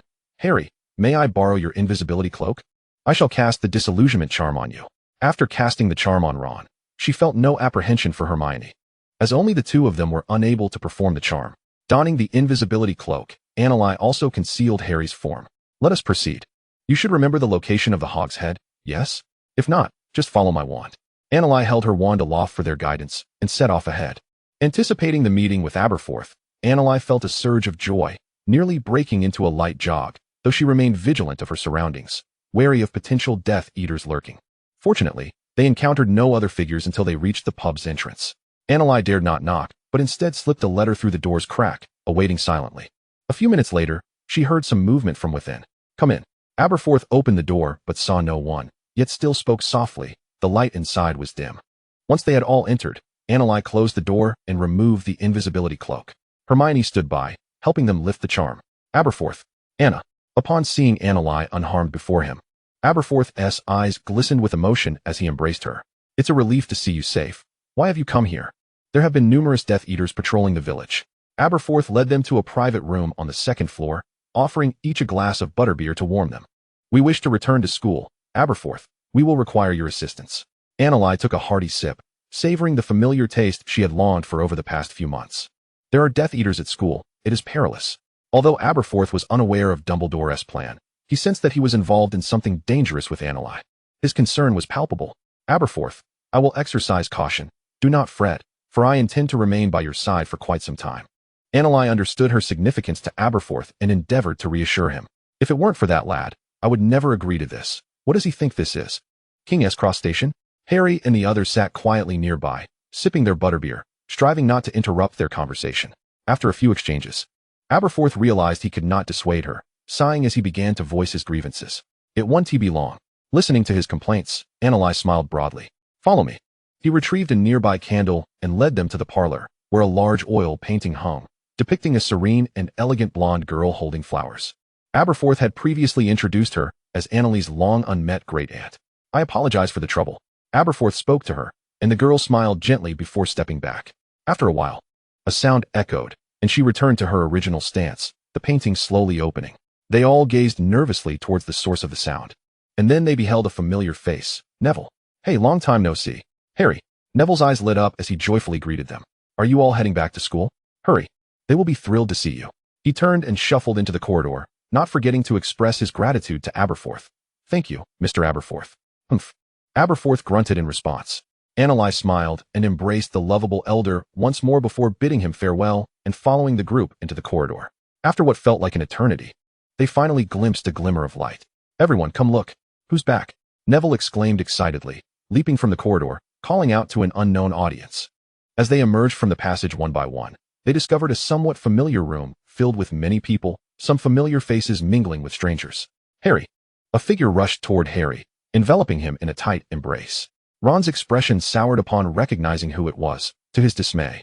His younger sister was the first to hug his friend rather than him. "Ginny, didn't you see me?" Ron interjected, separating the two. "I did, but you seem well. And it looks like you've put on a bit of weight. You appear to be thriving." Ginny shot him a playful glare. "You little brat," Ron retorted, narrowing his eyes at her. "Let us save the chatter for later. Harry, do you all have a plan?" Neville tugged at Ron, anticipation gleaming in his eyes as he awaited Harry's response. "Oh, indeed. Upon our return, we must attend to other matters regarding our plans." Harry glanced at the silent Anneli. "Anneli, could you perhaps enlighten everyone?" He felt a twinge of guilt. They had yet to convey any plans, having merely accompanied her back. Even though he knew he must eventually confront Voldemort. After all, he had remained elusive until now. Anneli surveyed the youthful faces around her and merely stated that she would seek opportunities to make an appearance at the school, leaving the rest contingent upon Voldemort's response. The young wizards in the room expressed their unwavering support, promising to assist them in navigating the castle smoothly. Then, Neville began to introduce them to their surroundings. And they soon discovered they were in the room of requirement. After their departure from school, they had been subjected to strict oversight by Death Eaters, and thus were eager for a connection to the outside world. Just as they pondered this, the room of requirement manifested itself, complete with a portrait, specifically, the girl who had guided them here, rumored to have ties with the proprietor of the Hogshead Inn.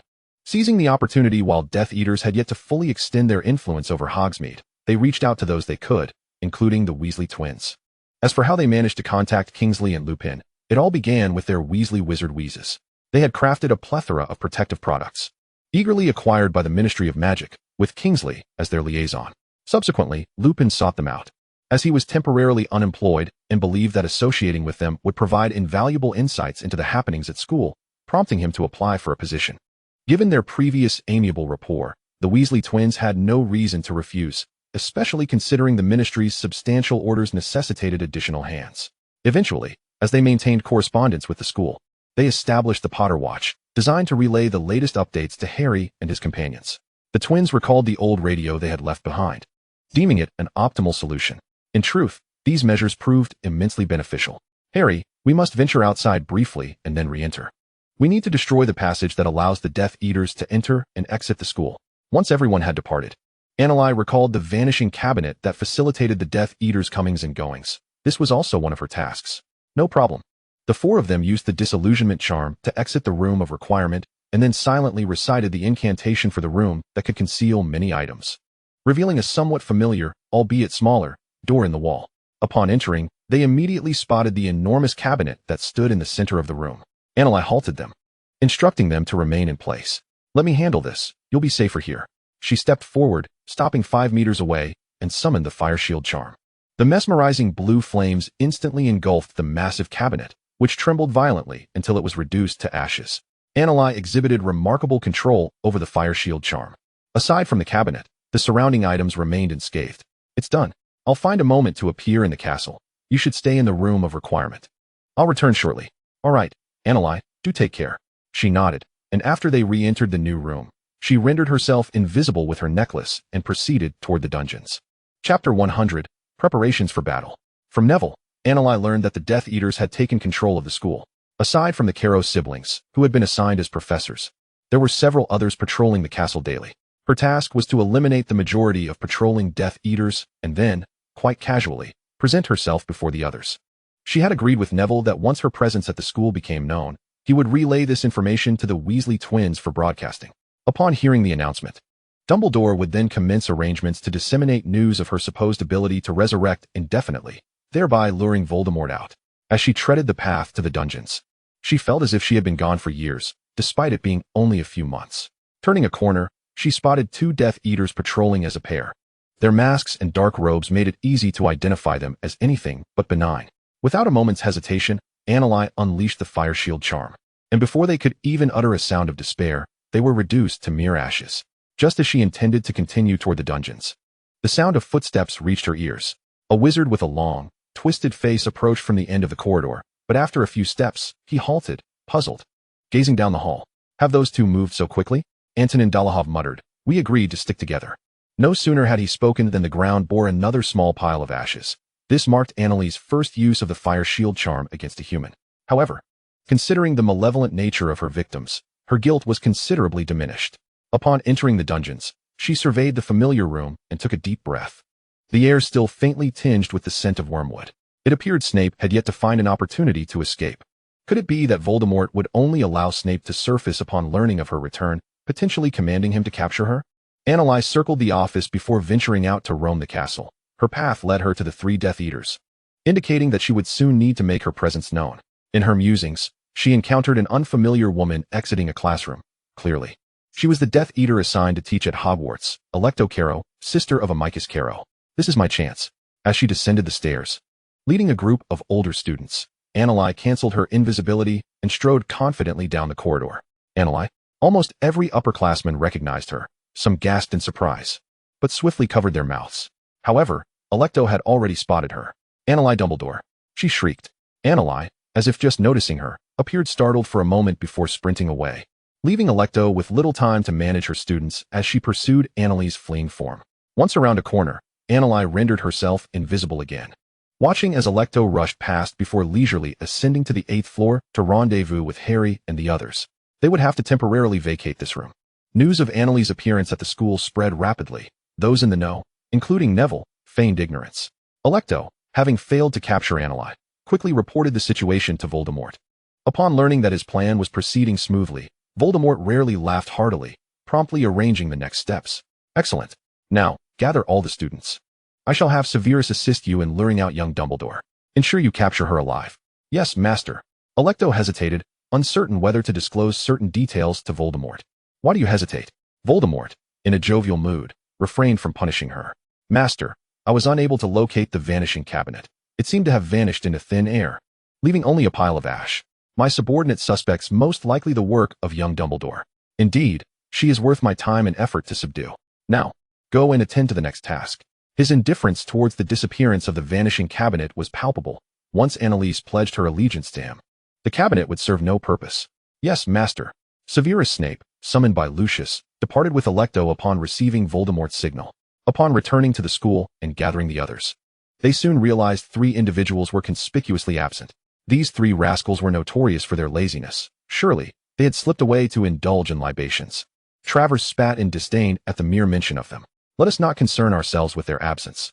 After all, their daily duties consist solely of patrolling. Rabastin was utterly unconcerned about the presence of those three. To him, the remaining 5 were more than capable of fulfilling the Dark Lord's commands. Severus, tomorrow we shall assemble the entire faculty and student body in the Great Hall under your name. I require you to appear somewhat disheveled. With that, he launched a spell at Snape. Severus, well acquainted with Rabastin's ruthless nature, akin to that of his brother Rodolphus, instantly prepared his defense. I will manage on my own. There is no need for your concern. After deflecting the curse, Snape retaliated, sending Rabastin crashing into the wall with an air of indifference. The following day, all the young wizards received the headmaster's decree summoning them to the Great Hall. No one was unperturbed since Snape's disappearance. Many believed he had been captured and tortured by Death Eaters, or worse, had perished. Professors, far more anxious for Snape's well-being than the students, swiftly gathered in the hall. They beheld 4 Death Eaters standing apart, and in their midst sat a familiar figure, tattered and weary, his long hair obscuring his downcast face. Severus. Professor McGonagall called out with concern, but the ragged Snape merely trembled slightly, devoid of further movement, as if all strength had drained from him. Soon, a throng of students arrived, quickly aligning according to their houses, a demand imposed by the Death Eaters. Any disobedience would result in severe curses. Annalise and her companions stealthily blended into the crowd, positioning themselves at the rear of the Gryffindor line. It seems everyone has gathered, remarked the Carrows, Rabastin, and Travers, gazing at the foolish, naive students. Today, we have brought back your esteemed headmaster, Professor Snape, and we have but one request. If you possess any information regarding Annalise Dumbledore, do share it. Not only shall we spare your headmaster, but we shall also grant you leniency. Otherwise, we will interrogate each of you one by one. And you are well aware of our methods. In essence, it was a threat. They held little faith that these younglings could endure the excruciating pain they were capable of inflicting. The young wizards murmured among themselves, perplexed by the unfolding events. Yet witnessing the normally aloof Professor Snape subjected to such treatment instilled a deep sense of fear within them. If you know anything, speak up quickly. Don't conceal it.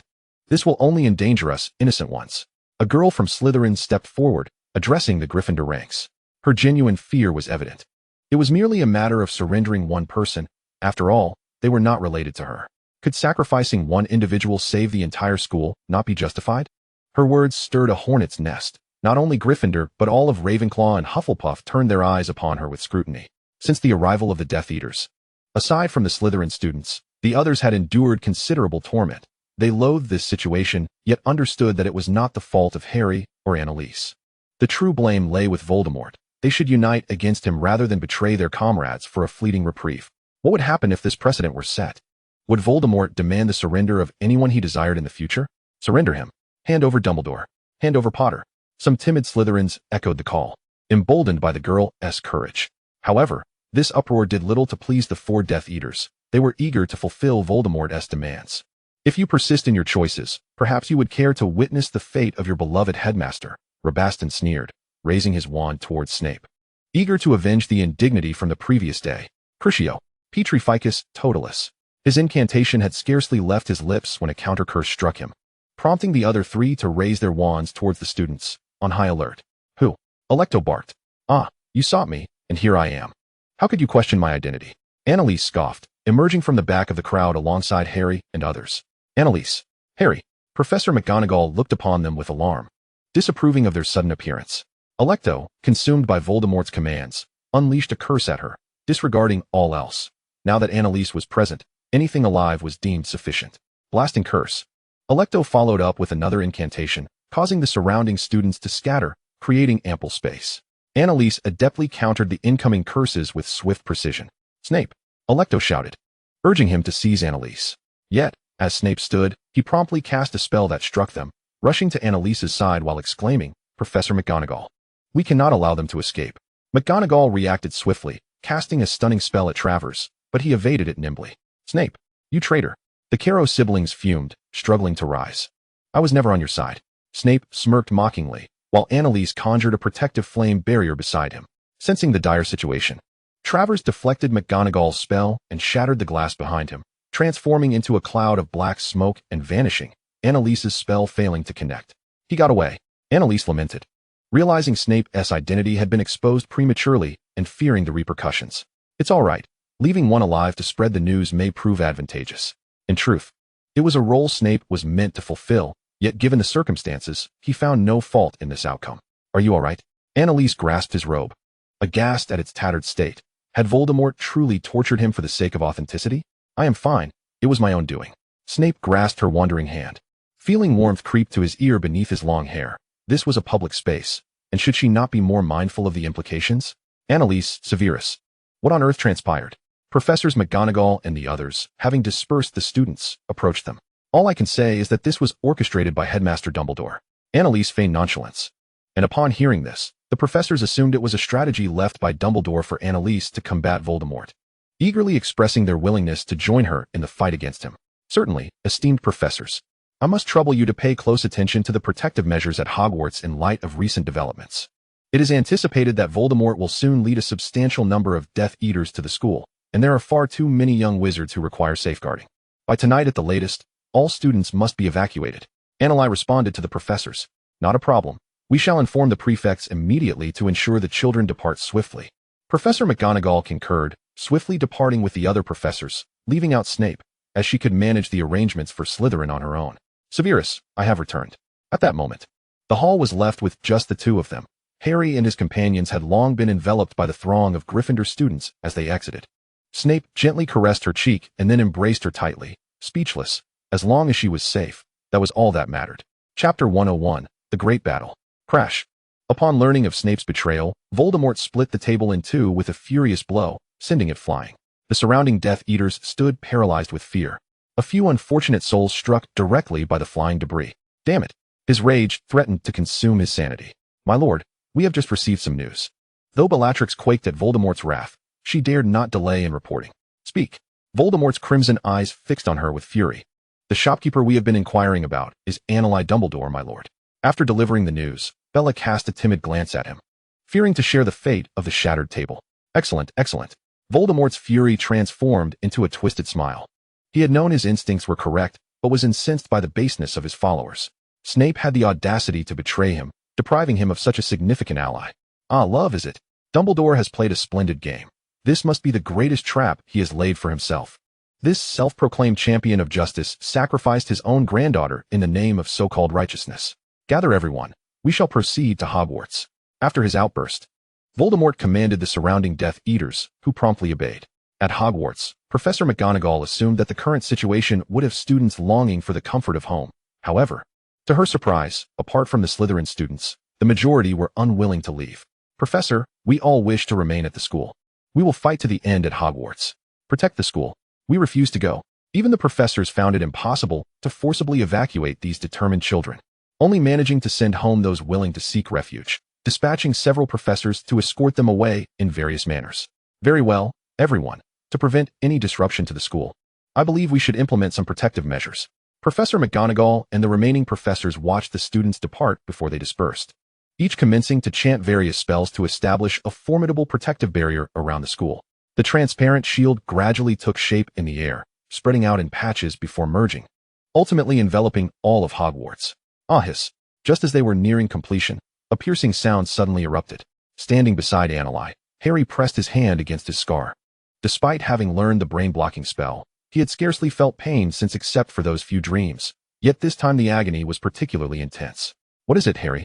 The others gathered around him, but before he could respond, a voice amplified by a sonorous charm reverberated throughout the sky, audible from every corner of the school. I am the great Dark Lord, Voldemort. I have come solely for two individuals. Hand them over, and the rest may avoid harm. Surrender Annalise Dumbledore and Harry Potter. You have 3 days. Should you fail to deliver them, we shall assault Hogwarts directly, and no one shall escape. The echo lingered in the air, the sonic waves causing discomfort to many of the weaker young wizards. Once the voice faded, Harry felt a wave of relief wash over him, shaking his head to dispel the lingering discomfort. How are you feeling, Harry? Would you like some restorative potion? Thank you. Annalise, you've already provided me with some. I will use it if necessary. Annalise offered him a vial of potion, while Snape observed with an impassive expression, his eyes brimming with derision for Harry. As if to say, so weak. Harry, sensitive to this judgment, awkwardly declined Annalise's kind offer. That evening, everyone gathered in the Great Hall for dinner, including not only the students, but also some members of the Order of the Phoenix, among them the Weasley family, who had come to assist in the evacuation. entering the school through the passageway in the Hogshead Inn. Upon seeing Ron in good health, Mr. Weasley embraced his youngest son warmly. The atmosphere during the meal was rather somber, as everyone ate in a desultory manner, shoving food into their mouths as though it were their last supper. When Voldemort's ultimatum approached, the stillness within the school was palpable as he led a throng of Death Eaters to the clearing before Hogwarts gates. The Malfoys standing prominently at the forefront, their black robes forming a semicircle around the entrance. I will say this one last time. Surrender Anneli Dumbledore and Harry Potter. In the final half hour, if you have not handed them over, we shall attack. From the clock tower, Snape gazed down, spotting the pale-skinned Voldemort alongside his ever-loyal Nagini. Contemplating how best to separate them amidst the chaos of battle, perhaps he could serve as a most effective bait. Anneli and Harry were busy arranging for the remaining students to hold their positions and set traps to prevent the Death Eaters from breaching the school through various entry points. Meanwhile, the professors and members of the Order of the Phoenix stood ready on the first floor, awaiting the inevitable assault. Harry, once everyone was stationed, the quartet reconvened in the Great Hall. Are you prepared? She regarded him with a serious expression, seeking his affirmation of the decision he had made earlier. Harry clutched the golden snitch tightly in his hand, resolutely stating, I am ready. Anneli distributed cups that she had prepared earlier, signaling for them to drink. After they all took a sip, Ron remarked, Is this just plain water? He had expected something akin to a celebratory drink. It's water infused with Felix Felicis. To wish us good fortune. Anneli beamed mischievously, delighted at their surprised expressions. Thank you, Anneli, Harry said, finishing the last of the potion with gratitude. Let us hope everything goes smoothly today. Hermione mirrored Harry's actions, downing her drink. Then, may we all remain safe in the end. Ron mused. Though his words were somewhat jumbled, the sentiment was clear. Let us proceed, as previously discussed, and conduct one last check. They dispersed in pairs to their designated positions, ensuring the safety of the other students and addressing any shortcomings.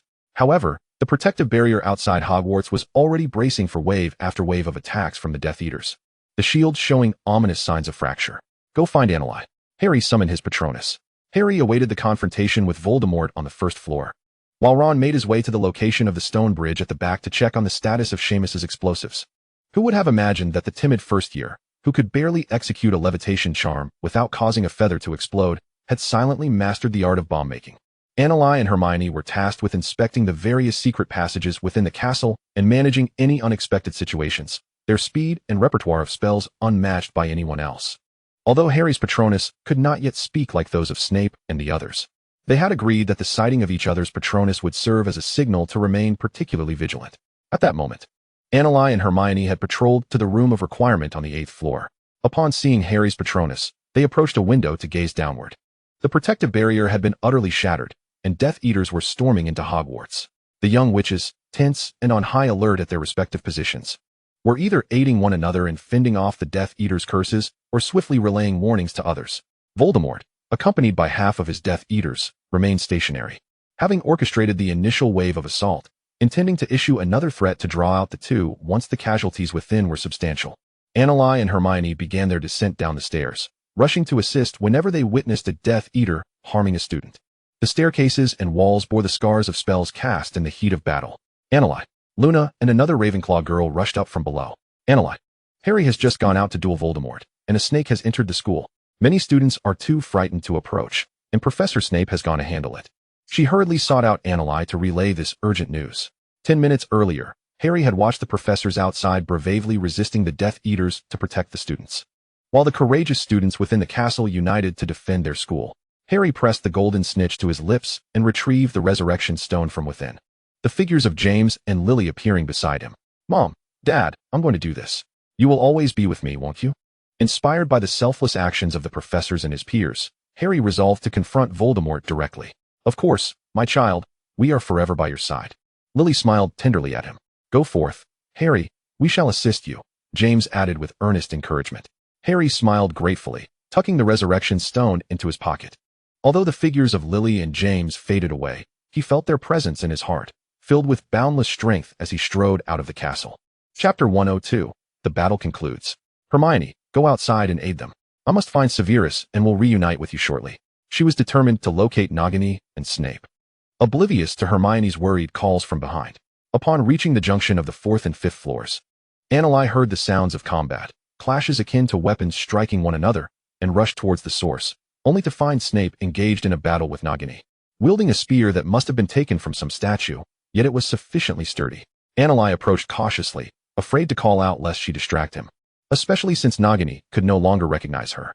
Facing a 12-foot-long serpent, Snape appeared somewhat strained, and for reasons unknown, he was not holding his wand.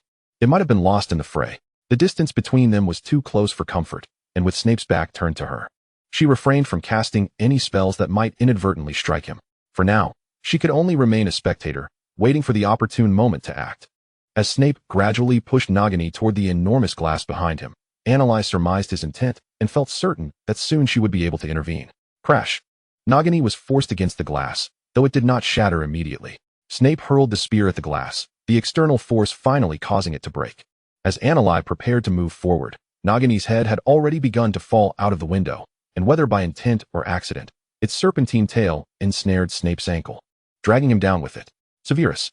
Annalai sprinted forward, but could only see Snape glance back at her before he fell, his momentum carrying him downward toward the very spot where Harry and Voldemort were battling below. She followed swiftly, attempting to cast a spell to cushion their descent.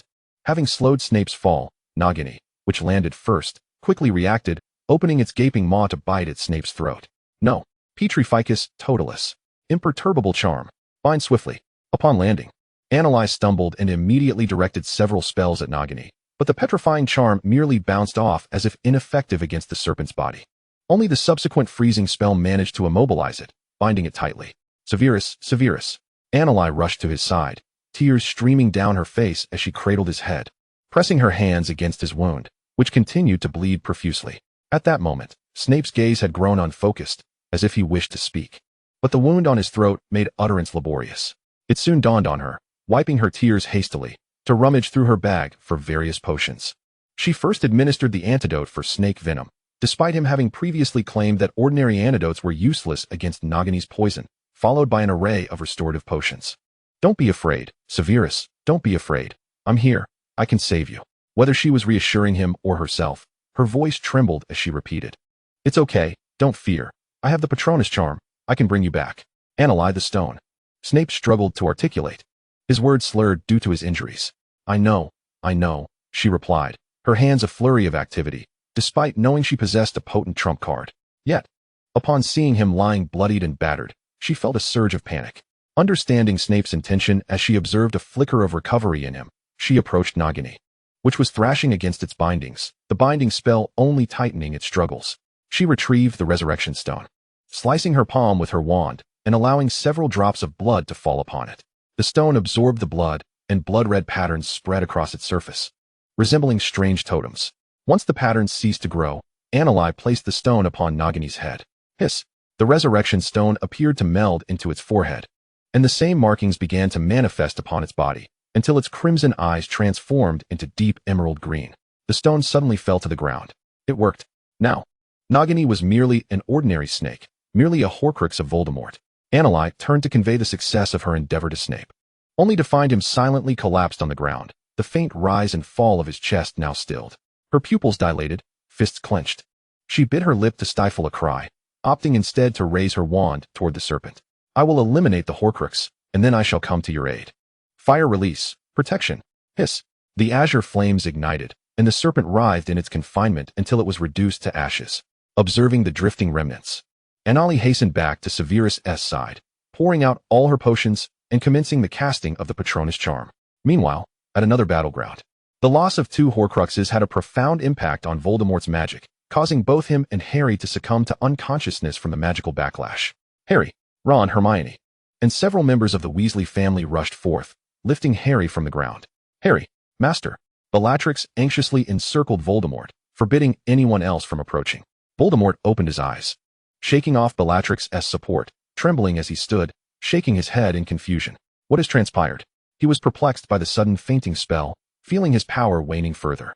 You and that boy were affected by the magical surge, Master. He is yet to awaken. He may even be dead, Master, Bellatrix replied. Ha! Harry Potter. Harry Potter is dead. Voldemort seemed to share this sentiment, throwing his head back in laughter, his followers joining in the cacophony, with Bellatrix's laughter ringing the loudest. Silence! Hermione shouted furiously at them, disregarding the expressions of those present. Meanwhile, Ron, in a state of panic, checked for Harry's breath, fearing he might truly be dead. What are you doing? Hermione turned to see his actions and angrily swatted his hand away, having already confirmed Harry was merely unconscious, perplexed by Voldemort's gleeful demeanor. Harry's fingers twitched, and he awakened, murmuring, "I think I saw Dumbledore." "What?" The two beside him failed to catch his words. With a sudden burst of energy, Harry sprang to his feet, and upon seeing he was unharmed, Voldemort's expression darkened. "Voldemort, you cowardly wretch. You have lost all your Horcruxes. You are nothing more than an ordinary man now. Anyone can kill you," Harry proclaimed boldly, facing Voldemort once more, and then launched an attack. Voldemort immediately raised the Elder Wand to counter. Within the castle, the Death Eaters had been eradicated, and everyone surged to the entrance to witness the final duel. "Draco, what do you intend to do?" "Crucio." Just as Voldemort was resisting Harry's spell, Draco, standing at the forefront of the crowd, emerged from the throng, raising his trembling wand, making him conspicuous among the silent spectators. Bellatrix spotted his movement, initially believing he aimed to bypass Voldemort to attack Harry Potter, but was taken aback as the spell was directed at Voldemort instead. "Master!" Bellatrix screamed in agony, as Voldemort was struck by the curse, the last remnants of his already shattered strength collapsing entirely. Realizing the opportune moment, Harry unleashed several more attacks. Voldemort crashed heavily to the ground, lifeless. "Master!" Bellatrix appeared unable to accept this outcome, desperately confirming Voldemort's breath. "No, Master!" The crowd erupted in astonishment, but cheers belonged to Hogwarts. The Death Eaters fidgeted, eager to flee, some of the more timid ones having already disapparated at the moment Voldemort fell. "Draco!" Bellatrix's eyes blazed with fury as she sought vengeance for her master, rushing towards Draco, only to be engulfed by a blue flame, screaming as she was reduced to ashes before the onlookers. Draco swiftly retreated towards Hogwarts Castle. "Excellent work, Harry." As the crowd parted, revealing the newcomer, astonishment swept over all. "Professor Dumbledore. It's Dumbledore. He is alive. He has not perished." Hermione, witnessing his sudden appearance, felt no surprise, affirming her earlier intuition. Dumbledore appeared before the masses, and the students erupted in cheers. The Death Eaters began to disapparate one by one, yet none managed to escape, the azure flames encircling them in a ring. Behind them, Grindelwald languidly leaned against a tree trunk. Those undeterred by death who attempted to break free were incinerated, rendering the others motionless. Professor Dumbledore, seeing him safe and sound, filled Harry with immense joy. "Harry!" A voice called from the back of the crowd, and Harry's eyes widened as Sirius joyfully rushed towards him. "Harry, you were absolutely incredible, just like your father." Sirius enveloped him in a fervent embrace. "Professor Dumbledore, Sirius?" Harry felt utterly bewildered, though excitement prevailed. "This is all thanks to Anali, but where is she? And Wormtail is missing too." Dumbledore blinked, scanning the surroundings, but failing to find Anali, while Sirius had not spotted Severus. "Oh no, moments ago, a student mentioned a serpent battling Professor Snape within the castle. Anali went to find him." Hermione suddenly recalled the events prior to her departure. "They can't be in trouble, can they?" Dumbledore's expression turned grave. However, considering Voldemort's demise, the situation with Nagini should have been resolved. Why had they not appeared? Were they injured? He swiftly organized other professors to maintain order and tend to the injuries of the students. Then led a group of those who were relatively unharmed to search the castle. 5 minutes later they are here. The sheer number of people, coupled with Anali and their location being relatively close to the scene of the battle, led to their swift discovery. Exhausted, Anali, using her last vestige of strength, finally sensed Severus' movement. As he opened his eyes to gaze upon her, she was unable to call out his name before the familiar voice echoed in her mind once more. This time, he uttered no words, merely sighed, and she lost all consciousness, collapsing beside him. As she fell, she saw Severus struggling in anguish to catch her, and when she landed in his arms, she completely succumbed to the void. "Anna!" Severus cried out her name, tears cascading down onto her face as he felt her warmth slowly dissipating in his embrace. How could this be?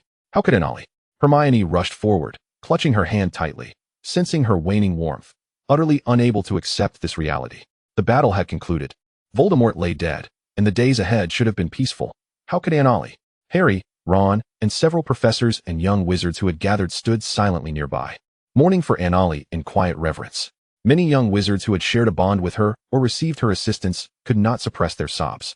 Arriving upon hearing the news, Dumbledore could only witness Anali, appearing as if she were merely asleep. Anali Dumbledore felt himself near voiceless, choking on her name. Severus Snape cast a fierce glare at Dumbledore, staggering to his feet.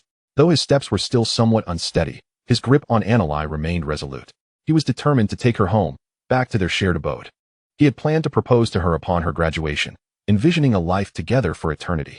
Why, Then, had he once again lost the one he cherished most? As his silhouette faded from the view of the onlookers, the phoenix atop the castle let out a mournful cry and soared eastward. A week after the battle, Snape chose a picturesque spot for Annalie's grave. Dumbledore personally delivered the tragic news of Annalie's passing to the Crutton family. Matt and Selina were unable to comprehend the loss. Since the summer before her 5th year, Annalie had severed all ties with them. They had not heard from her in nearly a year, only to be confronted with the heart-wrenching news of her demise. They could not accept it, no matter how they tried. It was only when Dumbledore brought them to bid farewell to Annalie that they were forced to confront this grim reality. With Selina collapsing in tears multiple times in Matt's embrace. Had it not been for Grindelwald's intervention, Aberforth would have sought an explanation from Dumbledore. Snape knelt, indifferent and unyielding, before Annalie's grave, unwilling to depart. Those around him discreetly afforded him the space he needed. Considering Selina's emotional state, Matt publicly declared his intention to distance himself from the wizarding world, vehemently stating that he never wished to see them again, blaming them for the loss of their daughter. He rebuffed Dumbledore's offer to escort them back, taking Selina away instead. For 7 days, Snape remained at her grave, refusing to eat or drink. While the restoration of Hogwarts had reached completion, Dumbledore and Grindelwald returned to find Snape in a state of unconsciousness. They brought him back to the castle's cellar, and upon his awakening, they took turns urging him to regain his spirit. It was only when Grindelwald reminded him that Annalie would have sacrificed her own life for his survival that Snape, in his torment, considered allowing himself to fade away, yearning to follow Annalie. In the time that followed, the wizarding world seemingly reverted to its former state, with young witches and wizards diligently pursuing their studies, cherishing the hard-won victory. Though Snape was coerced into reviving his spirit, it was evident that he had been stripped of his very essence, living each day as a mere shell of his former self. Even Dumbledore, adept at reading hearts, found himself at a loss for how to counsel him. When Lily had departed, he had still possessed Harry, with his eyes reminiscent of hers, to tether Snape's spirit. However, Annalie had left nothing but memories behind. He could only watch as Snape continued his monotonous existence between the classroom and the cellar. Dumbledore endured his own inner turmoil. After Ariana, he had failed to protect another beloved one. This relentless guilt led to sleepless nights, relying on potions to find rest, while even his fondness for sweets dwindled. The Crutton family took a considerable time to emerge from their grief, largely due to the arrival of a pair of twins born to their daughter-in-law, upon whom they projected all their love and longing for Annalie. Aberforth once again distanced himself from Dumbledore, with the villagers of Hogsmeade remarking on the somber demeanor of the Three Broomsticks proprietor. 1 year post-graduation, Harry wed Ginny, while Victor Crumb concluded his long-distance relationship with Hermione, arriving in England to propose to her and becoming a Quidditch star. Thus, the years passed by, one after the other. 5 years after the battle, the pain of the conflict began to fade from memory. On a summer afternoon, Dumbledore was perusing the admissions ledger for the upcoming school year when a melodious phoenix cry resonated through the air. A brilliant, fire-red phoenix landed on his desk, dropping a letter and flitting off to nibble on some treats. Dumbledore stood transfixed, his fingers trembling as he opened the envelope. The narrative concludes here, but I have prepared 4 supplementary chapters which will be released in full tomorrow evening at 7 p.m., sparing you the suspense of waiting for a chapter each day. Supplementary Chapter 1. Return on the night of the Christmas ball. Anya, having completed her duties in the cellar, approached Snape and asked, "Severus, might you be my dance partner for the Christmas festivities?" "I do not participate in the Christmas ball," Snape replied coolly, not raising his gaze as he prepared his teaching materials, inwardly cursing, "Why does this woman constantly revolve around me? Dreadful Dumbledore. What is his purpose in assigning me an assistant this year?" "Ah, very well," Anya replied with a smirk, unfazed by his response, and gracefully returned to her own quarters. On the evening of the ball, Anya retrieved a dress from her wardrobe that was identical to the one she had worn alongside Harry at a previous ball. Fortuitously, the boutique that had tailored her dress still existed, and they had her order on record. She merely provided her current measurements for a new creation. After donning the gown, strapping on a pair of stilettos, and spritzing herself with a hint of perfume, she awaited in a secluded corridor leading to the cellar. To ensure no interruptions or clandestine encounters, she had cast a confounding charm and protective spells around the area. As the time approached when the hall would be at its liveliest, Anya conjured her Patronus, a silver bat, which fluttered from her wand and flew down the corridor. Inside the cellar, Snape was diligently attending to his potion orders. Over the years, in an effort to stave off thoughts of Annalie, he had filled his schedule to the brim, scarcely allowing himself a moment's respite. Just as he was about to add moonstone powder to his potion, he sensed a surge of magical energy emanating from the cellar entrance. He glanced warily toward the door. With a clang, His silver stirring rod clattered to the ground as a familiar bat circled around him before vanishing through the cellar door. Snape swiftly opened the door, pursuing the glimmering silver form that had rounded the corner. Anya, watching her Patronus approach, recognized the hurried footsteps trailing behind and knew her plan was unfolding perfectly. She had already prepared a sprig of mistletoe, which she levitated above her head, awaiting the approach of that familiar figure. As Snape drew closer, he recognized Anya and halted, his gaze fixed intently upon the Patronus beside her. Anya dismissed the Patronus with a wave. "Severus," she called, "your Patronus. What does this mean? Who are you?" Snape stared as she emerged from the shadows, the dim candlelight and moonlight illuminating her form. The silk evening gown shimmered in the glow, reminiscent of that unforgettable night. "Professor Snape, why do you lurk in the shadows, spying on me?" Anya smiled, echoing words from years past, as the scene before him mirrored memories long cherished, his eyes slowly brimming with tears. "Do you remember this place, Severus?" Anya inquired, gazing up at the mistletoe, which had begun to sprout. "Look at you. When I was away, you didn't take care of yourself properly." Upon hearing the last words, Snape swiftly stepped forward and pulled her fiercely into his embrace, trembling uncontrollably. "Anna. You are Anna, aren't you? You have returned." "Severus, I have returned." As she wrapped her arms around Snape, Anya planted a kiss on his chin, remarking, "Your stubble is a bit prickly." Snape lowered his head and kissed her fervently, as if trying to expel the anguish of the past years. As they kissed, his tears streamed down his face and fell upon hers. Anya gently pushed him away, her heart aching as she wiped the tears from the corners of his eyes. "Do not cry, Severus." Snape pressed his lips together in silence, lifting her effortlessly and carrying her back to the cellar, where he pressed her against the door and kissed her again, as if he wished to consume her entirely. No, Severus." Anya struggled to find a moment to speak. "Anna." Snape seemed not to hear her words, kissing her as he entered the inner room. Before long, two figures were entwined upon the soft bed. Snape's hand glided beneath the smooth fabric of her clothing, his heated breath whispering in her ear, "Is this all right, Anna?" Anya, without hesitation, wrapped her arms around his neck and offered her kiss. The tranquil room soon filled with creaking sounds, accompanied by intermittent gasps of breath, until the early hours of the next day, when the sounds gradually subsided. Snape held the exhausted Anya in his arms, gently brushing aside the strands of hair that clung to her cheek, tracing her features with his eyes filled with uncontainable affection, and kissed her forehead. "I love you, Anna. You have finally returned." By midday, Anya awoke, her body aching all over, and as she attempted to stretch her sore back, she felt a large hand massaging her waist. "Does it hurt?" She looked up to find Snape gazing at her with concern. Instinctively, she placed her hand on his chest, and only then did she realize the reality of their intimate situation. "Severus." Her cheeks flushed as she pulled the blanket tighter around herself. "I am here, Anna." Snape smiled gently and kissed her forehead. You've seen me for so long without saying a word, and now I missed you, Anna." Snape tightened his embrace, resting his chin atop her head, his voice slightly hoarse. "I missed you too."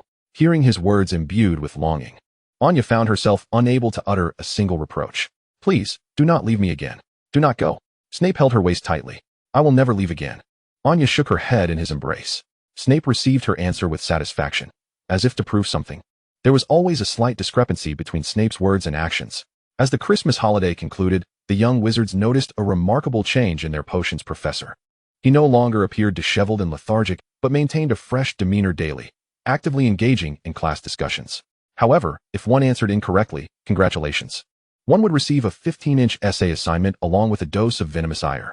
They also observed that the usually cheerful and gentle teaching assistant often cast forlorn glances at their potions professor, occasionally rubbing her lower back.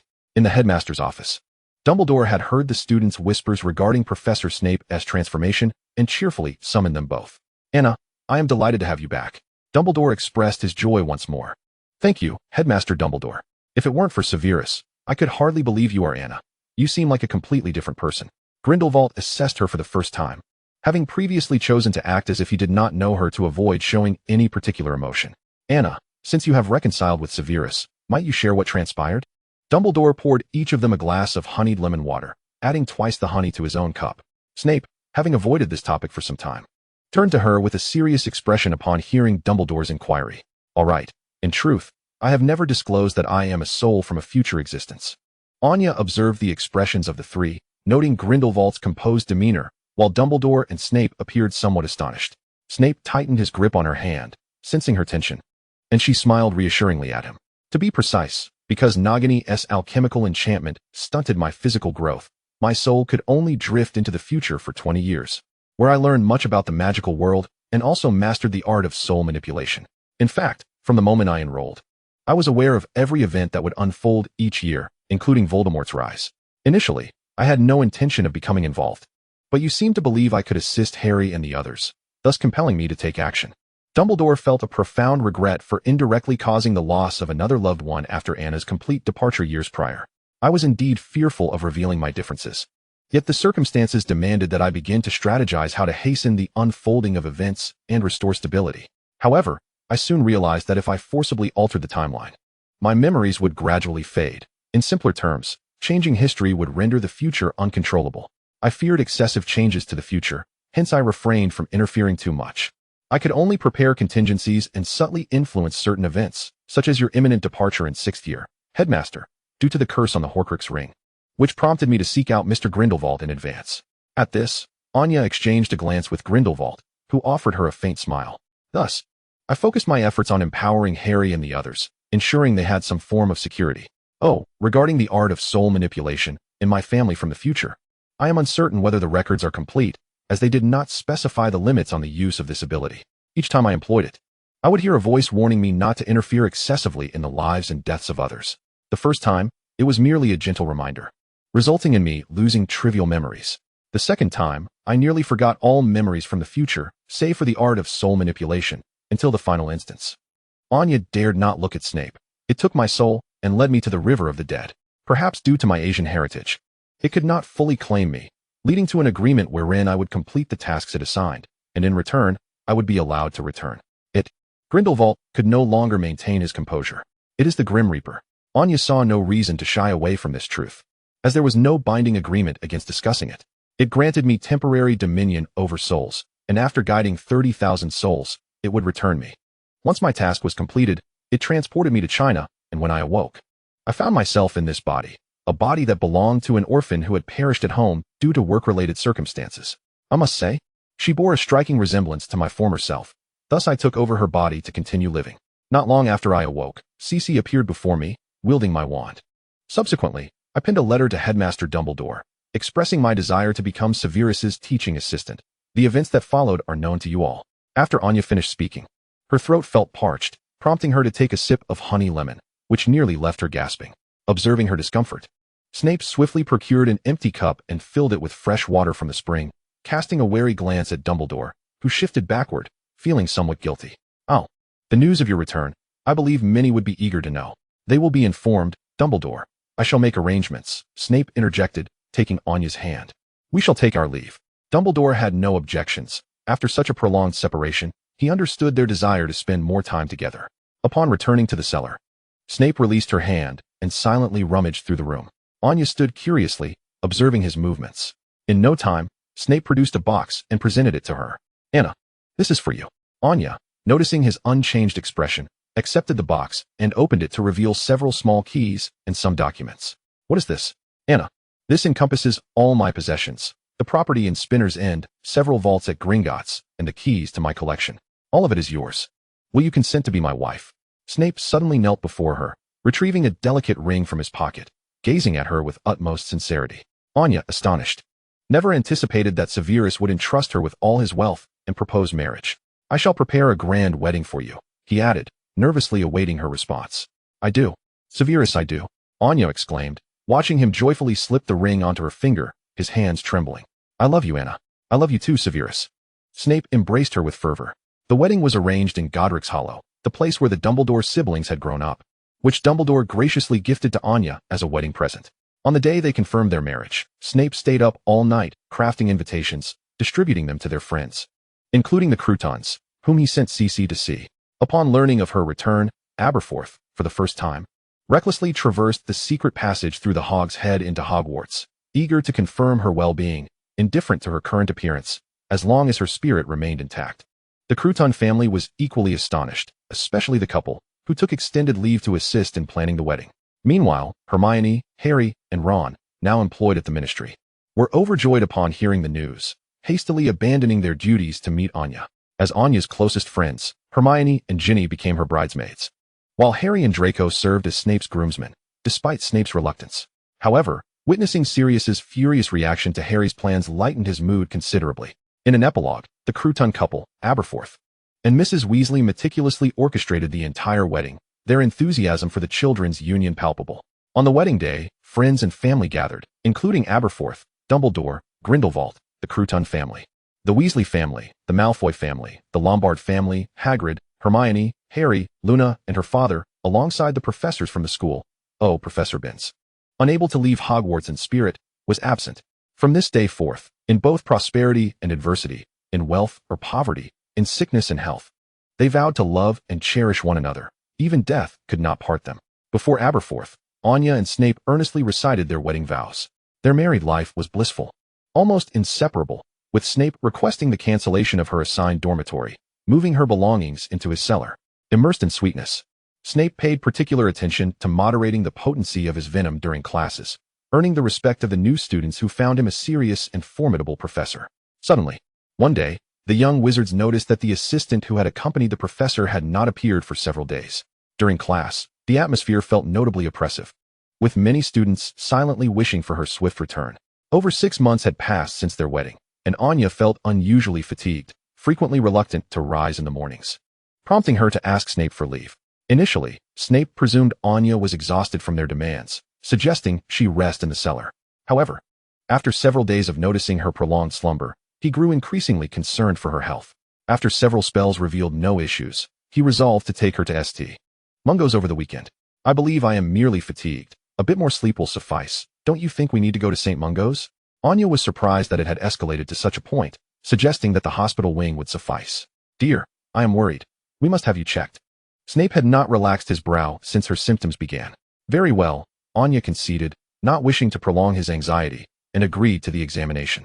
At St. Mungo's, the healer conducted routine checks and found her in good health, inquiring about her recent state.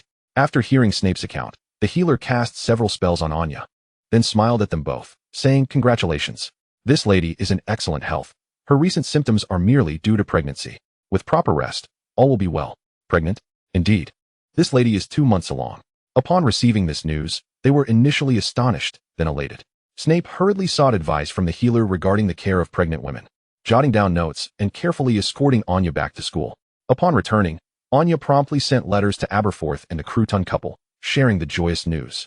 Snape also conveyed the information to Dumbledore through his Patronus, subsequently requesting a long leave for Anya so she could focus on her pregnancy. The cellar, perpetually chilly, had undergone renovations since Anya's arrival, yet Snape remained uneasy, deciding it best for her to recuperate in the house at Godric's Hollow, where the cellar's fireplace connected, allowing him to visit her anytime. On the other hand, upon receiving the news, Aberforth and the Crouton couple wished to care for her. But as Aberforth planned to use the passage to Hogwarts, he discovered it had been sealed. Ever since he had traversed it freely and Grindelwald had discovered him, Grindelwald had blocked the tunnel's exit. How could he allow Aberforth to come and go at will? It would disrupt him and Albus, even if he didn't visit often. What if one day he came at an inopportune moment? Soon, Snape relayed the decision for Anya to recuperate in Godric's Hollow to Aberforth and the Crouton couple, who offered to care for Anya, while Aberforth could frequently visit her through the fireplace. Although Anya was reluctant to leave, Severus comforted her, promising to return home every evening for dinner and to be by her side each night, only needing to be at the school during the day. With the presence of family and Severus's attentive care, her entire pregnancy proceeded smoothly, with hardly any of the usual discomforts appearing, much to Severus's relief. Otherwise, he feared he might have to temporarily resign from his job to care for her. 3 days before her due date, Severus adjusted his class schedule and took Anya to St. Mungo's. On the day of the delivery, Anya struggled in the hospital room, while Severus anxiously paced outside. To ensure the process went smoothly, he brewed a multitude of potions and entrusted them all to the healer before the delivery commenced. However, Anya hesitated to take the potions, believing she could endure without them. After more than 2 hours, the sound of a baby's cry finally filled the delivery room. It was a boy, and both mother and child were safe. The healer first brought the baby out, and after the room was tidied up, they escorted Anya outside. Severus, not even glancing at the child, went straight to Anya's bedside. Aberforth and the couple, crouched, surrounded the child, while Selena carefully cradled the soft little grandson and returned to the ward with them. Exhausted from childbirth, Anya soon fell asleep, and Severus remained by her side, attentively caring for her until she awoke that evening. By then, the Crouch couple had left due to the late hour, leaving Severus to look after her. Severus, My throat feels parched, Anya hoarsely called out, feeling utterly drained. Immediately, a cup of water was placed at her lips. Drink slowly, Severus said, his heart aching at her evident thirst. Severus, where's the baby? After taking the restorative potion he offered, feeling somewhat revitalized, she finally inquired about the child. He's right here. Being very good, Severus said awkwardly as he held the baby for her to see. He's adorable. As she caressed the baby's soft little face, Anya felt a wave of overwhelming happiness. He looks just like you. Severus's gaze never left Anya's face. Have you decided on a name for him? During her pregnancy, they had chosen several names, but had refrained from determining the baby's gender, delighting in the mystery. Aces Dumbledore Snape. Anya kissed his cheek, and as if sensing his mother's affection, Aces opened his sleepy eyes, his dark orbs fixed upon her. Severus, Aces has your eyes. Seeing him gaze at her with curiosity, Anya couldn't help but tease him, while Severus stood nearby, a smile gracing his lips as he observed their interaction. Suddenly, Aces began to cry, causing Anya to fumble in confusion. Why is Aces crying? Did I hurt him? Don't worry, Anya, he must be hungry. Having been advised by the healer that the baby would be hungry upon waking, Severus remained composed as he prepared a bottle of milk. Aren't you going to breastfeed him? Anya asked, feeling a bit embarrassed at the sight of the bottle. You haven't fully recovered yet. Let him have the milk first. Severus was reluctant to admit that he simply didn't want the little one touching her just yet, even if he was his son. All right, Anya conceded, feeling as though she might not produce sufficient milk anyway, recalling that she had read about postpartum difficulties with breastfeeding. After Aces had his fill of milk, he fell asleep, and Severus tended to Anya, ensuring she rested. Due to Severus's insistence, Anya stayed at St. Mungo's for a month before returning to Godric's Hollow. Furthermore, Severus took care of all the arrangements for Aces' first-month celebration, allowing Anya to focus solely on entertaining little Aces. Dumbledore and Grindelwald came to visit Aces, bringing many alchemical gifts, while Harry, Hermione, and Ron also gifted numerous baby toys. Draco, inheriting Lucius's penchant for gift-giving, presented some sparkling jewels.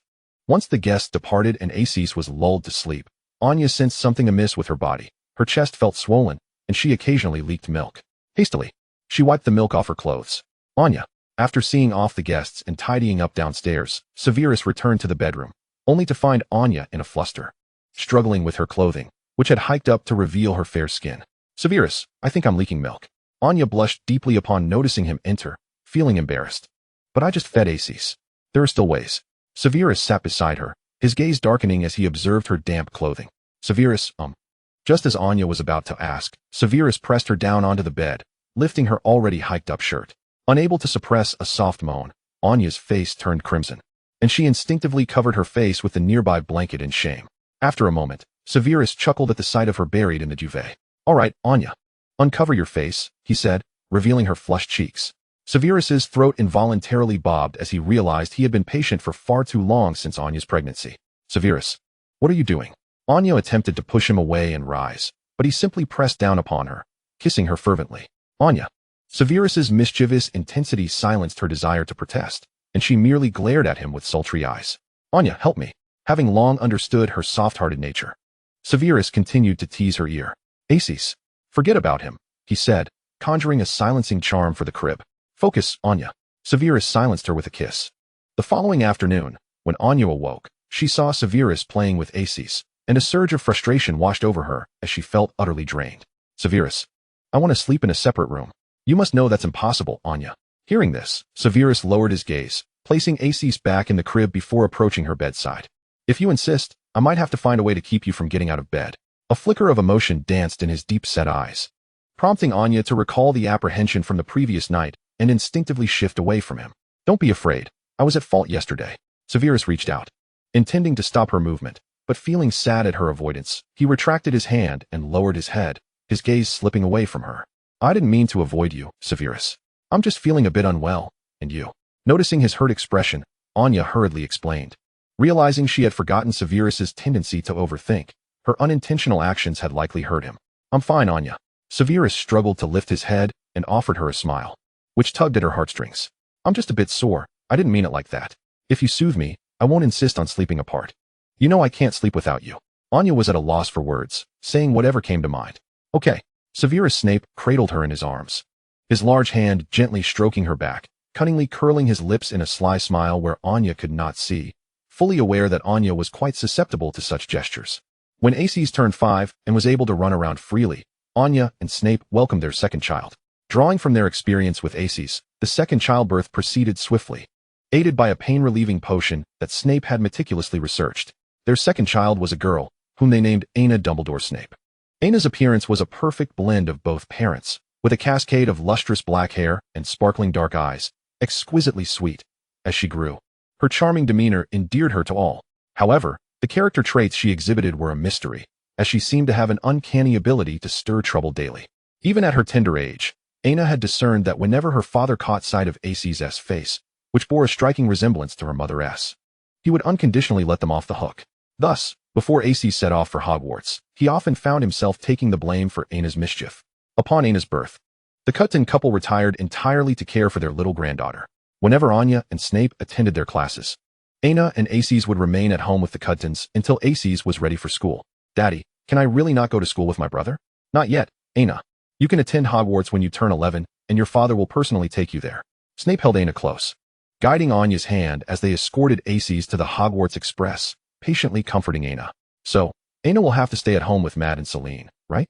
And Yige, Anna, do you remember Ron's children?" Anya gently pinched her little face, smiling as she asked.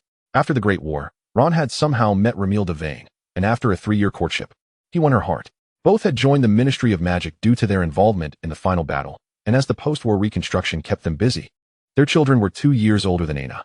Under Snape's insistence, Anya, who was of the same generation as Harry and Ron, inexplicably found herself elevated in status. Thus their children became the nieces and nephews of Aces and Anna.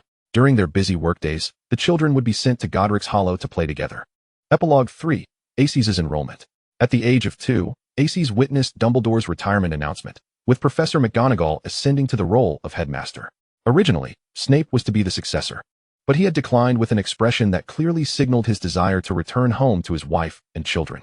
Therefore, Snape continued his role as the head of Slytherin House, also teaching potions. When asked why he did not take on the defense against the dark arts position, he would not dare compete with his own wife for a job. Indeed, Anya had officially become the defense against the dark arts teacher due to her remarkable contributions during the war and her formidable magical talents. She also became Hogwarts deputy headmistress, much to Professor McGonagall's delight. As for the head of Gryffindor House, Neville returned after graduation to teach, driven by his profound love for herbology. However, Professor Sprout, the head of Hufflepuff and herbology instructor, while pleased, was unwilling to relinquish her position. Thus Neville became the head of Gryffindor, also teaching the lower year herbology classes. On the day of the sorting ceremony for the new students, Snape sat serenely in his usual seat. His gaze softened as he observed the spot where Professor McGonagall had once stood, now occupied by Anya. She held a scroll of parchment, facing the entrance of the Great Hall, watching the first-year students enter, glancing around in awe. Aces, with a face that closely resembled Anya's, exhibited a calm demeanor that was entirely Snape's in temperament, following the other young wizards into the hall. Only when he spotted Anya, beaming at him from the dais, did a smile break across his face. As per tradition, Anya began reading aloud the names from the parchment, placing the sorting hat on each young wizard's head. Aces was the first, called forth by name. Aces Snape. The other young witches and wizards were well aware of Snape's reputation and revered the great double agent. Thus, his child garnered significant attention, akin to that of the former savior, Harry Potter. The sorting hat covered Aces' eyes and whispered to him for a while before announcing loudly, "Ravenclaw." Anya looked on in surprise as she removed the hat from Aces' head. He mischievously winked at her before taking his seat at the Ravenclaw table. Snape regarded Aces with understanding, smiling and nodding at him as their eyes met. As the feast concluded, all the young witches and wizards followed their respective prefects to their house common rooms. Having already made new friends, Aces waved goodbye to his parents before departing. Anya accompanied Snape back to the dungeons. Although the school had arranged a professor's office for her, she preferred the warmth of the dungeons with Snape. Throughout the journey, Anya could hardly contain her astonishment. "I thought Aces would be sorted into Slytherin, but to my surprise, he ended up in Ravenclaw." Severus. "I have a feeling Anna's personality might lead her to Gryffindor. If neither child is in Slytherin, would you feel disappointed?" "Of course not, Anna." Snape closed the door to their bedroom behind him, approaching Anya, who was still obliviously discussing her thoughts. Aren't you surprised? If neither child is in Slytherin, we could always have another until one enters Slytherin. What do you think, Anna?" Before Anya could finish her thought, she found herself ensnared by Snape's passionate gaze, and she was gently pushed back onto the soft bed. Snape cast aside his robe and leaned close to her ear, whispering, "Severus?" Before she could respond, his hands began to roam over her body. His heavy, Warm breaths lingered in her ear, and the heat radiating from his palms sent shivers coursing through her. Anya clung to his neck, feeling somewhat overwhelmed. Though I wish to spare you the pain of childbirth once more, it seems you are more inclined to desire a child who will enter Slytherin? As he spoke, Snape's cool lips brushed against her delicate neck, causing her to tremble. I'm thinking of you. Then let us begin, Anna, to fulfill your wish, shall we? Who do you like, Anna? In the midst of their embrace, Snape administered a potion to her. I like you, Severus. Anya's mind grew hazy, and she unconsciously swallowed the potion, voicing her innermost feelings without restraint. How much do you like me? The most. The sudden intensity of Snape's actions left Anya breathless. Her grip around him gradually weakened as she could only intermittently plead for mercy. All for your wish, Anna. Outside the window, the moonlight shimmered upon the sea, tranquility reigning so that not even a single fish dared to appear, while the temperature within the room soared, garments strewn haphazardly across the floor. Epilogue 4. Anna's reign as the school bully. Time passed swiftly, and Anna turned 11. Snape and Anya accompanied the siblings to the Hogwarts Express, where Aces had now become the prefect of Ravenclaw, bidding farewell to his sister and parents. Severus, how swiftly the children grow. It makes me feel as though we are aging. Watching the train fade into the distance, Anya couldn't help but exclaim, Do you think I am old? Severus keenly seized upon her words, narrowing his eyes as he gazed at her. This familiar expression sent a shiver through Anya, prompting her to hastily clarify her statement. I meant myself. That was not my intention. She recalled that Severus was at least a decade older than her current form, feeling as though she could never regain that youth. In the world of wizards, age is truly deceptive, especially considering Severus's renowned status as a master of potions. A single draft of the youth potion could restore him to 18, and she certainly did not wish to endure discomfort for several days again. Let us return to school. Severus smiled at her, no longer pressing the matter, as he took her hand and they disapparated away. At the banquet, when the sorting hat announced Slytherin, Anya was momentarily taken aback, until Anna took the hat down and thrust it into her hands. Severus, watching from the staff table, observed as his wife finally grasped the situation and called out for the next young wizard to step forward. Anna, seated at the Slytherin table, flashed 2 rows of gleaming white teeth at Severus. Even until the banquet commenced, Anya remained baffled. How had her mischievous little daughter ended up in Slytherin? Did she not resemble a little lioness? Even when Severus was overwhelmed at home, he would affectionately call her his little lion or little giant. You eat your meal. It seems this girl has deceived you the most. Severus, noticing her distracted state, cut her steak into manageable pieces and placed the fork into her hand. I had assumed she would be a Gryffindor. She is every bit a Slytherin, Anna. She simply excels at playing the adorable in your presence. Though it was a playful jab, there was an undeniable note of endearment and pride in Severus's tone. The whimsical Anna had adored Anya since childhood, often behaving as nothing more than a playful little imp in her presence. However, when Anna was not by her side, she transformed into a little demon. Did you not witness how the mischief throughout their upbringing was often caused by Aces or other young relatives? How quintessentially Slytherin, as long as she was not caught. It was of no concern to her. Only Anya perceived this little daughter as innocent and charming. After the term commenced, Slytherin was almost turned upside down by Anna's antics. On her very first night, she challenged several upperclassmen, swiftly earning the title of top first-year student. And her name spread like wildfire. Due to her formidable talents across all subjects and having grown up under the watchful eyes of Hogwarts professors, calling one grandfather and the other grandmother, her sweet demeanor endeared her to all, resulting in her receiving generous accolades in every class. Furthermore, with her mother being the deputy headmistress and professor of defense against the dark arts, and her father the head of Slytherin and potions master, few dared to cross her.